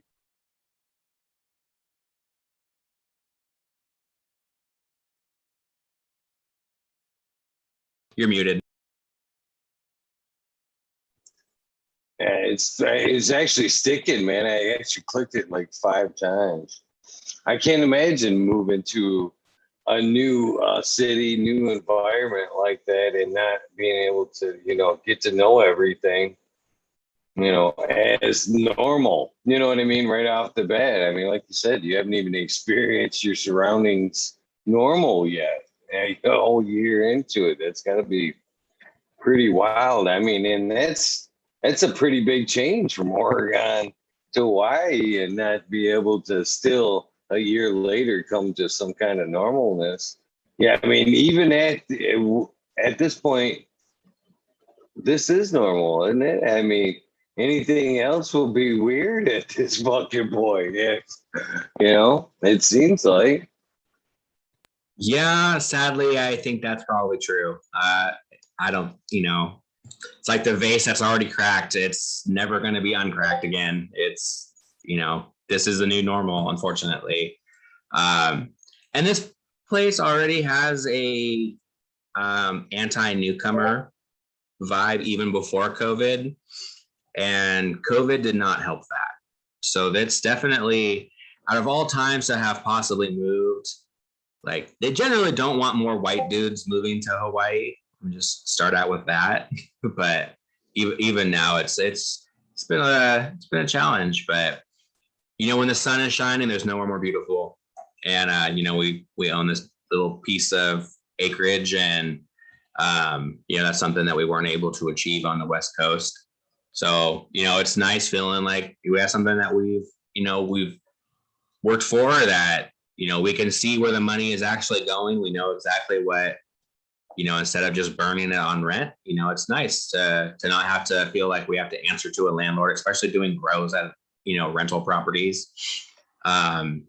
So it's and truthfully, everything that needed to come together came together. So we feel like we were supposed to be here, and we're here. So. Hey, so getting back to the KNF, do you just do like IMO collections, or do you do like other ferment plant juices or teas and stuff like that? And then just a random question before you answer that, the hot topic in chat right now is giving CBD or THC to your pets. Have you ever given CBD or THC to your dogs? Yes. So Charlie, our bull terrier, does not tolerate CBD or THC. He acts like a drunk sailor that's miserable. So we do not give it to him. Our other dog, Shenzi, loves CBD and it chills her out. So she does get CBD. So I think, I don't have a blanket yes or no answer for that. I do say small doses, like they have a much smaller frame and metabolism than what a human does for it. And then as far as KNF goes, I do the whole kit and caboodle. I do the IMO, I do the ferments, I do the fermented fish, I do the OHN, which is like an alcohol extraction of herbs. I do the bone char, calphos, CalMag. I do it all. It takes a lot more work, definitely, and it takes reading plants a lot more. It's a lot more on the fly, and every strain kind of wants a little bit different. So it's definitely, I'd say it's a harder method, especially doing multiple phenotypes. Be one thing if you're doing a monocrop and you could just, do one blanket feed. But I find I generally do a small drench type feed. And then for the ones that are like, no, I want more, any of the heavy feeders, usually those will get a foliar every week of a KNF foliar. And that seems to work fairly well. Here in Hawaii, I also use Dr. Zymes, and I use Lost Coast, and I use Grandivo, and I use Serenade as well. Just because there's such a high pest presence and pathogen presence that it's like you have to hit as many different bases as you can so that they don't become immune, so that they don't, you just want to fire on as many cylinders as you can, and I do fully organic is what I try to strive for. So all those products I would, are all organic listed products that are, safe for use. Right on. So I guess with that, like a lot of the newbies are probably thinking like that's a lot of stuff you just named with like the FAA and the IMO and all that stuff. So I guess like what are like two of the inputs that you're using that you think work best, one for veg and one for flour? Like if you had to pick between like one, the fish or seed sprout or fermented juice or whatever fruits you're using, maybe like what have you seen works best for your veg growth and what maybe for like bud development and flower that you've seen? Okay, well, I'll answer it like this. The first two things that if people are going to dabble their toes in with KNF, I would say start with lab and start with FAA. I would say that those will give you if you're only going to do one or two things to start with to kind of learn how it works. Lab being lactic acid bacteria. It is a super bacteria that will outcompete any other bacteria or mold on the leaf surface when it's been treated. It's great for compost, breaking down soil as a foliar when the plants are actually alive. And then the other one, FAA, fish amino acid, is fermented fish. It is, cannabis loves stuff from the sea, and it is a very active with amino acids, which the plant can use to turn into every single cell that they are going to create. Terpenes, leaves, stems, roots, all of it can be, it's it revitalizes the plant. Your leaves will get huge, way more robust growth. And I swear everyone always, the first question that everyone always asks about the fish amino acid, no, it does not smell as bad as you would think. Using the sugar, you're encouraging the good bacteria to break it down. It should not smell like rot. It should not smell like death. It should smell like, sweet low tide. With the exception of if you actually get it on your skin, you will have the smell of low tide for at least 24 hours, if not 48 hours. So I will preface it with that. Right on. Yeah, I'm all about getting stuff from the beach and the ocean too. Like I'll grab shells, crabs, kelp, even just like sand and seawater too. I'll grab like a bucket of seawater and dilute that. But what was I going to ask? It was just about that. I lost it. Oh, good. I'm sure it'll come to you.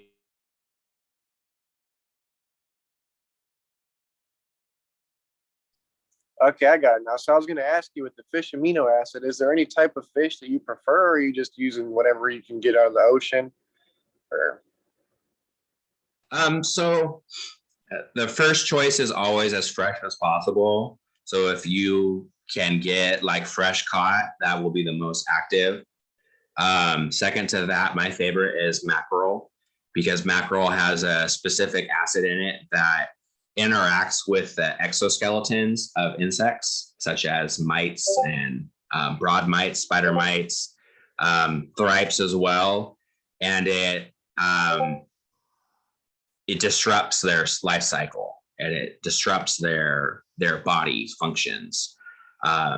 So that one is one. I pretty much always will have some mackerel FAA being made or being incorporated, just because it helps a lot in greenhouse settings to get rid of white flies, spider mites, russet mites, any of the soft body exoskeleton type insects. yeah, I noticed the same thing. I think it might even have like beneficial nematodes or some kind of something in there that's getting all those larvae in the soil of all those soft body insects, like you were saying. Yeah, I mean, it's good stuff. And as a soil drench, pretty much all the good guys that are living in your soil will consume it and become supercharged. It's a readily available food source. Which, I mean, that's the whole thing with KNF, is the way organics work. True organics is you're feeding soil life, you're feeding microbes. That's the way it's, if you're truly growing organically. Any other type, I mean, if you're using bottled organic newts, that can be questionable. A lot of times that's just hydro with a fancier name. But so with KNF, everything is already pre-broken down by a life form. So it's already been processed. You don't have to use very much, because it's all, the second it hits the leaf surface, the second it hits the roots, it's all readily available for the plant and for the soil life to uptake. Yep, you'll get all the nutrients from the ferment itself, plus all the bacteria and biology that's in there that's going to benefit it. Because at a point it becomes you're taking care of the soil, not the plant, right? You want the soil to be like pretty much at a healthy living rate and just keep it balanced, Yeah, that's the whole theory, keep the soil web balanced. And what KNF does is it helps push the balance even further to the good guys. I usually, before people start KNF, usually the transition is they're doing some type of living soil already. And then KNF, in my opinion, living soil is your true organic growing. That's where you're going to get, those really flavorful terpy buds. And then KNF, I would say, is just that last key to kind of unlock the full potential and to keep things balanced. It's not very good. Like if you already have an infestation of spider mites, you already have an infestation of broad mites, KNF is not going to get rid of them. Let me just say that it's not. But you have a healthy ecosystem, a healthy garden, and you're using KNF, it'll make it really hard for a spider mite to just arrive at your grow, a russet mite to arrive at your grow, and to actually be able to establish and thrive. And that's what KNF is about, basically. Oops. Yeah, pretty much having more beneficial guys than the pathogens, having them out compete each other. Because the pathogens are almost always going to be there, but it has to be healthy enough in the beneficials to outcompete those guys. Yep. I mean, especially outdoor. Outside, it has them all. There's very few climates that, you can grow cannabis that it doesn't also have spider mites. It doesn't also already have broad mites. And I mean, unfortunately, the clone trade has made it even more prevalent, but that's the world we live in.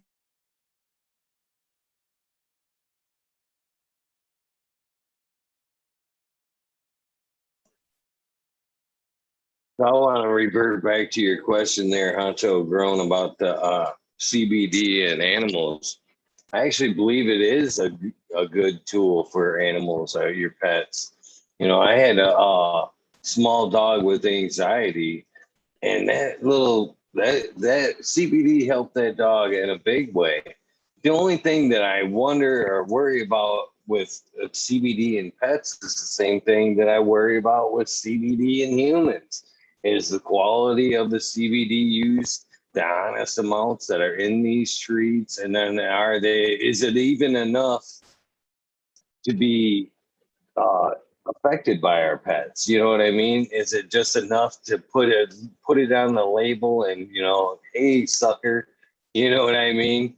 Here's an X amount of monument for your, you think you're doing the right thing for your dog, but it's not enough there to do shit. You know what I mean? Just enough to be on the label. So that part of it kind of bothers me.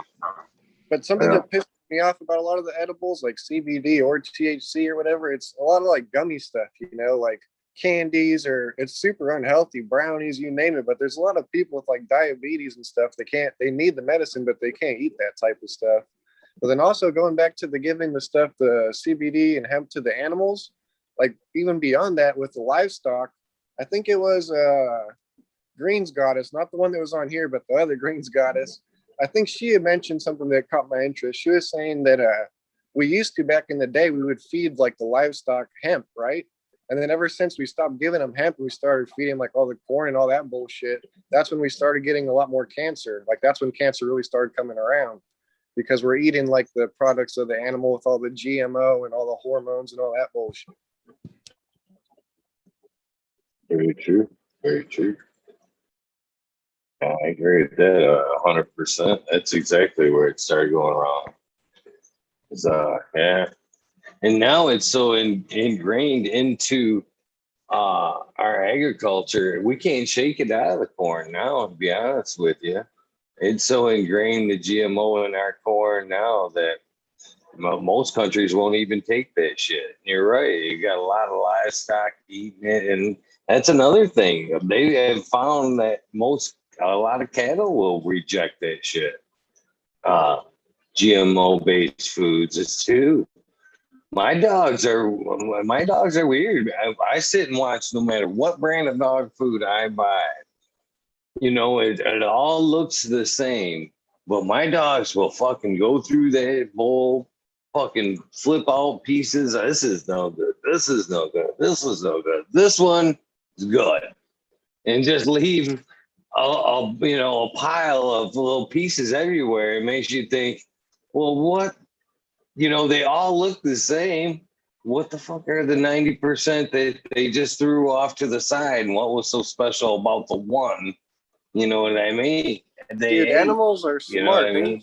They know what's good and what's bad. Even insects. That's why, like, if you're in the wild and you see a fruit with no insects eating it, that's probably something wrong with that fruit. You know, something's wrong with that tree, and that's why they put like pesticides on shit. Like the bugs know not to go near it, not to fuck with it. So it looks good at the grocery store when you get it, but it has all that shit sprayed all over it.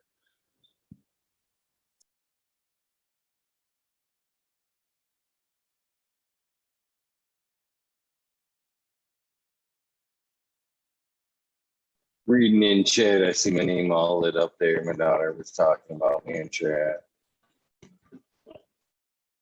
Yeah, I've seen her say she's super stoned. That's a good way to be celebrating the 420. She is smoking the Orange Boss that she just knocked on the door not so long ago. It was like, trick or treat. Chad, you gotta hop in, brother. It was almost a trade, the pizza for the cannabis.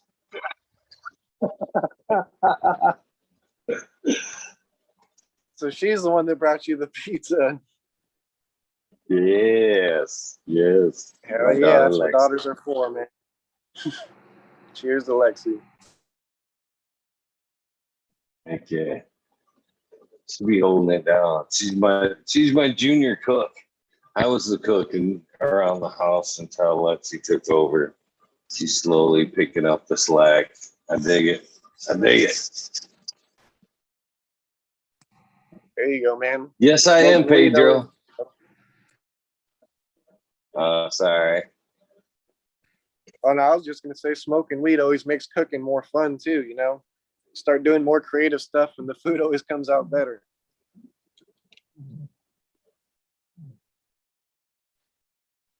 What doesn't make cannabis? What doesn't cannabis make better is the thing. You know, art, food, fucking recreation.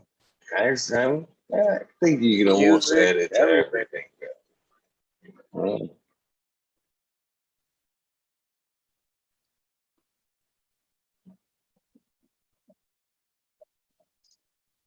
You know, I've always been asked that question too when people ask me about, like, say, cannabis and work and, you know, would you want your doctor or your pilot to be on cannabis? I'm actually pretty good with that, to be honest with you. I think my brain surgeon or my doctor wouldn't touch it if they thought that was going to be a case. And I would honestly rather see them kind of get in that zone, to be honest with you. You know, I don't think it would bother me either way. Me either, man. I'd get in the plane and I'd get on the table.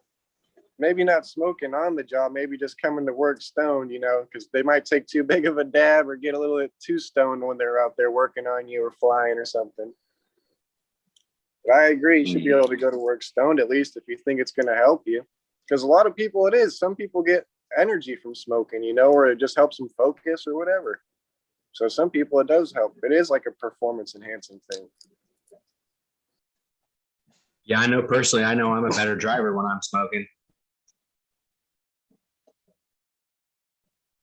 And I appreciate the talk, guys, but I gotta bounce. So happy 420.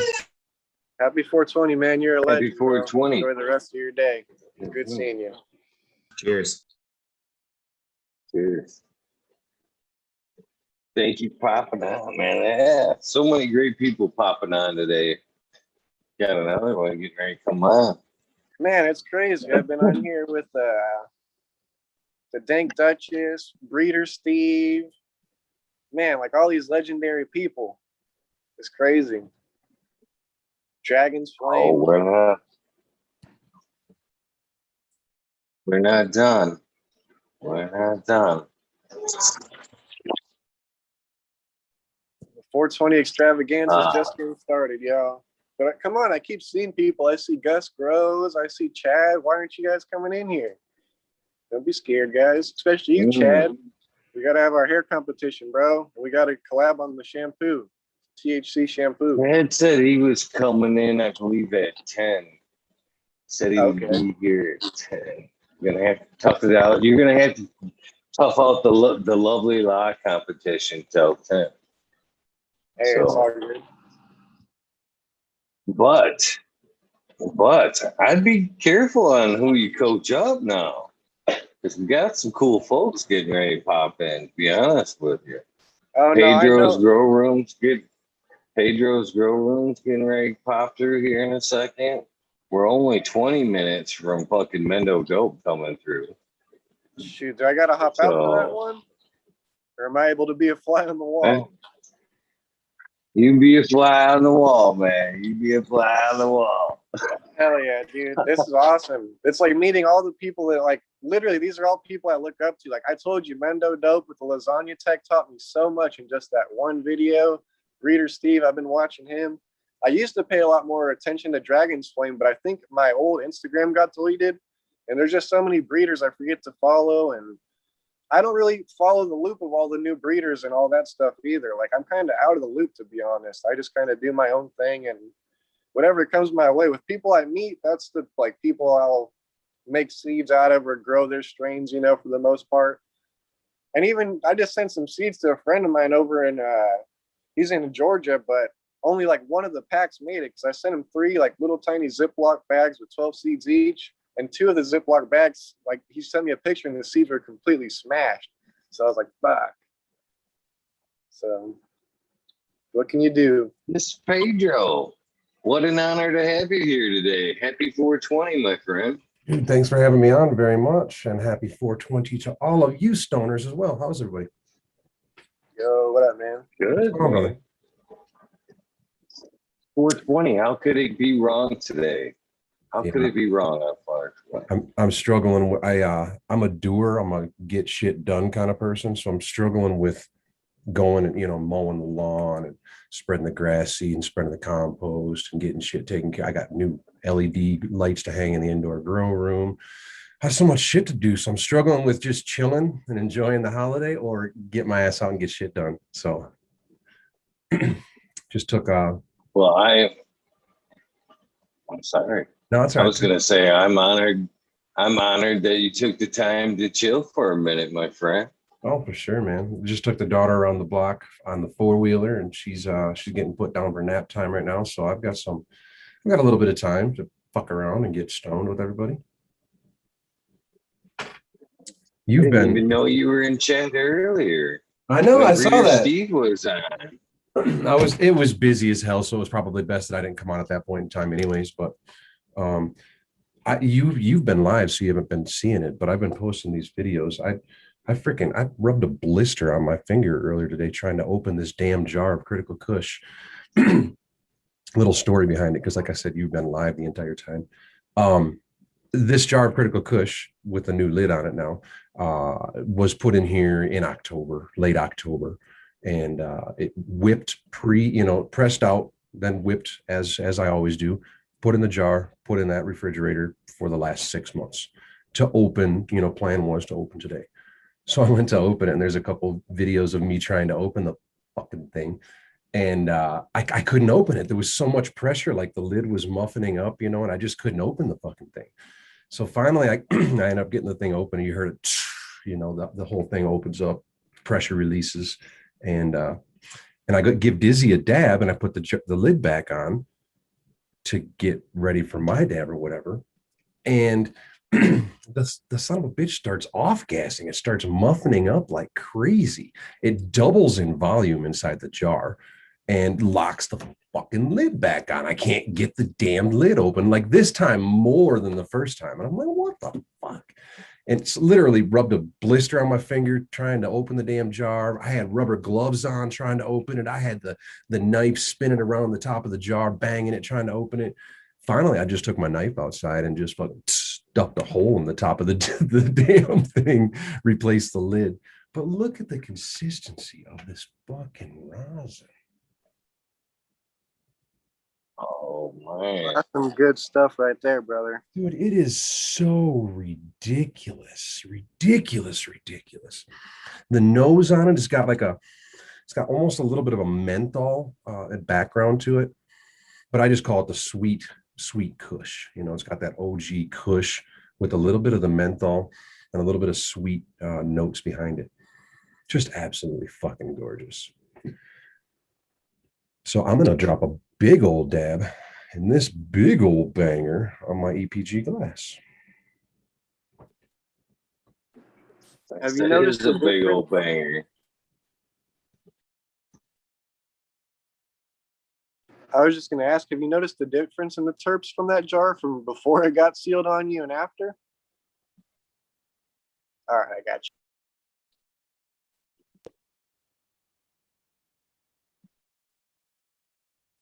That is a fucking massive. Of course, Pedro does some pretty large fucking dab. So is that a Pedro banger there? Custom Pedro banger?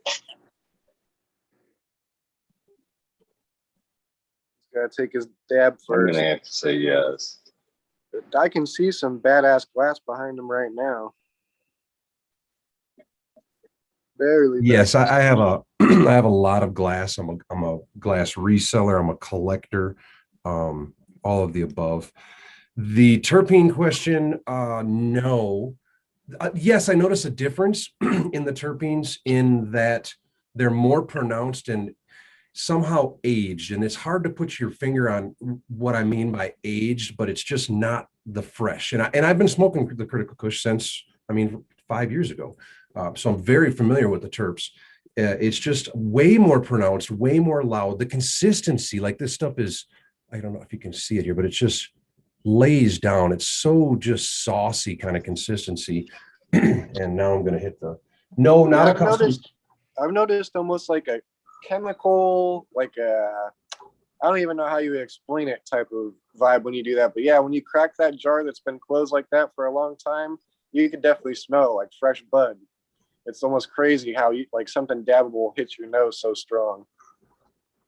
It almost like stings your noses, I guess what I'm saying. I can agree with that. No, not a custom banger, but it is a banger from LA High Life Quartz. And he makes bangers like double this size, honestly.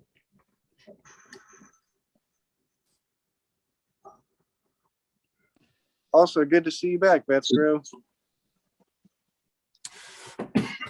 Hey, how's it going? Thanks for having me on again. Cheers, brother.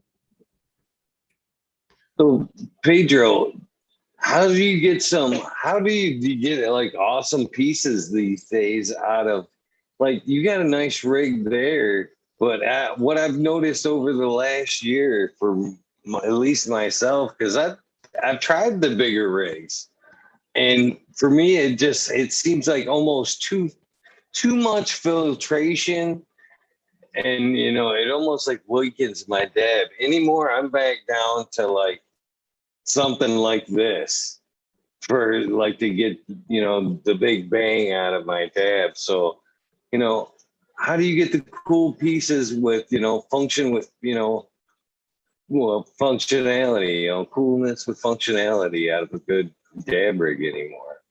I mean, I guess it's really artist specific. And I spend a lot of time figuring out which artists that I like. I don't notice the issue that you're talking about. I notice some people say that those smaller rigs are flavor savers and whatnot, and I just don't notice that to be true. Number one.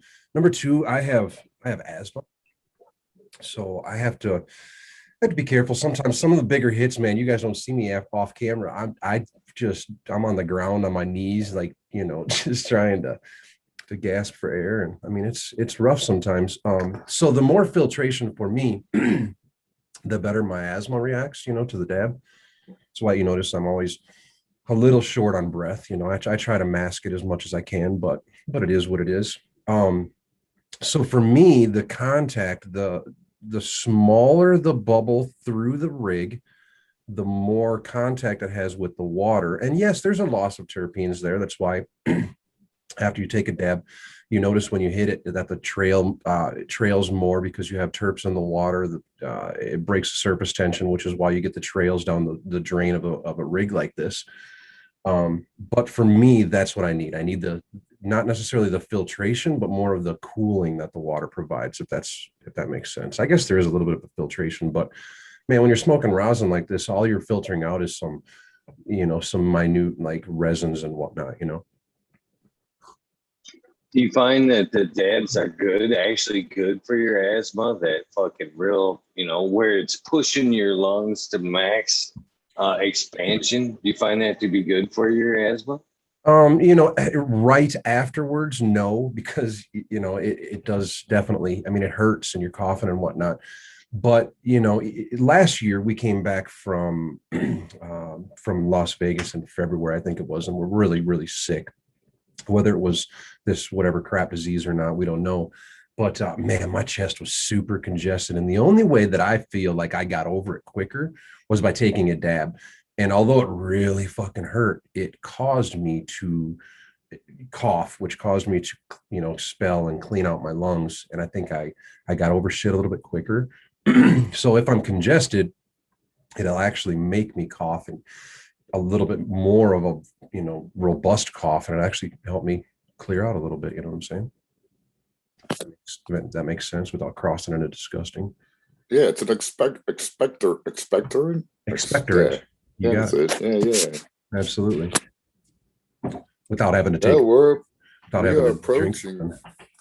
that 420 on the East Coast, for real 420. Welcome back, Tao. Good to see you, man. Good to see you. Good to see Pedro. Good to see Sess. And always good to see Eagle. Cheers, my friend. Yeah. I just had some time, thought I'd come in and get stoned with everybody. We are coming up on that magic hour, and I'm hoping, well, I'm told Mendo Dope will be here at 420, and hopefully maybe even doing a tune. I can't say for sure, but I know they're supposed to be here at 420. This 420 or Midwest 420 or Mountain 420 or Pacific? No, this 420. 9 minutes away, 420. 9 minutes away, 420. Maybe I'll bust out a special rig then.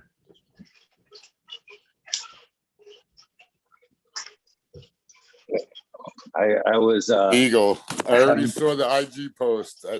Dude, that is amazing. That's so awesome. You about to tell Pedro? That was super fucking cool. I'll tell you Right? what. I tell you what. Not that that's what made me come on necessarily, but I had to wait for a couple seconds after that. Those kind of things get me in dizzy, man. We started tearing up pretty fucking good. Congrats on that, brother. I'm more than honored that happened. I didn't even know. Actually, American one came on. He's like, "You gotta look at this," and I couldn't have been any more honored. Both to be a part of, you know, something that they're doing, and a great way to remember a friend of mine. It's all the way around amazing. That rig's amazing. Holy shit! Yeah, that must have cost some ducats. Yeah, it's a sexy little rig. Mike Luna. Yeah, hell yeah.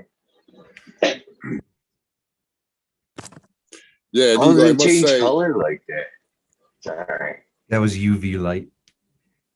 Got a I little. gotta say, shout out to Mr. Greenpots for bringing it to my attention, to bring it to your attention. So yeah, I want to make sure he gets the credit, because he was on it, bro. This morning when I opened up my IG, he had sent me a message. I didn't check it out though, but yeah, he's the one that found it first. So That's pretty amazing. That was I can't wait to take them in person. To be honest with you. Yeah, that was always they must appreciate have, what they do. they cut your audio from your memorial live stream. Is that what it was?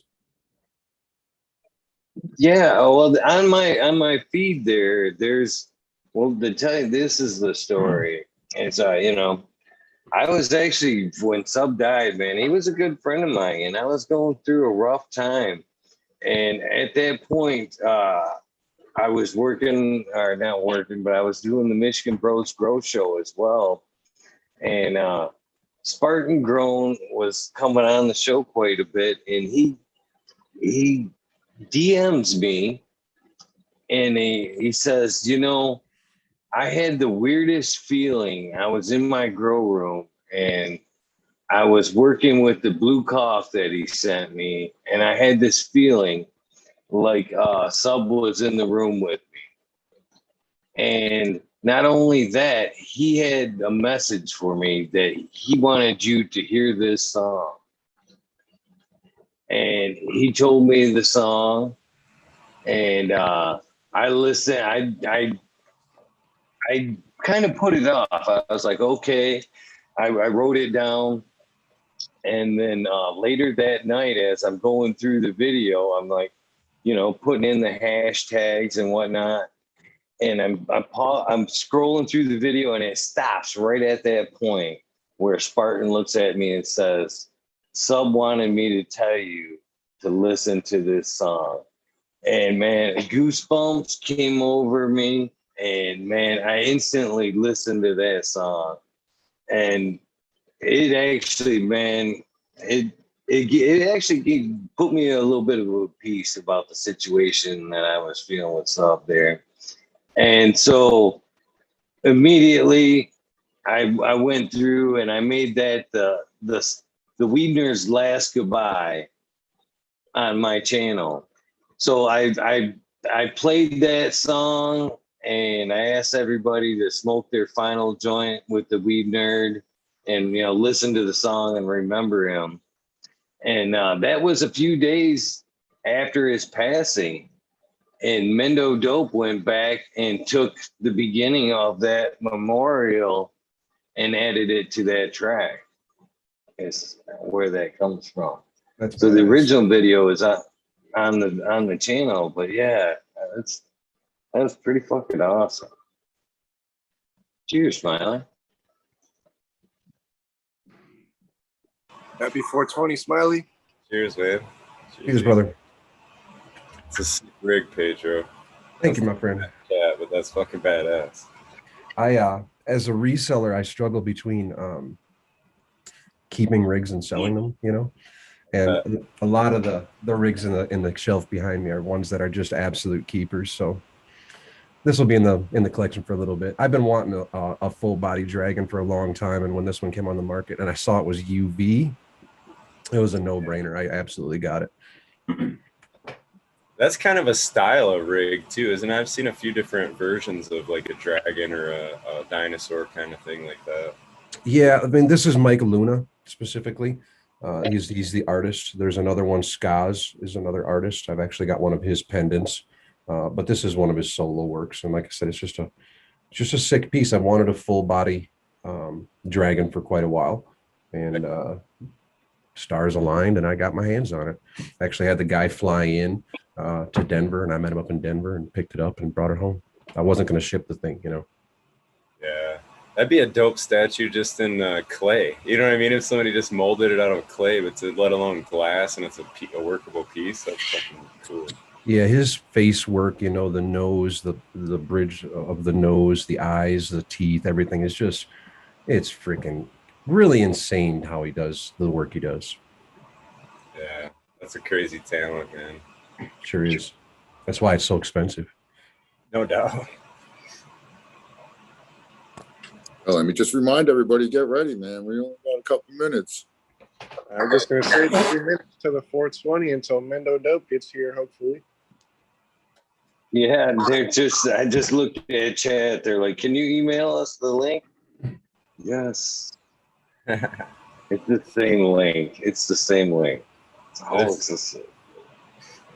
Dude, one of my favorite Eagle memories was that little Mexican kid that came on during one of the holidays. He's like, La concha de tu puta madre. It's like Italian or something, yeah. He's speaking Spanish, dude. He's basically saying your mother's vajayjay in Spanish to you guys. La concha de tu puta madre.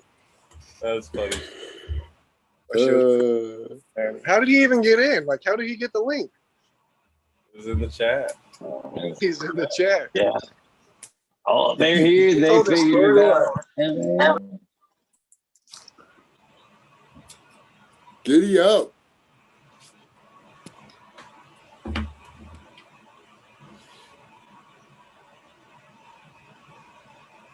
It's all quiet.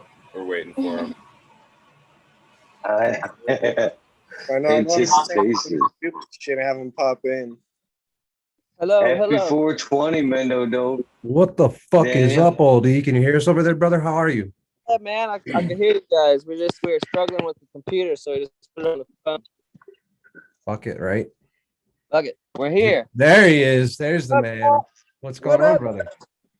420 on the east. How you Hey, guys what's doing? happening, guys? How you guys doing? What's up, y'all? I can't tell you what an honor it was, man. It went through a couple of people to get to that link, man. I was actually listening to the true story. I've listened to that. I was dealing that link out in chat all day long and telling everybody, man, you got to listen to this, man. This is the shit right here. You know, they're talking the true shit right here.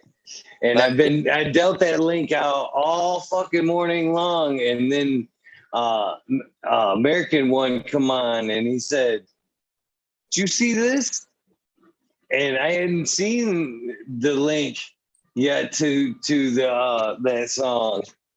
And I played it on the air there. And guys, man, I about lost it on the air, man. What an honor to be remembered by you guys, remembering another friend, a legend of ours. You know, I can't tell you guys what an absolute honor it was for you guys to think of me to do that. You guys, thank you from the bottom of my heart. And what a fucking honor, man. I can't. I'm speechless. I still don't know how to say thank you, man. Happy 420. Yeah, well, man, it was it just worked out. It was meant to be. It's just we have different samples we're taking throughout different times, and as that beat got started for the Better Place song, it was like this. We want to start the CD with this vibe, and then that sample. I'm like, man, this would be really cool to start the CD off, and it just sat in there so perfect. And the way the beat came in as you ended your sentence too, was just like, wow. Your voice has a certain kind of radio sound to it. You have like a distinct voice that just it set a certain tone. It's really cool, and the vibe that you had. And once we talked with you about your times with stuff too, and it's real cool to be able to capture that. Captured another moment in time. What an honor, man. I can't. I'm telling you, I'm at a loss for words, man. I tell you, it's huge. I can't thank you enough, man. For reals. For reals. Thank you, Mendo. No problem, my brother. Yeah, it's all love, man. It's the culture. We all do this together, man. But you guys definitely provide the beats for the culture. That's for sure, man. We try to. Bleezy's been over here getting down with these beats these days. He's getting funky. Yeah. So, what do you guys got in store for your 420 today? We've just been doing a lot of internet stuff. Just going through, sharing the links, sharing the CD, answering back a lot of people's DMs and stuff, trying to catch up on them as much as possible. And just burning nice and tough. Yeah, just a little in between time. We actually got some RC cars, so we're over here in between work. We're dipping a little on the course in the back, little hill climb action. Just fucking around. Fucking around being you. Yeah, you know, just trying to into work. What kind of RC truck you got? We got the Traxxas Max trucks. Oh, hey. Yeah, they're beasts. They take quite a beating. Yeah, they take super hits. That's cool. I got that smaller truck. I forget the name of it, but I kept breaking the suspension on them things. They're like plastic suspension. So, Yeah. It's easy to fix. That's fun. We have a homie that he says he likes fixing them almost as much as he likes driving them. Just like keeps it in the shop all the time. Oh yeah, what's going on? What's you guys smoking on? What are the flavors going on in this chat right now? I'm smoking Gorilla Glue 4 right now. Nice. Ripping my 6-month-old cold cure critical kush hash rosin that I saved for today since October, since the outdoor harvest last year. Nice. Then cold curing the entire time. I put a couple videos up opening up, man. It was pretty impressive. Oh man, it is pretty impressive. A lot of those close-up videos of you dipping in there look very impressive. Thank you, man. That's why I do it. Yeah, man, that's got some Smoking out a little pineapple bit. by Wonder Bread. Pineapple? Yeah, pineapple OG. Oh, nice. Is it pineapple? Yeah, it's very citrusy, man. It's got that nice, like, I don't know how you'd explain it. It's almost like an orange pineapple. Okay, nice. Sativa style. Yeah, it's definitely more of a sativa, I'd say. Very cool. Woo! What's this one that we have? Yo, what you got, Vets? Oh no, I was just saying I'm smoking some Sunkiss that I just got. I'm still trimming up right now, but Sunkiss from Irie Genetics. Sunkiss, nice. Well, speaking of our friend, check it out. I actually have some jars that used to be hit subcools. It still got, well, whoever it was at the time, the writing, but this is it says Purple Punch on here, Sweet Tea on this one. I got Kube 2 back here, Doggone Sour, another Sweet Tea. What is this one? And another Sweet Tea. These are all his old jars. That's tight. The glass forever. Collectible. What's forever? Yeah, that book that I brought to you guys is up here, the Dank 2.0. I didn't get to get Miss Jill's in there this weekend at the Chronic Palooza, but I did. I got both of Mendo Dope Boys' signatures in there. Jinx is in there. Soul King's in there. And this is actually one of the old TGA seed cases. Yeah, display. Yeah, I can see that. Yeah, those are sick. These are just a few things that made it out from the raid. Okay, yeah, that's collectible right there. Fuck yeah.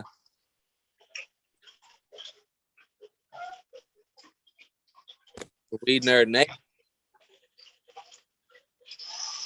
So Mendo Dope, you guys made it. You guys have some strains that you're that you got going for sale, beans, right?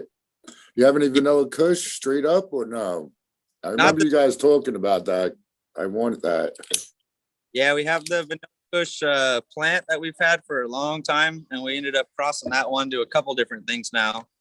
And on the website, we have the vanilla kush to tropical slayer, the Spumoni kush. That one's got some really cool vanilla style terps, but with much more vigorous plant. And what else was the other one? The Mental Dope to which that one's just about sold out though, but the Mental Dope to Vanilla Kush is a cool one too. The Gringo Loco. We're gonna keep playing with that one. We'll probably try to bring it back or something.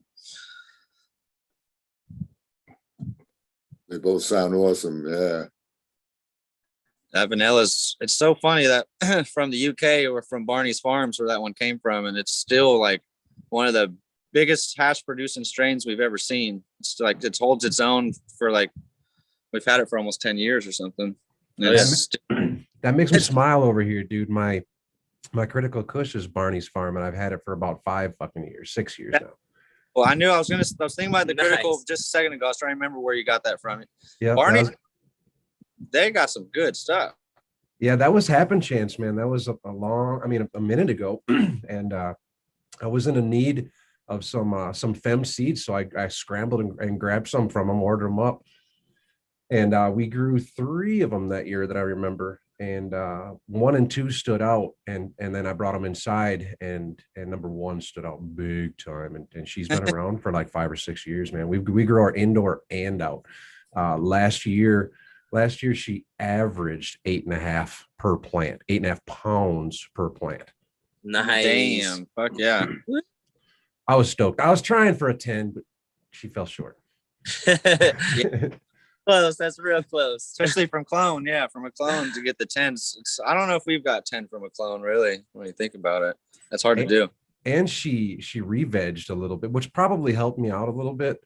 But she re-vegged and monster crop like a bitch. She was such a labor-intensive grow last year.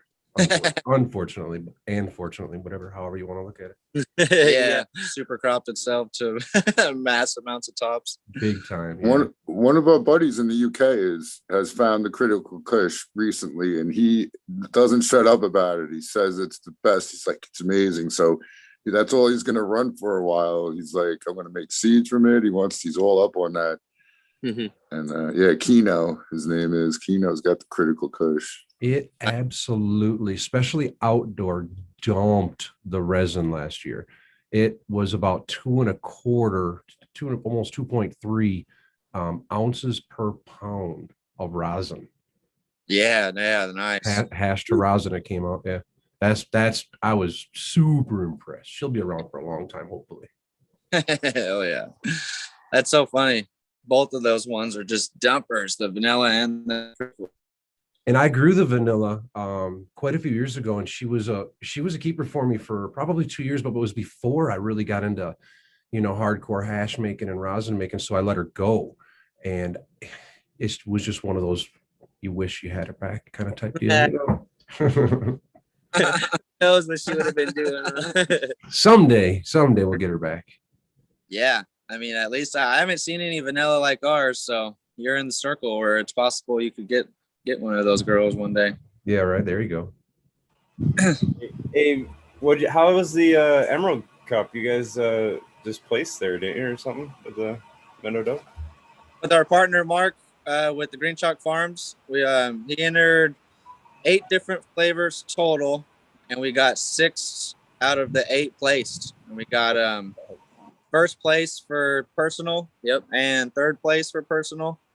And then with the permitted entries goes through the distribution and everything, we got 3rd place, 7th place, 16th, and 18th place. Congratulations, man. That's like kind of like cleaning house almost. Yeah, it was a big one. And Mark's always done real good.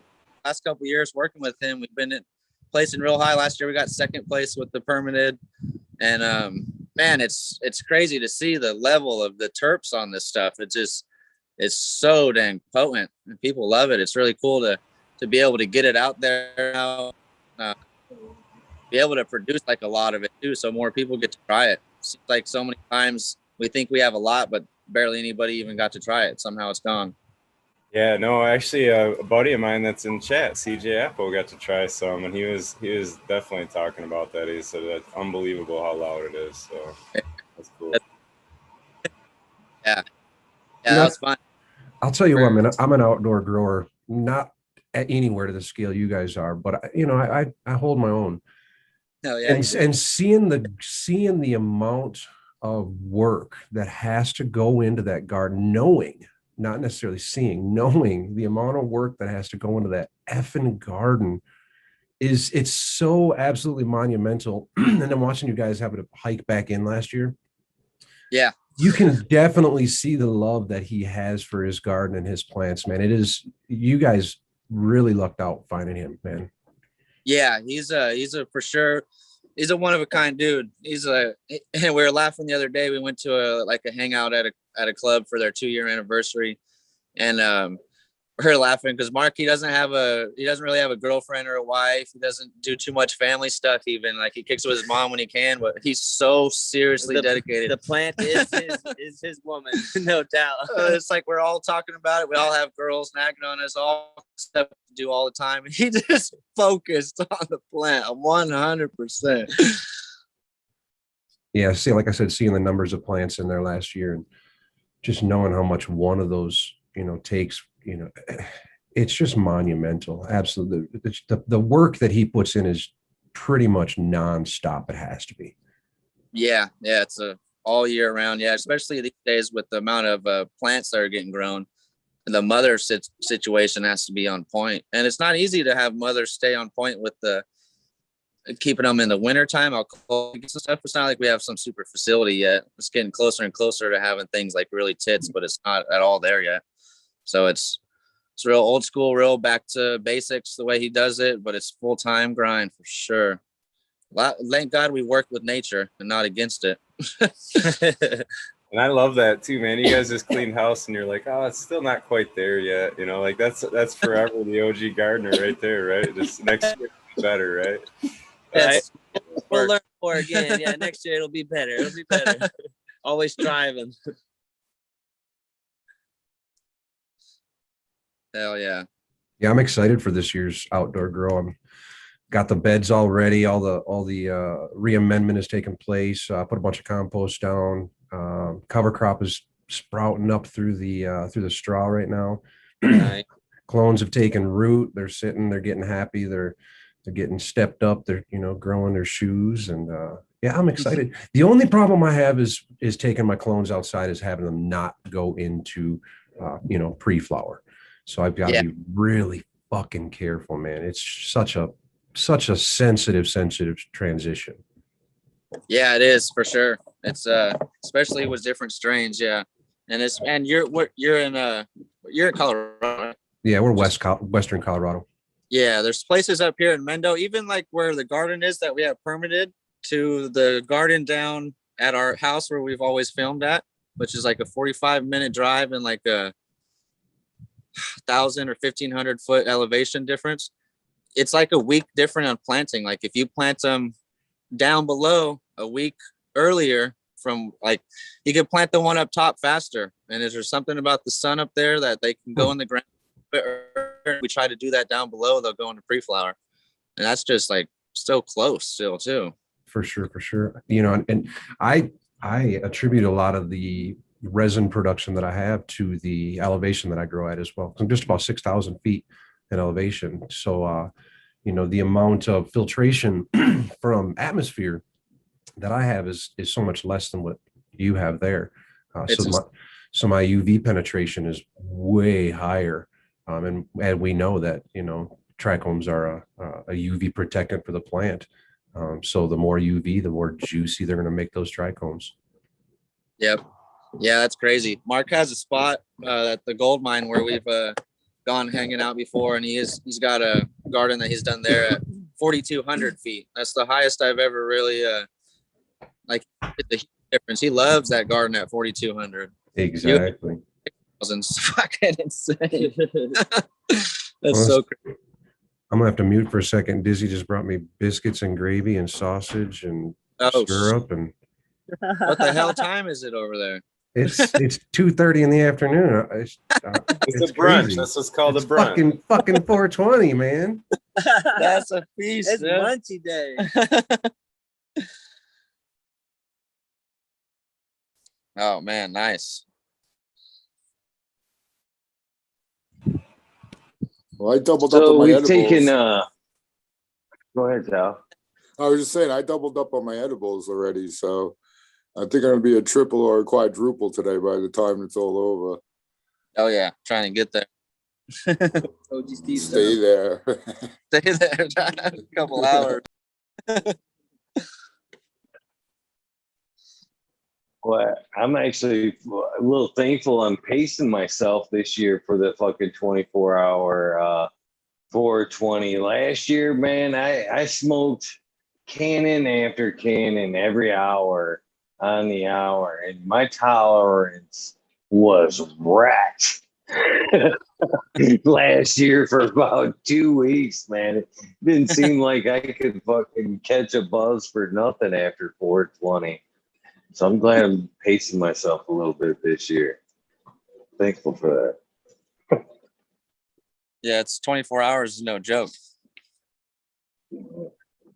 I'm feeling pretty good. What is it? Shit, 16 hours in. He's going for the Guinness World Record 420 session. Yeah, I want to say I've done 12 hours before, and you're lucky you have a panel because you really run out of shit to say, and your brain starts just malfunctioning. You're just on there spacing out. Yeah, longer and longer pauses, just staring into space. I've been there. Oh man, last year, I'm glad last year. I was bummed. I said this earlier, man. There was so much great footage from last year. You know, Pedro was on. We had Tanazi, man. We had a lot of great people was on. And I was bummed that footage never got to see the light of day. Everybody that was there that day will never forget it. That was an amazing day as far as I'm concerned. But man, I look back at that at the end of the night, man, coming up on 12 o'clock, I was completely wrecked. I don't know if I ever want to see that shit. I was eating habanero hot sauce on chips just to kind of like snap me back into like being awake and shit. Oh man, I was rough by the end of 420 last year. Woof.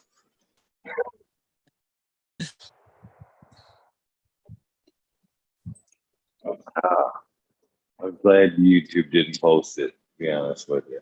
At least that part. At least that part of it. So, like, when do you guys plan to plant outside this year, Mendodo? They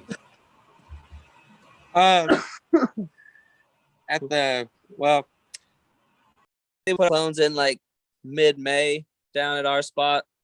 This year, we didn't really like majority of the stuff that we're doing is from clone this year. We did a couple seed start things, but we didn't start them as early as we usually do.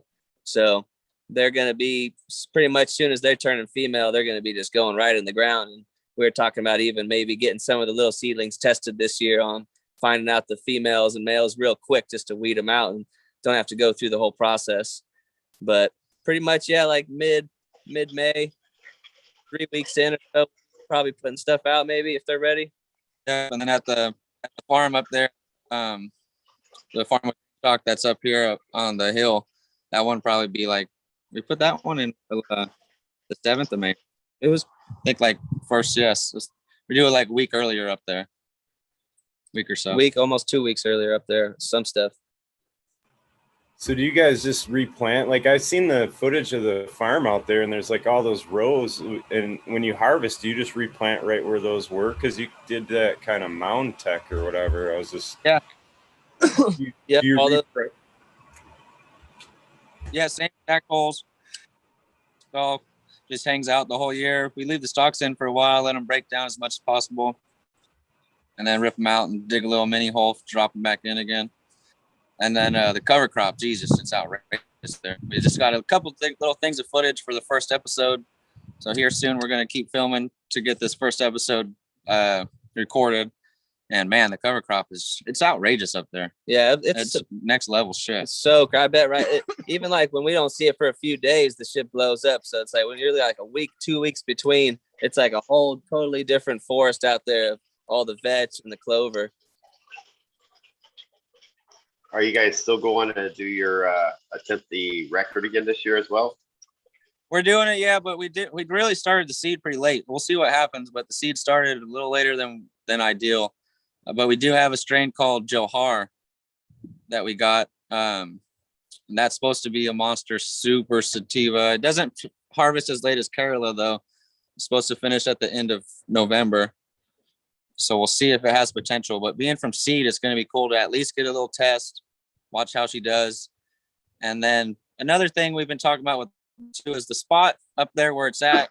Since it does get cold fast and it snows up here, it's not the most ideal place, say in California.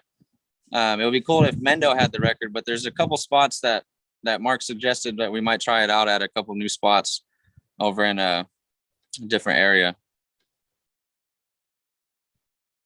We'll see if we have luck, but we definitely were a little late on the seed start. So, you know, like always, next year it'll be it'll be better. It's gonna be like a giant pumpkin category though, man. Like the tallest fucking plant. That's chaos. Someone in chat, they were asking, do you guys deviate your recipes much from like back in the old days? I mean, the old world kelp and some of the stuff you were using then. Is it really deviated much these days, or is that still the formula for the dank? I mean, you know, a lot of the stuff is pretty much the same. There's a few things that we kind of transitioned from using, like I mean, we don't really use too much. Like we used to use earth juice a lot back in the day and things like that, and we haven't used that in a long time. More towards like mainly it's all more like dry amendments that we use, besides like our teas that we make with like the seed sprout teas and the extreme gardening teas. We used to use a little bit more liquids, even the liquid kelp or the fish emulsion sometimes, some of that stinky stuff. We kind of don't use that as much anymore. And it's not like it's not good, some of that stuff still, but I think we just kind of slightly adjusted our recipe, I guess. What type of seeds and beans are you using for your teas? Using the alfalfa seeds, the popcorn seeds, and some malted barley too. Yeah, malted barley ones. And a lot of times we cheat with the malted barley too and buy that shit already pre-sprouted from the breweries. They get it all perfect for you. Blend it up, mix it in, and ready to go. We try to take a nice amount of loopholes as much as possible. Yeah, as long as they're coming from trusted sources, there's nothing wrong with that. No, yeah. Get it nice, clean stuff, and then just kind of years a little bit less and less, and you're still getting pretty much the same results with a lot less time and money. You guys were harvesting ladybugs, I think, last year out from the wild, wasn't it? Am I right? Yeah. Okay. Yep. Yeah, Mark had a buddy that's got a spot that has this crazy ass whole breeding ground of ladybugs that maybe we'll get to go visit and see it in person, because it sounds like the craziest shit ever. Just, 6 inches thick on the ground of just layers of millions of ladybugs, like crazy. And he just scooped ice chests of them. They're just gonna die otherwise, so yeah, you might as well. Yeah, and then he's even got different people that have been going on the property where he gets them from and stealing them too. So pretty pissed about that. I bet. But he's funny though. He's at his house, he's on the porch, and some certain time of the year he starts seeing them fly by, and he knows it's time. He knows finds them. I've been watching them. I just going through the reamendment process over here. Was watching the little. They look like little alligators to me. The nymph before the adult, and and you've been seeing them crawling around and whatnot. You see them outside, and you go take them back in, and then we've got a lot of naturally existing. What the hell are those? Not the aphid eaters. They're the praying mantis. So we see praying mantis, their little nests are crazy. We see them laying around all over out here, and we collect them up and take them into our greenhouse. And then when they hatch, if you've never seen praying mantis eggs like hatch into praying mantis, I highly recommend everybody here. Unbelievable how many of them came out. It is crazy. It's like, where the fuck did they come from? Yeah, we have some cool shots on the new DVD. It's so sick. Yes, we got the first time that we actually got praying mantis eggs, and we hung a few out in the garden. And man, I was we looked online and we saw pictures of them hatching, and I was like, man, I really hope that we get footage of these hatching. It'd be so cool. I was out there checking them like every day after I put them out, and nope, nothing. I just almost started giving up. I'm not gonna see them hatch. I probably missed it already. And one day randomly I walk out and I just look under. I'm like, holy shit, it's going on. I run back in the house. I grab the camera, start getting some shots. It's so sick. That's one of the coolest things ever. That got me hooked on praying mantis. I want to get eggs every year. Yeah. There's so many that come out of that damn thing. It's so crazy. Especially when I found them I found them local. There was a lot more came out than the ones I store bought. But the first time I ever bought them, I just had them on my desk in my room, and I had thought nothing of it. And they hatched inside. And I like walk in the room, and like the whole desktop is like moving. Like, what the fuck? And it was literally hundreds of them, man. Hundreds. It's so amazing. That sucks, dude. When we were out in the garden, I was filming, the one that we saw hatch, and then like a few days later, another one was hatching, and I actually got to see that one too. So I was taking some pictures and setting up the camera, and all of a sudden, a fucking yellow jacket flew right in there, right on the whole section of the eggs that were hanging, and just started mowing them down. Mowing them. I was Damn. I had the camera off, so I'm filming a few seconds, and I'm like, this son of a bitch, I gotta watch it happen for a couple seconds, but then I couldn't take it. I just stopped the camera and I flicked him off. Dude, I was like, he murdered it so fast. It was insane. It was like, that's crazy. Pretty trippy. There's some bug that lays their eggs in empty praying mantis cocoons. I found out one year. Whoa, I bet that's so yeah, cool. It's pretty wild stuff. A pre-made little cocoon ready to go. They get big hella fast too. It's outrageous. Yeah, it's trippy how fast they grow. Yeah, and once they're full size, man. Have you ever? I mean, you guys are in there playing around and stuff. Have you ever had them like try to attack you when you're cooking leaves and stuff? Not really. Like they're kind of like they kept dipping and hiding from us. Like I'd be seeing them at night. I'd go out and search for them, and like throughout the season, saw a couple of them that got pretty big, and then they kind of just like they went out and found some other food or something. They started freaking me out last year. I was reaching in, just taking care of the insides of the plants, and they were standing their own ground. You'd see them on the branch next to you, standing up with their claws out, and you're like, dude, chill. They've never got me, but it doesn't look. I've seen them get other pests, and it doesn't look pleasant, man. They're ferocious. Yeah, they don't give a fuck, man. They don't. They're not scared of shit. I seen a video of a praying mantis take out a mouse. I think I too. That was the Bird. Yeah, I seen bird. They got a bird. Jesus Christ. That's no. Yeah, so they might fuck me up, dude. Does he find me out there laying out there twitching? Right. They're swarming all up in your beard. Oh no. What about that other bug though? That was at the other garden. Oh yeah, what was that? I always forget. Tarantula hawk. Oh yeah. Tarantula hawk. At the garden that was a couple years ago that Mark was doing in Paso Robles down Southern California. There was a tarantula hawk walking around by the garden, by the pots and stuff. We never seen one before. And we were like, holy shit, right when we were leaving at night, we saw it. We Googled it and Mark was telling us about it. And we're like, oh my God, it's one of the most like painful things you can ever get bit in the world. Like second most painful bug that whatever. It's the top. Yeah. And the next day we pulled up and it was still there digging and fucking around. So we got some footage of him and it was sketchy being around that dude. Super savage. Yeah. Those things come down and they take out tarantulas. Did you leave it alone or did you? We left it alone. Yeah, we didn't really poke at it or do too much. We stayed like 5 feet away, 4 feet away. Close.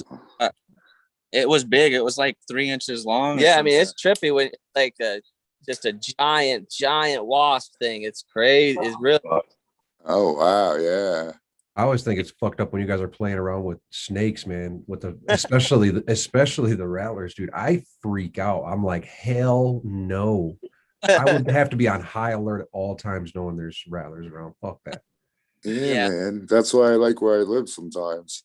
ATG Acres. What's up, Aaron? What's up, everybody? What's up, dude? Nice to see everybody. Happy 420, Smiley Tau, Eagle. Nice to see you guys. Honored to be on the show with Mendo, man. Nice to see you guys too. What's up, my brother? Yep, happy 420. Happy 420. Woo. Oh yeah, Aaron, how's it going, man? I see you you got some new outdoor ones going on too. You're low stress training them out there. They're looking nice.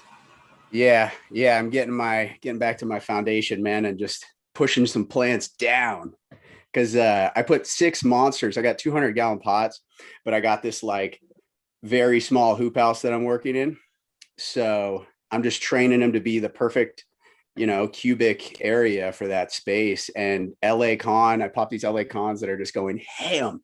I've never seen a plant so vigorous, but then again, I haven't grown from seed in so long, like probably almost 10 years, like other than little herm seeds on accident. This is going to be depth? Yeah, well, I haven't decided yet. I built the hoop in case I want to do depth, but it's basically going to be determined by like how much time I have left. If I got a depth, if I have 2 months to move to Oklahoma, then I got to dep them and get that shit turned over. Well, I was going to say, if you're not going to wear a dep them, then just rip off the hoop and let them go ham. I will, but it's a bitch to move those fucking 200-gallon pots. I didn't put them on anything. Out in the open then. Well, yeah, but they're still right next to each other. It's all under one hoop. Okay, I got it. Yeah. Good enough. Light from my fucking neighbors. Like, I got a nosy neighbor right next to my garden, and even though I got a 10-foot fucking, fence with a barbed wire on the top of it, I don't want him seeing the night sky light up. And since I'm adding supplemental light right now for another month, I just don't want to light it up. But that auto depth technique where you put your PVC through that poor man's auto depth that I made up, dude, that saves me so much fucking heartache. Like having to pack up the wife and the baby to go up to the garden and pull tarps every single night. There's no more need for that. I can do it by myself. And it's, it's a big fucking tarp. It's like a 200-pound 9mm Panda plastic that's, 50 by 40. So it's heavy duty. But yeah, thanks, man. I appreciate that.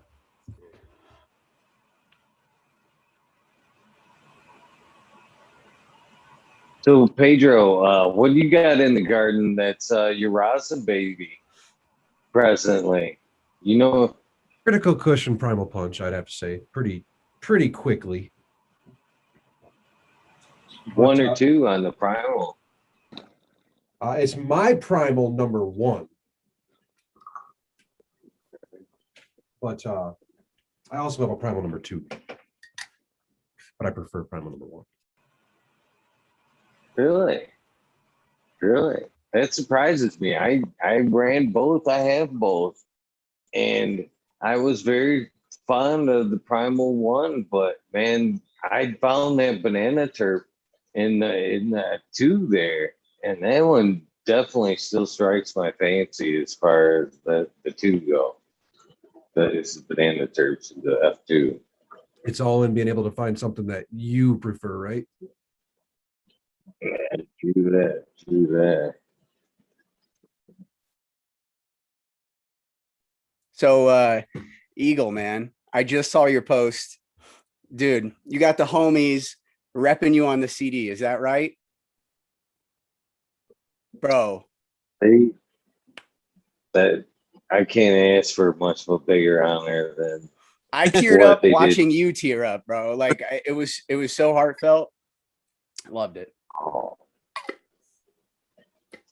Man, that's for real, man. Fucking, I got tons of respect for these cats, man. I listen to them all the time, man, all the time. And then to be in one of the songs honoring another great friend of ours, man, that shit blows me. I haven't been able to get through the whole fucking song yet, to be honest with you. Well, congratulations to both of you guys, man. Yeah, and you sound you're so genuine because you were just doing your thing. It wasn't like you were doing it for the record. So yeah, even just the words when you were saying them, you could hear the emotion in that. Good, yeah, man. Yep, good. Yeah, and shout out to Subcool, man, no doubt. Yep, the weed nerd, man. Yeah, he would be loving taking fat fucking rips right now. Yeah, he'd be smoking. He'd be. Free pipe. He'd be talking some big shit with all of us right now, for sure. Oh yeah. Chernobyl was one of the first strains I grew from him. Just unreal cherry lime terps, man. I still got the time rack. That time rack I had that a long time. That time rack's favorite. Sub was running that time rack like crazy for a while. Yeah, it's cool to see a lot of people running the old school TGA genetics. You know, Clover last night was talking about that. His whole room's going to be all the whole library of what TGA has, you know, or what he has of it. So That's what's up. Could be a nice variety of ocean of flavors right there. Yeah. Yeah, Yeah, I've got loading, man. It's beautiful. Sorry. I got a Jack the Ripper, Romulan, Space Queen. I got those in my grow. Nice. Those are constant. And I got that cheesequake mail that I've been hitting a whole bunch of stuff up with too. Yeah. So I just cracked Skeleton Jack. Can put you on your back. Yeah. Skeleton Jack. Yeah, that's that's half of a strain that me and Smiling Gardens are gonna put together this year. Along this journey of meeting some great folks, we met amazing another weed nerd, DOA, who was true to the fact, another weed nerd, and another friend of Subs. He got to know towards the end there, but he became quite prevalent in the community this last year, and it was a pleasure meeting. But we lost him part of the way through last year, and man, what a fucking trooper! You know, he never once let on how sick he was. We all knew that there was something going on, but he never fucking let in even an ounce of how bad it was. So it was pretty much a shock when he passed, but definitely left his mark on the community. And when I interviewed him, we got talking about, you know, Sub and of course Mendo Dope. You can't talk about, you know, weed nerds and the fucking weed nerd nation without that rhythm, that bass line, you know, that you guys provide. And we got talking about, you know, the TGA 10 pack and what, you know, what our favorite jams was. And then Skeleton Jack was his favorite cut off of that CD, and he's fucking referred to it all the time. Shit, he froze I actually, up. I think what he's I'm getting not at is even- DOA. DOA had said that one of his favorites was Jack Skellington, and then chat too that knew him also said that Cholumbium was another one that was his favorite. So yeah, so we're running those. We're gonna do a cross in memory of them and pass out some seeds that are in memory of DOA. So nice. Hopper. Sorry, you dropped out there. Oh no, I appreciate it, man. I appreciate it.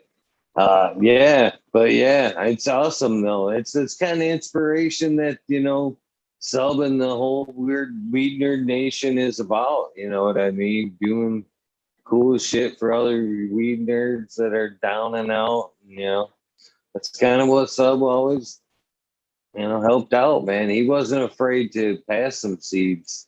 You know, if you couldn't afford them and, you know, he could tell you needed them, he'd flip you a pack. And, you know, so it was only right that we turned around and tried to do something for DOA. So, and again, with the bass line with Mendo Dope in the background,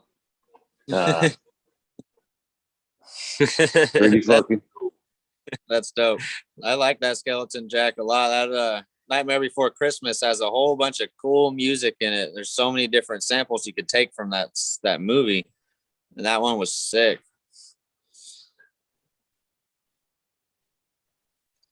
Yeah, that whole 10 pack was that was a good CD, man. That was a good CD. Yeah, it was. That was a super fun time up in the studio with the whole crew together, with Sub and Jill and Frenchie and TC.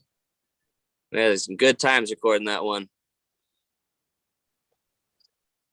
Man, and even better that you guys were amazingly being able to catch that both in, you know, audio tracks and in video, you know, preserved forever, man. Some awesome times that you'll be able to live on and pass on forever, man.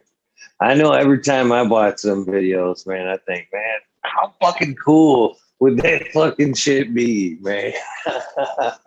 You know what I mean? That's you lucky. You guys lucky to fucking, yeah, very lucky, man. Awesome times, I bet. Yeah, those Yeah. are those are times you can't recreate if you try. Yeah, right.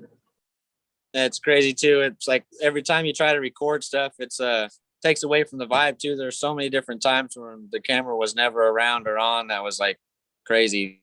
So many times we're like, I wish we would have recorded that, but would have never happened if we were trying to record it.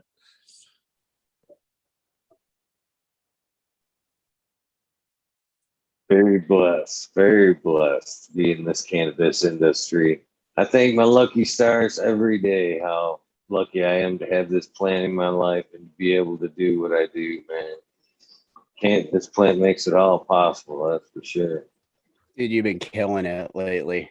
I'm blown away, bro. Everything you've been accomplishing this year, just far and above, I think, what anybody saw coming, bro. Like the people you've been connecting with.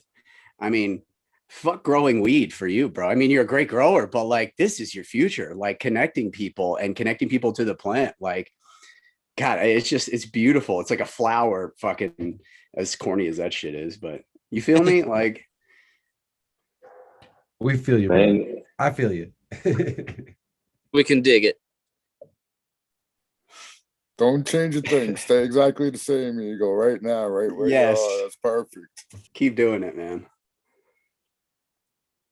You know, it's funny you say that, Aaron, because I said that to my middle daughter about 2 months ago, to be honest with you. It's that very same thing is, you know, I shit, you know, I told her, I said, I love doing what I'm doing and I love to grow, but I honestly think this path with the show is what I was supposed to do, to be honest with you. The path I was actually supposed to take. It might have been, you know, certain. I think it just was the perfect time, perfect place, whatever. But man, I'm definitely staying on this fucking road. That's for sure, man. I love to hear the stories, man. I do, man. It's fucking amazing to fucking hear all the stories. It fuels me night after night. It makes me want to fucking chase my dreams. I've said that to the Mendo Dope. You know, it's people like everybody on this panel, you know, from chasing the dream to being the outside growing music grower to fucking Pedro, fucking squishing amazing rising and being a great grower to Smiley, killing it indoors, man. All fucking, I can't leave vets grow out, starting cups and shit, living the dreams in there, fucking Oklahoma. Cow, everybody else that watches this show, man. All that shit, people living their dreams, man. Fucking just fucking, you know, it's inspiring, man. I love being around that kind of people. It makes me want to fucking get up and do shit, man. I'm blessed, man. These stories are a blessing to me, and hopefully anybody that listens to that shit hopefully gets the same fucking vibe out of that shit, man. Yeah. That's one thing I do enjoy too, just to say, man, Mendo Dope, like the music you guys put out, like some of them songs, like This Is Why We Grow, and, you know, I mean, Cannabis Saved Their Life, like some of the lyrics are real there, and, you know, it's cool that you guys can relay those stories out like that too, so shout out to that, man. Thank you. We appreciate it. It's just trying to put, you know, our whole culture into that musical form for everyone. You know, for a while we were trying to figure out what we were doing in music when we first got in with Reek Daddy, and we were doing the raw gangster music, and gradually levitated to, you know, really talking about what we were really doing up here and talking about the farmers and the culture and the people. And it's been just like super blessed and, you know, super happy that we're able to reach, you know, all you guys, you know, people around the world with this music. And, you know, blessed to have like Subcool when he introduced us to the whole weed nerd crew. Like it really opened our brains up. It opened us up to just want to keep creating. It motivated, inspired us to keep going. And man, and now we're to we are now, you know, with just continuing it on, just holding his legacy high, representing the Weed Nerd Nation, and having fun while we're doing it. You know, we do a bunch of work. We work all the time, but got to make sure we're having fun with what we do, and we like what we do, and we just want to give back to the culture and all you guys. And we can't thank you guys all enough for all the support. You guys keep us motivated and energized to just keep on putting it out and keep on doing this. So much love and thanks for everybody out there. Oh yeah, keep doing what you guys do, man. It's 420, man. It's a celebration. The motherfucking new album's dropped. We're jamming for stuff there. We're smoking tough. On here talking shit with Eagle. Man, it's the shit. It's a beautiful day. Yeah, we should take a dab. You boys got something to dab on? Hits? We're gonna have to do at this house. No dab rig here, but we do keep them twisting. We do have some of that. I know we got some of that Pedro's Critical Kush that he sent us before too. We savor it and keep it in the corridor. So I was gonna ask, what did you guys think? Oh, it was insane. It's ridiculous. Insane. It's so fucking fire. All of them were ridiculously good. I remember that Critical Kush, like everything about it, the looks, the smell, it was just like super crazy, man. Like I'm excited to get another taste on that because it's been a while since we dabbled in it. Yeah, we haven't really took a dab in a while. Been trying to conserve it, we savoring. I hear you there. Well, thanks, man. I appreciate hearing it. Yeah.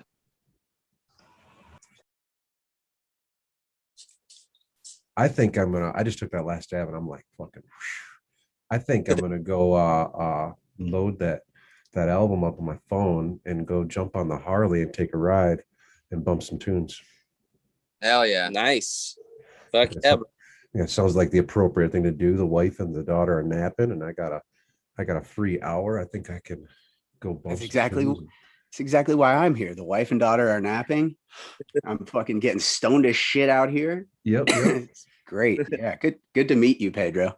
Good to meet you as well, brother. It's always good to meet people in the industry and fans and whatnot. So yeah, good to meet you.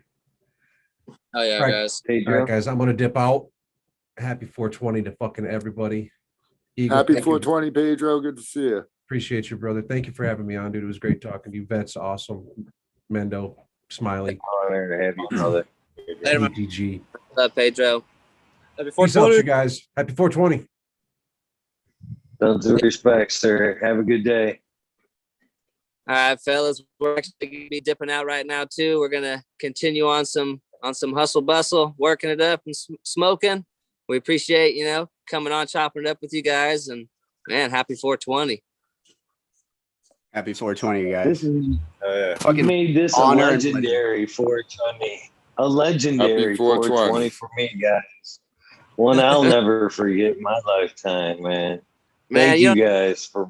It was real hard for us not to send you that song when we first did it. And like when we were talking to you before, we were like, man, we should show them this. But then we're like, no, let's just keep it secret. It was one of the last times we're like, well, you don't even know. And we're like, no. And we're like, it's so hard for us to wait. And we're getting better at it through the years, but it was real. we thought it would be real cool and special for you to just hear it when the album dropped and just like a surprise to you. And just, it's really cool. We're stoked to be able to capture that moment and be able to include in the song and the whole album, man. It's really cool. So it's gonna go on forever. Yeah, for life. It's on there, man. It's for the Weed Nerd Nation. What an honor. Where can they get it? You gotta tell them where they can get it. Where so Spotify, it should be up on Pandora. Yeah, it's on all of the streaming sites for sure, and it just got uploaded to the website too. Yep, on our mendodopemusic.com. It's on there for download now, and that'll be the cheapest spot that you could get it too. We have it on there just for $4.20 to download, just to keep it, $4.20 friendly. So besides that, all the merch and other music is right on the website as well. And we got some really cool behind the trees footage that we're going to be dropping on YouTube. We had a little internet problem, so it's not coming out at 4:20 today, but hopefully later today it'll be coming out. And shows a little bit of the making of the album, all behind the trees footage from, you know, going out to Greenstalk Farms, to Terp Hogs and Skittles, to the Heart Rock Mountain Farm, and getting a little, you know, to show you guys what we did and trying to intertwine and bring people together and really do this for the culture and go out there and get all these vibes together for one album and just represent it right. Oh man. And definitely. And if you go out and buy that shit, but you can go listen to it now on YouTube. Go. That should be the next thing you do is go listen to this shit on YouTube right now. Thank you guys, man. I can't thank you enough. Have an amazing day, and hopefully I will hear back from you guys soon. Again, this is the link. This is the link. It's good all the time for any show, the wormhole. Use it, please. Happy 420, boys. Hell yeah. Yes. Guys. Yep. Much love, everyone. Enjoy the day. Thank you guys so much for the love on the new CD. We're excited about it, and we just got to keep spreading it around to the world. Let's just have the cannabis culture take over. Oh, man. Thank you. Man, I'm going to be pushing it like crazy. Not just because I'm on it, but...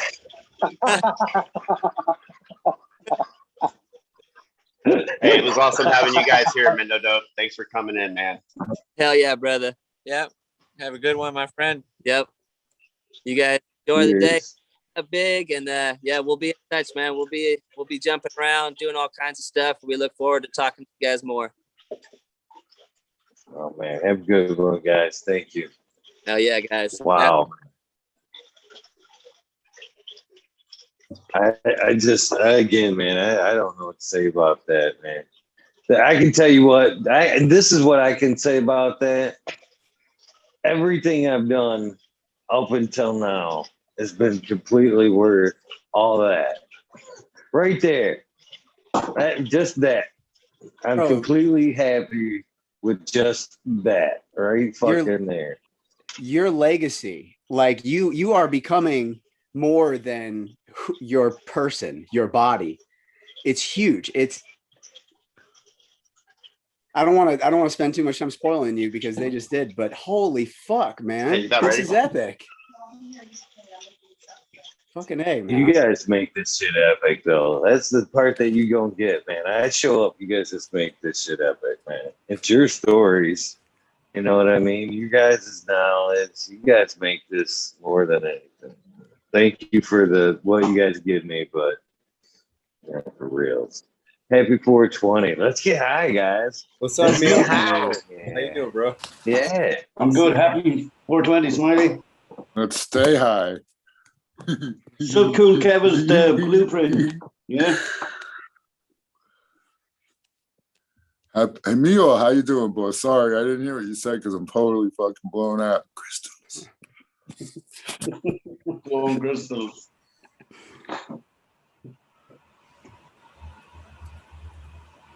So, if I made me a toadstone out of a crystal, do you think I'd get higher?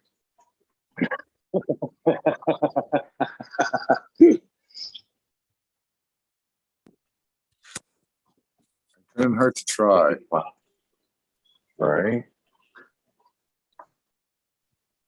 How could you do a blind test on something like that?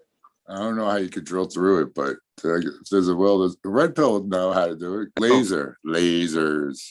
That's it, man. Lasers. Fucking laser beams, man. Yeah. That the Laser a takeaway hole from through crystal, man. That's the main takeaway from last night. Laser beam eyes. Yeah, dude. Yeah. Nice. That would be shit. That's funny. What's up, Red Yeah, Pill? what's up, guys? Happy 420, Red Bill. I actually didn't look at my coming here before my 420. Oh yeah, 418. Almost perfect timing.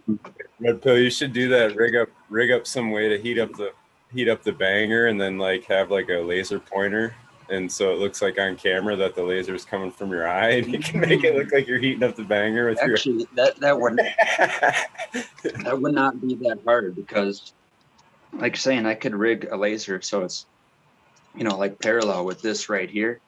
And then like I'll have it like this so you don't see the laser, but you see the beam coming out, right? I just gave it away. Damn it. Just gave the damn fucking secret away. Hey, you're not supposed to tell the trick. Oh well. So now you guys can do it at home. Make your own laser beam eyes. this one goes out to most of the people that were hanging out earlier. Where'd he go? Where'd he go? Hold on. Fuck. Hold on. Hold on. Hold on. Where'd he go? Oh shit, not there. Oh. Eagle, we Hold got on, I gotta giveaways too, man. You blew through like 2 hours worth of them. And I got like minimal. So, oh damn, where'd he go? Hold on. So I was gonna show you as soon as I find that shit. I'm sure there's got to be something that mentions. Fucking Breeder Steve had fucking mentioned us on the fucking right here on his Twitter there. He fucking wrote getting dabbed out with the Eagle Gardens and crew. Fucking had a great time hanging out with you guys. Great crew over there.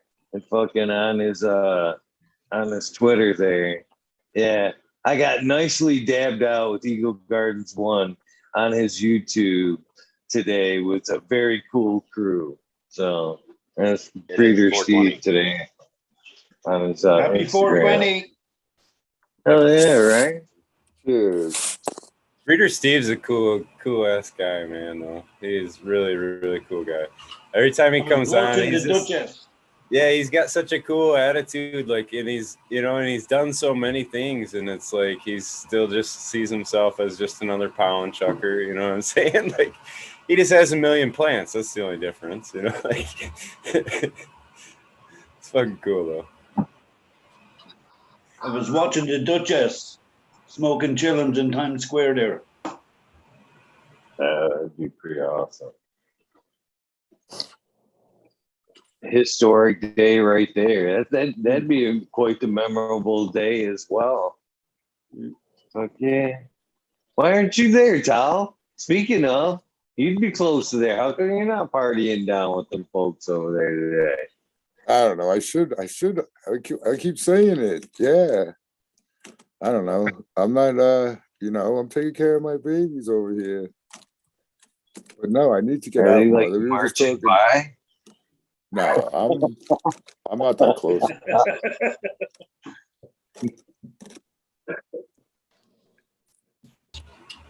But yeah, it's a new world out there, and I really. It's a proper green parade in New York for the first time ever. Doing time and shit.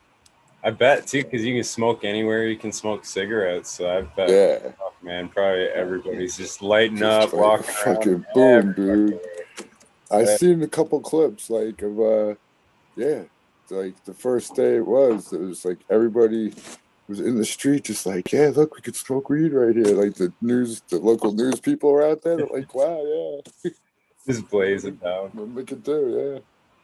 I think it's funny that one guy's clip where he always walks up to the police and hands them a cannabis plant, like a teenage cannabis plant or something, and he's always like trying to get them to carry it and shit. It's funny. Didn't you have It looks money? like we got a few more people that popped in here as well, guys. Yeah, we did. Cheddar Bob. Cheddar Bob. Rasta Jeff. What's up, guys? Oh man, I Cheers, everybody. didn't see everybody. All right, Cass. Rasta Hey. Jeff. Big respect. Time to take some dabs. Meal flour. 420. What's up, buddy? And you? I just freshly It's stepped 420. off the golf course. Time to get high. It's too cold for golf here, bro. What's that?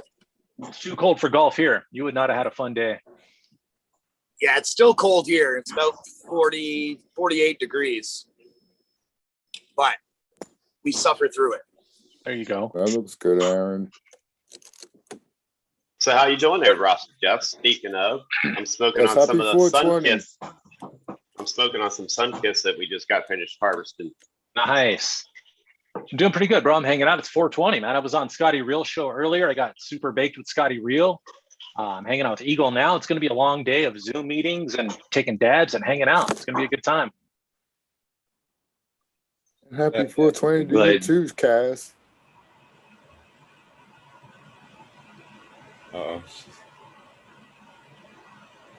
Hey everyone. how are you, Cass? Cheers from Texas. Happy 420. Before 20 really fucking high. Are you ready to get really high? Yes, ma'am. Just It trying to is smoke. 420. Eagle, we got to do the giveaways, though, here, too. So, throwing them out, man. Just saying. So what are you guys There you dabbing go, on? It's like, no. We are doing giveaways. I want to know what they're dabbing on. We're fixing a dab. I got some. We can. Go ahead, please. This one, Royal Chem. Royal Chem here. That's what I'm dabbing on. Before it was some fresh frozen just a second ago. Probably switch up to some GMO in just another second. Rapid fire. Mine is just an unknown mixture of trim, BHO, all trim right. Not too fancy. Nothing to brag about. The wife just brought me in a cannabis infused shake just a few minutes ago. It's pretty good. A little Bang Lassie. Right. I have something that my hash expert friend tried to make diamonds out of, and ended up being just this incredible like pre-diamond sauce. It's rosin, so solventless, but I was showing you guys this drip. It's been separated and then the terp drip. Yeah, it's been separated and then reintegrated, so it's just, just wetty. Wet drip, bro. Nothing wrong with that. Yeah. What's up, man? Since I'm talking, I don't mean to interrupt and butt in, but you guys asked me what I'm smoking. I'm smoking a Hell cherry yeah. fluff live batter from Green Dot. There's the label. It's not going to pop up on my camera, but there's the concentrate. It's almost gone because it's so good. Been smoking the shit out of that. But I've got a plethora of Green Dot concentrates over here, a nice buffet, if you will. So I'll be getting baked with you guys for sure. Cheers from Colorado. So Eagle, I rolled up with the wardrobe change. I went Winter Soldier. I half expected you to maybe have slipped into something a little more comfortable, Pink. Nah, pink. No pink. You No. looking like Violet Beauregard. You look good on a golf course in pink. Appropriate at a golf course, no? Green beard. Yeah, that's yeah, I forgot. Thank you. I do got to do the green beard. I missed a lot of giveaways for that shit too. I won't forget this one. Thank you, Kyle. But Miss Cass never told us what she was dabbing on either. Oh, You look like she got a fucking suitcase over there, Dad. I might have a few things. So, one of the things I've really liked is the Green Dot TKD. That's really yummy, and I have a bunch of diamonds. Oh, you just made me jealous with the Green Dot. I miss Green Dot. Hopefully my It's got good mom- taste. Yep. That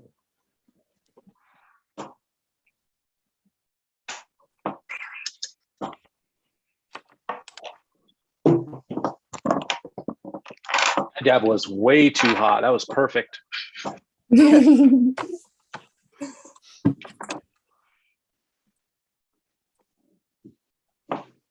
Did Jodry show up? No, actually, he hadn't.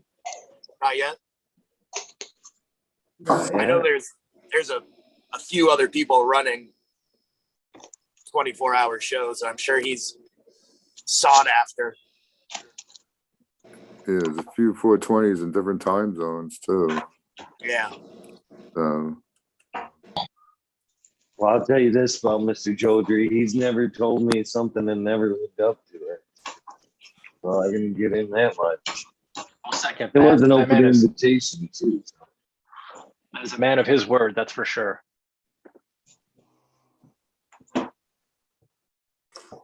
I know he did see the invitation, so I believe it's just a matter of time. If he's on another show and talking, it could be a while.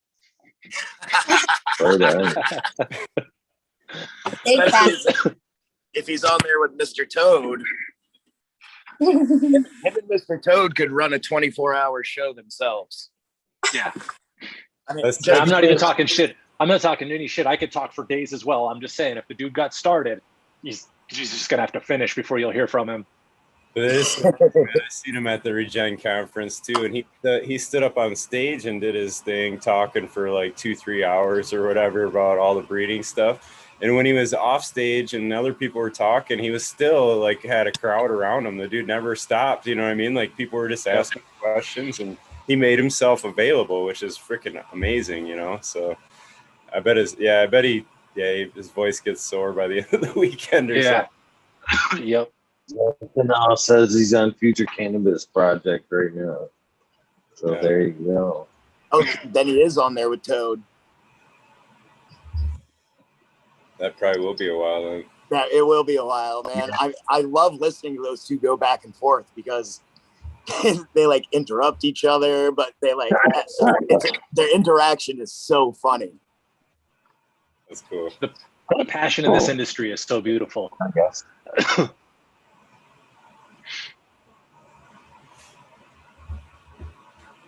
Yeah, Matthew said that he seems pretty vested over there. He must be into a pretty good convo. All right, we can make a good show over here. I made some new friends over here. I see some familiar faces, but also a couple folks I'm not familiar with. What's up, new friends? I'm making some new folks over here. Good to meet you guys. We've never met. I'm Rasta Jeff. Rasta Jeff, we've never met. I'm Cheddar Bob. I've seen you on shows though, so it's like I already know you. Good to meet you officially, Cheddar okay. Bob.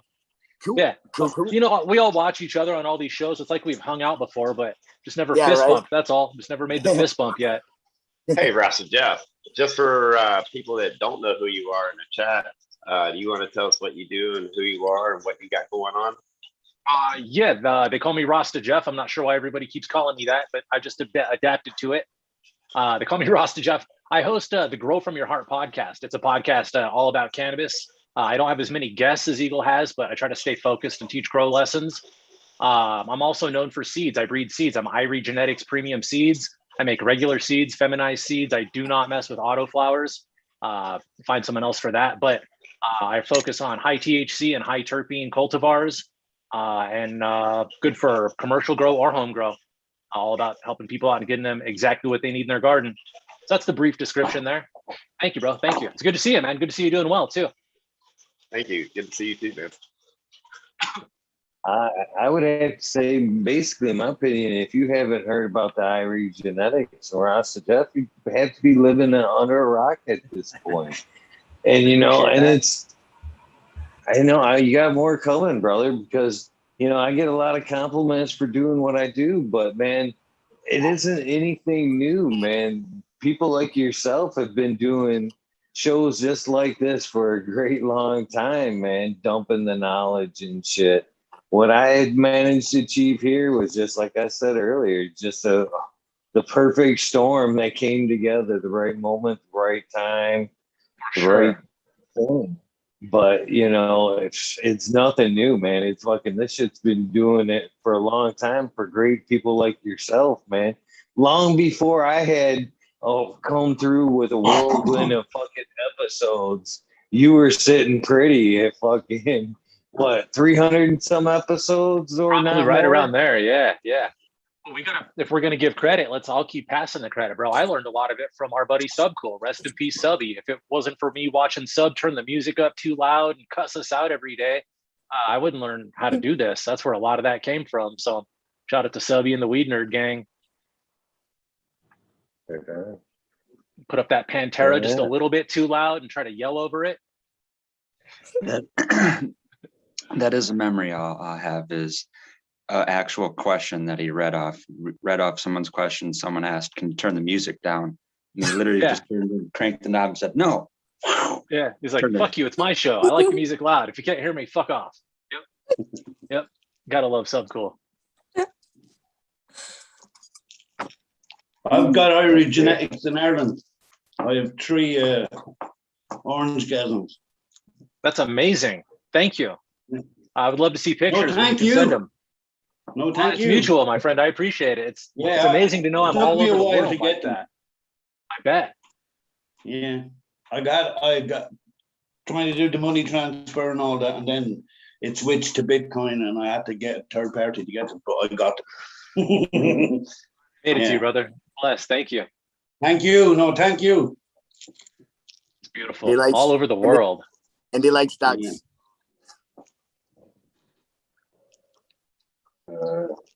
It's got to be a good stuff at Cannabis. I didn't catch that. Sorry. I seen your stuff at Spanibus maybe 3 years ago, I think. 2-3 years ago. Yeah, you were there, yeah? No, I wasn't there, but I'm sure somebody had my stuff there. Somebody had your stuff at the table. Yeah, it's all over the place. It's all over, and all the breeders have it, so it travels all over. Or all the vendors have it, so it travels all over. Yeah. I'm gonna have to get you some up in Midcoast, Maine, Irie. There, Jeff. Do you know A Light for Health? I do not. Does not ring a bell. They have cultivation. They do a lot of things. I don't know exactly what they do, but A Light does a lot of stuff in Maine, and they have Irie genetics. And if they're out, I can get them more, and we'll make sure to get you some. But just message me, man. We'll get you taken care of up there in Maine. Cool, man. Yeah, Blue and I do a lot of kind of crisscross stuff. So between him and I, we'll get some Irie gear rocking. Cool. Yeah, I love sharing it out. Anybody on this panel, message me. I got you. I've got that feeder with the jagged edge. Yeah. Yeah. Mean girl. She'll cut you, bro. She'll cut you. Oh yeah. When you said that, I was going, "Oh, thank you." It's going to make your brain go wah, wah, wah, wah, wah, wah, wah, wah, wah, when you smoke it. Hopefully.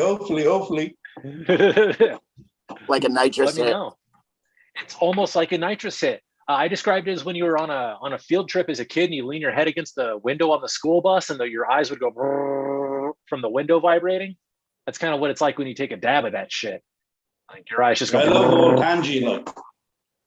Okay, then you're gonna love it. On Panji. You're gonna love it then. It's very similar, but a deeper buzz. I feel like the buzz is just better.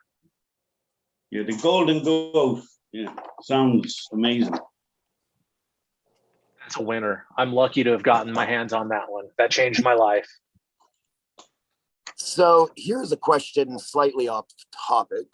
Has anyone done double extraction of psilocybin mushrooms? I know somebody that eat them, has. dude. I just put them right in my mouth. Yes, there is that way. Drinking the pee of yeah, someone that tripped out? Is that what you mean? Yeah. It just changes, the molecule is different. It's a different trip. It's not the same. I've heard it's a little bit more baseline instead of. It's more on the acid side of, yeah. Oh, I thought you were saying yes to what I said. It doesn't have any body. Yeah. You don't have any connection with it. And that's it. Hey, got me wanting to snack on some cats now. For a tincture, you have to do a double extraction, period. Right. And that's what this here is, Cheddar Bob. This is actually a truffle tincture. And I tell you what, I actually, when I did about a half a drop full earlier today, and I'm still wide awake from that shit. But yeah, if you actually put it in like a drink, yeah, it's it's pretty mellow like that. You can drink it down and it's pretty. But if you actually under the tongue that, Kevin Jodry's here. Under the tongue that, I told you that man was a man of his word. It's about 20 minutes to a crazy ride. So, all right. Mike Etiquette here, guys. Big voice here. Kevin Jodry in the house.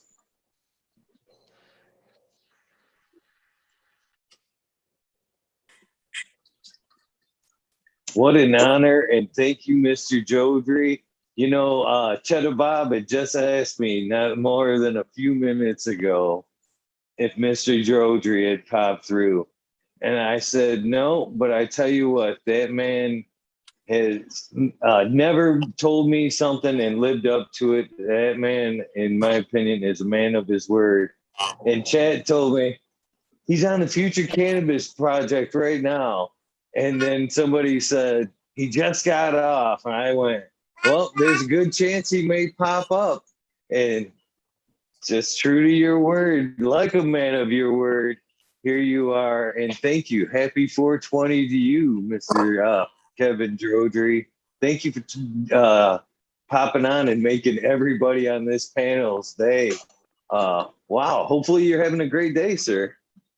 Thank you. Thank you. Happy 420 and always a pleasure to be on the show. Yeah, no, I just wanted to stop on and say hi to the crew. And it's nice to be able to celebrate 420 in such an open manner. You know what I mean? For so long, it was like this secret holiday, but now it's like a public holiday. And so it's kind of weird. But I've been working all day. I got stuff to do after this. I got another meeting, but I'm gonna sit down this afternoon and enjoy the afternoon once I'm done. But I just wanted to jump on and say thank you, and I appreciate all the work you do. And the 24-hour marathon is a heavy one, and you've been running this show now nonstop for a while, and it's just a tribute to desire and fortitude. So I salute you. You know, I had tons. You know that I had tons of respect for you, and I know you're constantly trying to help the little guy. And I had Daniel from GW Smoke Break on the other night, and nice. we had a lot of great conversation about you, and he speaks just as highly of you as I do, man. And again, man, I've got tons of respect for you helping out the little guys like ourselves, stopping in, making some days. And you gave him, you know, Daniel's got a ton of respect for you and all the help he's giving you.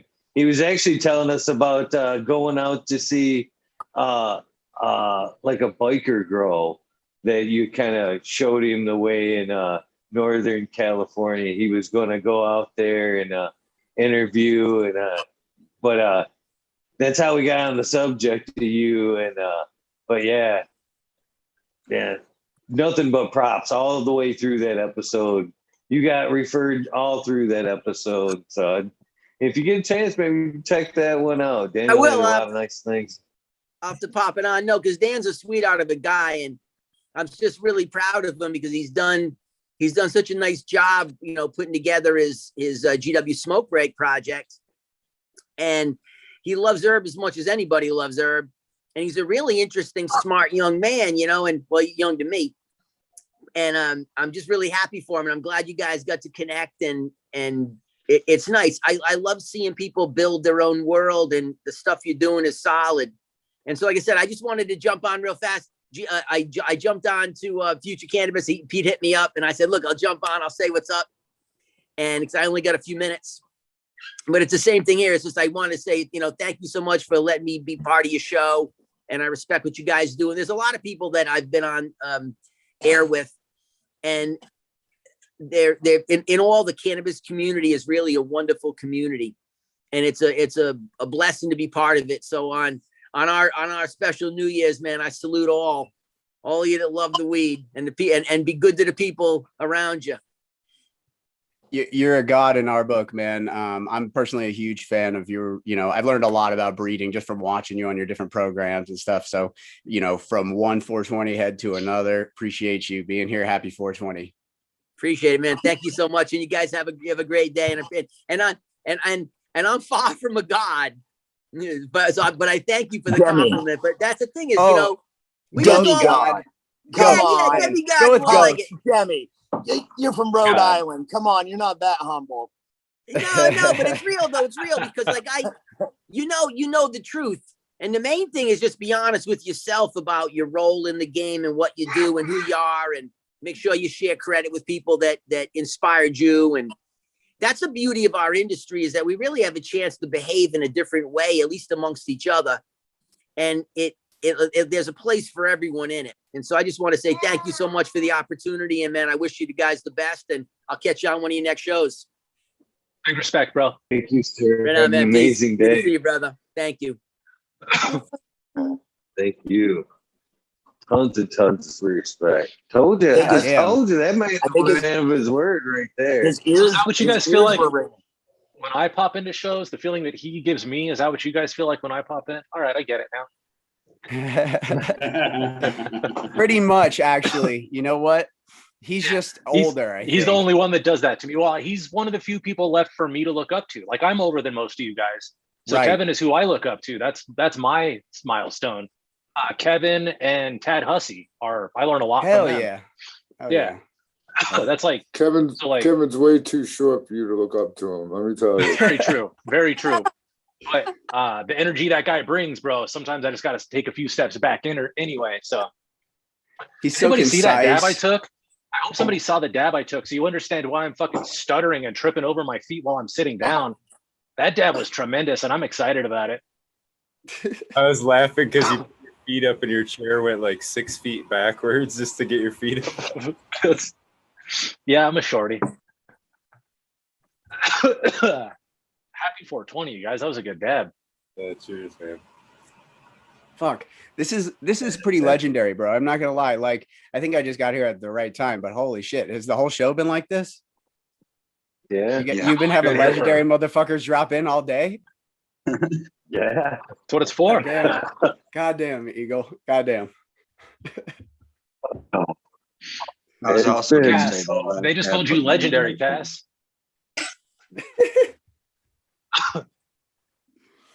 Hey, you know something that Dodri was saying? It's like today is kind of like a holiday, but it is more of a kind of like an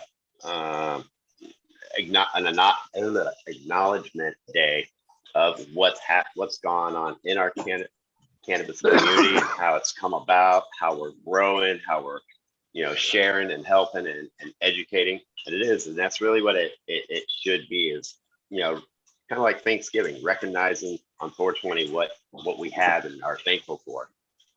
Make sure you check out my upcoming episode, because Rasta Bob sent me a very nice recorded piece to teach us about the importance of 421 as well.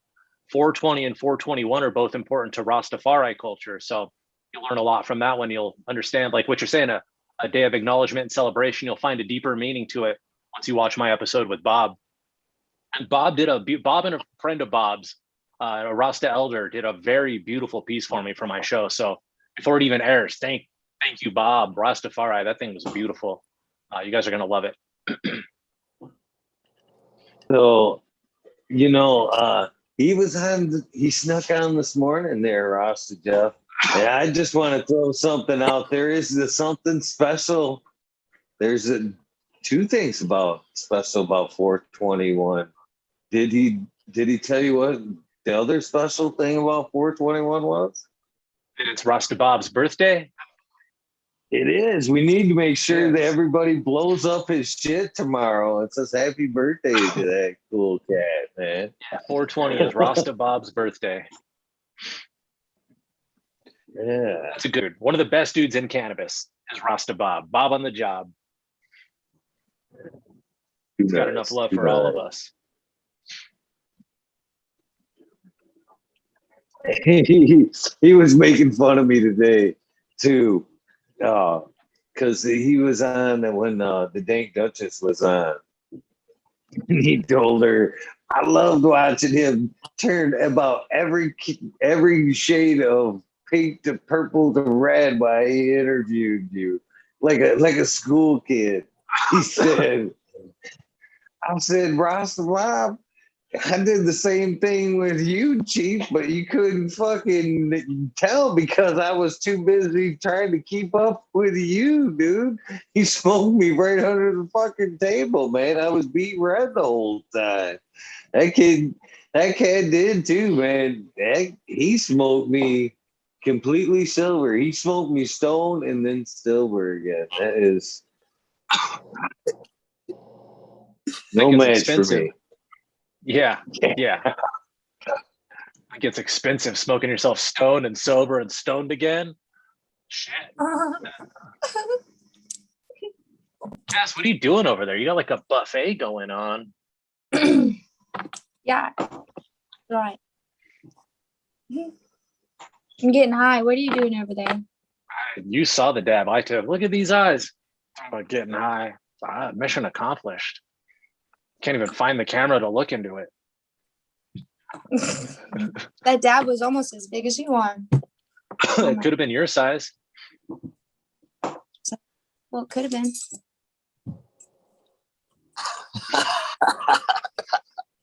If you were a dab, you would taste like candy. Oh, no. Guaranteed. If you were a dab, I wonder what you'd taste like. Oh God, I don't even want to know where this is going. We're gonna go with garlic. Well, you know me. Vegan I'm, crunch, I'm not a patchouli hippie. crunchy vegan. They all say that. Right. I just play it, Jeff. I just play it. No, I love you too, bro. I know. You don't be a tall white guy with dreadlocks and not expect that kind of shit. Like I play a lot. Yeah, about this far into it, I got really thick skin. Going back to the double filtered psilocybin, I heard stories of the old hippies drinking the piss of people that were tripping out, and then they would trip out, and that's what I thought you were referring to. But yeah, I don't know about that. I would not try that shit. But what's up, American One? Good to see you, by the way, bro. I did not good to greet see you or say hello. too. But good You're to on kind some of of see that you. Yes, You're on some of that New York shit, Tao. Happy 420 to everyone. Yeah, you Happy know what? 420, Everybody and their little brother has a tub of mushrooms growing, so you should be able to find some fresh mushrooms. Don't be trying the urine test. That's what I advise. That sounds like in now. That story sounds like it comes from the old Santa Claus story when the reindeer were tripping. Yeah. Yeah, I'm gonna do another dab and then I'm gonna eat dinner and chill with my dog for a little bit. This guy's got the right idea about life. I'll be back around later too. That's cool. Be good, Red. No, this is Brandon from the other night from Microfight Solutions. Hey, I thought I'd step in. Happy 420 to everyone. I'm out working in the greenhouse, so I thought you guys could use some plants. Other than you, everyone's just hanging out inside, getting high. So let's add some green. Someone's got to work, right, Brandon? Yeah, right. Just saw Kevin Jodry stopped in. Looks like a good day for everyone. Yeah, there's been a lot of great people, man. We've had Breeder Steve, Kevin Jodry, Pedro's Grow Room, the Dank Duchess. There's still a lot of people supposed to come through yet. Smokey the Bear 2.0, Extract Mendo Dope was here. Yeah, Mendo Dope was here. You're gonna have one hell of a shout out list tonight. Yeah, Mike Tyson might swing through. You should start the shout outs now. Where's Johnny? Yeah, man, it's been a blessed day, that's for sure. Look at that gorgeous weather, though, man. He jumped down to make us all jealous. Walking through Too, the man. Yeah, he's got some plants there. That is sweet. There's chunks. Very nice. It's 37 degrees here. That dude's out there in sandals and shorts. That does look like an awesome day, man. How deep do you think that greenhouse is? It looks like a couple hundred feet. Easy. Probably got a snowsuit hanging up beside the door. There you go. That's Colorado style right there. You walk out of the greenhouse into the pitch black and you can't see shit and you're freezing to death. Yep. Yeah. That's Colorado. What Is the that heck where we he is, looking at there? Colorado? Brandon? And these are all Jeez, no. these are all testers from this cycle, and I'm just doing cannabinoid testing right now, so I'm collecting samples. These are all hybrid test lots here, plots of about 100 or so, and they're miniaturized and stunted in 3-inch pots. So we can really pack in some testers in the greenhouse. You know, getting some good resin. These are all auto flowering, all under natural light, no supplementals. That's gorgeous. They all are beautiful for a 3-inch pot, you said? Yeah. That's sweet. Outdoors, we give them about 2x2 spacing, and they bush out, get about, really fill out that frame. Autoflower too. Oh, I got something people will be interested in. This is something that just popped up this cycle. We never saw it before. Popped up in an F2. Some leaf mutation that's been hiding out. This is not related to Australian bastard cannabis. So here's an autoflower. It's got Blue Dream, Blue Mammoth, Lowrider, no ABC in its background. So half the plants in this plot are showing that. Okay.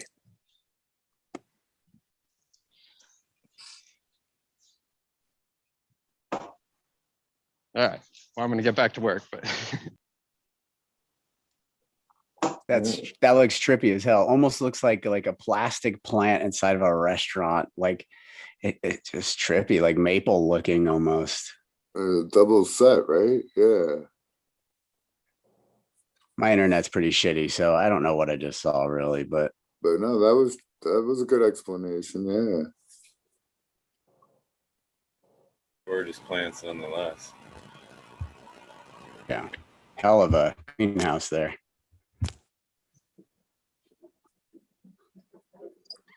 Yes, I almost take back what I said earlier about one guy being able to handle like 100 plants on quality level, because that guy looks like he's got his shit nailed down.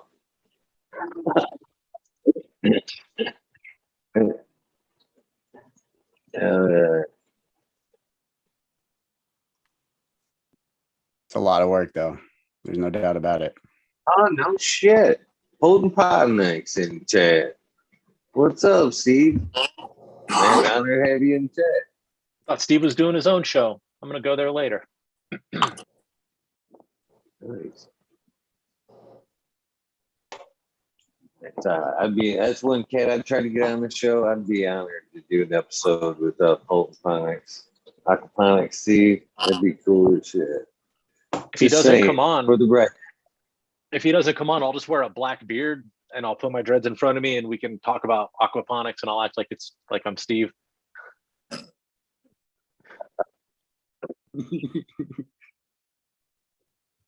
I don't know if we could sell it. Man. That cat's pretty smart. You know aquaponics that good? You think you can sell that down? Nope, not a chance, dude. When people are like, hey, what do you know about aquaponics? I'm like, have you ever listened to this Potent Ponics podcast? That's the first thing I say because I'm willing and ready to admit when I don't know shit about something. And lighting and aquaponics, that's where I fail. Breeding, growing, all that other stuff, let's do it. Ask me about lighting. Something about the curves and the color graphs in lighting, my brain goes, I don't care. And when my brain doesn't care, I'm not going to learn it. There's no way. Like music, my brain goes, I want to learn all of that. Plants, my brain goes, I want to learn all of that. That lighting graph, my brain goes, nope. And it just doesn't go in. I don't get it.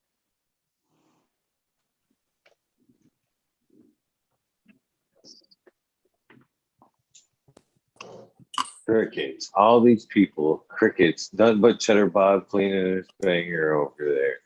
I could keep talking for days, but I don't want to Kevin Jodry the situation.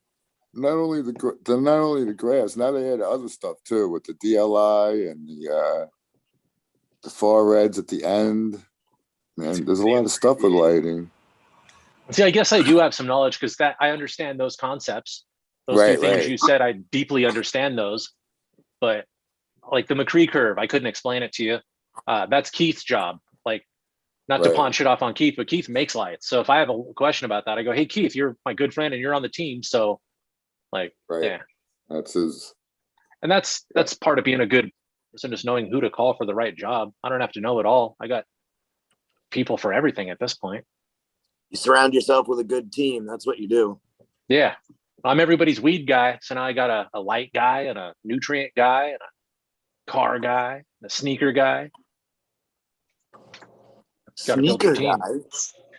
guy. Dude, Hey, don't look speaking behind of me. a guy, Yeah, dude. I need your how do I send you something, Rasta Jeff? I actually did a F2 project of this sun kiss, and Oh, that's awesome.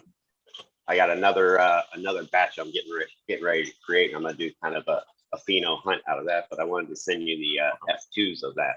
So do I need to send you an email or something?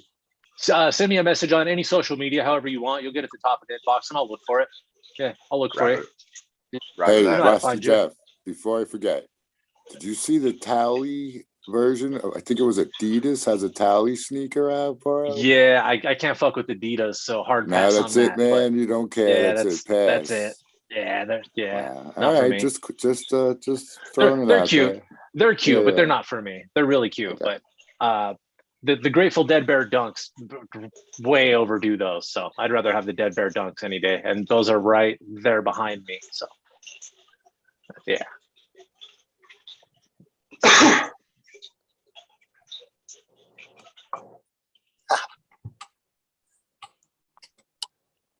Well, I am going to go start making some dinner. I just wanted to pop on and say hi and ask Eagle why he hasn't made a wardrobe change yet. Ooh. Like he should change shirts every segment. When he resets it, he should come back on with a different shirt or something. That'd be funny. Or maybe like a different colored onesie or something. A dreadlock wig, a mullet wig. Yeah. Or a different filter that he runs. McDonald's, like mustache. McDonald's, Burger King flapper like outfit. Yeah, UPS yeah, guy. UPS guy. Whoa, There you why go. did we both just say UPS guy at the same time? I don't know. You'll be there. Okay, I'm down. So I'm gonna make dinner and is this thing ending at 12 or is it going through the regular time? I have no idea. I'm not gonna speak for him on that one because 28. Well, it's at least going till 12. To be continued. Yeah. At least till 12. No promises after 12. All right. Well, if I don't see everyone, awesome. Happy Awesome to 420, see you Cheddar now Bob. and have a great rest of the day. Happy hippie holiday, all that jazz. Hi to everyone in chat. Nice meeting you, man. Yeah, you as well, Jeff. I'll reach out. I'll get some of your gear over here to the East Coast. Yeah, me too. I'm not sure who said that, but okay. You're replying to somebody else, but that's cool. I'll take that. Yeah. All right. I can only see Eagle and Tao and Brandon. So Understandable. I can't keep all the voices straight in my own head, so on here is a challenge. I'll just remain a mystery, but somebody said it. Who's that, Aaron? Yeah. Nice to finally meet you. Yeah, you as well, buddy. Cool. All right, everyone. Have a great night. Peace. Peace. Hey, on that note, I'm gonna take my final dab too and get out of here. yeah, I'm gonna get out of here too. We got a dinner date in an hour, so I gotta go get ready. But I'll come back this evening though. Doug Benson's coming back to Denver.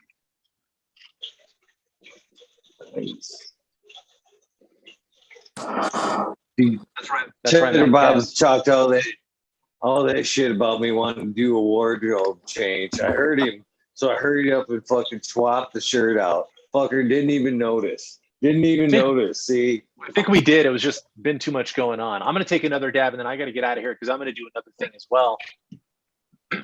I might be doing a live thing on Instagram, but I don't want to steal any of your people, so I'm not going to talk about it. Can we cheers? Are we gonna do that whole thing right there, Aaron? Right. Yeah, fuck yeah, I'm gonna do this whole thing right here. There you go. It's about to Bam. drip Better off. plug So that somebody hit me Cheers. with a dap right now. Man, It's gonna It drip. is a It's gonna whopper. drip. I'm just gonna hit it. All right. See y'all on the moon. Probably sign off coughing. So see you guys. Way to Nice go on meeting 420. everybody. Happy He died with 420, a guys. Happy fucking 420. jab nail in his hand. Yeah. Damn. Happy 710. Cheers, brother. Oh, oh, oh, oh.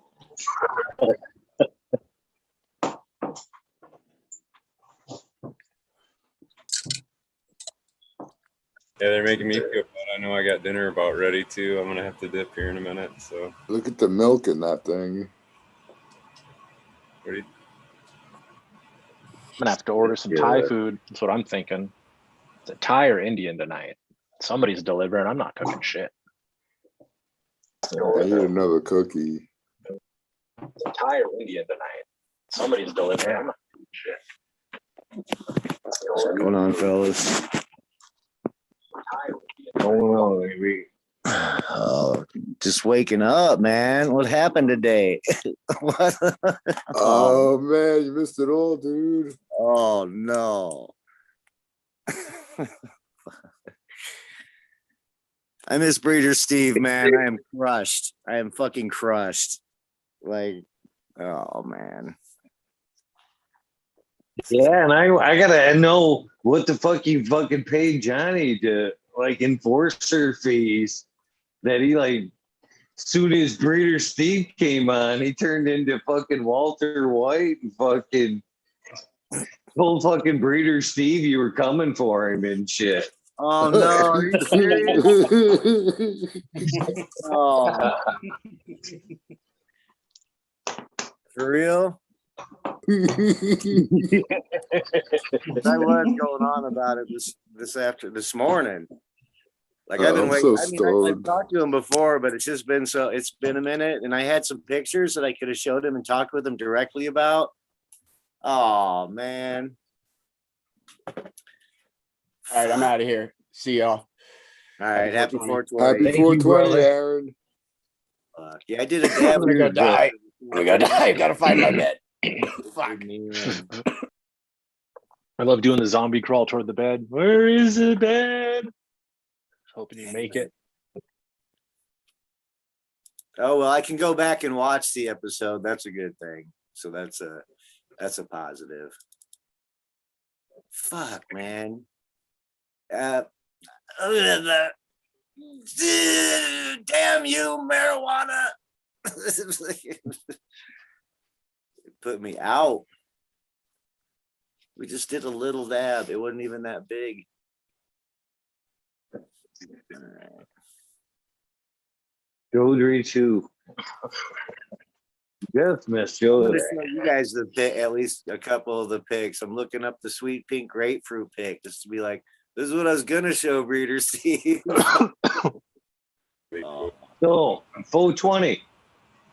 I did ask. So according to him, both Sweet Tooth and Berry will be re-released to the public here within the next year. Yeah. Wow. So That's you will amazing. be Like, able cool. to get it again. The original, the good stuff. Yeah, verifiably original from Breeder Steve. So yeah, I can imagine. I'm really about the sweet pink grapefruit. The Berry is kind of a challenging line. It's really good, but the sweet pink grapefruit was the standout for sure. I mean, easily. My question to him was, he was given the sweet pink in a tray. They kind of came to him unknowingly, or whatnot, or he wasn't sure of its origins completely. But I kind of wanted to ask him what he really thinks the origin. Like, I think it's a type of haze. Is kind of what, but it doesn't have a lot of haze in the back to it. I don't know. That's what I mean. It's a very confusing one to me because it's so unique. Just the sweet pink grapefruit cut in general compared to like not anything I've ever done, papayas and mangoes and anything that would be citrus, just I'm gonna pull a picture up kind of and show you guys what I mean too about it. It literally would turn like these light pink and orange hues and shit. All right, gentlemen and lady, I'm going to dip out of here. I'm going to do my Instagram live. I may come back later in the evening once things cool down. Thanks for having me, Eagle. It's always an honor and a pleasure. Thank you, my friend. Good evening. Yes, sir. Good to see you, Rasta Jeff. Peace out. Good seeing everybody else here too. I'll be back later if things, if I don't get too stoned and pass out. That's the honest truth. I How long before you go live on Instagram? Happy 420. I'm gonna go. I'm gonna go pee and grab a drink. Honestly, so about that long, 5-6 minutes. Go pee, freshen up the There you voice, go. pick the crusties out of my eyes from having too many dabs, and then get back at it like a real Irie Army soldier. Irie Army. All right, big salute, you guys. Thanks for having me. See you in a few. Cheers. I'll have to Okay, switch to my computer to show you guys the pictures where we can all see them really, where they come in really. Can you guys see that at all? Yeah. That was the veg pick I got for Sweet Tooth. Those are some the beds I was talking about we used to run, but okay, so that's Sweet Tooth like in flower. And you see the pinks and all the hues? Can you guys see this at all?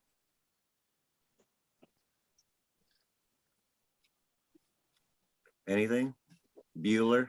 A little bit on the top and a little bit there in that one section. I can see a little bit of pink. So right there, yeah. That's what I mean. I'll switch over to my computer here in a little bit. And that way I can just run this. I can just share my screen. We did that.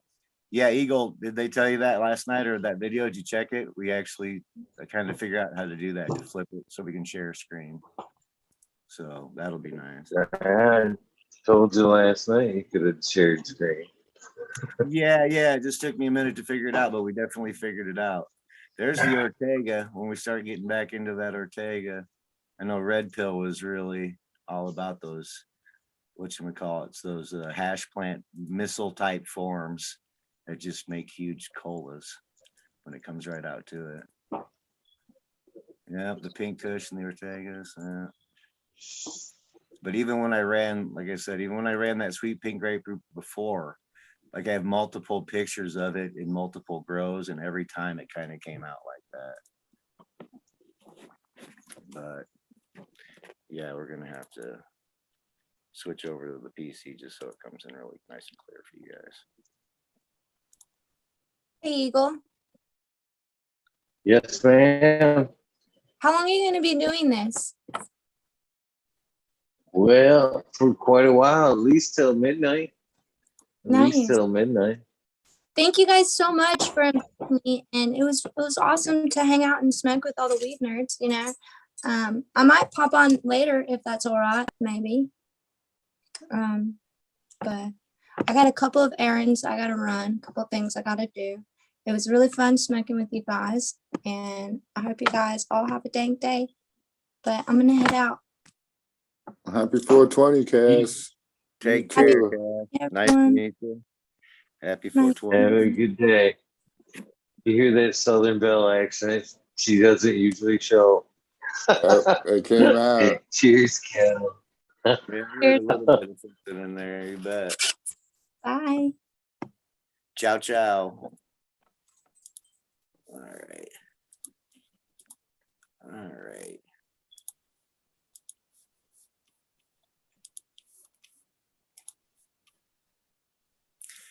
Well, yeah, I'm gonna go see what's happening in the house here real quick and talk to my daughter and hang out and probably catch another little buzz or something. But I'll stop back here. I might try to switch over to my PC so we can throw up some images. I like this guy's greenhouse setup. That's fucking beautiful, Brandon.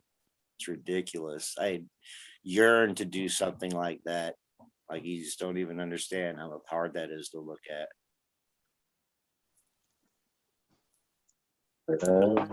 Looks fucking fantastic. Yeah, it's a beautiful work environment right there.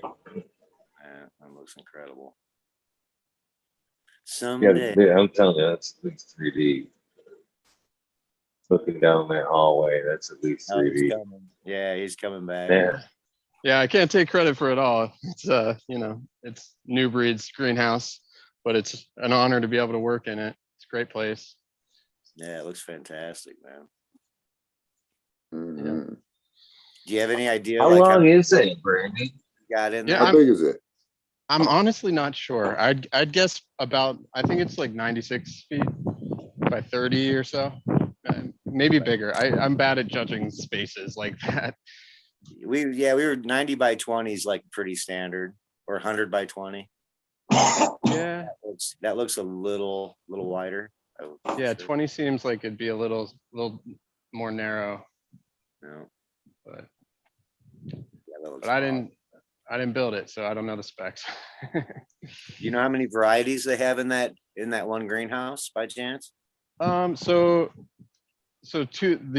about 2.5 of these beds are plots of 8 plants. So there's about 3,000 different plants in here.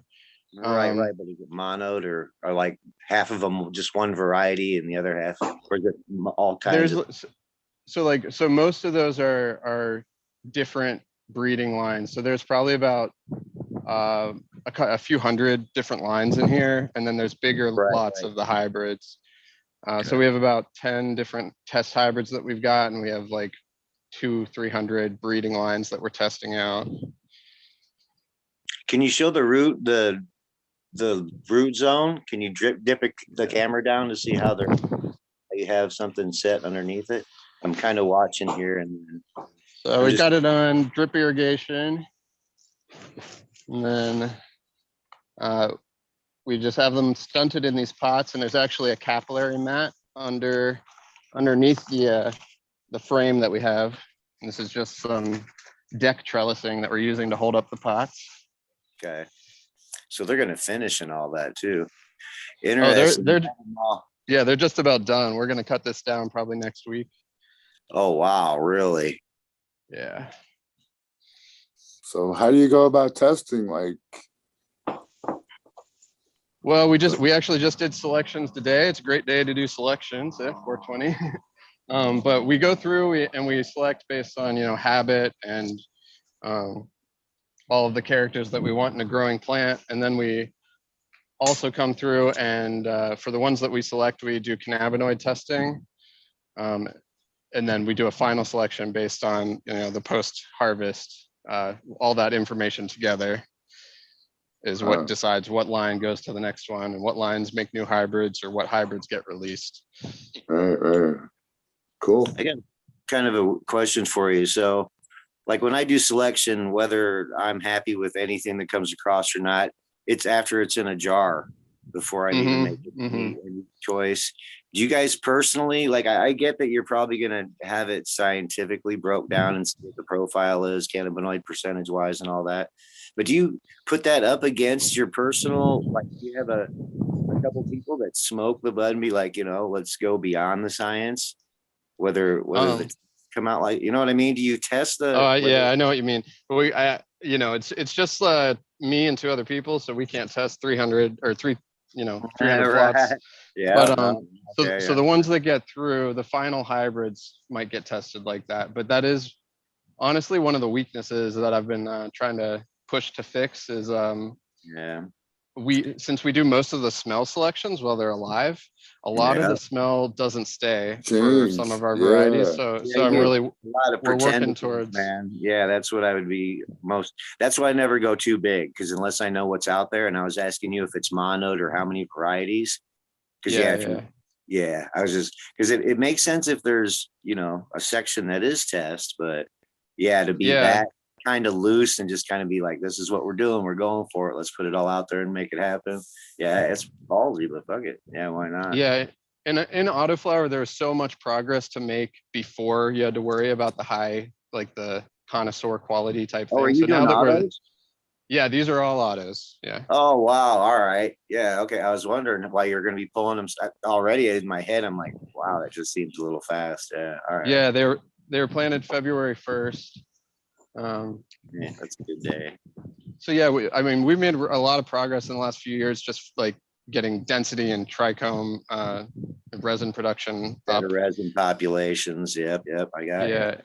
And so now that we're there, we really got to dive in and do those, deeper, right, but in long. bigger.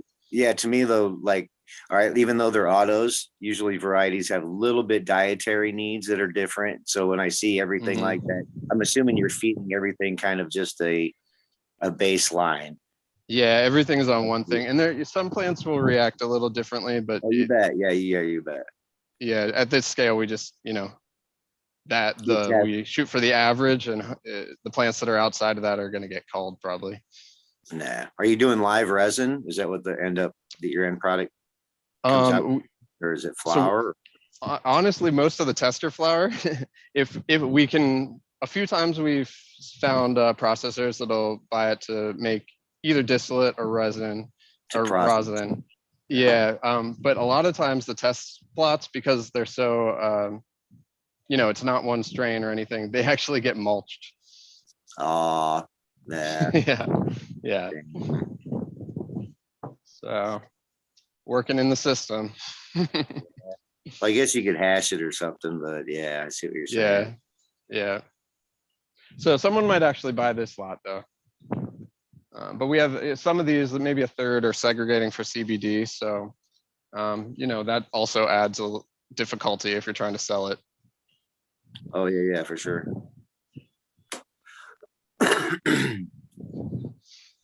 Well, cool. I wish you luck on that. It looks fantastic, man. Thank you.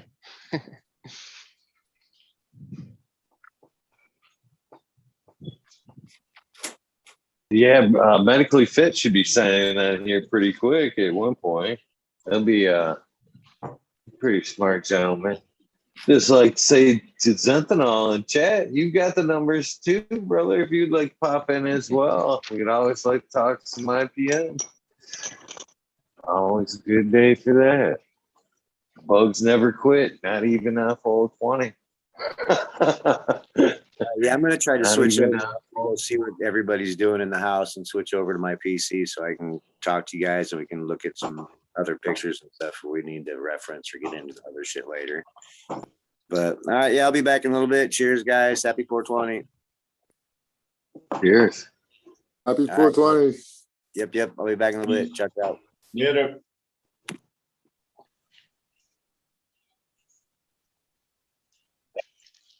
What are you smoking on over there, meal flour? Yeah, it literally is Cherry 420 spice. somewhere. Just what? Cherry Spice by Tricom Jungle.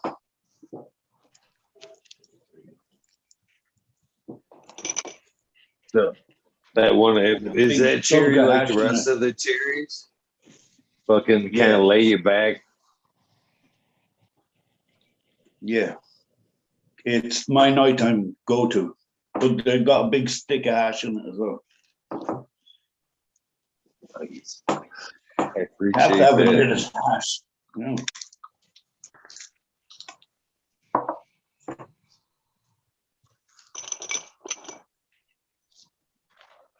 Oh yeah. Now you're talking, yeah.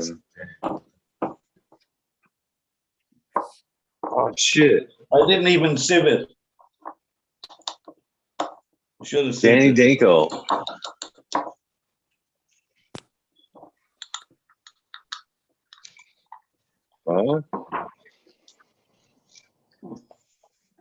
Hopefully you show up. Mr. Danny Danko, come party with us a little bit. That would be cool. Be nice. What are you smoking on? Yeah, Mila Jensen was in chat earlier, right? Who? Mila. Was she? Like in the Don't writing say and that. stuff. Not on this one, like a long time ago. Like sure, I think so. It's an hour ahead in Holland. So what time is it now? Here? No, I mean in like part one. Oh, don't even say that. I will be kicking myself all day if I didn't say So hi, it's- Amelia. It's 12:30 in Holland. Now I gotta send her a message, Tao. Now I feel bad, man. She'll still be up.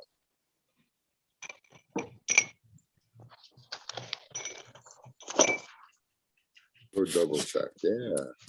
Definitely had to be had to be you that I was watching. I didn't watch nothing else. What's up, nutrient shootouts? Man, I am gonna shoot her a message too. You know what I am doing, and I even feel like more of an ass is I could have sent her a formal invitation and I did, but maybe, just maybe.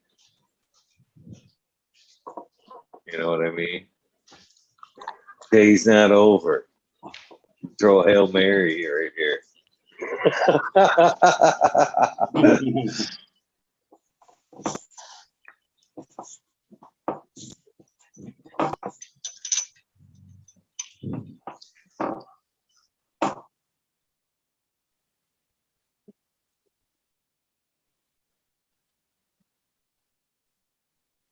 Man, I can't believe I didn't even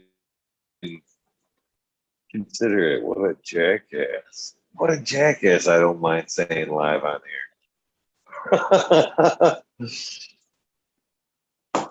Yeah, but you're on the home stretch now. You know. Still. You send the crystal vibe out there. Amelia. Get the crystals working there. Right on. They're working full power. They're working full power right now. Boom, What you boom. smoking on, Tom?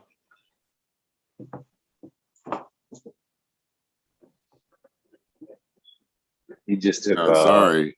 I'm here. I'm freaking. That's the show. I'm just smoking flower. I ain't smoking no dabs, but I ate 3 cookies now. I ate up 3 cookies already.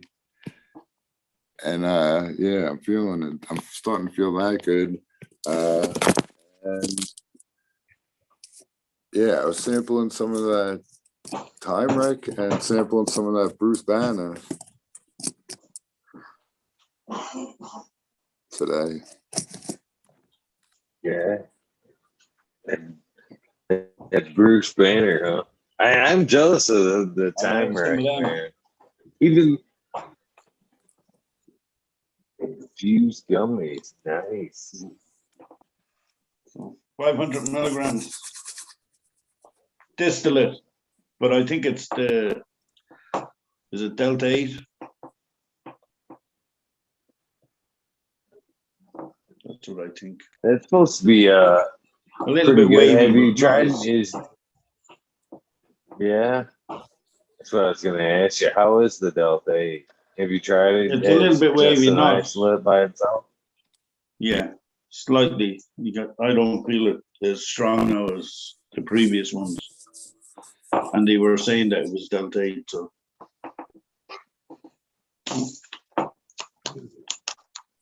That's it. Not too strong. But then again, I was taking lots of edibles all weekend. Very, very, non-measured ones. Yeah. And they're homemade, like, you know what I mean? Who's measuring at home? And you definitely build a tolerance.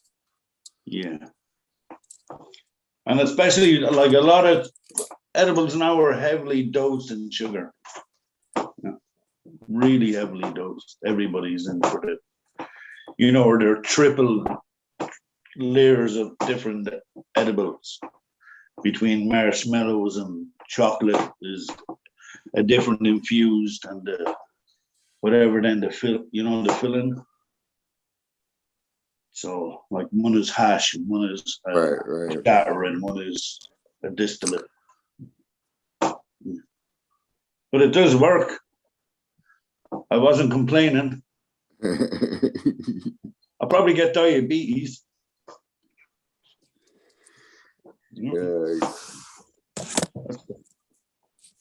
Mr. Joel from North Star Genetics is trying to log on. That's cool. Yeah.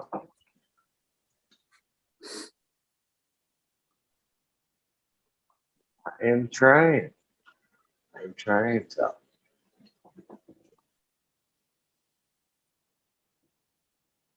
Man, it's such a beautiful sight, isn't it? Wouldn't that be nice if that was just your backyard right there? Go out and get some shit done. That's the dream right there, isn't it, boys? 3,000 5 of plants to go out those. and walk into. Yeah, pretty damn close. Cheers, Florida.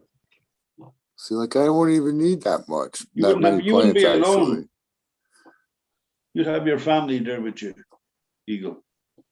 The girls would be with you. I told him she's got they'd leave me. teach them how to trim. Uh-oh, is she in Oh, chat leaf right now? picking, yeah, start Is leaf picking. Is Lexi in chat? You'd have to give them a penny a leaf. That's not their dream. That's my dream. They'd be like, okay, call me. That's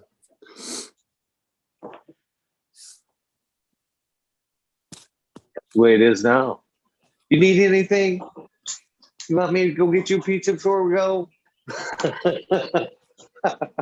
No, but you can put money on my card.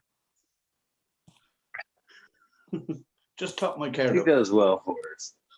She does well for us, so she don't ask for much. She don't ask for much. I love her. She's a good guy. She's a good guy. Probably. Mine are still younger, so my older ones are all working, so they don't.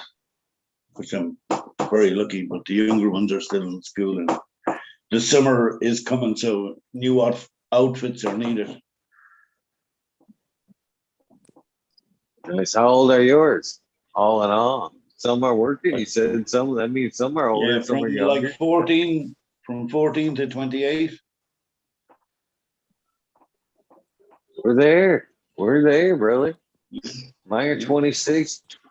Well, this will be as of next month. Okay, 2 of them are next month. They'll be fucking 26, 22, and 17, and the 17 will be turning 18 this year. They're all 4 years apart. Bang, bang, bang, bang. Evenly separated, 4 years apart. But hey, nice. I won't know what to do when they're gone, to be honest with you. Yeah, I have 2 left with me. All the other 4 are gone. All working. Yeah. That's it. Do you like to fly the coop? Yeah. Like I was gone 16, I think. Like you. Out the door. There's a ticket to go to London, and there's a job waiting for you on Monday morning. I got you a job. So I don't know about you, but because I think it was because I was out at 16, I didn't want to I told myself I wasn't going to let them go. You know what I mean? I didn't want them to go when they were ready to go. I was like, you know what I mean? It was quite the opposite, man. It was tough to watch my girls leave.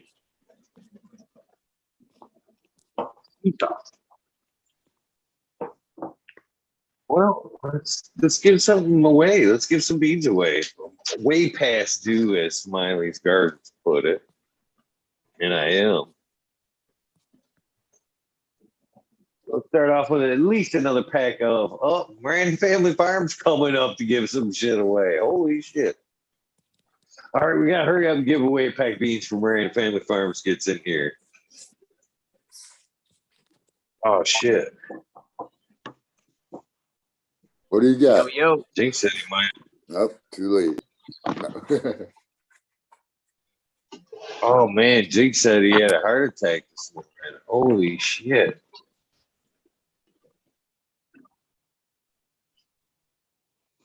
Damn. Good evening. Wait, what? Jinx just texted me and said he had I'm in the hospital. I had a heart attack this morning. Uh-oh. Thinks he ain't making it today. Yeah.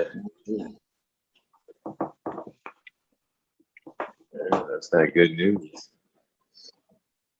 We gotta all smoke one up for Jinx then. Yeah, I mean, just be smoking, praying for JC.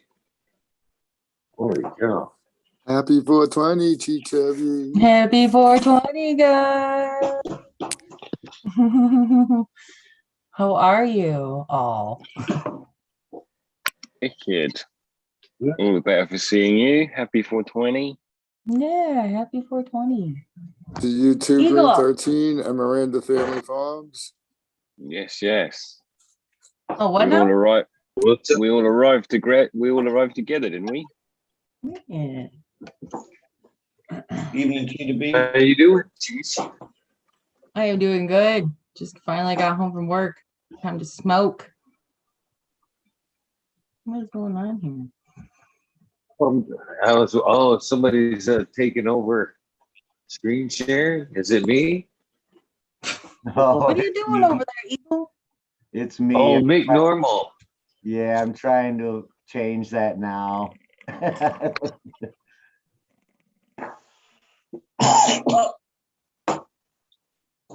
It's throwing you guys all in the corner. So yeah, give me a minute. I'm trying to figure it out again. This should did it take it over? It shouldn't have. Okay, is everybody back? Yeah. Oh. That's crazy. Yeah. Okay, it's back on you now. Okay. Correct. Eagle, you gotta do another giveaway. I was getting ready. I was trying to sneak one in before you came. We're in Family Farms. Should I hop off and come back on? No, you gotta let me at least sneak one off, though. You gotta let me at least sneak one off. Everybody came bum rushing at the same time when you were coming on. I have no sooner said, "Oh, he's coming. We gotta sneak one in." Then Cheech and Mick come running in. Gotta sneak one in. So how many people we got watching here? We're playing for some Mendo Local 110. So 0 to 440. Cheech B, pick us a number in chat, please. Welcome. Okay. What is it? What's the highest? 440. 440? It's 111 times 4, so that's what? 0 to 444 now. Come on, that's a better number. Yeah. Playing for so Miss King Queen just popped in the chat. What's up, Tweety? What do we got here? So good one, Chief. All right. Let's start in chat. Get me a clock going. Playing for some Mendo dough.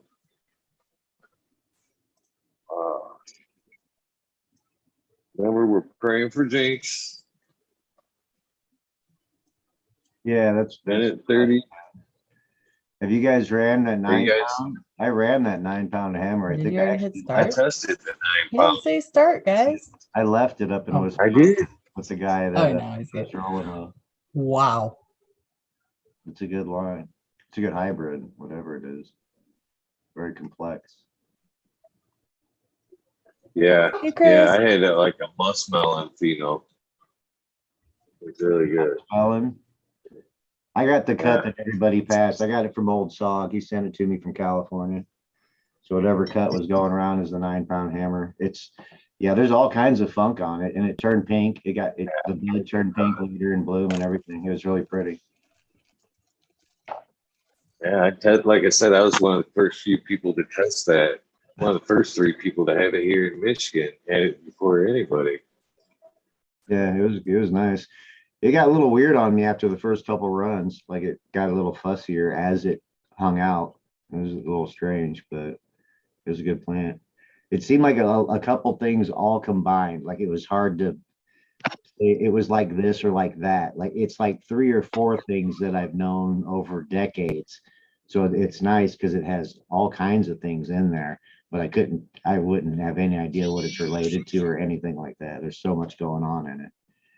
It's a little bit, like I said, it's pretty complex. It's got a lot going on. And 2 times hell's OG.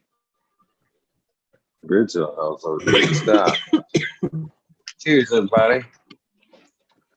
Did you say Hell's OG? Is that part of what's in it? Yeah, LSOG times AFGU. Is what 9 pound is? Yeah. Yes, And who sir. said that? Jinx said that? Yes. Why are you doubting this? Because I've run AFGUI. Did you say OG to AFGUI? To AFGU? Yes. Yes, sir. Interesting. I had it initially in January of 2013. Have you run AFGU on its own before? No. Yeah, I see none of All that. right, back to the contest. Thank Yeah. you. All right, what was the number there, Chichi? It was 375.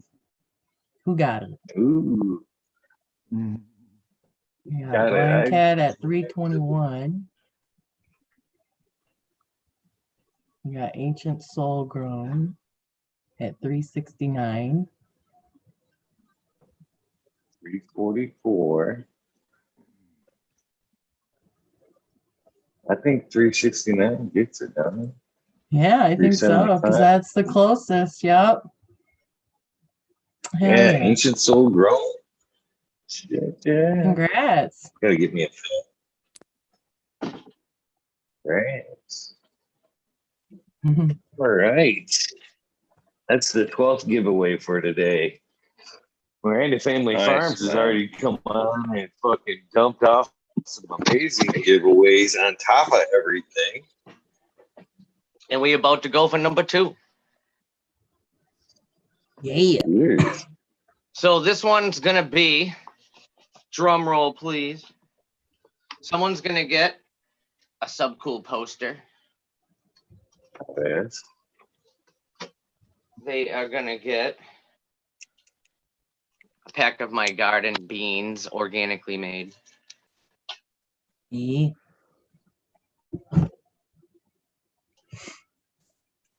Bike seat. We all know the story now.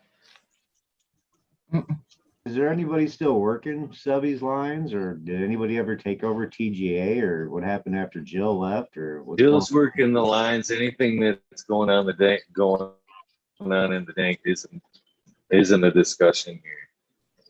Okay. Cucumber. Dairy Queen. Subcool. 5-pack. So that's going to be this one. I'm going to do one more, and that's going to have cheesequake in it. What? Yep. Got cheesequake coming on the next one.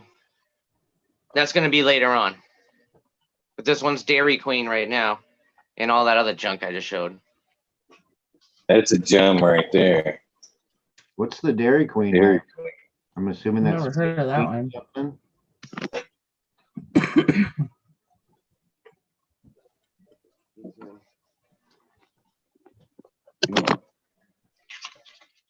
Eagle knows. See if I can find it. No, you can't see it. It's Exodus cheese crossed with Space Queen. The cheese, I see what they're doing there. That's a nice play on it. Dairy Queen, very clever. That's creative. That's one of the oldest strains right there, the Dairy Queen. It's 60-40 sativa, 55 to 60 day harvest. Good for anti-depression and uplifting mood. Yeah, Space Queen by itself was very uplifting. I think it was named appropriately. It was very spacey. It definitely puts you in the right headset. So Eagle, we're gonna probably do the number thing again. I don't think I'm gonna do that trivia thing because no one's gonna get it. I already know. So it changed my mind on the trivia thing. Oh, trivia is awesome. Are you sure? I think I'm gonna pass up on it because that was gonna be for the last one, but this one's gonna be number 1 anyway. Still could be trivia. I don't know. You're gonna say do the trivia as like a bonus or something? We could do a bonus one. Good thinking. Yeah, I like trivia.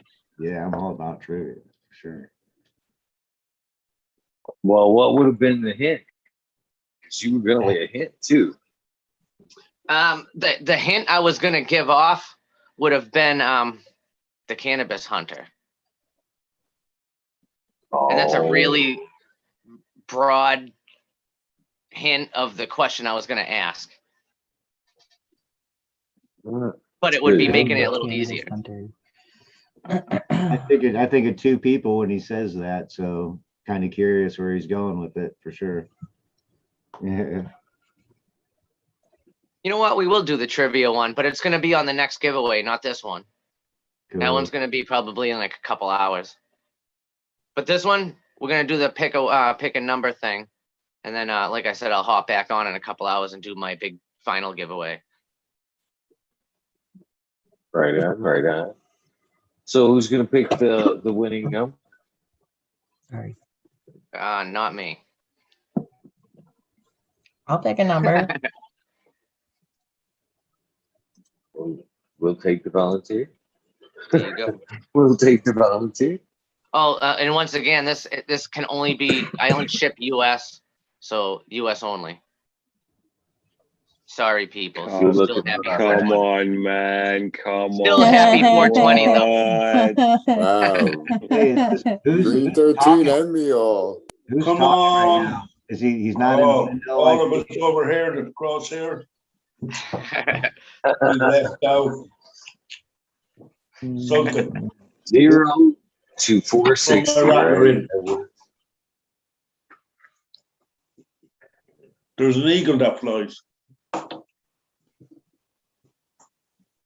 which guy is doing the giveaway? I'm taking it's not anybody in the squares. This reminds Randy me Family Farms. of Hollywood Squares. We need 2 more. And Green 13 is center square. They all don't fit on the screen. Sometimes it takes 2. Is what's going on. All right. So did we get the number? We did. There it is. All right. So we'll put. Only you get to see it. Yeah, Cheech is all secretive. She doesn't do the everyone thing, man. Oh, fine. Do you guys want to No, feel no, no, no, no, included? no. It's all good. It's all good. I like the excitement too. Well, that way you guys can Yeah, we could join in. It's true. you it's can true, join we in could. too. I'm looking out for you guys. She's 173. She's 173 paranoid.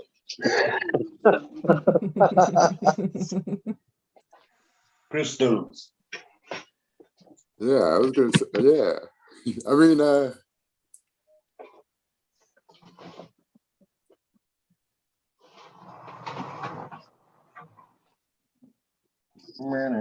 Right. Look at those numbers. Fucking rock. Wow. It's gonna be a close one. All right. And I'm still trying to figure out this Zoom thing, man. I don't know, you guys are way up on this already. This technology. Slowly figuring it out. Now I can see everybody. There's some close ones right there. At 420, Chris Mertz.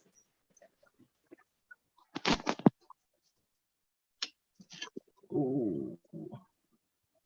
19 seconds. yeah, that's a nice chunk. Giddy up. Oh, yeah. What's that? We got buckets. This is from Mr. Spliff. Oh, hell yeah. It's Gelato. I'd like to get 33. him on the show. It's Gelato Family 33 crossed Farm. with Jawamish Diesel, and the shit was like I brought 75 1.5 gram pre-rolls because this event I just did on Sunday, it was legally permitted to bring flour and edibles, and there was bags of mushrooms and shit, and you can buy it, consume it, and whatever the hell there. And there was like cops. It was like really cool. So I brought like 75 of those pre-rolls, 1.5 grams for $10, and they sold out in like a half an hour. People loved it. They took like a dry hit and then were fiending out, and they came back and grabbed more. They loved it. So that was fun. Some of the pre-rolls at some of those early shows were rough. That's cool that you had something that was good. That's a nice. Yeah. Yeah, I remember somebody being like, "There's some lemon OG, dude." Being like, "Ooh, no." You know, I watched people Right. have like fucking pounds of bud all over their tables, and at the end of the day, they still had pounds of bud all over their tables. Tables, yeah. That's I just had like pre-rolls, and they sold out because I don't sell bud. I sell seeds to get people to grow their own shit. You know what I mean? Oh, No damn drug dealer. right, yeah. It's not the business. This is about helping people out or turning them on to something that's good. Yeah, hell, that's what I do. I'm like, here's a sample. Yeah. You want some seeds? I'll teach you how to grow it yourself. There you go. Fucking. So am I wrong in thinking that it was Flora Nugs that nailed that down? Yeah, it was. I'm just making. Yeah, it was so Let me write it close. down. But the winning number is 223. So The winner, email me, mirandafamilyfarms@gmail.com, or hit me up on Instagram, Miranda Family Farms, on the DM. And I'm going to let you guys go. Congrats to the winner. Happy 420, and I'll be back in a couple hours for the grand finale. Merry 420. Cheers, man. You gotta love this Santa Claus mother. Just pops out, gives some shit away, and gone. Cheers, Miranda Family Farms. yeah, cheers. That's a good way to roll. Very good karma. Very nice.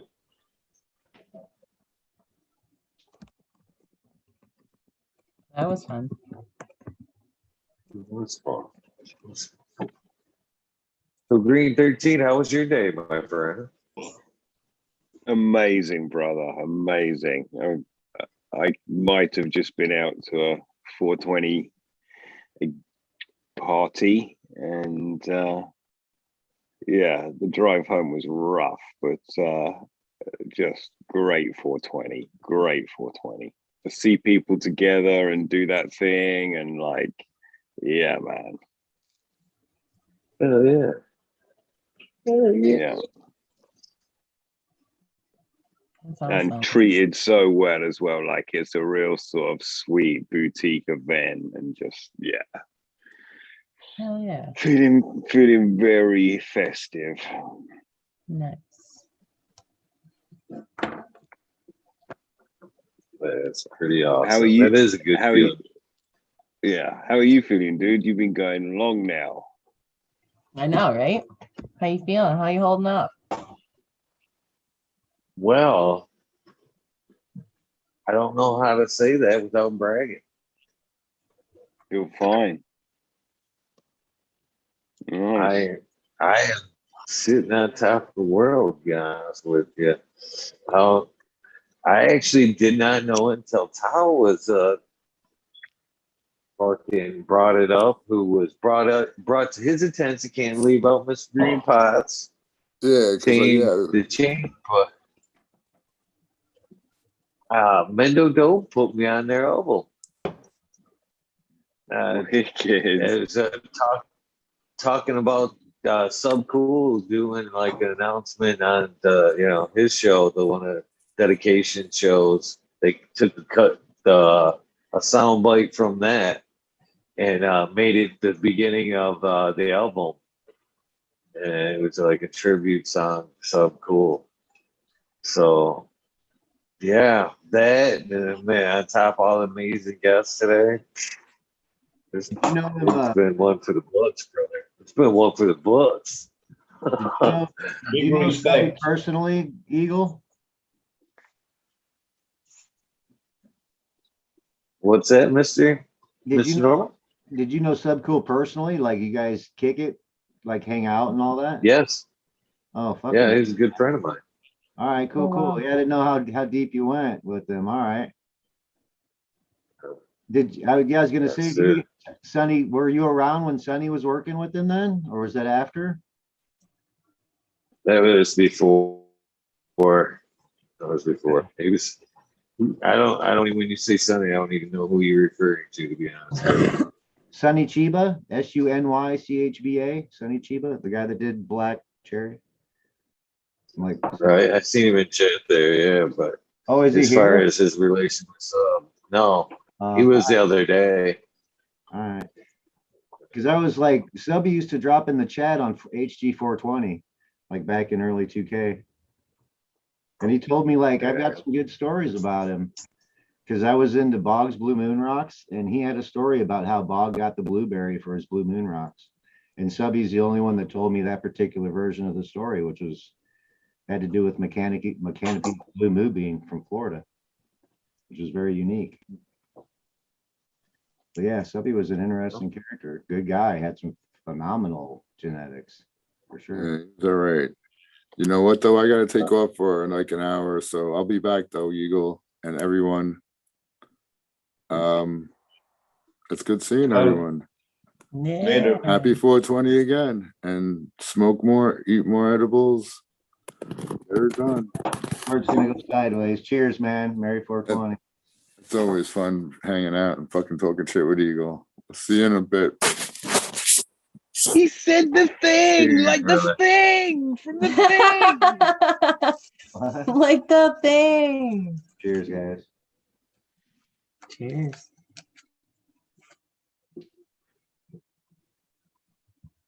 So hell yeah. So who's been on today? Come on, Eagle. It's been quite a few, man. Mendo Dope, Breeder Steve, Dank Duchess, Mendo Dope, Pedro's Grow Room. Bunch of people, man. Too many people. North Star Genetics is supposed to be popping on. And there's still a lot of people supposed to be coming through yet. Oh, Amelia Johnson, what you just said. Oh, dear. So is the only way to see chat through YouTube? Yes. Yes. And I'd do it on your phone or a separate device if I were you. I'm trying to do it on the same PC, but I'm trying to see, yeah, what people are saying or who's all in there hanging out. There's a slight time gap, and also remember to put it into live I chat. message like all my connections on whatchamacallit on Instagram and places. I shared the link for the show.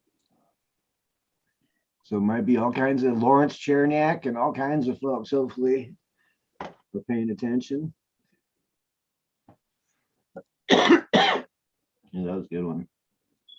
I'll probably go right back to sleep. Breeder Steve was here as well there. I know. I don't know if I mentioned him. 313. He hung out for quite some time. He's a cool cat. You're rubbing it in. Damn it. That figures I slipped right through it. Son of a bitch. Unfortunately, I'll be going back to watch that one for sure. Perfect. Was he coming back through or all, or is that that was his prime time? Like, what time was it around there? Oh man, he was faded when he left. Yeah, damn it. Off when he left. He was dabbing out. All right, yeah.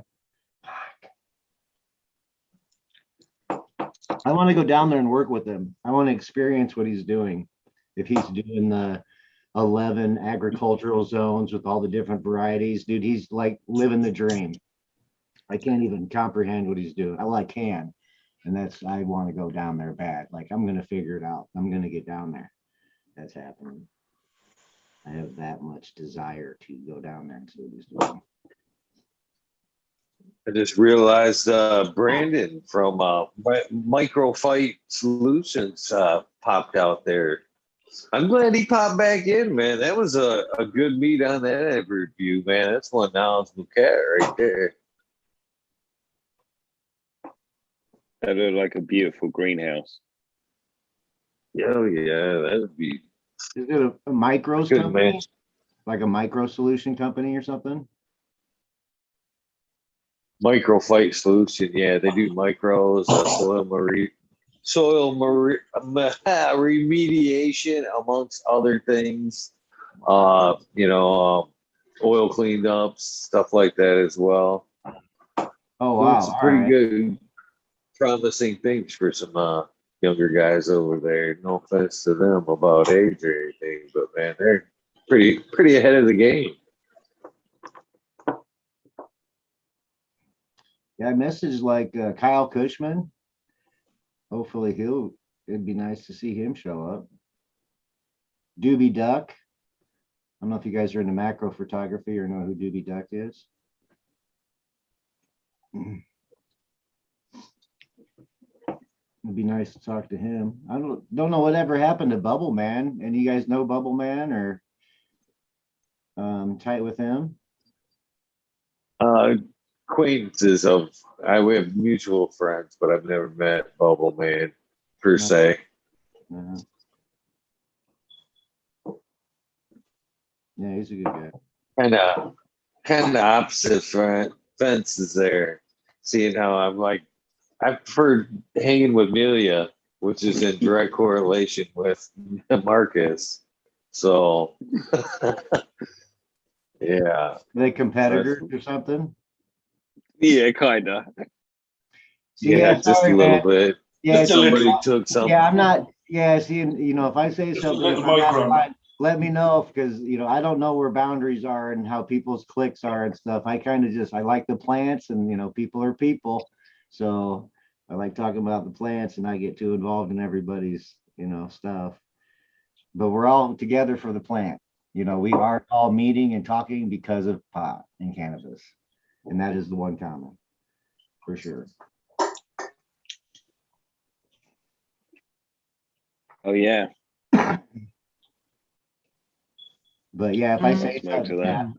if I say something or bring up the wrong topic, just let me know. Just push that. I'm sure there's a stop button.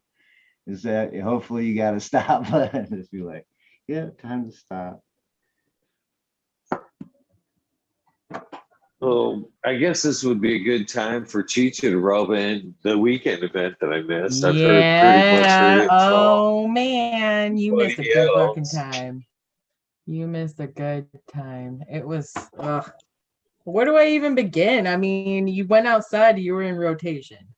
Like there was no getting away from it unless you had to walk away. And just the fact that with all like the judging, doing the actual the judging part, and that was kind of hard. Everybody brought their fire. It was definitely fun, and just meeting Canna and seeing Modern again and Smiley and Oh, come on, man.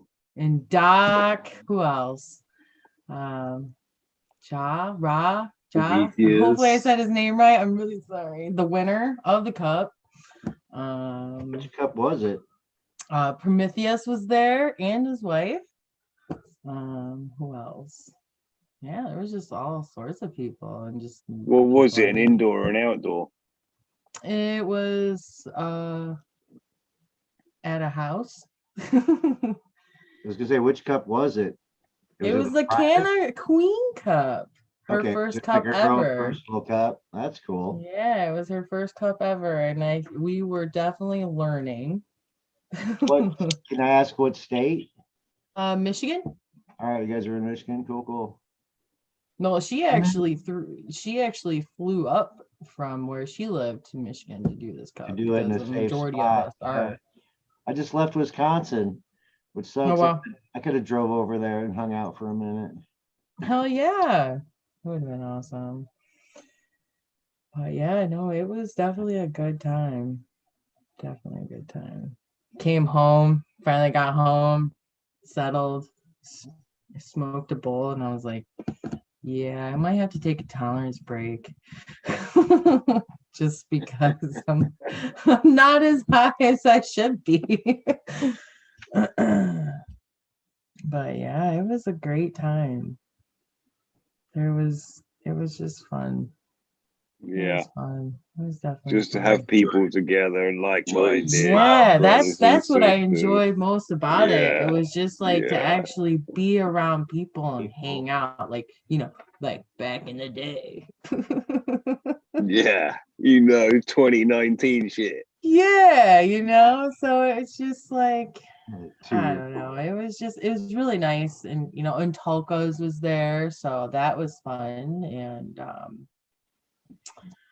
fuck, it was just really nice. It was in Canna. Oh my gosh, she's like my new best friend. We're like two peas in a pod, I feel. But yeah, it was definitely fun. I loved it. Had a great time. Should have been there, Eagle. Why weren't you there, Eagle? Didn't line up. I was gonna say you're in Michigan. How did I guess what was that yesterday or when did that happen? It happened Yeah. this over the weekend. I see. Yeah, over the weekend. Whole list of things, Cheech. I'll look at it. Medically sits here. Come on. You can't take like, I mean, I don't know how long the drive it was. I mean, for me, I felt like I should have drove like for an extra like hour just to feel like I drove somewhere. It was like 20 minutes away for me. So that was even better. I know. I couldn't deny going. 3.5 hours. Oh, damn. I 3.5 was gonna say, just take a hours for couple hours. Wow, yeah, that's a trip. Holy shit. And Yeah. that's in state. You're not even leaving Michigan. That's staying within Michigan. No, I'm not even leaving Michigan. Oh, no. I can get through 2 states in 3 hours. Holy shit. What's up, medically fit? Yeah. Happy 420, brother. You're muted. Yeah, happy 420, everybody. How's 420. everybody doing today? Faded like fuck. Faded as fuck. Yeah, that's kind of how my day's been. I had to work, but I still took my utensils and got medicated. Yeah. What are you getting medicated on today? Well, I have a couple different things. I picked up a little bit of some Shatter, West Creek CBD connection. It's a mix of his Mac meat breath and I think wedding cake. And then I'm smoking on some meat breath flower. Meat breath. Everybody love that shit. So exactly what is the terp profile for meat breath? What are you getting? The meat breath. Go Yeah, ahead. the cut that we have, it's like a rubber kind of prophylactic, burnt rubber kind of smell. It's very unique. Fake plastic tree. Yeah, that's old school. That's going back to F. That's funny. So that's meat breath. All right, cool. Yep. And that's Doug Pug Genetics. Okay, nice. If that kind of helps you out of where it came from. Yeah, is it Afghan looking or something? It sounds like an Afghan. No. No. What is it? I'd have to look up what it is again, the cross. Thought it was like Blue Magoo, and no, that's something else. I'd have to look. Yeah, no worries. It's just when I hear names of stuff like that, I'm always curious of what that would, what do you call something where, how do you explain something like that? It's funny though, isn't it? Because the name's kind of pointless, right? Because it tastes of rubber and not meat at all. So, it's just one of those things, isn't it? It's gonna be, exactly. I guess. What's this say here? Because like there's breaths with the hog's breaths, which I think are Jamaican or it's a Mendo breath and something else. Yeah. And that's what I'm trying to remember what the other part is. It's a cross of meatloaf and Mendo breath. Meatloaf. Nice. Meatloaf. But it's a pleasant smoke. I mean, that's not, Is the plastic a negative thing? I mean, is it No, smoke? it's really smooth. It's kind of Yeah. gassy Yeah, at the there same you go. time. Mm. So it's I enjoy smoking it during the day, especially when I'm working. I continue to work and stay functionable. I've seen a lot about pug's breath. That's all that comes to mind. I'm assuming that's probably in the same vein as what you're talking about. Even the same guys, I'm assuming. I like And that then new tennis ball terp. that rubbery ball terp, that tennis Yeah. ball kind of, yeah. Yeah. To me, it reminds me of like puppy breath. Like if you have puppies and you smell their breath, that's what it reminds me of. And that's a weird smell. Like I can picture what you're saying. That's a weird smell.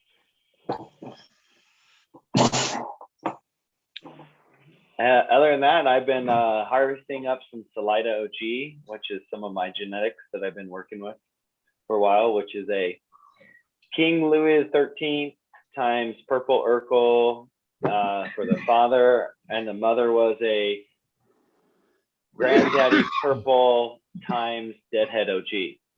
So right now I'm finding some grape alcohol kind of chemically or grape cough syrup smell profiles, and then some pungent, piney kind of OG profiles out of them. Sounds nice. It's really surprising on this grape. I've been working with it long enough that I've been trying to find this grape in it. And I found it years ago when I first worked with it. And now I'm trying to bring it back and see what's there. And I found some grape in the F1s and F2 both. So I'm pretty excited. Hi. I hunt that grape too, man. That's Urkel, not the only one that I found that fits it every time. For sure. Yeah, when we first ran it, some of the phenos of grape, it was more like grape soda instead of like this grape wine smell or this grape cough syrup. Nice. Yeah, Urkel's got a lot of grape skunk, just like a nice even mix of grape and skunk. Mm-hmm. Guess the way to put it. And I seen kind of a grape wine thing in DJ's moonshine kind of things would have some tones. I guess his Grape Crush kind of was along those lines. I haven't ever tried Grape Crush. I have Grape Stomper. Oh, I want to try that. Yeah, I've heard that's a good one too. I haven't got to that one yet. My puppy's breath smells like a cup of tea, though. Yeah. Yeah. What's in your tea? It's kind of the best thing in the morning to come smell the puppy's breath. Yeah. Yeah, I've got 4 puppies right now. So that's why I say it's like puppy's breath to me. Nice. Oh my goodness. I just got one, but mine's massive. Yeah, I seen that picture that you posted, and I was like, wow, she's getting so big. On the bench. Oh my God. Yeah. Yep, we've got 4 7-week-old puppies. And then we've got nice, mommy and daddy, and then a puppy from the first litter. Oh my God. That'll keep you busy. I'm Holy not sure who shit. this one is. What's that? Fill it in. Are you keeping all of them? Oh. No. Yeah, that is like, what do you? I couldn't do it, man. We're getting rid of at least 3 of them. I want to keep another puppy.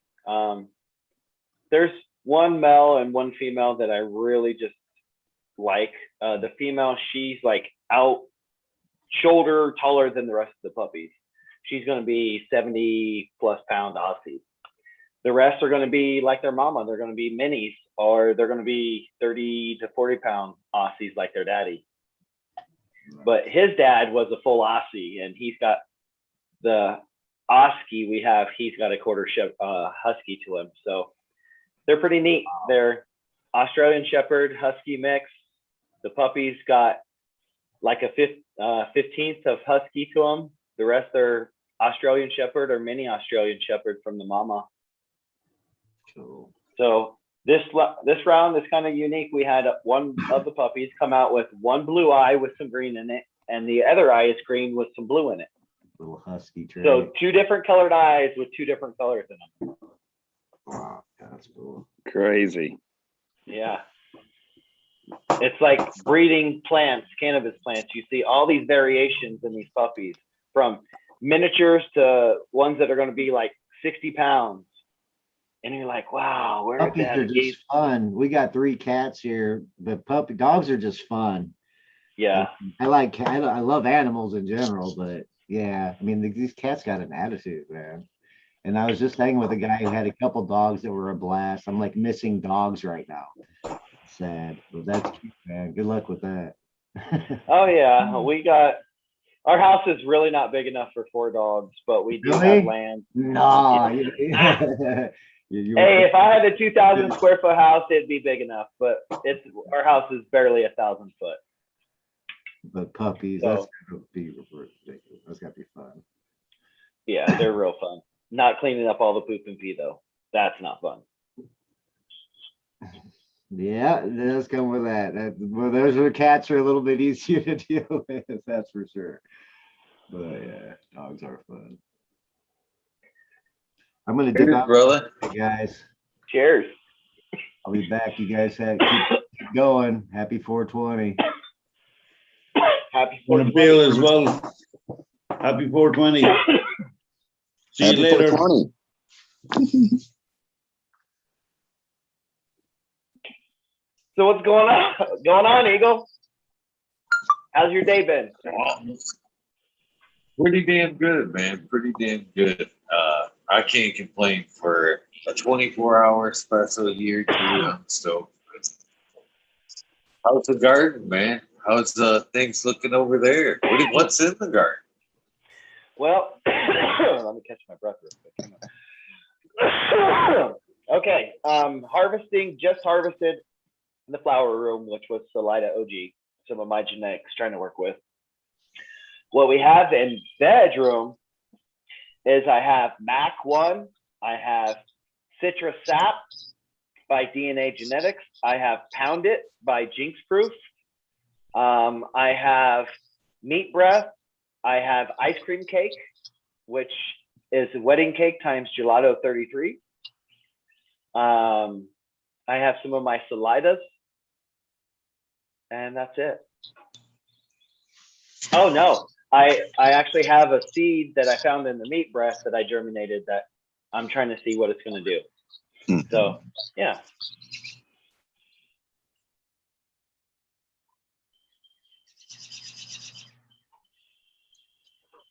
Other than that, Sounds like amazing variety over there. I try to run varietals. I like to smoke varietals. Like there's so much to try out there that I just can't do a monocrop of one thing.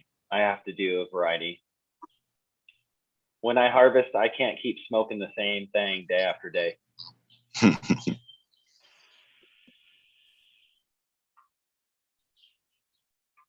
I like to, let's see, every few days I'll switch. Like I have some meat breath right now, some seduction zone, and it's like every 2 to 3 days I switch back and forth. A little bit of this, a little bit of that. Kind of get bored of it after a while. On to the next one. I think that's why I really grow so many varietals. No problem with that. I need to say cheers to Kazoo. What up? Happy 420, brother. Happy 420. Congrats on all the success today, man. This has been a crazy day. What's up, Joel? It has been. Mr. North Star's in the house.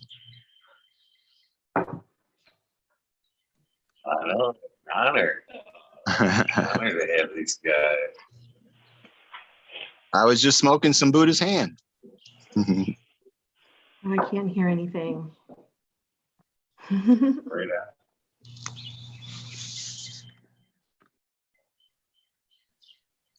Get the ears now.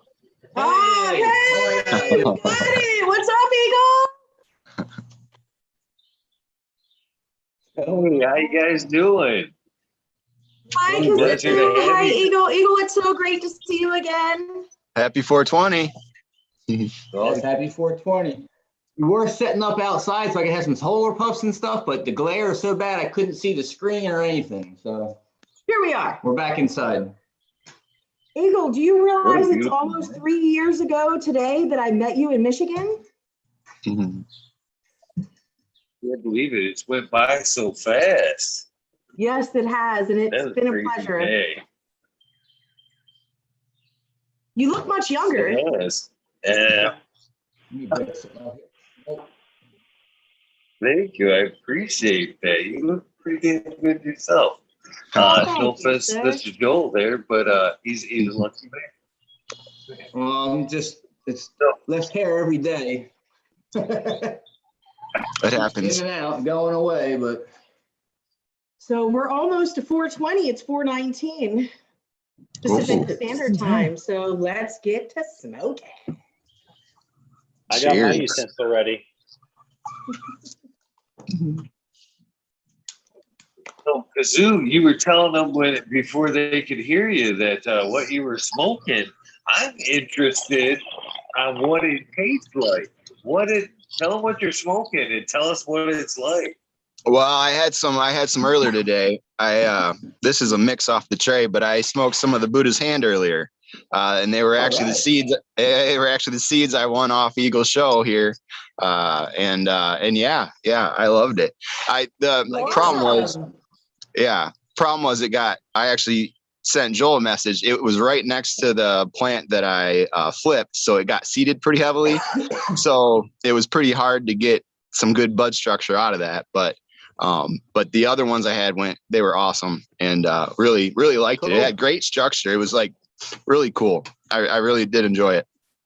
So Cool. And Eagle, thank you for doing a giveaway. We Yes, really thank you. appreciate it. So Joel's going to smoke. What are you smoking? I'm there, babe? smoking on a bowl of some Lifer here. This is Granddad Larry crossed with Alcatraz. It's got a real nice Flintstone vitamin kind of thing going on. A lot of fruit berry. Oh, it's just good. I don't know. Good and stony too. It makes your body vibrations once you just sit on the couch with a shit grin on your face sometimes. Kind of good for Hit that. it up. It's 420. cheers. Cheers. Cheers, guys. There we go. So I'm going to be smoking out of our awesome 420 bong from Philadelphia. I'm going to be smoking some Doc Duchess from Badger's Batch. We love Badger. He's a great guy. The Doc Stankery is a sherbet back cross times Great Scott. And then Great Scott is sherbet times purple whiskey. So here we go. Let's see what Jenny can do.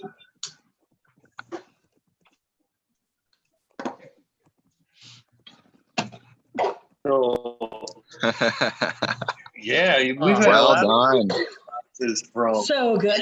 Great sherbet, skunk, Fruit Loops. Nice. Fuel. Oh. Whoa! Woo! All right. And I get to clear the windows open here. I'm gonna set the fire alarms off. Well, there's I've done it before. Chicken. Like, what the hell's going on? Oh, okay. 420. Hey, be nice. You don't have a chicken with you, Chicho?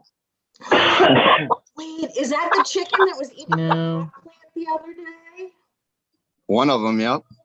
Oh my God. Okay, I saw that on Instagram. I was like, that chicken has great days. Knows what. Want to say hi. That was Cricket. I want to get a pair of peacocks so bad. He's not allowed to get a pair of peacocks. That We've had this discussion before. Yeah. They're pretty loud, aren't they? I Yes. think so, yeah. Those Yes, quite they noisy. are. Great. He just wants me to get up earlier. I want to get a goose or a swan instead of a dog for a watch animal. Can't bribe them with treats. We need Can't have a swan. The They're queen vicious. owns them all. We got Oh, this is some good shit. What's up, go Green run around. 13? Got to pack up some lethal injection. Some of the Chem D times Alcatraz. Real fuely chemical, like kerosene. It always makes me hack. Oh, great. Is that what it's called? Lethal injection. Damn. Oh, you From can't Alcatraz. see it from here. That looks amazing, Cheech. This is the Wookiee unicorn, the purple female. But you can't see the purple. Like it's purple, not green. Nice. Girl, that's a huge bud you got right there. So yummy. Eagle, This did is you the ever first time I watch smoked a that bong video? easily a year. Oh my goodness, that was delicious. Video I What's sent you that? the other day? The video I sent you the other day by Dr. David Mary. I have not had a chance to watch the video. Let me know when you No, watch I have it. not yet. Yeah. Want something else? Want some lifer? Napkin. Oh, napkin. There you go. Joel came to party. I like it. Oh, let me grab something. Give me a little bit. Ooh, I would love to smoke some lifer, Joel. You usually don't share it with me much. Your head stash. Uh-oh. Got a puppy. Getting some lifer. Okay. Modern. Adorable. Yeah. There you go. Nice coloring. Oh, it's so cute.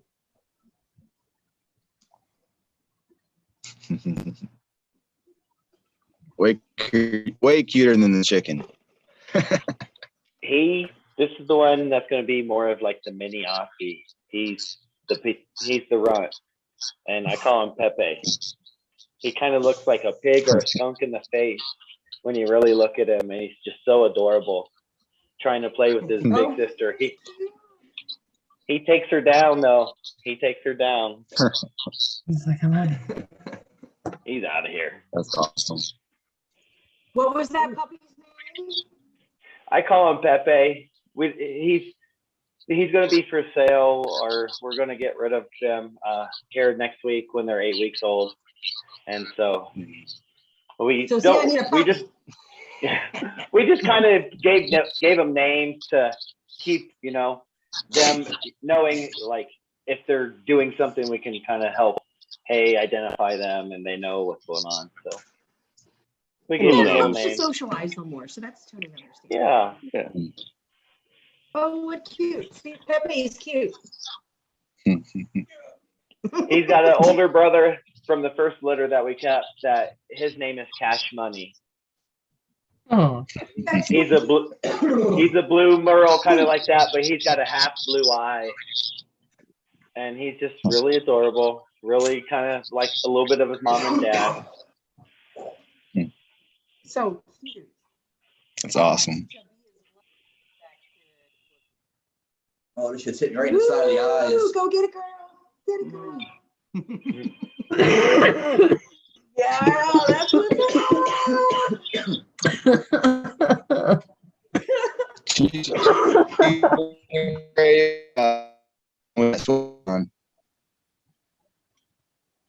What now?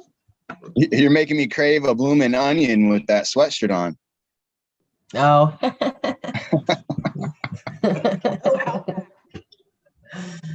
Yeah, I haven't So had one of good. those in forever. They are so good.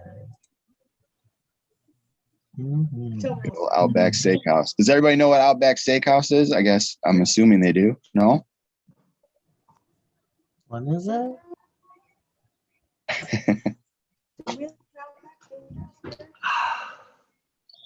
I haven't seen any. I don't know. They sell gift cards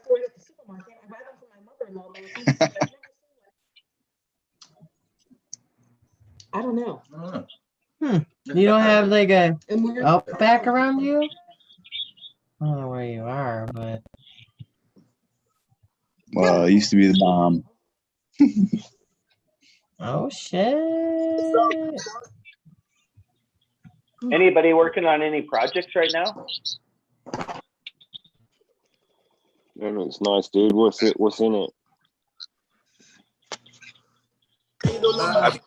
I got some milk stuff in greenhouses going. Hell yeah. Hell yeah. Nice canna. Good and The fat. bat.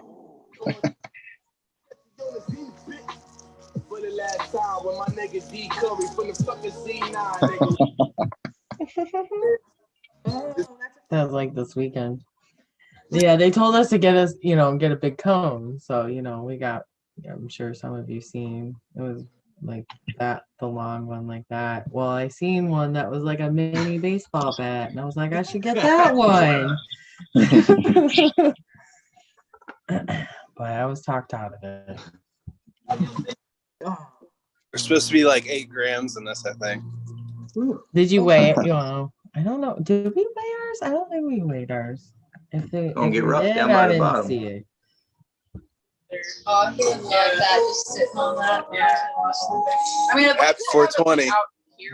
Happy 420, brother. Cheers. Cheers.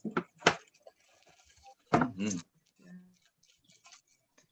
gonna go in the house and get out of the chicken coop. I just wanted to smoke one with you guys and say what's up. Happy 420. Cheers, yeah. Joel. Good seeing you. Chicha B, medically fit. Green 13. Canna Trooper, Eagle. Congrats, man. Mendo, dope. That was awesome, man. What a awesome day, man. This is really one for the books. Cheers. Peace out. Cheers. Yes, sir. Have a good night. Yes, indeed.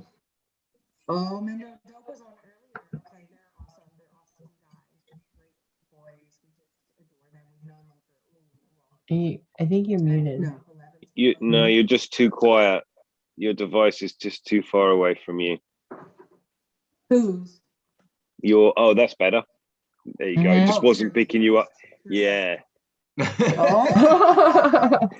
I didn't want to scare you guys and get too close up. Sorry. That's cool. Oh man. It was just a that touch better? too quiet. Yeah, it's better. Let me get a light on there. Yeah, we're not very into. Guess who's back? Sorry, The guys. second bonger got me right behind the eyes. So our teenager had to get us hooked up to Zoom here. I mean, we really don't know what we're doing. So thank you for letting us know that you couldn't hear us that well. Yeah, who's cooking dinner tonight? I see Joel.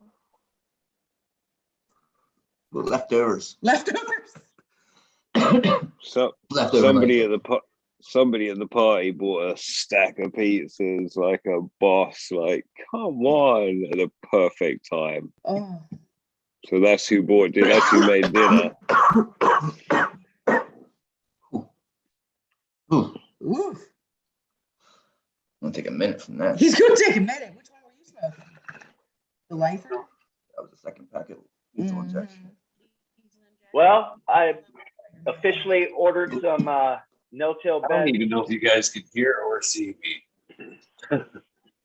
Yeah, Eagle, I can see you. I don't see where's yet. I can see you too.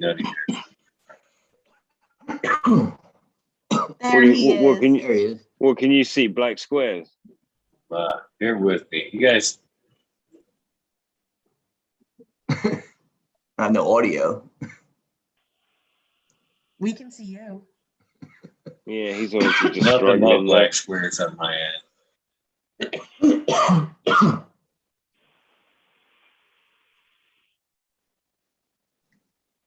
Just lagging out, I guess. Yeah, I just tried to restart my computer.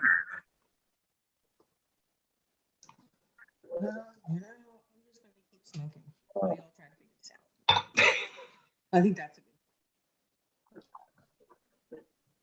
Sorry, guys. Figured today wouldn't go without it. That's all right. It'll catch up. Mr. Chai, get off the counters. Oh, he got. What's that bong you got there? Is that one of those ones where you put it in the freezer? Yes, yes, it is. You know, Nice. yes, it's from Illidale. I don't know if you can see there the logo. Yeah, that's rad. Yeah, the top comes off. And then the top comes off, so we can put it in the freezer. Yeah. I bet that helps It's a our lot. 420. Yes, it's our 420 and St. Patrick's Day month.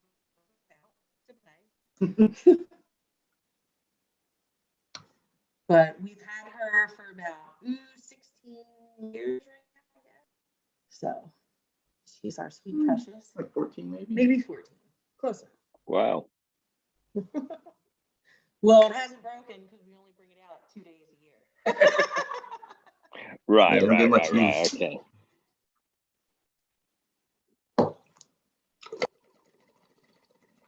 All right.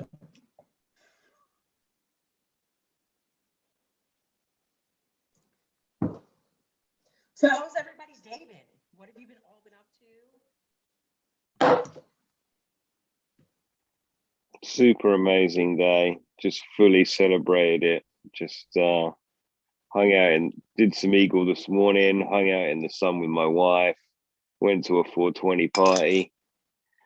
Now I'm back here. It's just been, Fantastic. Christmas. Yeah. Well, you look super duper happy, so that's awesome. I'm smashed. I'm really ready for bed, but I'm just absorbing everyone's smiles and fucking trying to make it last a few more minutes, really. Yeah, so what time is it this time? Because I noticed your accent. It's 12:35, so it's actually night? 4:20. Yeah, it's 4:21, unfortunately. Wow. That's okay. It's usually 420 or 421 somewhere. Oh yeah. Yeah, I think Eagle's the one. Oh, there's the girl that was smoking Wookie. Hi. There's Eagle. You guys, I'm gonna peace out for a minute. I'm gonna go have dinner and I'll be back later. Enjoy. All right, go. Thanks. Peace out. Peace out. Enjoy. Yeah, see you. It's a little laggy off for a little bit, I guess. It's working. Our chat isn't working. Is Yeah, your I don't chat know. working?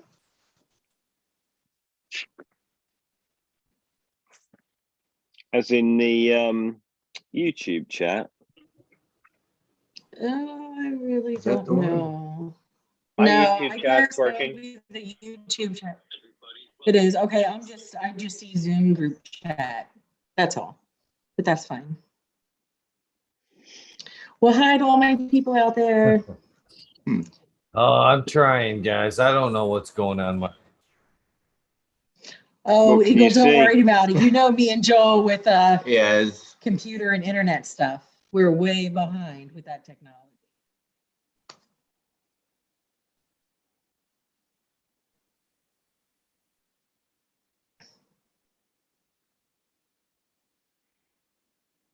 Just We one can moment, guys. We can see you, Eagle, so it can't be too bad. is there a way you can look through the I don't like touching computer stuff.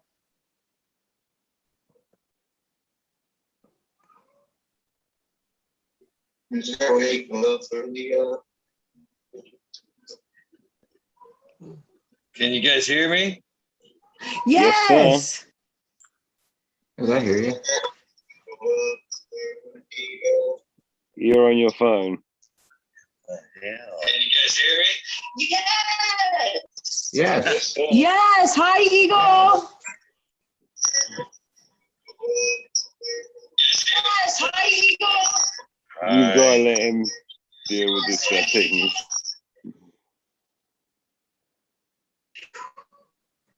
Technology is rough sometimes. Yeah. Yeah. Whether it's Zoom or whatever. But You get to hear what you something's wagging sound off like. on.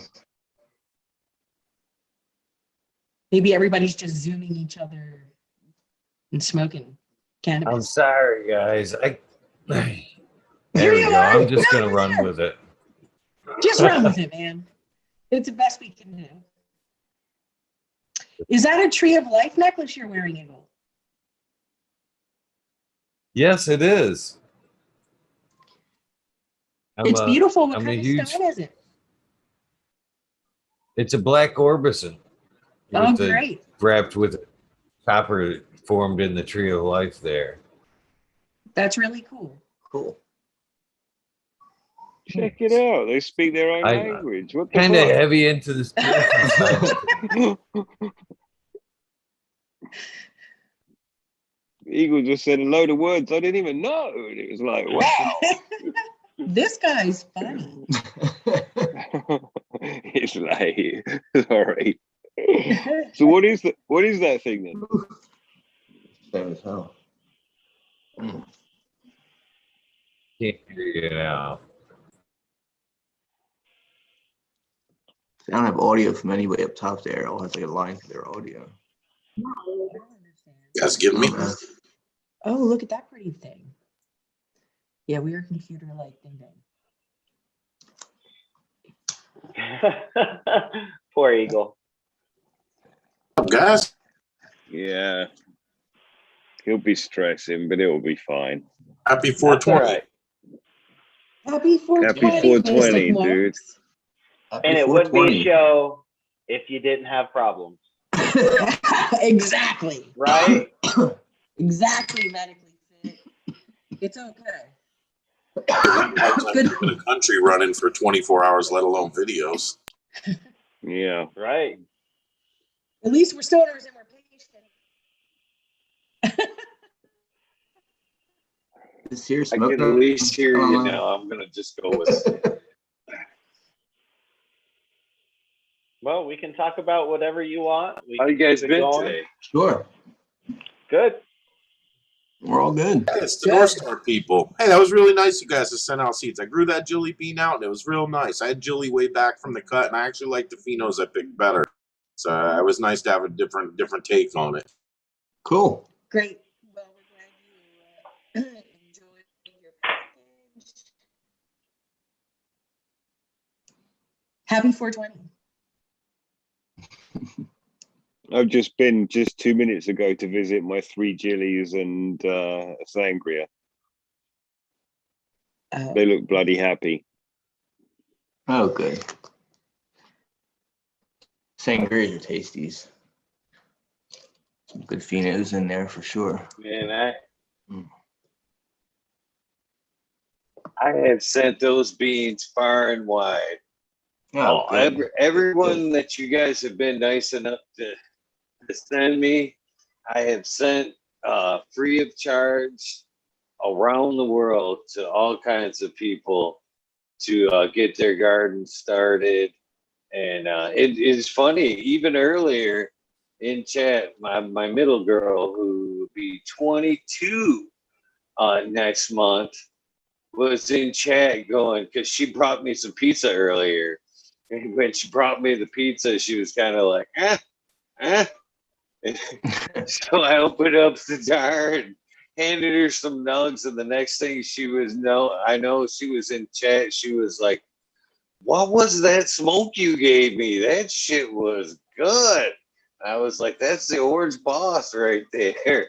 And but yeah, she was tore up right there from that strain. I've heard good. A lot of good things. And now that I've got the Chilumbium, Miranda Family Farms was nice enough to grab the Chilumbium and Jack Straw. And I don't know if you guys remember DOA, or he was a member of the community there and another weed nerd. He passed this year. And so we thought we'd do like a memorial strain for him. And 2 of his favorite strains were, of course, the Chilumbium and Jack Straw. So we're going to take those and cross them together and make a strain for DOA. What I kind of thought was a little fade about that was, I've been chasing the pine terps now for a while, and I couldn't believe it when I got the Columbium and it hit my hands. The first word on there, pine. I was like, man, I think he's trying to get me pine. So I'd like that to carry over. You know, if I can get some good pine phenols, how could I get that to carry over, Joel? Should that necessarily be like the male or the female side of things if I want that heavy pine to carry over? Well, if it's the female, obviously it's going to be pheno selection. What you pick for your female. You'll get some of that in the stem rubs from a male, but it'd be more actual of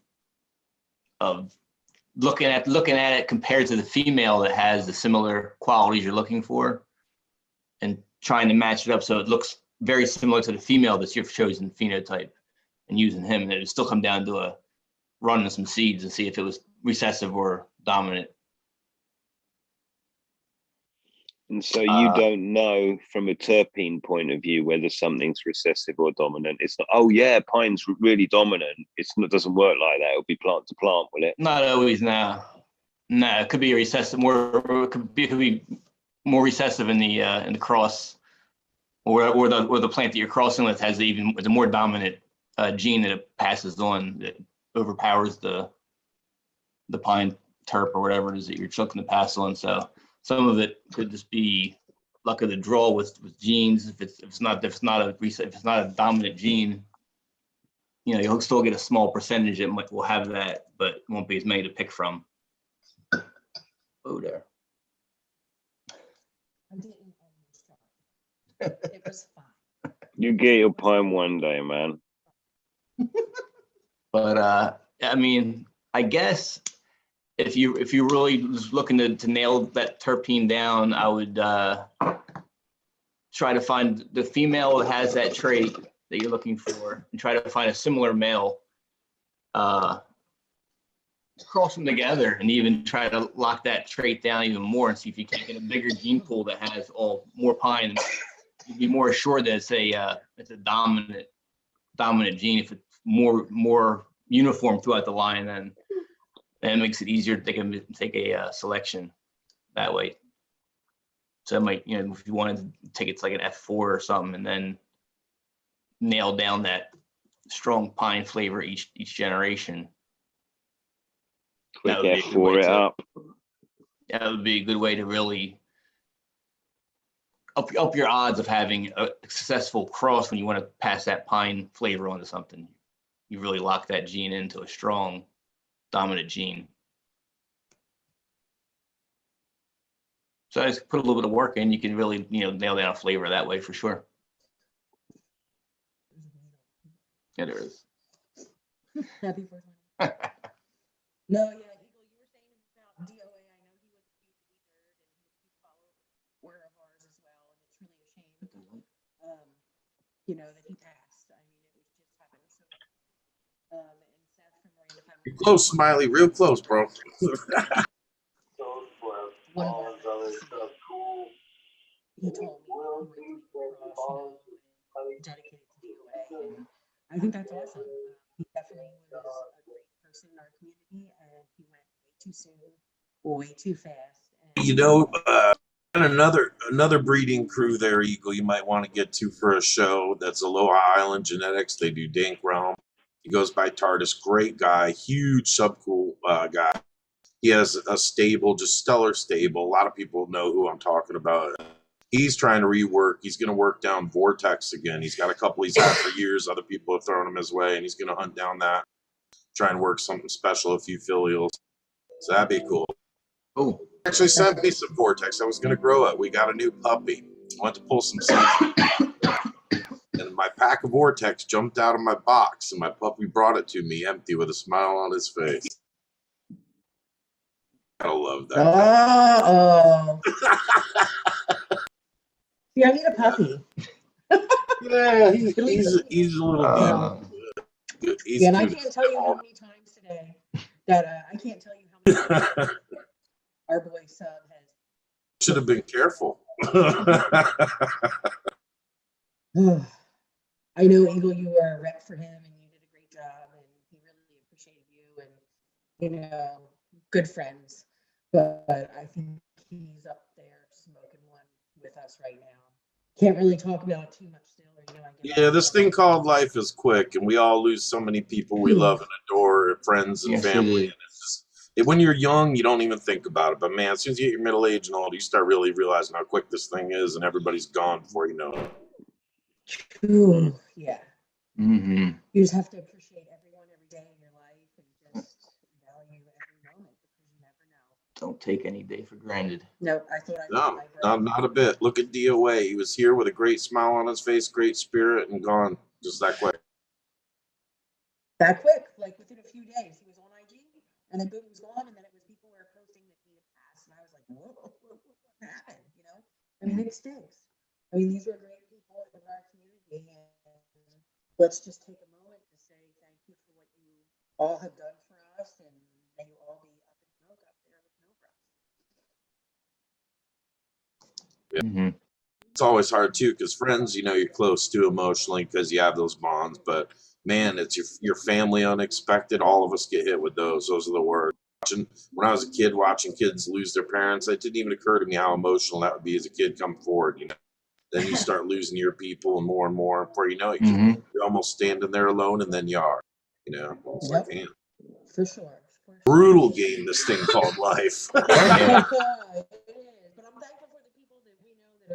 But you know, you guys, really though, we're all joined in the same club, and we came into it unknown and alone. We'll go out and figure it out probably the same. So ain't no big deal. Exactly. For sure. So what are you smoking on there, Mystic Mark? Listen, dudes, I gotta tap out. I'm gonna go and crash. Thank you so All much right. for an amazing Thank day. you so much. Thank you so Love much. everybody. Later, Eagle, Green you're 13. the best host, my friend. Go hard, go hard. Big love. We love Eagle. All right. Have a good night. I've got permanent and tears. Thank you, Green 13. See, I need a puppy, and then it'll all go away. He's got puppies for sale. Oh, damn puppies. Have you been smoking all day?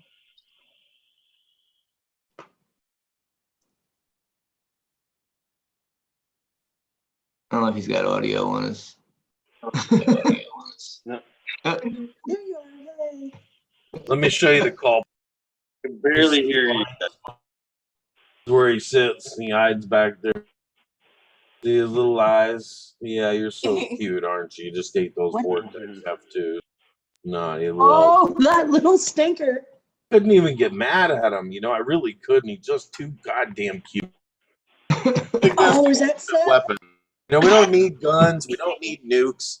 We need puppies that are too goddamn cute to ignore, you know? Need a puppy. That's what I've been telling him. I've been telling him that for months. He wants a peacock and damn geese. No, I'd rather have. Look at that puppy. I'd rather have landscape. Tell him you're mad about those Vortex seeds. Do some yard work. He'll do some yard work. He'll poop and kill weeds. Oh yeah. Hi, Seth. How are you? Hi, Jenny. It's good to see Happy you. 420. Hey Seth. Happy 420. Happy 420, man. Happy No, 420. Jenny was the first person that told me happy 420 this morning. Big shout out. Was I really? Yeah, you were. I felt like I was kind of late. No one else cared. Oh, well, hey, I did. Remember, I'm 3 hours behind you, so. I know, right? So you were 3 hours ahead of all my other friends, you know? Well, we love you, Seth. Thank You're you. awesome. Hey, just wanted to step out there and say if you guys are all, any of you guys out there looking for like 600 different strains to choose from, you know where to go. Jenny and Joel. No, Jesus. Seth. Thank you so much. What are you I gave smoking you on? the plug. Shit, well, you can hit What up are you me. I got them smoking on? too. Yeah, I know. I was going to say, you got them too, so. Seth is our rep and mass. Everybody He's I awesome know that guy. knows you guys has repped you guys, and after you did for Eagle and stuff, I've been repping you too. We always appreciate it. say North Star has actual subcooled genetics and their own stuff that's excellent. And TARDIS, I know you guys do business with him. He likes to buy seeds way too much for his own good, but yeah, he's a great guy. So when you get a chance, Eagle, though, Aloha Island's an excellent new seed bank of Hawaii. They definitely are breeding color that doesn't take temperature changes and hardcore Hawaiian outdoor genetics. So they're good guys too. Dragon Flame. You know, someone else has told me that. I might be interested in carrying them on my seed site. Someone else, I put a shout out there from Genetic Supply, my seed site, and they said check out Aloha Genetics. And now that you mention it, you know what? I'm going to check out Aloha Genetics.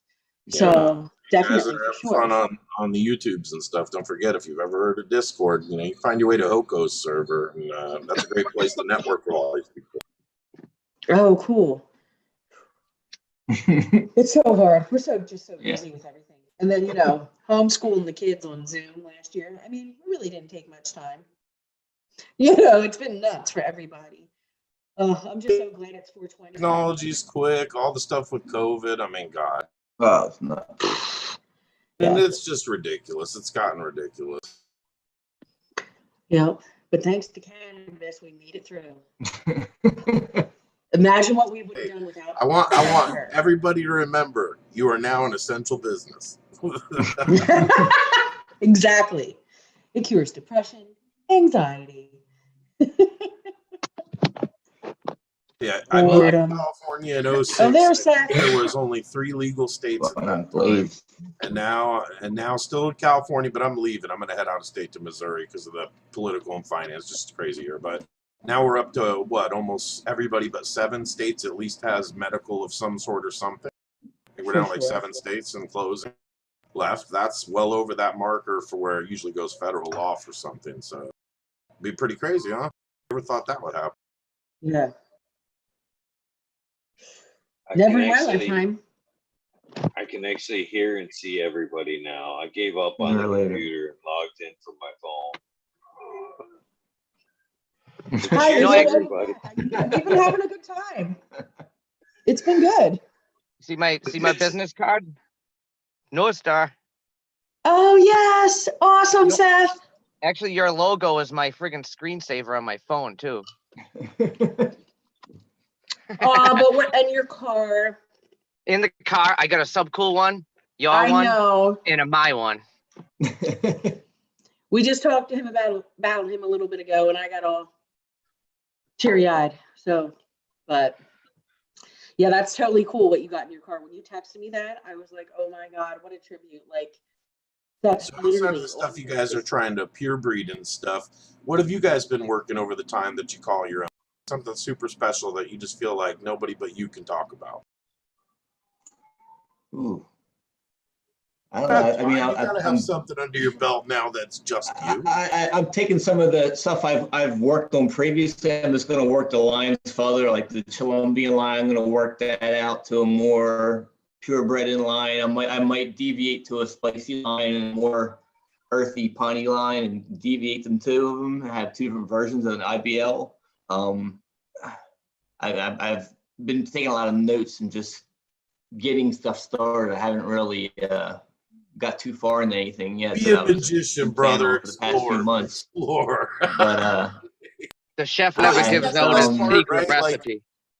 People that it's smoke just is the best of what basically they about half a dozen to about or so of my favorite things I've been smoking on lately. I just want to work them lines a little further, tease out some more nice qualities in them, and then I'm really wanting to actually do some clearing out of my mother room somewhat, thin things out.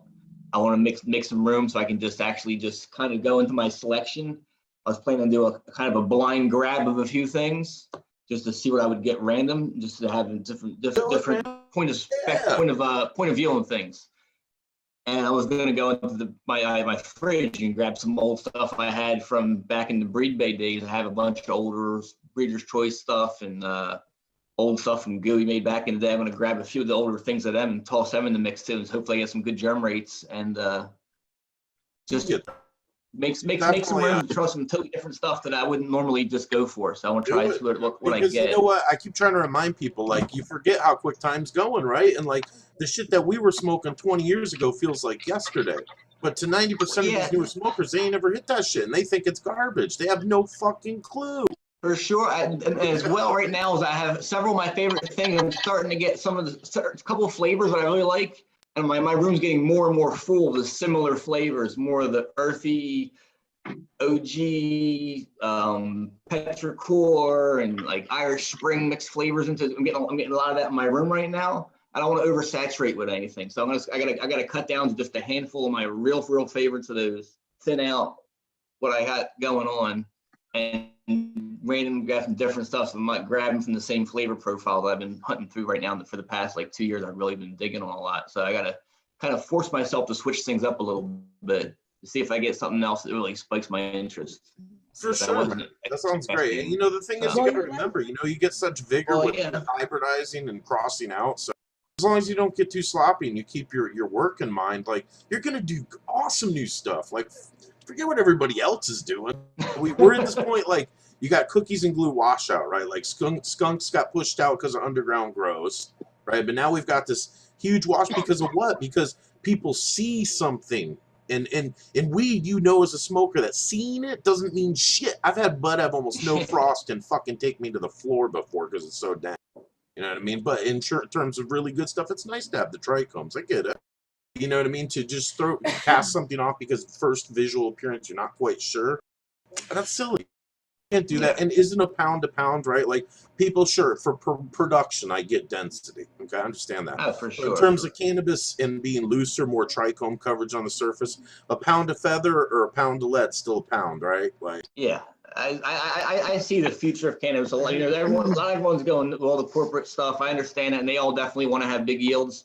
But if it goes legal across the country, and legal as in real legal, as people allowed to grow it in their backyard next to their tomatoes without having to have a hassle, then if you can have 6-7 plants in your backyard, you're not too concerned about having all that because you're gonna have plenty to grow. You can throw them in the backyard, treat them like the rest of your garden, have a couple pounds, and whether it's a little loose, but it's exotic and it doesn't finish until November, or you grow the production stuff and you have enough to share with all your neighbors, then whatever. But you have plenty. I mean, there's a part of it too, like that first-hand weed, the hand-to-hand weed's still the best, right? Because unfortunately, you all know processing has killed it. Anywhere there's a market where it's got to go process and hit the shelf in little teeny jars, it loses everything anyway. So hard to get a good product right to the shelf, and then what? Then half of it's sold off for garbage prices a week later because it's dry as dust. So just that whole process has really screwed it as an industry, and I don't know what that'll change. It was nice when it was at least, you know, a pound or 2 buckets where the moisture was held, and, you know, just more overall experience. But yeah, that's the sad part about Colorado. That Colorado crumbleweed, like, it's just so dry out here. It's not that the growers are doing wrong. You guys, there's like in the streets, it's a hand to a hand to a hand to hand, and that's about it for a bag. Right after that pound, right? There's a couple hands, and that's it. And it's quick. It's quick in succession. People get what they want from friends, and they're done. At the store, it might sit there a week, 2 weeks. The temperature is not going to be the same in each store. The handling and freight around. I mean, like, there's so many factors that aren't even taken into account that it all just turns into puffballs of dust that look nice. Like, that's just not, you know, there's no sustainability in that for any kind of business. You wouldn't go pay for, you know, dusty crackers. It just, you know what I mean? Like, you still want something there. There's got to be some flavor, something. I don't know. That's a whole separate talk. I'm high. It's 420, you know. So. Well, a lot of my understanding from some of the dispensary workers out here in Colorado is they literally will sit on weed until it's gone before they bring some of the newer products out. And it can sit there for months until it's all sold and gone. And it's like, wait a minute. I don't want that stuff that's been sitting there for a few months. That's one reason why it's drying out so much, is you guys are keeping it like moist or something in there to keep the humidity to it. And like, yeah, it kind of sucks out here with some of this market. And what drives it is certain products over other ones, and they won't bring nothing out until all of it's gone. It's kind of sad. Yeah, because where does it go? In a market where the government's trying to make you make it disposable, Yet you can't get insurance like other businesses where you can write it off. Where does that leave the cannabis grower? Like, oh yeah, let me just write off 80% of what doesn't sell out of this whole fucking work. That's not realistic business. Come on, like, I better burn this lumber. It didn't sell quick enough. Get the fuck out of here. Oh, good.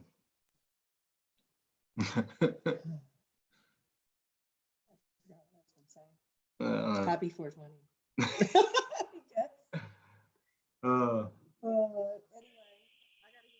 Yeah. There's a lot of information, also on the medical side that I've been hearing coming from Dr. David Mary. If none of you follow him, he's over in Israel, and he's really been researching cancers and specific cancers and what specific cannabinoids are working and what are not. And there's a lot of information that he found. And a lot of us really think that some of these cannabinoids are working, and they're really not doing nothing for us. And other ones are doing way better on some cancers than other cancers. And like, there's just really great information he's putting out right now. So if none of you follow him, I would suggest trying to listen to some of what he talks about. He's worked along Raphael Meshulam with some of the research. And he also has talked with Ethan Russo about some of the stuff too, because he's really, I think he's been in it 30 years now. He's been studying cannabinoids and cancer. Cool. Well, we'd love to say thank you. A lot of people would chime in for sure. I mean, we gotta run. Yeah, we gotta take off. We got dinner time coming up here. Our kids are gonna start They're gonna start popping up. start wanting to. Yeah. But I'd like to thank Well, thank you guys for. No, thank you guys for everything you guys have helped me do this year with the community. Good to talk. It was blast coming on. I got ripped off my ass. Hadn't smoked all day, and I hadn't smoked a bong in a year. So having about 5 bong rips got me set back on my ass. Nice. 420. Thank you very much. It's always The a pleasure. blast. I can't wait till we see each other again and get to hang out. I hope that you guys will consider coming back on and doing a spotlight episode, a one-on-one with me again, so we can kind of catch things up complete. Well, I'd like to get my deck finished, and I can go sit out on the deck and do it. It'd be perfect. So I'm gonna hold to that. I watch All your right. IG, brother. I watch your IG. I'll know when the deck will be done. Once I got the fiberglass laid down on the deck, that's done. Then we can go. I can set a table out there and set something And we up. can get some new furniture Well, I got. and a puppy. All right. All right.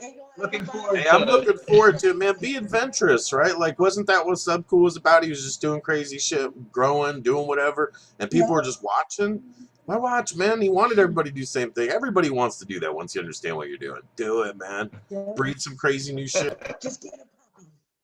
Anyway, we appreciate everyone that watches and supports us. We can't thank you enough. It's great talking with you all.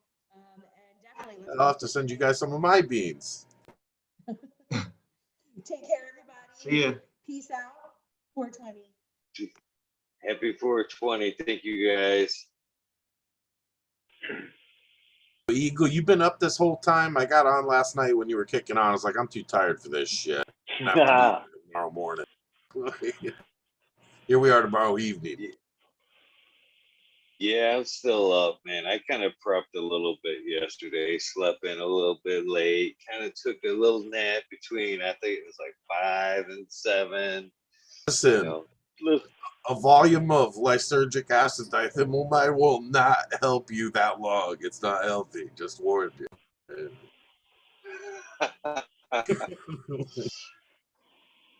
What?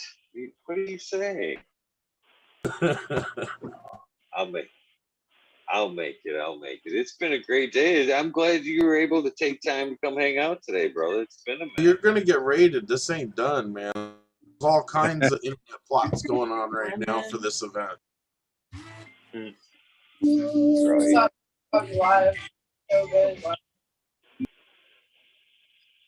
I don't even know what just happened. Saying that again. I think Canna Trooper kind of got you. A little bit of music coming in.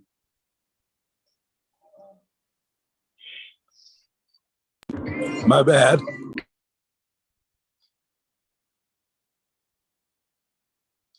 So what's up, Ken? It sounds like a good time over your place. Yeah, we were passing around that Cubano joint, and that thing was pretty massive. And then we had a hemp blunt wrap go around after that. Now we're all just kind of taking a break at the moment, eating some fruit and the crackers and listening to some music. So It sounds like a damn fine day. I just realized as I was reading chat, is because I'm watching my TV up here and reading chat, but it appears that when I'm on this camera down here, which is my phone, it appears like I'm staring at the ceiling and passed out, according to chat. No. We've already I have napped not together been- before. We're not doing that again. I've been completely awake. I've just been watching the TV instead of my phone. I keep forgetting the camera's down here and not up here anymore. We don't need an episode 400. Napping with Eagle. Oh man, Sergeant Pepper took that record away from me a long time ago. Sergeant Pepper and Cannon Trooper are quickly taking up that reins.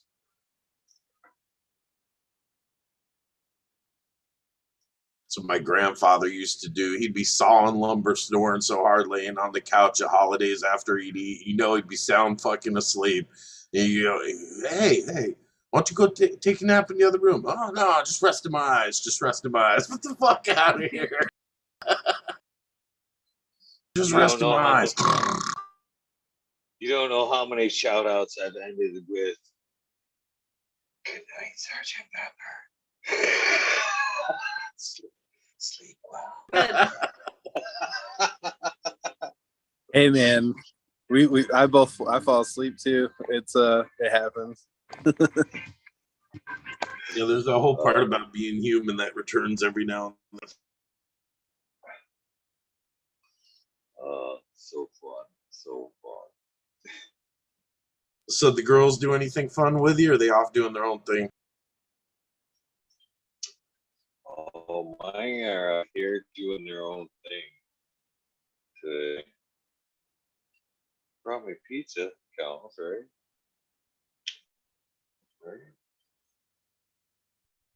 I gotta tell you, I don't know how it finished out, but there was an episode with a lady cooking that I absolutely cried watching, laughed my ass off. I think it's gone now. I don't know if it ended well, but I will say it was a very fine and entertaining evening that night. Oh man, I can't believe you caught that Cooking episode. chicken with Eagle. Goddamn chicken! I don't think that episode will ever air. That was it. Oh, it was great. It was great. My wife loved it, dude. We were dying. I was like, no. Oh yeah, no. That was something. I actually made the mistake of like microdosing before that episode, if you could call it.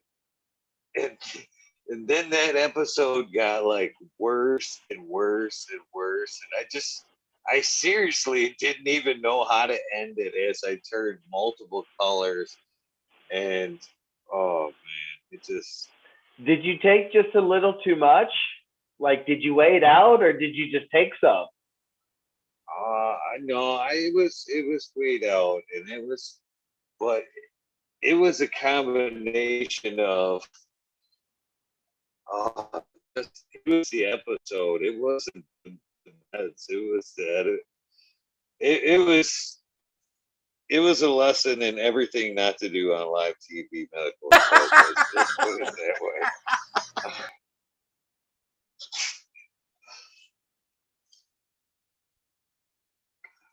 I was absolutely raked over the coals by my guests. That's Come on, hilarious. man. That was pro level shit right there. I was like, salute to you, man. That shit's hilarious. I've never seen Eagle this caught up. Yes, tickets to the main fucking event tonight. I squirmed for hours. Dude, I I was believe with you. I was like, yes, I gotta move a little for him. Dodge move. What do we do? She was sharp, dude. Sharp as a fucking whip. Oh yes, she was. It started out like this. Oh, and then it went south. As she knew, I didn't have any defenses coming for like questions. And oh man, Oh man. Everybody in chat's over here laughing. That's apparently Anybody watched that was that. able to watch that Yeah. knows. I mean, that's the eternal episode for me right now, buddy. He's still crying about it. He's laughing. that episode was That too was hot that for you, was dude. a. I would just like to point out that was a female that has mastered men. Like she is on this point where she doesn't need to just walk it right there, she's flipping switches on you. I was like, this is great. She's brilliant. Then it all started down. In the rabbit hole we went. let's put it this way, medically fit. If there were a fans only page for this channel, that would probably be the start and premiere episode.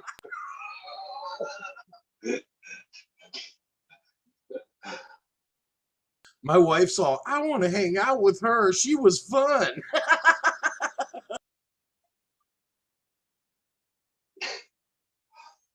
Oh, it was a night to forget. It was a night to forget. As can't much as I imagine tried. listening to you. That was just that much funnier now. I can't imagine. Oh, that was great. Medically fit. If you can only imagine a train wreck live on air in slow motion. Her connotations for sexuality between men and women from a women's shit was on point while cooking chicken. She gets a high five from the high crew for hilarity. 100% PG adult humor. Great stuff. Wasn't Then funny. it began. It sounds like you're going to have to release bits and clips of that show. Medically fit. Down To the be honest rabbit with you, I was this close to releasing it on Spotify as an audio. It still went. Do you understand that I regardless can't of what do it it. went to downhill, like is on a personal level, she could be stand-up comedy. That was fucking hilarious. She's great, dude. She really is. She's unseen talent. She doesn't give a shit either way. She's fun. You could have watched me turn colors through the Spotify audio.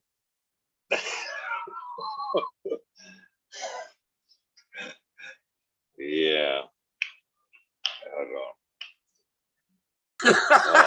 Waiting in the chat. Oh, poor Eagle. Tony Creek. You like juicy brown thighs, Eagle? Oh, bro, it got so Medically fit. Let me rephrase medically this fit. Have here. you ever seen the Basic Instinct movie? Yes. Yes. Right. You know the beaver scene, right? She's Oh, that yeah. mentality the whole episode. It was epic, dude. Just great. So bad. So She right. did that scene like 3 times, didn't she? Through that episode.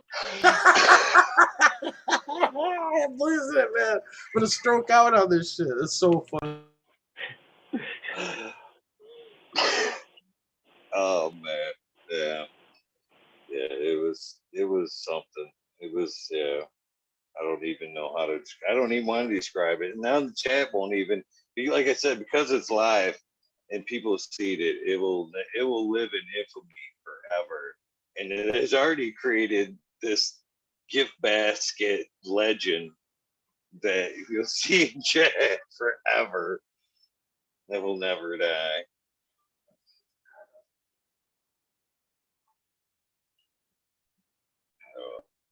Oh, I actually took a week off. After that episode. I was like hammering them now like every day, and then had to take a week off to like recoup. I even had told Smiley at one point, my God, I'm fucking terrified to go back on. Am I gonna have to be able to interview nothing but dudes from now on? Because I fucking like PTSD from this fucking It was epic, dude. That was I would have volunteered for that. Let my wife watch and laugh. It was perfect. That's just so good, dude. So funny. Oh, that was so funny, man. I could feel a couple of them. I was laying there in my chair doing just what you're doing there. I was like, oh no, she did. She's so funny.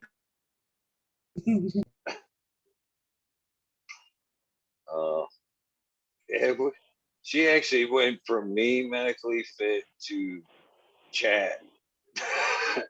And actually, once she figured out that chat was live and she could read chat, it was a whole new game. She then took on me and chat. Oh wow! And who invited her on the show?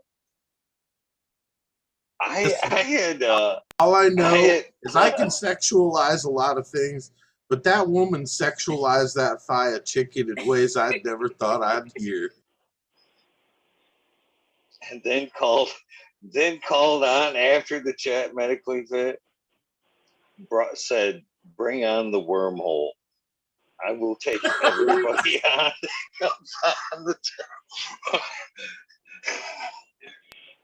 as things I was sitting there wondering to myself now, like, I can imagine you sitting there tripping out, being like, did she really say that? Or did I just trip out and think she said that constantly the whole episode?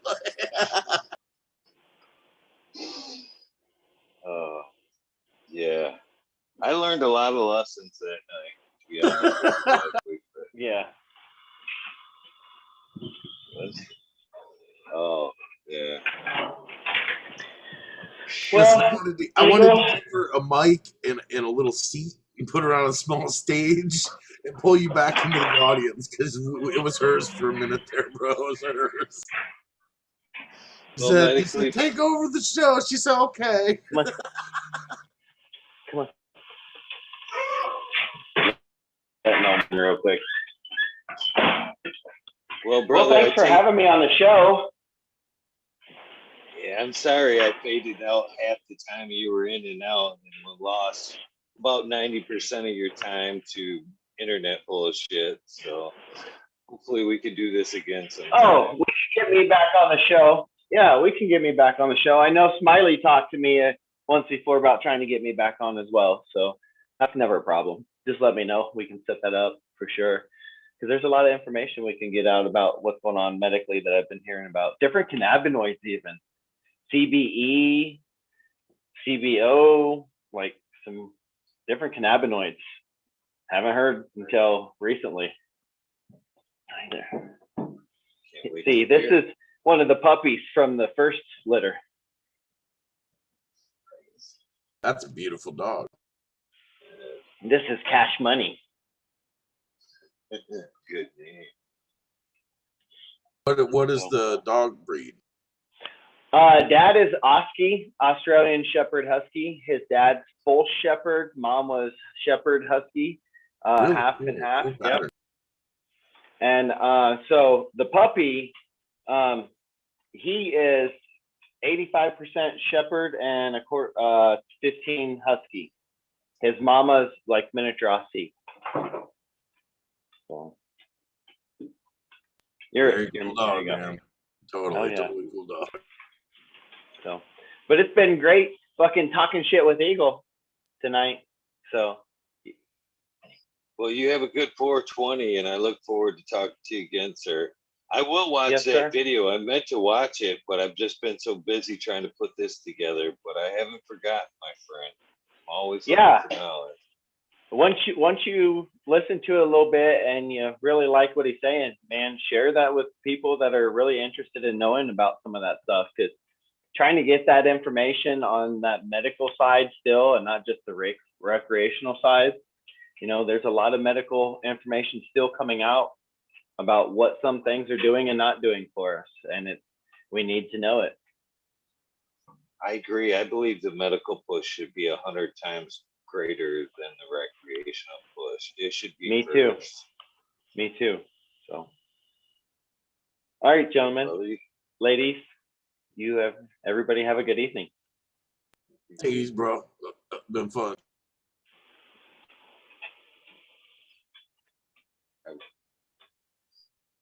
Always a pleasure, man. That dude's very smart. Very smart.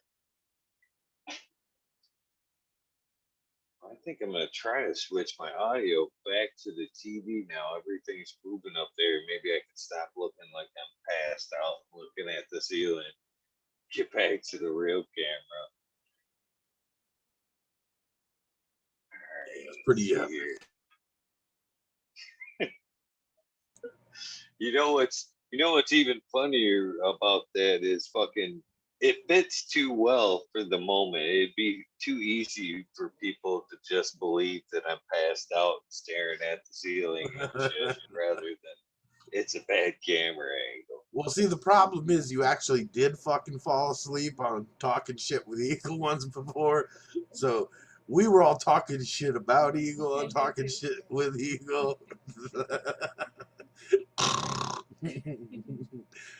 I don't know how you do it, bro. I gotta be fair with you. I know you between a normal living life, work, and you must not sleep at all these days. It's been a year of no sleep for you.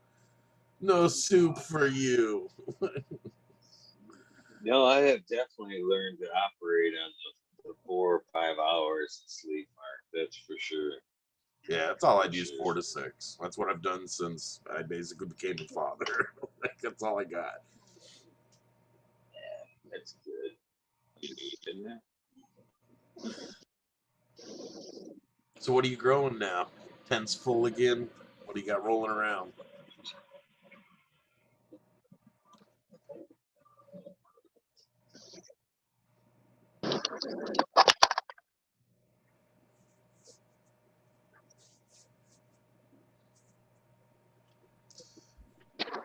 Bear with me, guys. I'm making the switch back.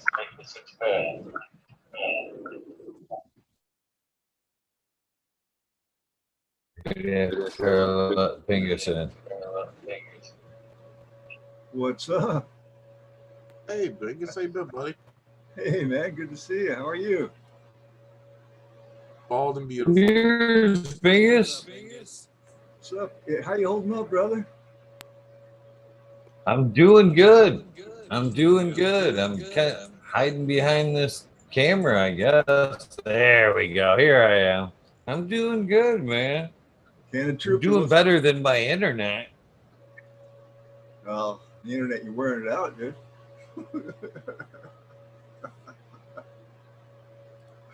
The internet says, hey, give us a break here. Can't. It's 420. Happy 420, everybody. Greetings, chat. Thought I'd jump in again for a minute. See how my brother Eagle's doing. He's been up this whole time, right? Yeah. Yeah. Eagle, so let's recap the year. You did it for, didn't you do subs of 24 and then you did Christmas? Do all those 24-hour ones plus 420?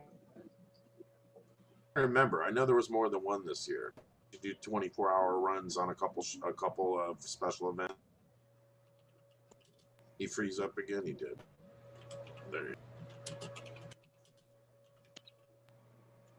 Are you hearing anything, Eagle? Am I coming through? Yeah, there we go. Now I can hear you. We're all good now. Hey, you did 24 hours for a couple different days in this year, didn't you? I'm rusty. I forget now. Yeah, I did 24. I did 420. I did Thanksgiving, and I did Christmas. All 24-hour episodes, and then another 14-hour hash episode on top of that.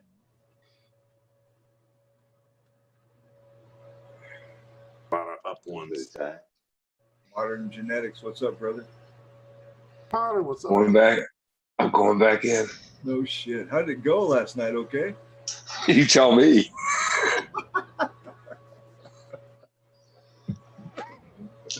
Well, it's definitely You look I had a buzz good. last night. You look good. So that's good. Try it again. Nothing wrong with that. Where my glasses at? You do look familiar, Kazoo. Just saying. Cheers, everybody in chat. Good to see you. Thanks for being here. Another 420 marathon with talking fucking shit with you. Love it. Yeah. Yeah, you look like you're fading a little bit, Eagle. Just saying. I'll make it in there. So modern, how's the facility going, bro? It's I've been having it on hold, but get ready to start jumping in now. Good things come my way, and so I'm ready to start getting my bids I need to get. And keep moving forward. Sir. It is almost time for the next As long as you're playing the I'm gonna paper. hit the head real quick. I'll be right back. Right back. Take your time. Don't miss. Hey, Eagle, we gotta get you signed Don't up blow with that no fucking rings. Take your time. Starlink shit. Them satellites that fucking are going around now.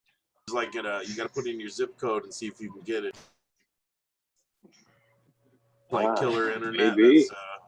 That's that whole satellite array that's going around now. Starlink or whatever it is. I'm game for anything, to be honest with you. Yeah, dude. You gotta put your zip. Hold on, I'll get you the link and send it to you. And I appreciate that.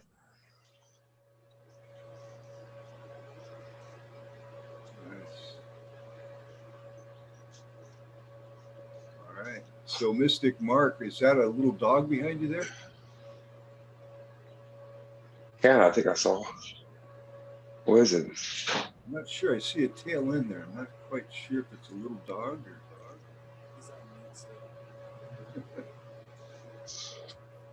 It's like a little cat, little dog. could be.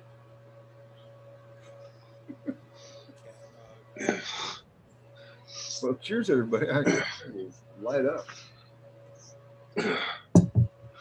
Light up.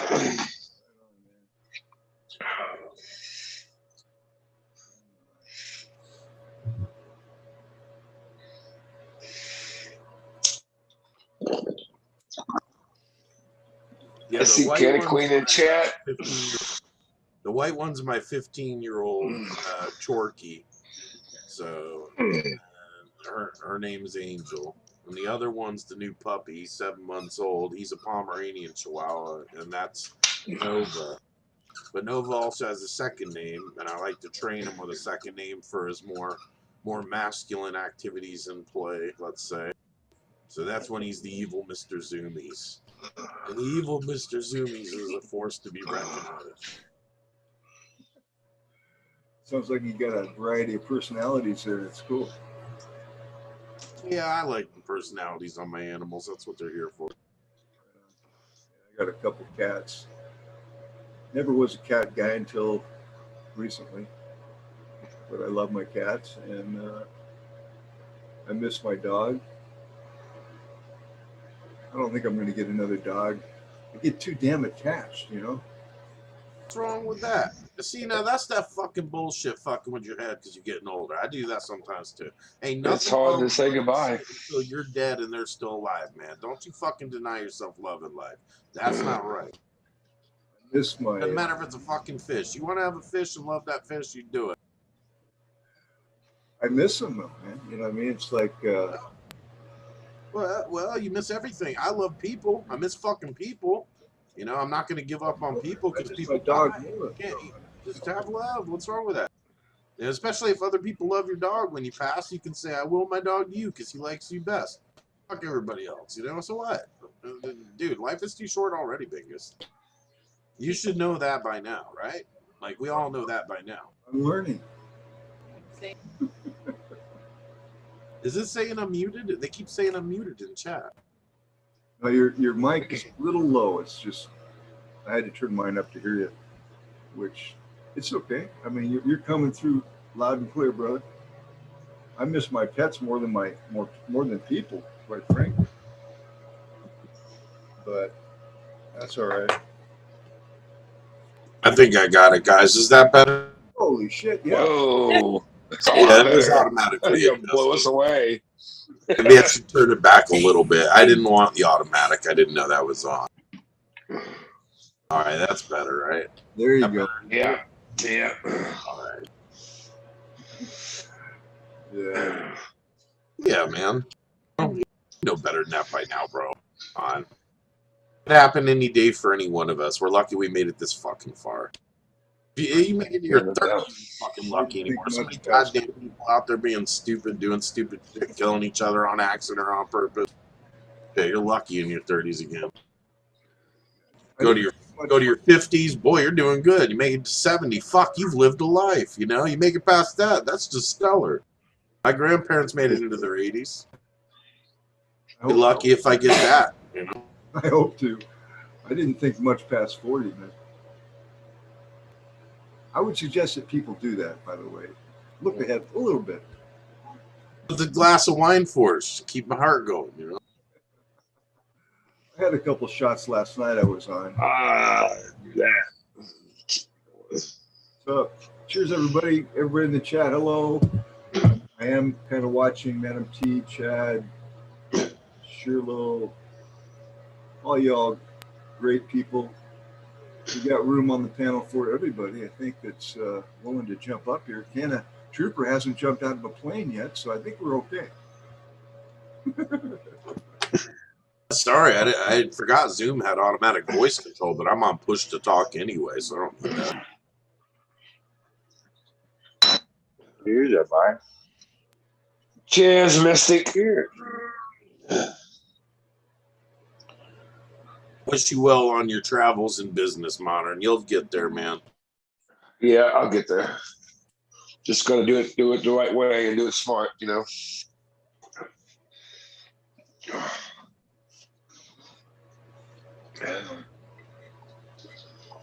All right. Appreciate Chat saying something. Yeah, I was like, man, I got a pretty booming voice. I'm surprised everybody's saying I'm so quiet.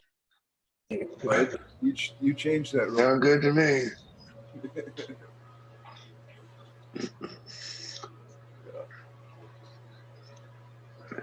So I'm assuming everything came out okay, Eagle? Good. Oh yeah, I feel much better. I put a message in chat, but you were disconnected.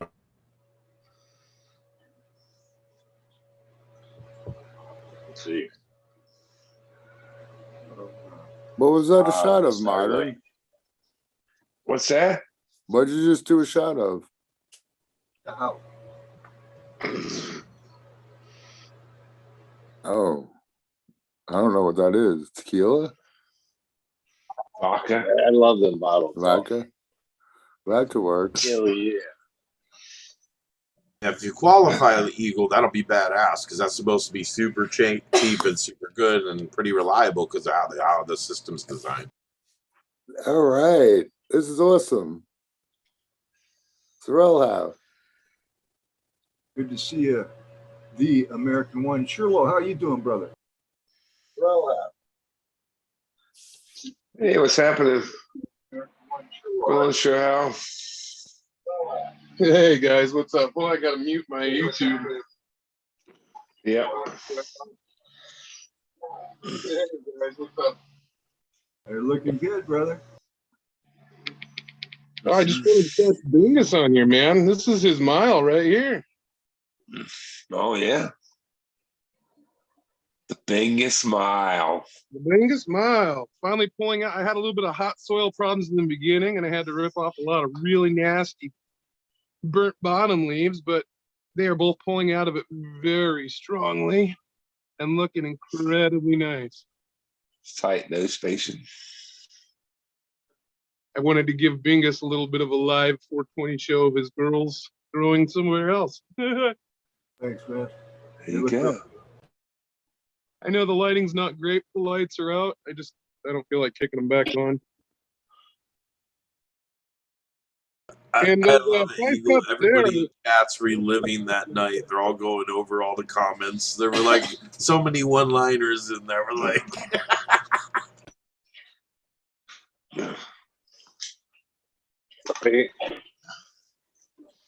That was a fun time. Oh, crazy.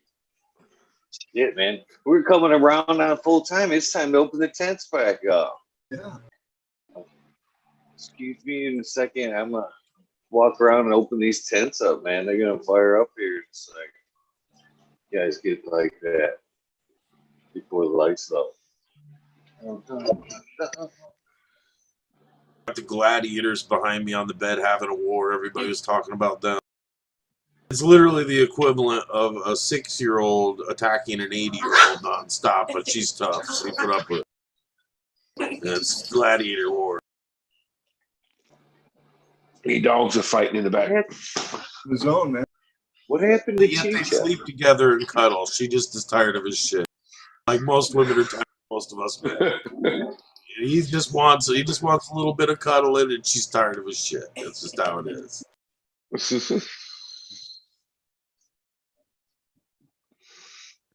Hey guys, I'm gonna go ahead and get off here.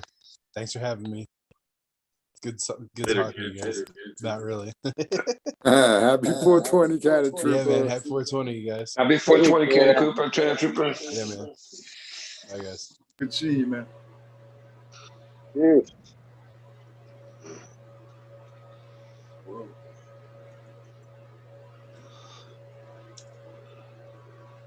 Look at you guys. Come on. Cheers. Cheers. I'm so fucking stoned right now. I don't even know what to say, if I could say anything at all. But I guess there we go, right there, huh? Oh, looks like you good, dude. open the doors.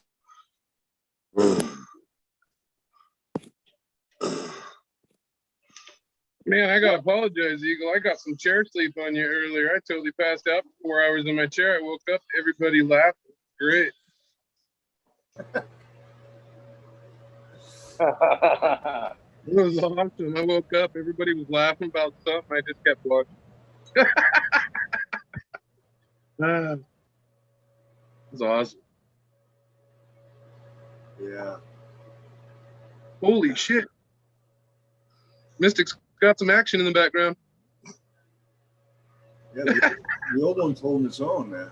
Little does he know, she's killed 13 rats. She's got a baker's dozen under her belt. She really wants to hurt him. She could.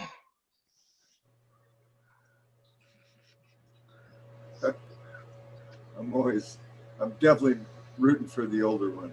Just saying. He's overwanting all that. You know, it's literally, he's 7 months old. So in dog years, it's what, like a six-year-old kid? And she's like almost 16 years old, 15 years old. Oh, shit. Oh, she's still spry. He's just feisty. He's a puppy. That's awesome. I like dogs. Yeah, I like Canna Queen's motto. It's no pants Tuesday. Yeah. No pants Tuesday. It was Taco Tuesday, but they go well together, I think. Tacos hanging in your drawers. That sounds like a normal COVID. Easy access. Good Tuesday. Cheers.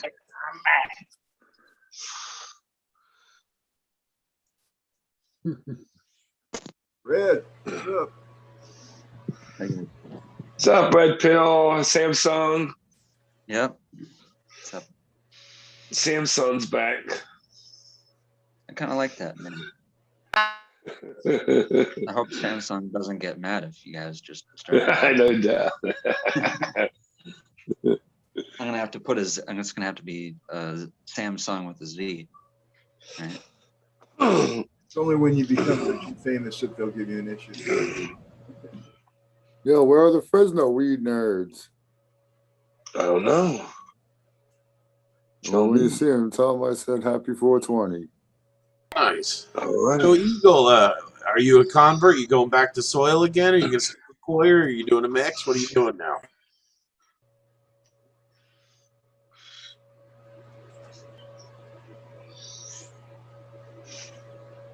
I guess What's that? Is it what? How what? I said, have you decided you're going to go back to soil, or are you going to stay with coir? What are you doing these days? Because I know Smiley really had you on the kick. What do you think? Oh, I'm about 60-40 probably right now, soil, to be honest with you. Did you run strain on strain a few times now? Have you gone and go ahead and taken cuts of stuff you know and run them in and seen how you feel about it?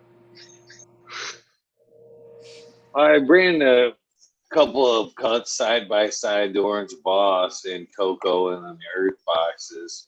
But it doesn't matter how I feel about it. It's not like I haven't ran in soil before. Right. But how did you feel about structural changes to the plant based on inputs? Oh, they were fucking a lot better. The whole structure of the plant, Earth Boxes to the Cocoa was, better. The fucking branching was much thicker. There was more branching. The whole plant was more solid on the Earth Box side of things. But I didn't necessarily use my normal regimen of nutrients either. But I'm not going there. But it is what it is. The Earth Box did do nice, but I've kind of wanted to dip my feet back to the soil side of things ever since I got back here on ground. I made one attempt once with the super soil, and things kind of got fudged up a little bit to where everything was locked up, and I just went back to the cocoa. But now I'm kind of feeling spry again, maybe thinking about trying it. Moreover, the thought about going back to the cocoa or the soil has more to do about the coming up traveling this year and being able to fucking leave things alone and be able to possibly go, hey, Lexi, I need you to just water this in a couple of days and give some simple instructions while I'm out fucking doing my thing versus trying to have her here doing my cocoa work, mixing up nutrients and all that good shit. If I'm going to travel and leave the garden to somebody, I need to leave it as simple as possible. What about a large reservoir? I haven't ever heard you think about irrigation. I mean, regardless of what you're doing, you could easily get a 50-gallon drum, make yourself a nice irrigation tank, and just have it where that's easy, much easier to fill. Just say, look, I'm going to leave you this measurement device. I want you to measure this much into 50 gallons. Fill it up, aerate it, make sure the air stone's running, and then use drip emitters and just get a timer. They're pretty cheap, I think. What is it? The Bluebird birds for the temperature humidity are only like $40-$60 now, something. They're all getting cheaper. Yeah, I've been thinking about it myself when I was running some cheap 45 gallons every other day. You know what I mean? That's pretty big reservoir to well, if you had a fill, because you have your fill down there. So if you had your fill to the 50-gallon, that's every 2 days, turn it on, put your stone.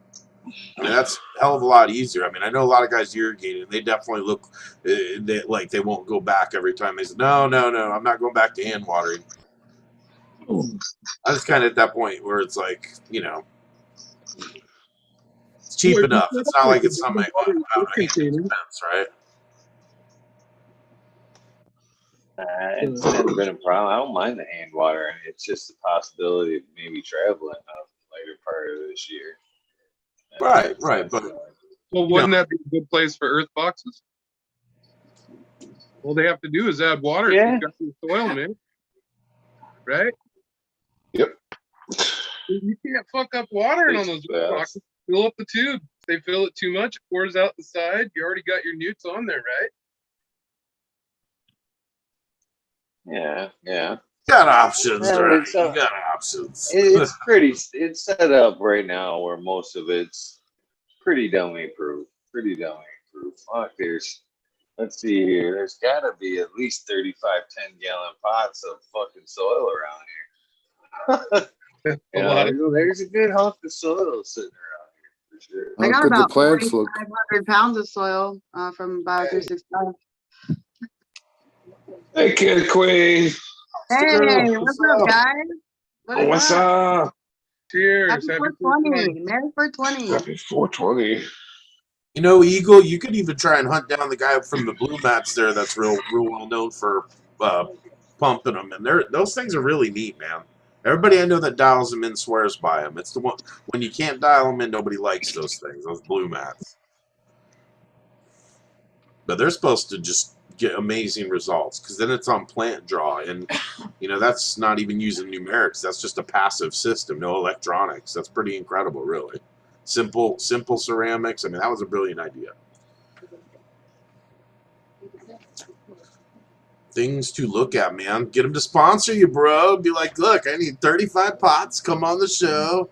He'll do it, dude. There's no fucking way he wouldn't do it. He's a cool guy. Turned down almost every fucking like company in the fucking business not to fucking sponsor me. I just turned down fucking back if I don't like Bloom Plus last week. They were just like a link, just a link, and I was like, no link. Sorry.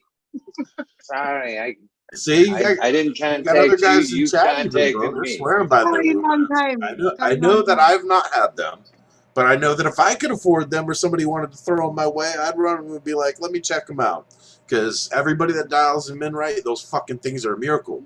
Because it's going to draw the soil moisture to where you set it. Not those lights, dude. But the lights might be good too because I don't know. They can't be that good. They contacted me on my IG, wanting to give me a free light.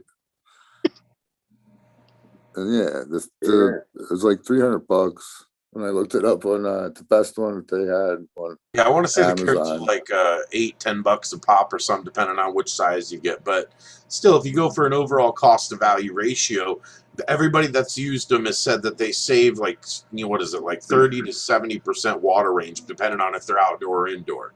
So I mean, just not having to flood shit and just letting the plants passively say a little more, and do their thing at any given level of growth. I mean, you can't even get a computer to do that as efficiently as just doing it through that or humidity level between the carrot. You know, so that's a well-engineered product for as simple as it is. And I don't have them, but if I get them, I'd run them. So I'm thinking about buying a set myself for the same reasons you said. It'd be nice to ease on the watering. I mean, and be able to focus more on foliage and the plants themselves and a little more free time, you know? It's like you think about hand washing clothes. You know, are you going to go back and start scrubbing your clothes on a board versus throwing them in the washing machine?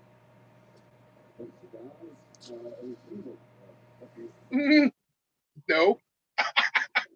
I'm a lazy ass. Hell no. Not if I got a washing machine available.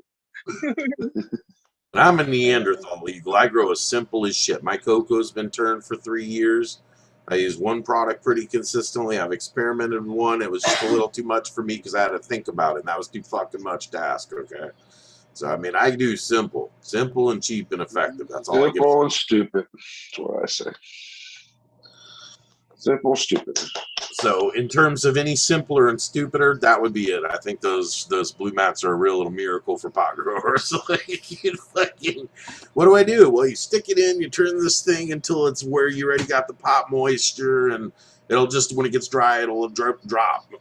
That's it. Cool, man. That's a good fucking idea. Give me a few of them. I'm thinking about it, bro. I'm with it. I've seen too many good results. There's one guy out there I know that kills it in 3-gallon pots. Gets plants like I get. Smiley's got it in some of his garden. I don't know if he's got the carrots or the drip tube. Yeah, they got the big systems too for like beds too, where you just lay the hose and you only have to use one blue mat or 2 blue mats or something. You just position them so that they pick moisture up in different spots. I mean, they're an ingenious little creation. They really are.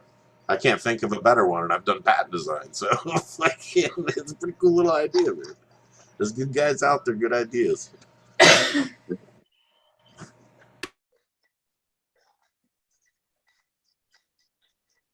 Cheers, all you guys, man. For how many we got here? 6, 7 people, man. You guys are all quiet. Quiet. We're all baked. Somebody tell Mystic to shut the fuck up. God damn. I'll never shut up. I'm not listening to you talk.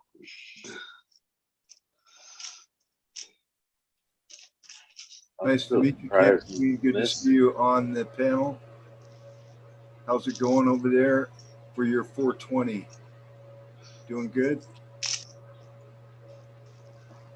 Ooh, and I'm gonna have to restart it here.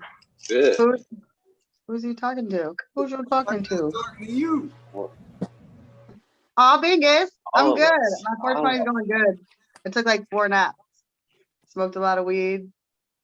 You get down to your size, Cheddar Bob, fit between 2 tents that close together. Cheddar Bob. That's a blue mat system right there. Oh, here we go, man. I'm telling you, you dialed them in. It's pretty simple once you get them figured out, right? Oh, dude, they're a godsend. Especially if you're running like a large bed like I do, 4x4s. Nothing beats it. Sweet, right? Plants are with less water, right? Yeah, less water. I go through my 4x4 beds, go through maybe a gallon of water a day. That's killer, man. And you know, if you run just the carrots, you're gonna run through more water because there's more dry area sucking that moisture out. So what I do is I run the blue soak hose in like a snake pattern, you know, and that really keeps an all-around moisture. And so when I add my mulch layer on top of that, it's now sunk down about probably a good 6 inches from the topsoil. So now I have an even deeper, consistent moisture level. So are you using the what are they, the 5-inch and the 9-inch or something? Are you using one of each or using just one for the whole bed? So I have a bunch of the 5-inch carrots around the edge. You have to forgive me, I'm not sure those are the right numbers. I'm just off memory. Nope, it is. Yep, it's the right number. So I have the 5-inch carrots around the edge, and then I have one connected to the outside of the bed, like the outside edge of the bed with a 5-inch carrot, and then in the center, I have a 9-inch carrot. That makes sense. That the deeper level. So yeah, so right now, I mean, my bed is like, I mean, it's thriving. Looks like a piece of garden just sitting inside. It's just like regular land. Yep, nice and moist. Yeah, it's beautiful. Like, it's fun to come down here and just look at stuff. And you know, like my mulch layer, I can pull up and I can see all the mycelium and the mold and the orbital. So you do a full no-till, you're just feeding, right? You're making like feeds like avocado and shit like that. Yeah, I run the avocado tech. I've been running that for going on 4 years now. Yeah, man, your worms will eat anything, really. They'll eat your leaf, anything. Stems will break down roots. That's really where worms shine through, right? So, like, they'll eat dead root matter if your roots get sick in the area and everything. So it's kind of hard to... Worms are your underground gardeners. I don't take my roots out of my beds. They just... You know, I can, after about 14 days, I can just twist that main stalk and it'll just pull right up. All the other roots, you know, it's just a stick at that point. All the roots will break right off. I do the same thing in cocoa. I just dry them back and then the roots just get left. Anything big I pluck out and turn the cocoa. If it wasn't any nutrient issues prior, you know, when you get to the end, the salts. And then I wash my bags. I pour into a new bag, give it one rinse, reflush with fresh amendment, and then the bags go through the washer, double rinse, and reuse them until salts won't come off, goodbye. They're cheap enough, throw them away. But I mean, I've run my cocoa for years. I got bricks of cocoa I didn't even pop that just sit there. It's like, you know what I mean? So that's the only reason I won't go exactly what you're doing is because I have gone to this so cheap that it's like fucking dumpster cheap to grow weed for me now. I'm growing How much do you on 600 watts of light, running a 75 watt 8-inch only for my air. And if I'm running monocropped, I can pull 4 easy. So, I mean, you do the math. That's killer wattage inputs for returns on what I'm doing. I'm only running a 1-bottle run. I run Flora Nova Bloom. Just the Bloom line. I have a bottle of CalMag if I feel like I need it because the dry back gets off or whatever. I'll give a drop when I need it. But generally, and then Epsom salts, which I keep around for the sulfur. But other than that, I mean, it's just a 1-part deal. I'm only in veg most of the time 30 days. If and by the time I go through turn stuff, natural cycle, I don't have a need for a veg feed. It's just bloom. Fixate nitrogen and carbon from air. That's usually where your plants get sick, is not enough airflow, because stomata don't have some vacuum like a human lung where you're pulling volumes of air from far away. Stomata are right against the underside of the leaf. So without air current, they're just going to, just like if you put a brown bag near your face, you're going to keep breathing the same air over, right? So good airflow is going to keep carbon and nitrogen high fixing, so you won't have nitrogen deficiencies as much because you've got airflow. Simply put, it's like nitrogen is in the air, they fixate the nitrogen.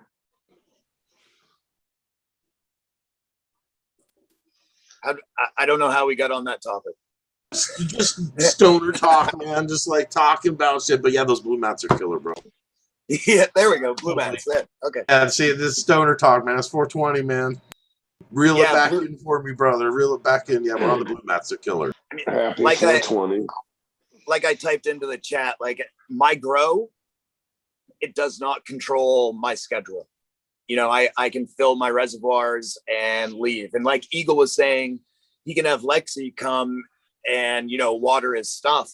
I didn't like with the blue mats, all they have to like, then you take the chance of them overwatering or underwatering. Like the blue mats, you just fill a bucket. Like there's no plant interaction at all, you know? So it's safe, friendly, user safe. One complaint I've heard about with them that was in volume from people, and you have to tell me your input on this, is that some of the feeds, especially anything that was had organics in it, because the lines are so small, they can tend to get blocked, and if you don't notice, you're fucked, because like you won't notice, and they really dry back fast.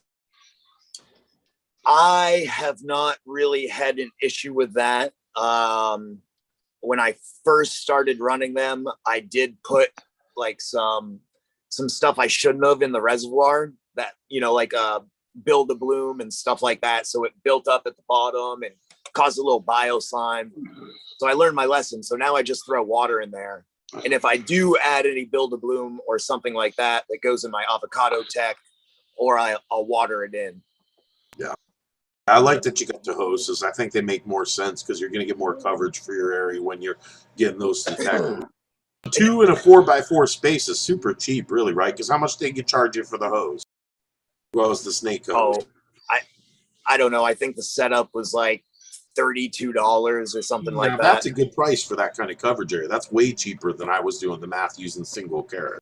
So that's really affordable. Yeah, and I mean, I just to water properly this whole bed would take a lot more than a gallon a day. You know what if that makes sense. If I was hand watering this thing, it would be like 4 gallons. And just because it's hard to get a gauge on how moist you should really keep 170 gallons of soil. And it makes you chase your humidity too. How's your humidity settled out with those blue mats? It's perfect. It's at that makes sense. 65% right now. Chasing the fucking 75 degrees. In the zone. Yeah. Yeah, I mean, I got lucky when I first set it up. I set it up correctly. I just got lucky. Like I know a lot of people have issues, but Blue kind of walked me through it a little bit and told me about what he ran across, and so I was able to kind of checklist things off and make sure that I had it set up as properly as I knew.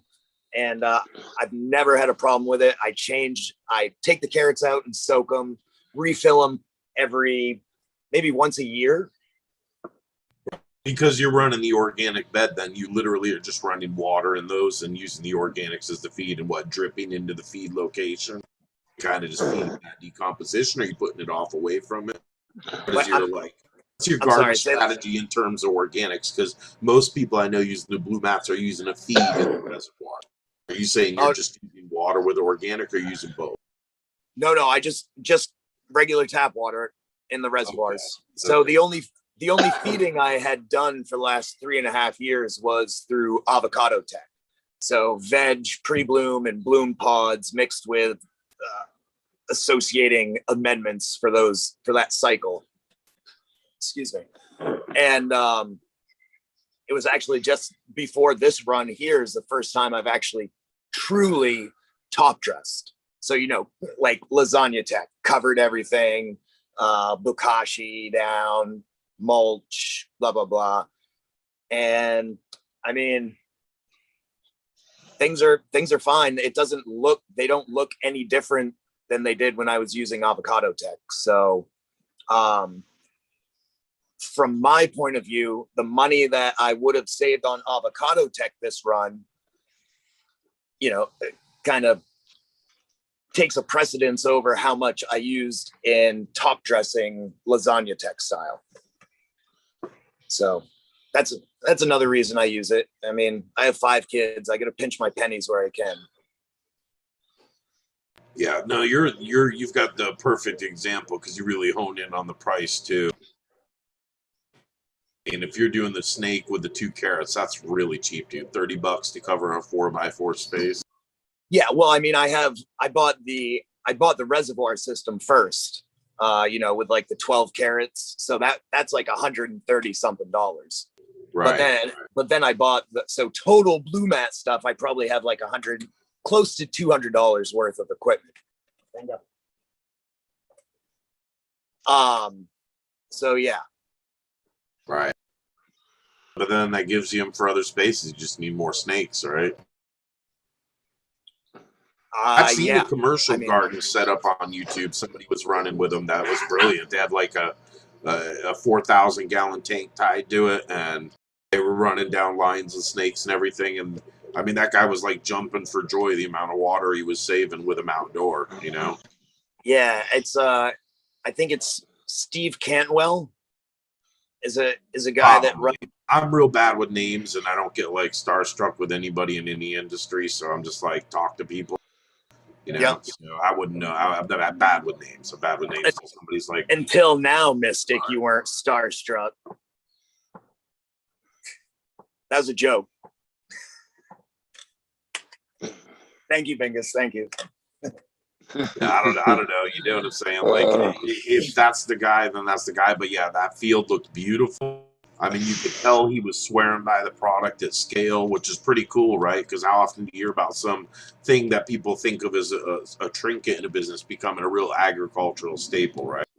Like outside of what's being done for other food, like it surprises me corn crops and shit aren't using those fucking things. They're cool, man. Yeah, I know Blue uses them outside in his greenhouse, and it runs off, you know, a 50-gallon drum that collects rainwater, and he's got a little screen below so no leaves going in, and that's it. He doesn't fill it with water. It rains a few times, and that will water the bed the whole summer. That's badass, dude. That's a good layout right there. Yeah. Eagle. Killer puppies. Eagle, would it be okay if I gave a 6-pack of Bingus Mile away before I take off? Sure, I'll take it. Better. Bingus. I'll take it. Yeah, sure, no problem. Sure. Okay. Thanks, Bingus. Thanks, Vegas. Eagle has my address. I got a 6-pack that we can do a giveaway if you want. And since we got, I don't know, 100 people in the chat room, I think. And I haven't given any seats away yet on 420. And I'm down to almost out of Bingus Mile seats, but yeah, I got enough for a nice 6-pack, and it'll force me to make more seats coming up here in the No, nice. Good on you, Nice of Bingus. me. I have to get off. You know, Eagle. I don't know if you ever use it, but like Google and all those, they have built-in random number generators. You just type random number, it'll just spit one out. It takes the fun out of it. I like to have fun with it. Well, then, I mean, how many times these stoner motherfuckers think of 420, right? Come on now. You gotta just give the computer a chance to use the algorithms that we've all fed Facebook to pick our numbers for us. You know, you're opposed to that?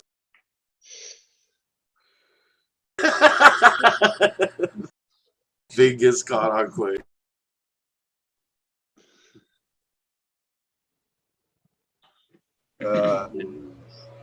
Did anyone see I me don't know show if my you dog get a minute up ago? for this or not. Are you okay, brother? Hell yeah. Hell yeah. Who wants to pick to that number? We still here? I think we should let Mystic Mark pick the number and put it in our private chat room. And then you say go. Yeah. I can do that. I can do that. So I don't know, one between 1 and 400, something like that. It's 105. If you do that times 4, I'm sorry, but it's 420. There you go. It's been there all day. Figure that shit out. So it isn't random. We keep doing it there. That's just what it adds up to be every time we go to do this contest, man. It's as it should. All right, we got the number. We got start and chat. We got things rolling. We gotta go. Good luck. Good luck, guys. One guess only, please. 0 to 4. Mystic, did you use Google to pick the number, or did you pick it out of your own head? Mark picked it. He put it in the. I like that number too, by the way. I do like that number though. Yeah. Ooh, I thought I almost saw it there for a second. Yeah, I used the Mystic March generator for that one. I used my brain. Successfully creating a 3-digit number at random. I am very proud of myself. Let me say.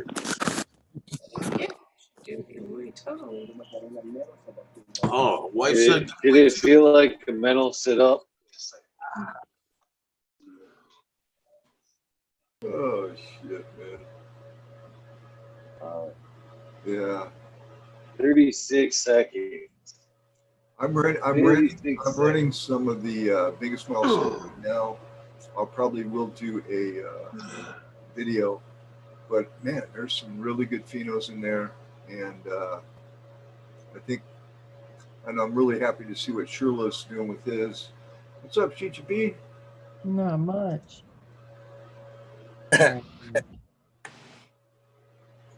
And just in case you don't know, the biggest mile is a cross of the Blackberry and my 8 Mile High S1 pollen. So they're feminized seeds. Top in chat there. You gotta look for our winner, guys. I think I so far got it. Let's somebody gets closer. Hey, teacher. What up? Hey. Not much. Cute. Like my flag? Let me see. I was gonna hang mine. Looks like Yeah, I didn't. Oh, cool. They're inside messy. Looks like to me, Robert. Yeah, he was the closest. I was watching. Yeah, Robert.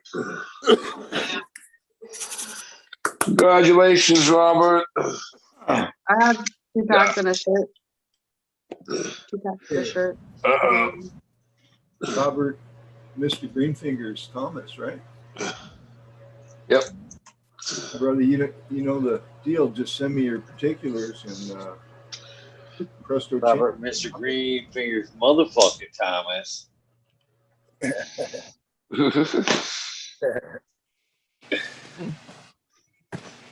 Here's my email, brother. Just your particulars, and I'll get that out to you right away. All right. So, I mean, did we tell him the number? You called stop, right? So. Yeah, he did. 364. That was a good number. Dude, somebody put up 346. I was like, whoa, my dyslexic that kicked in. Me too. I'm dyslexic. Oh, yeah, that's not it. Cool. Congrats, Robert. Happy 4th. Yeah, congrats. Congrats. I'm gonna do one too. So let me know a number. 1-420. Winner, chicken dinner, man. Put it in chat. Please pick this one for me. We're starting a trend. Oh, she's got her own. Okay, I'll pick another one. So let's do this. I got a number. You want to do another one? I'm No, gonna. I might want up that mountain. Right. I was gonna do another one, but I'll wait for Mystic, I guess. I'm gonna wait for Eagle to do it on his deal. You time it out when you want, Eagle. There's the number. Cool. There you go. Start. We're backing them up. One ad after another. Let them numbers fly. Fly, fly, fly, let them fly. Same range. Yeah, same range.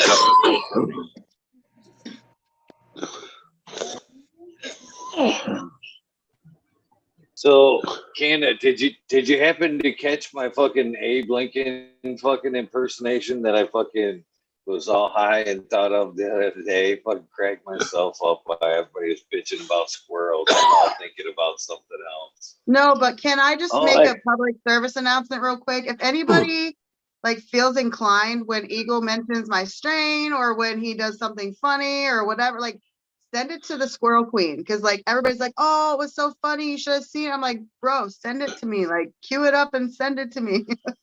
Y'all know I can't help it, I go to bed early. But anyway, okay, sorry, Eagle, go.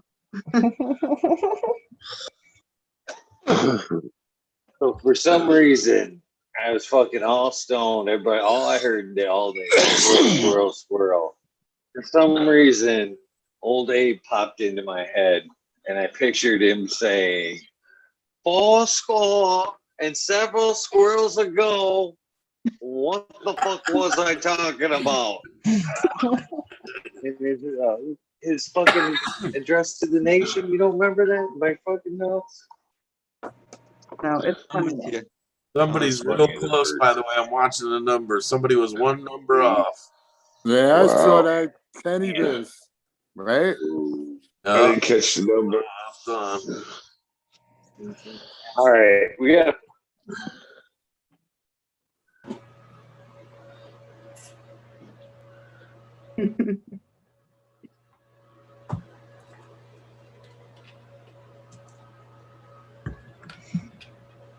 I was actually using That's that what term. I'm seeing. Yep. That's the one my wife been watching too. She wanted to make sure she got to pick it.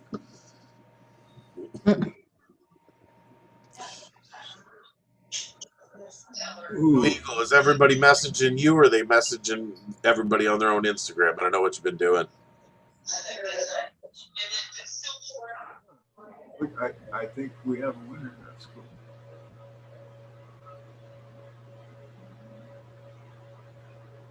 Yeah, from what I'm seeing, that's Kenny Biss, right?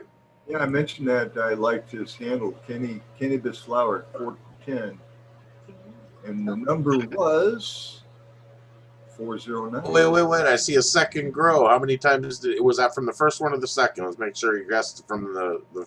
Okay, yeah, that's the first. Yeah, so it's Kenny Biss. Yeah. Cheers. Kenny Biss flower. Again. Congratulations. Come on down. Congratulations. How you doing over there, Modern? You doing good, brother? All this sun's kicking in, dude. It's doing good, man. I can feel it. I can feel it kicking in. Dude, it takes I'm me gonna have him like just it message takes me. 2 hours. It takes 2 full hours to like hit me, like the full 2 hours. How long ago did you take it? I might have took a lot more than you do. Got those syringes. Yeah, Modern, did you finish off that syringe? Oh, I'm not going to finish that off. They told me not to do that. I'd be in trouble. Yeah, He so I looks only take just like the fucking. as a medicine, I only take like 0.03. But like if Yeah, I'm trying to number like is feel real 409. good, I'll take like 0.04 or like 0.05. But that's, you know, that's a huge dose. Like that's 500 milligrams, pretty much, essentially. Well, I took one. Modern's like the guy on the couch in his own house. So Kenny Biss, I'll throw a couple extra things in here, but this is the rainbow right. This is tied to a Caribbean land race. You can get at me if you want more information, but congrats, man. I'm sure you'll enjoy it.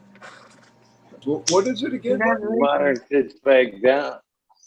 Yeah. Modern sits back like that. He looks like the 80s fucking Just Say No commercials where the He's little one girl with the melts couch. into the couch. He's one with the couch. Modern, really. He What took the music whole did you inch. listen? What music did you listen to before you came back last night? I don't know. Yeah, the Dance techno. music. The techno. But no techno. I don't like techno. Techno to techno. Those dance music makes you move your booty, you know. I need it again. I need to go get some more of it now because I'm starting to fall on this couch. I want to give a pack of. I'm looking right I now, want to give buddy. a pack So of if you don't Menage have Delight IG, away. All right. What was that? Nice. Menage What'd you say, Delight. Canna Queen? Menage Delight. Well, I gotta leave for this one.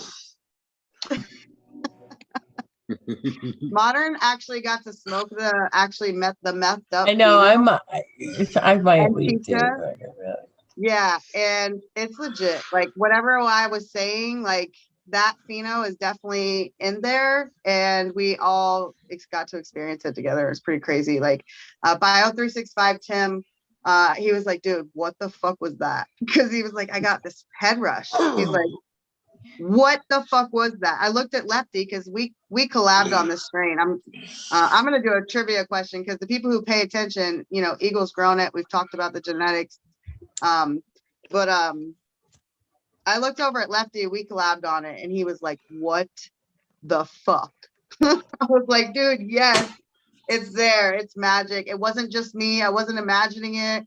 It literally is it's magic. So whoever gets this pack, actually I'm gonna throw in a shirt too, but I don't have the shirt. They're getting shipped back from Michigan. So you'll be getting a shirt and a pack of messed up Menage Delight. Can I leave? Yes, I want to leave too. You what?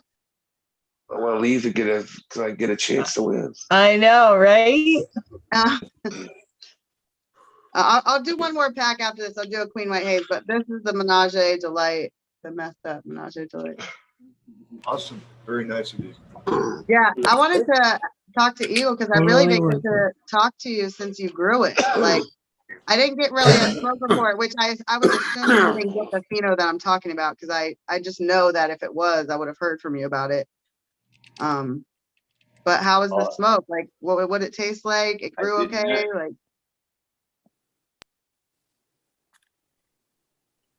It was let me see if I can. I can't remember. It's really good high. Overall, the structure of the plant, it yielded well, nice bud size, very firm buds. It actually, there was a light leak in the tent. I mean, you asked if it earned, you should be proud because there was a few things. That door was left open, and for days. Well, pretty much for days, and but Velvet Punch earned. I had a smash cake earned, but the Manja Delight did not earn. Menage. But you did take it. Let's say it together. You can say it all you want.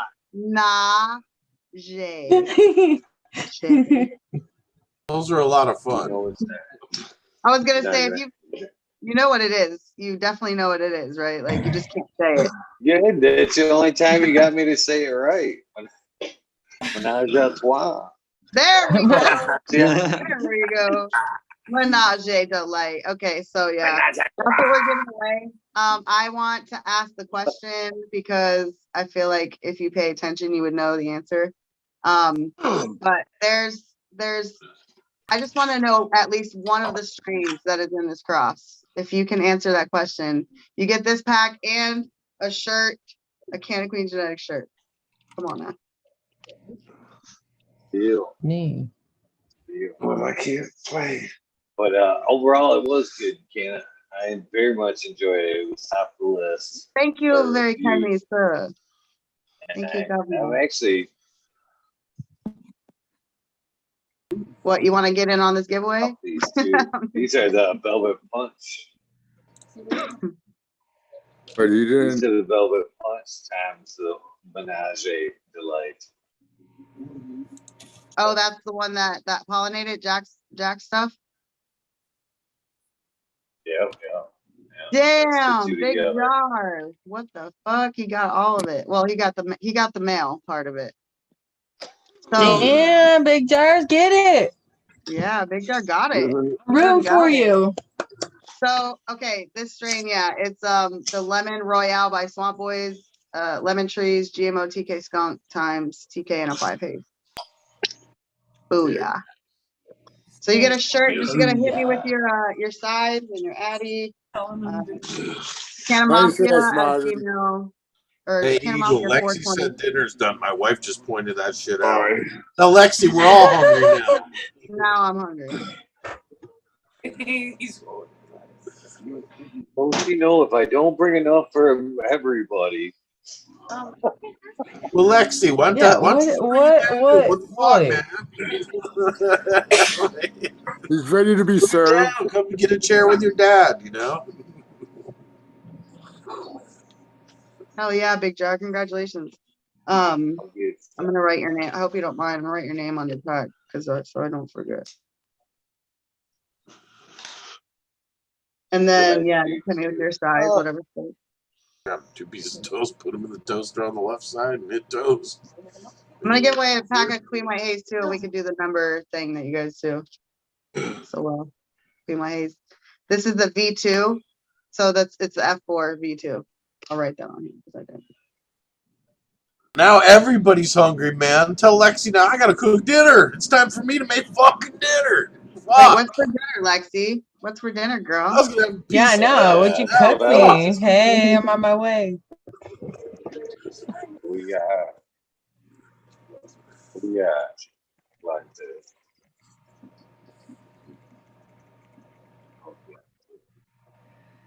So we're giving away the Queen White Haze. Yeah, Queen White Haze V2, which is the F4 generation. I gotta shout out Puffer P Smiles because she outgrew me. She outgrew me on my own strain. Girl, congratulations on that. Yes. That makes it official. Yeah, teacher, pick the number. Put it in the chat. What's the highest number I can Dang, Big Jar's on it. He's like, yo, DM sent. Yeah, I don't know. What's the highest highest number I can go? I don't know. I would have liked to see an Liam Nass too, man. 444. That's the highest number you can go. Oh, it's 111. So yeah, it's 444. It's like the universe, the numbers are growing. That's the number I picked earlier. That's The universe insane. is talking. Legit. Kenny Biz, I sent my link in there, man. I still ain't got nothing from you. I'll be looking. Hope somebody don't swoop on you, bro. You know, that's What's that, Tal? That's the second What's gift that yellow paper? Robert won for me, by the way. So I got That was telling me what these seeds were. Yeah, what were they? That's what I'm asking. This is a Queen Sangria, which is mimosa crossed with Royal Kush 9, and a Royal Spill, which is the oil spill crossed with Royal Kush 9. Oh, dude, man, you should start those. Yeah, I've got a Royal Kush line. I've got Royal Starflower. I've got Risden's Chelsea. He sent me his Bicket, a few other things. I've got some pretty nasty Royal lines. Dude, you got a lot of good shit. You just popped up on the screen. My triple X candy has the Royal Kush in it. It has the Forbidden Candy. That's the mail I used. Yeah. I mean, I've got a bunch of Emerald Mountain. I've got the Royal. It's actually the other Royal yet, you guys. Spill. I don't think. Did you start it? Yeah, I didn't mean to sidetrack all that. Did you start it? Oh, here we go.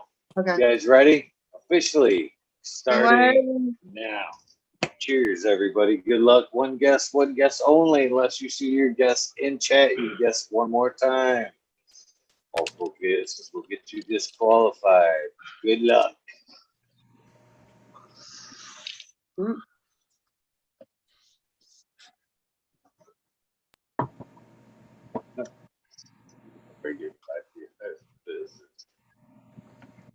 to you, Jason 51, Jason Line 512.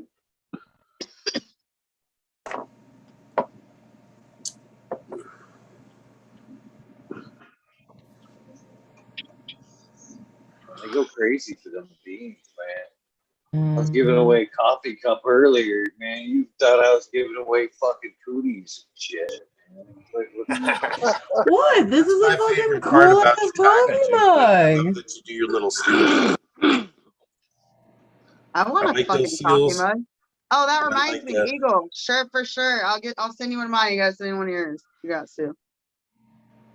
You know what I like for a packaging that I saw too? You ever seen Sunken Treasure seeds?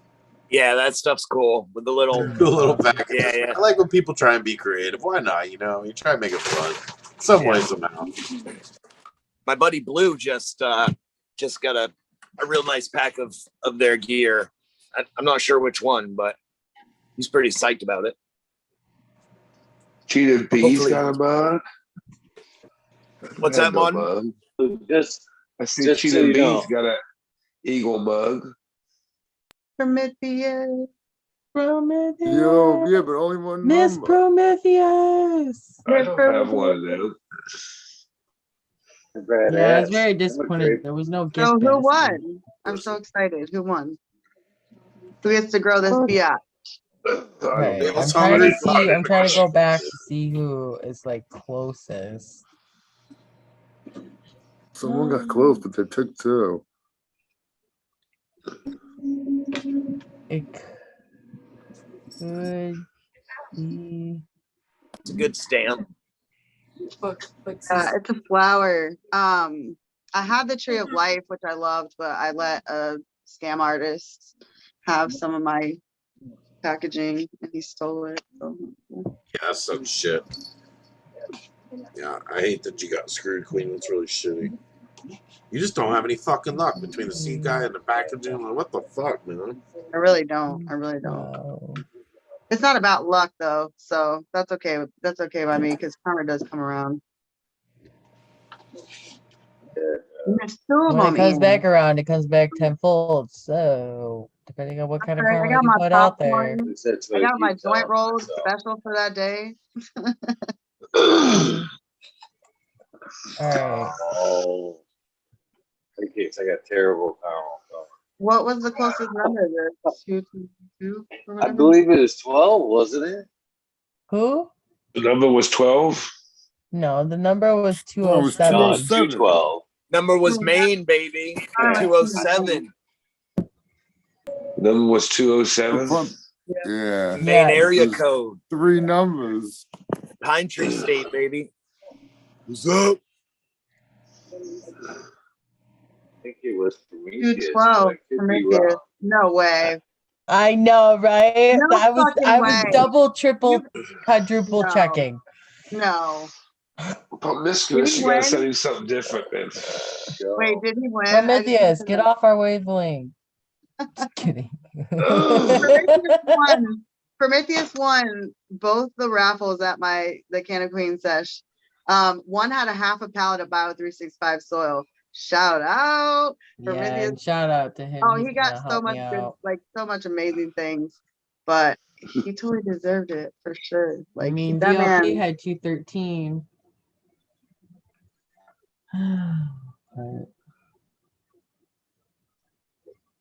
Damn, Prometheus. Did you get a pack? If you got a pack of this, can we give it to the next person? Because I know he would say that to me, because now that I met him, I know that's exactly what he would say. Oh God, yes. See? He just said, want to get lucky? Ooh, who's the next person? He said This he'll is take. fun.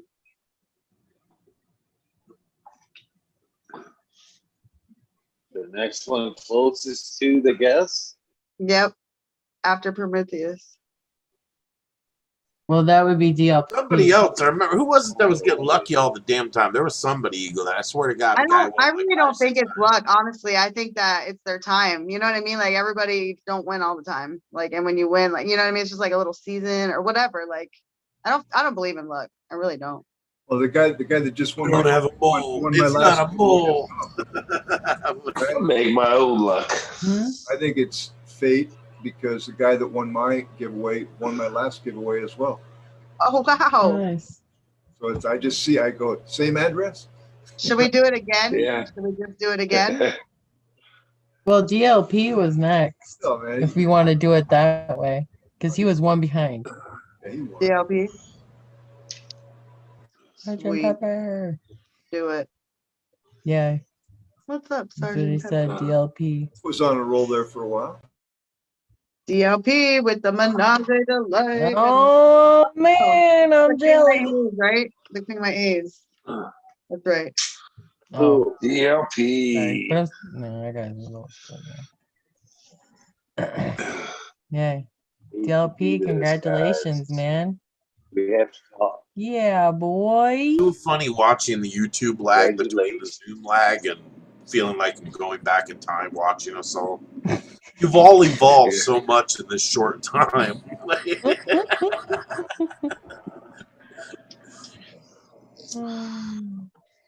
Angus, you're a whole new man now. The things I see in you, I mean.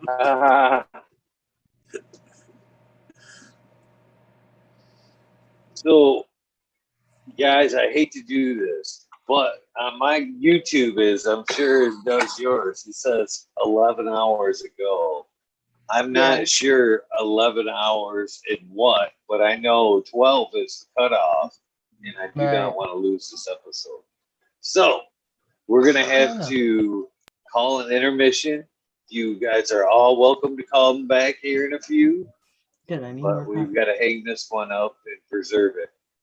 So use the restroom, fill your trays. In my case, I'm going to inhale my dinner, and then I will be back. I'll be Enjoy it a little bit. Everybody. Boy. Okay. No, See you guys in a Get bit. fuzzy pepper in here. Cool. All right, peace out. All right. Yep. See you guys soon. Ask for a minute for it.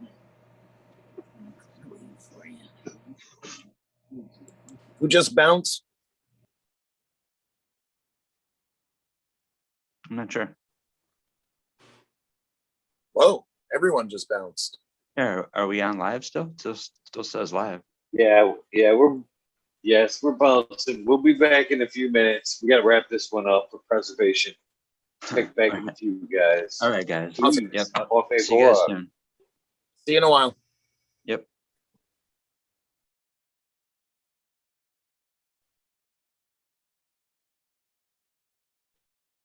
See ya. All right. Thanks all of you guys for watching the 420 episode part 2. Part 2. Please join me in about 10 minutes while I inhale dinner and come back and fire up Fucking Talking Shit with Eagle episode 379. Part 3. 420 episode. Lots of fun stuff to come. Lots of giveaways yet to be had. A lot of fun conversation. Cheers, everybody. I hope you're having a happy 420 so far. I love you guys. I will see you in a few. I will be back in a few.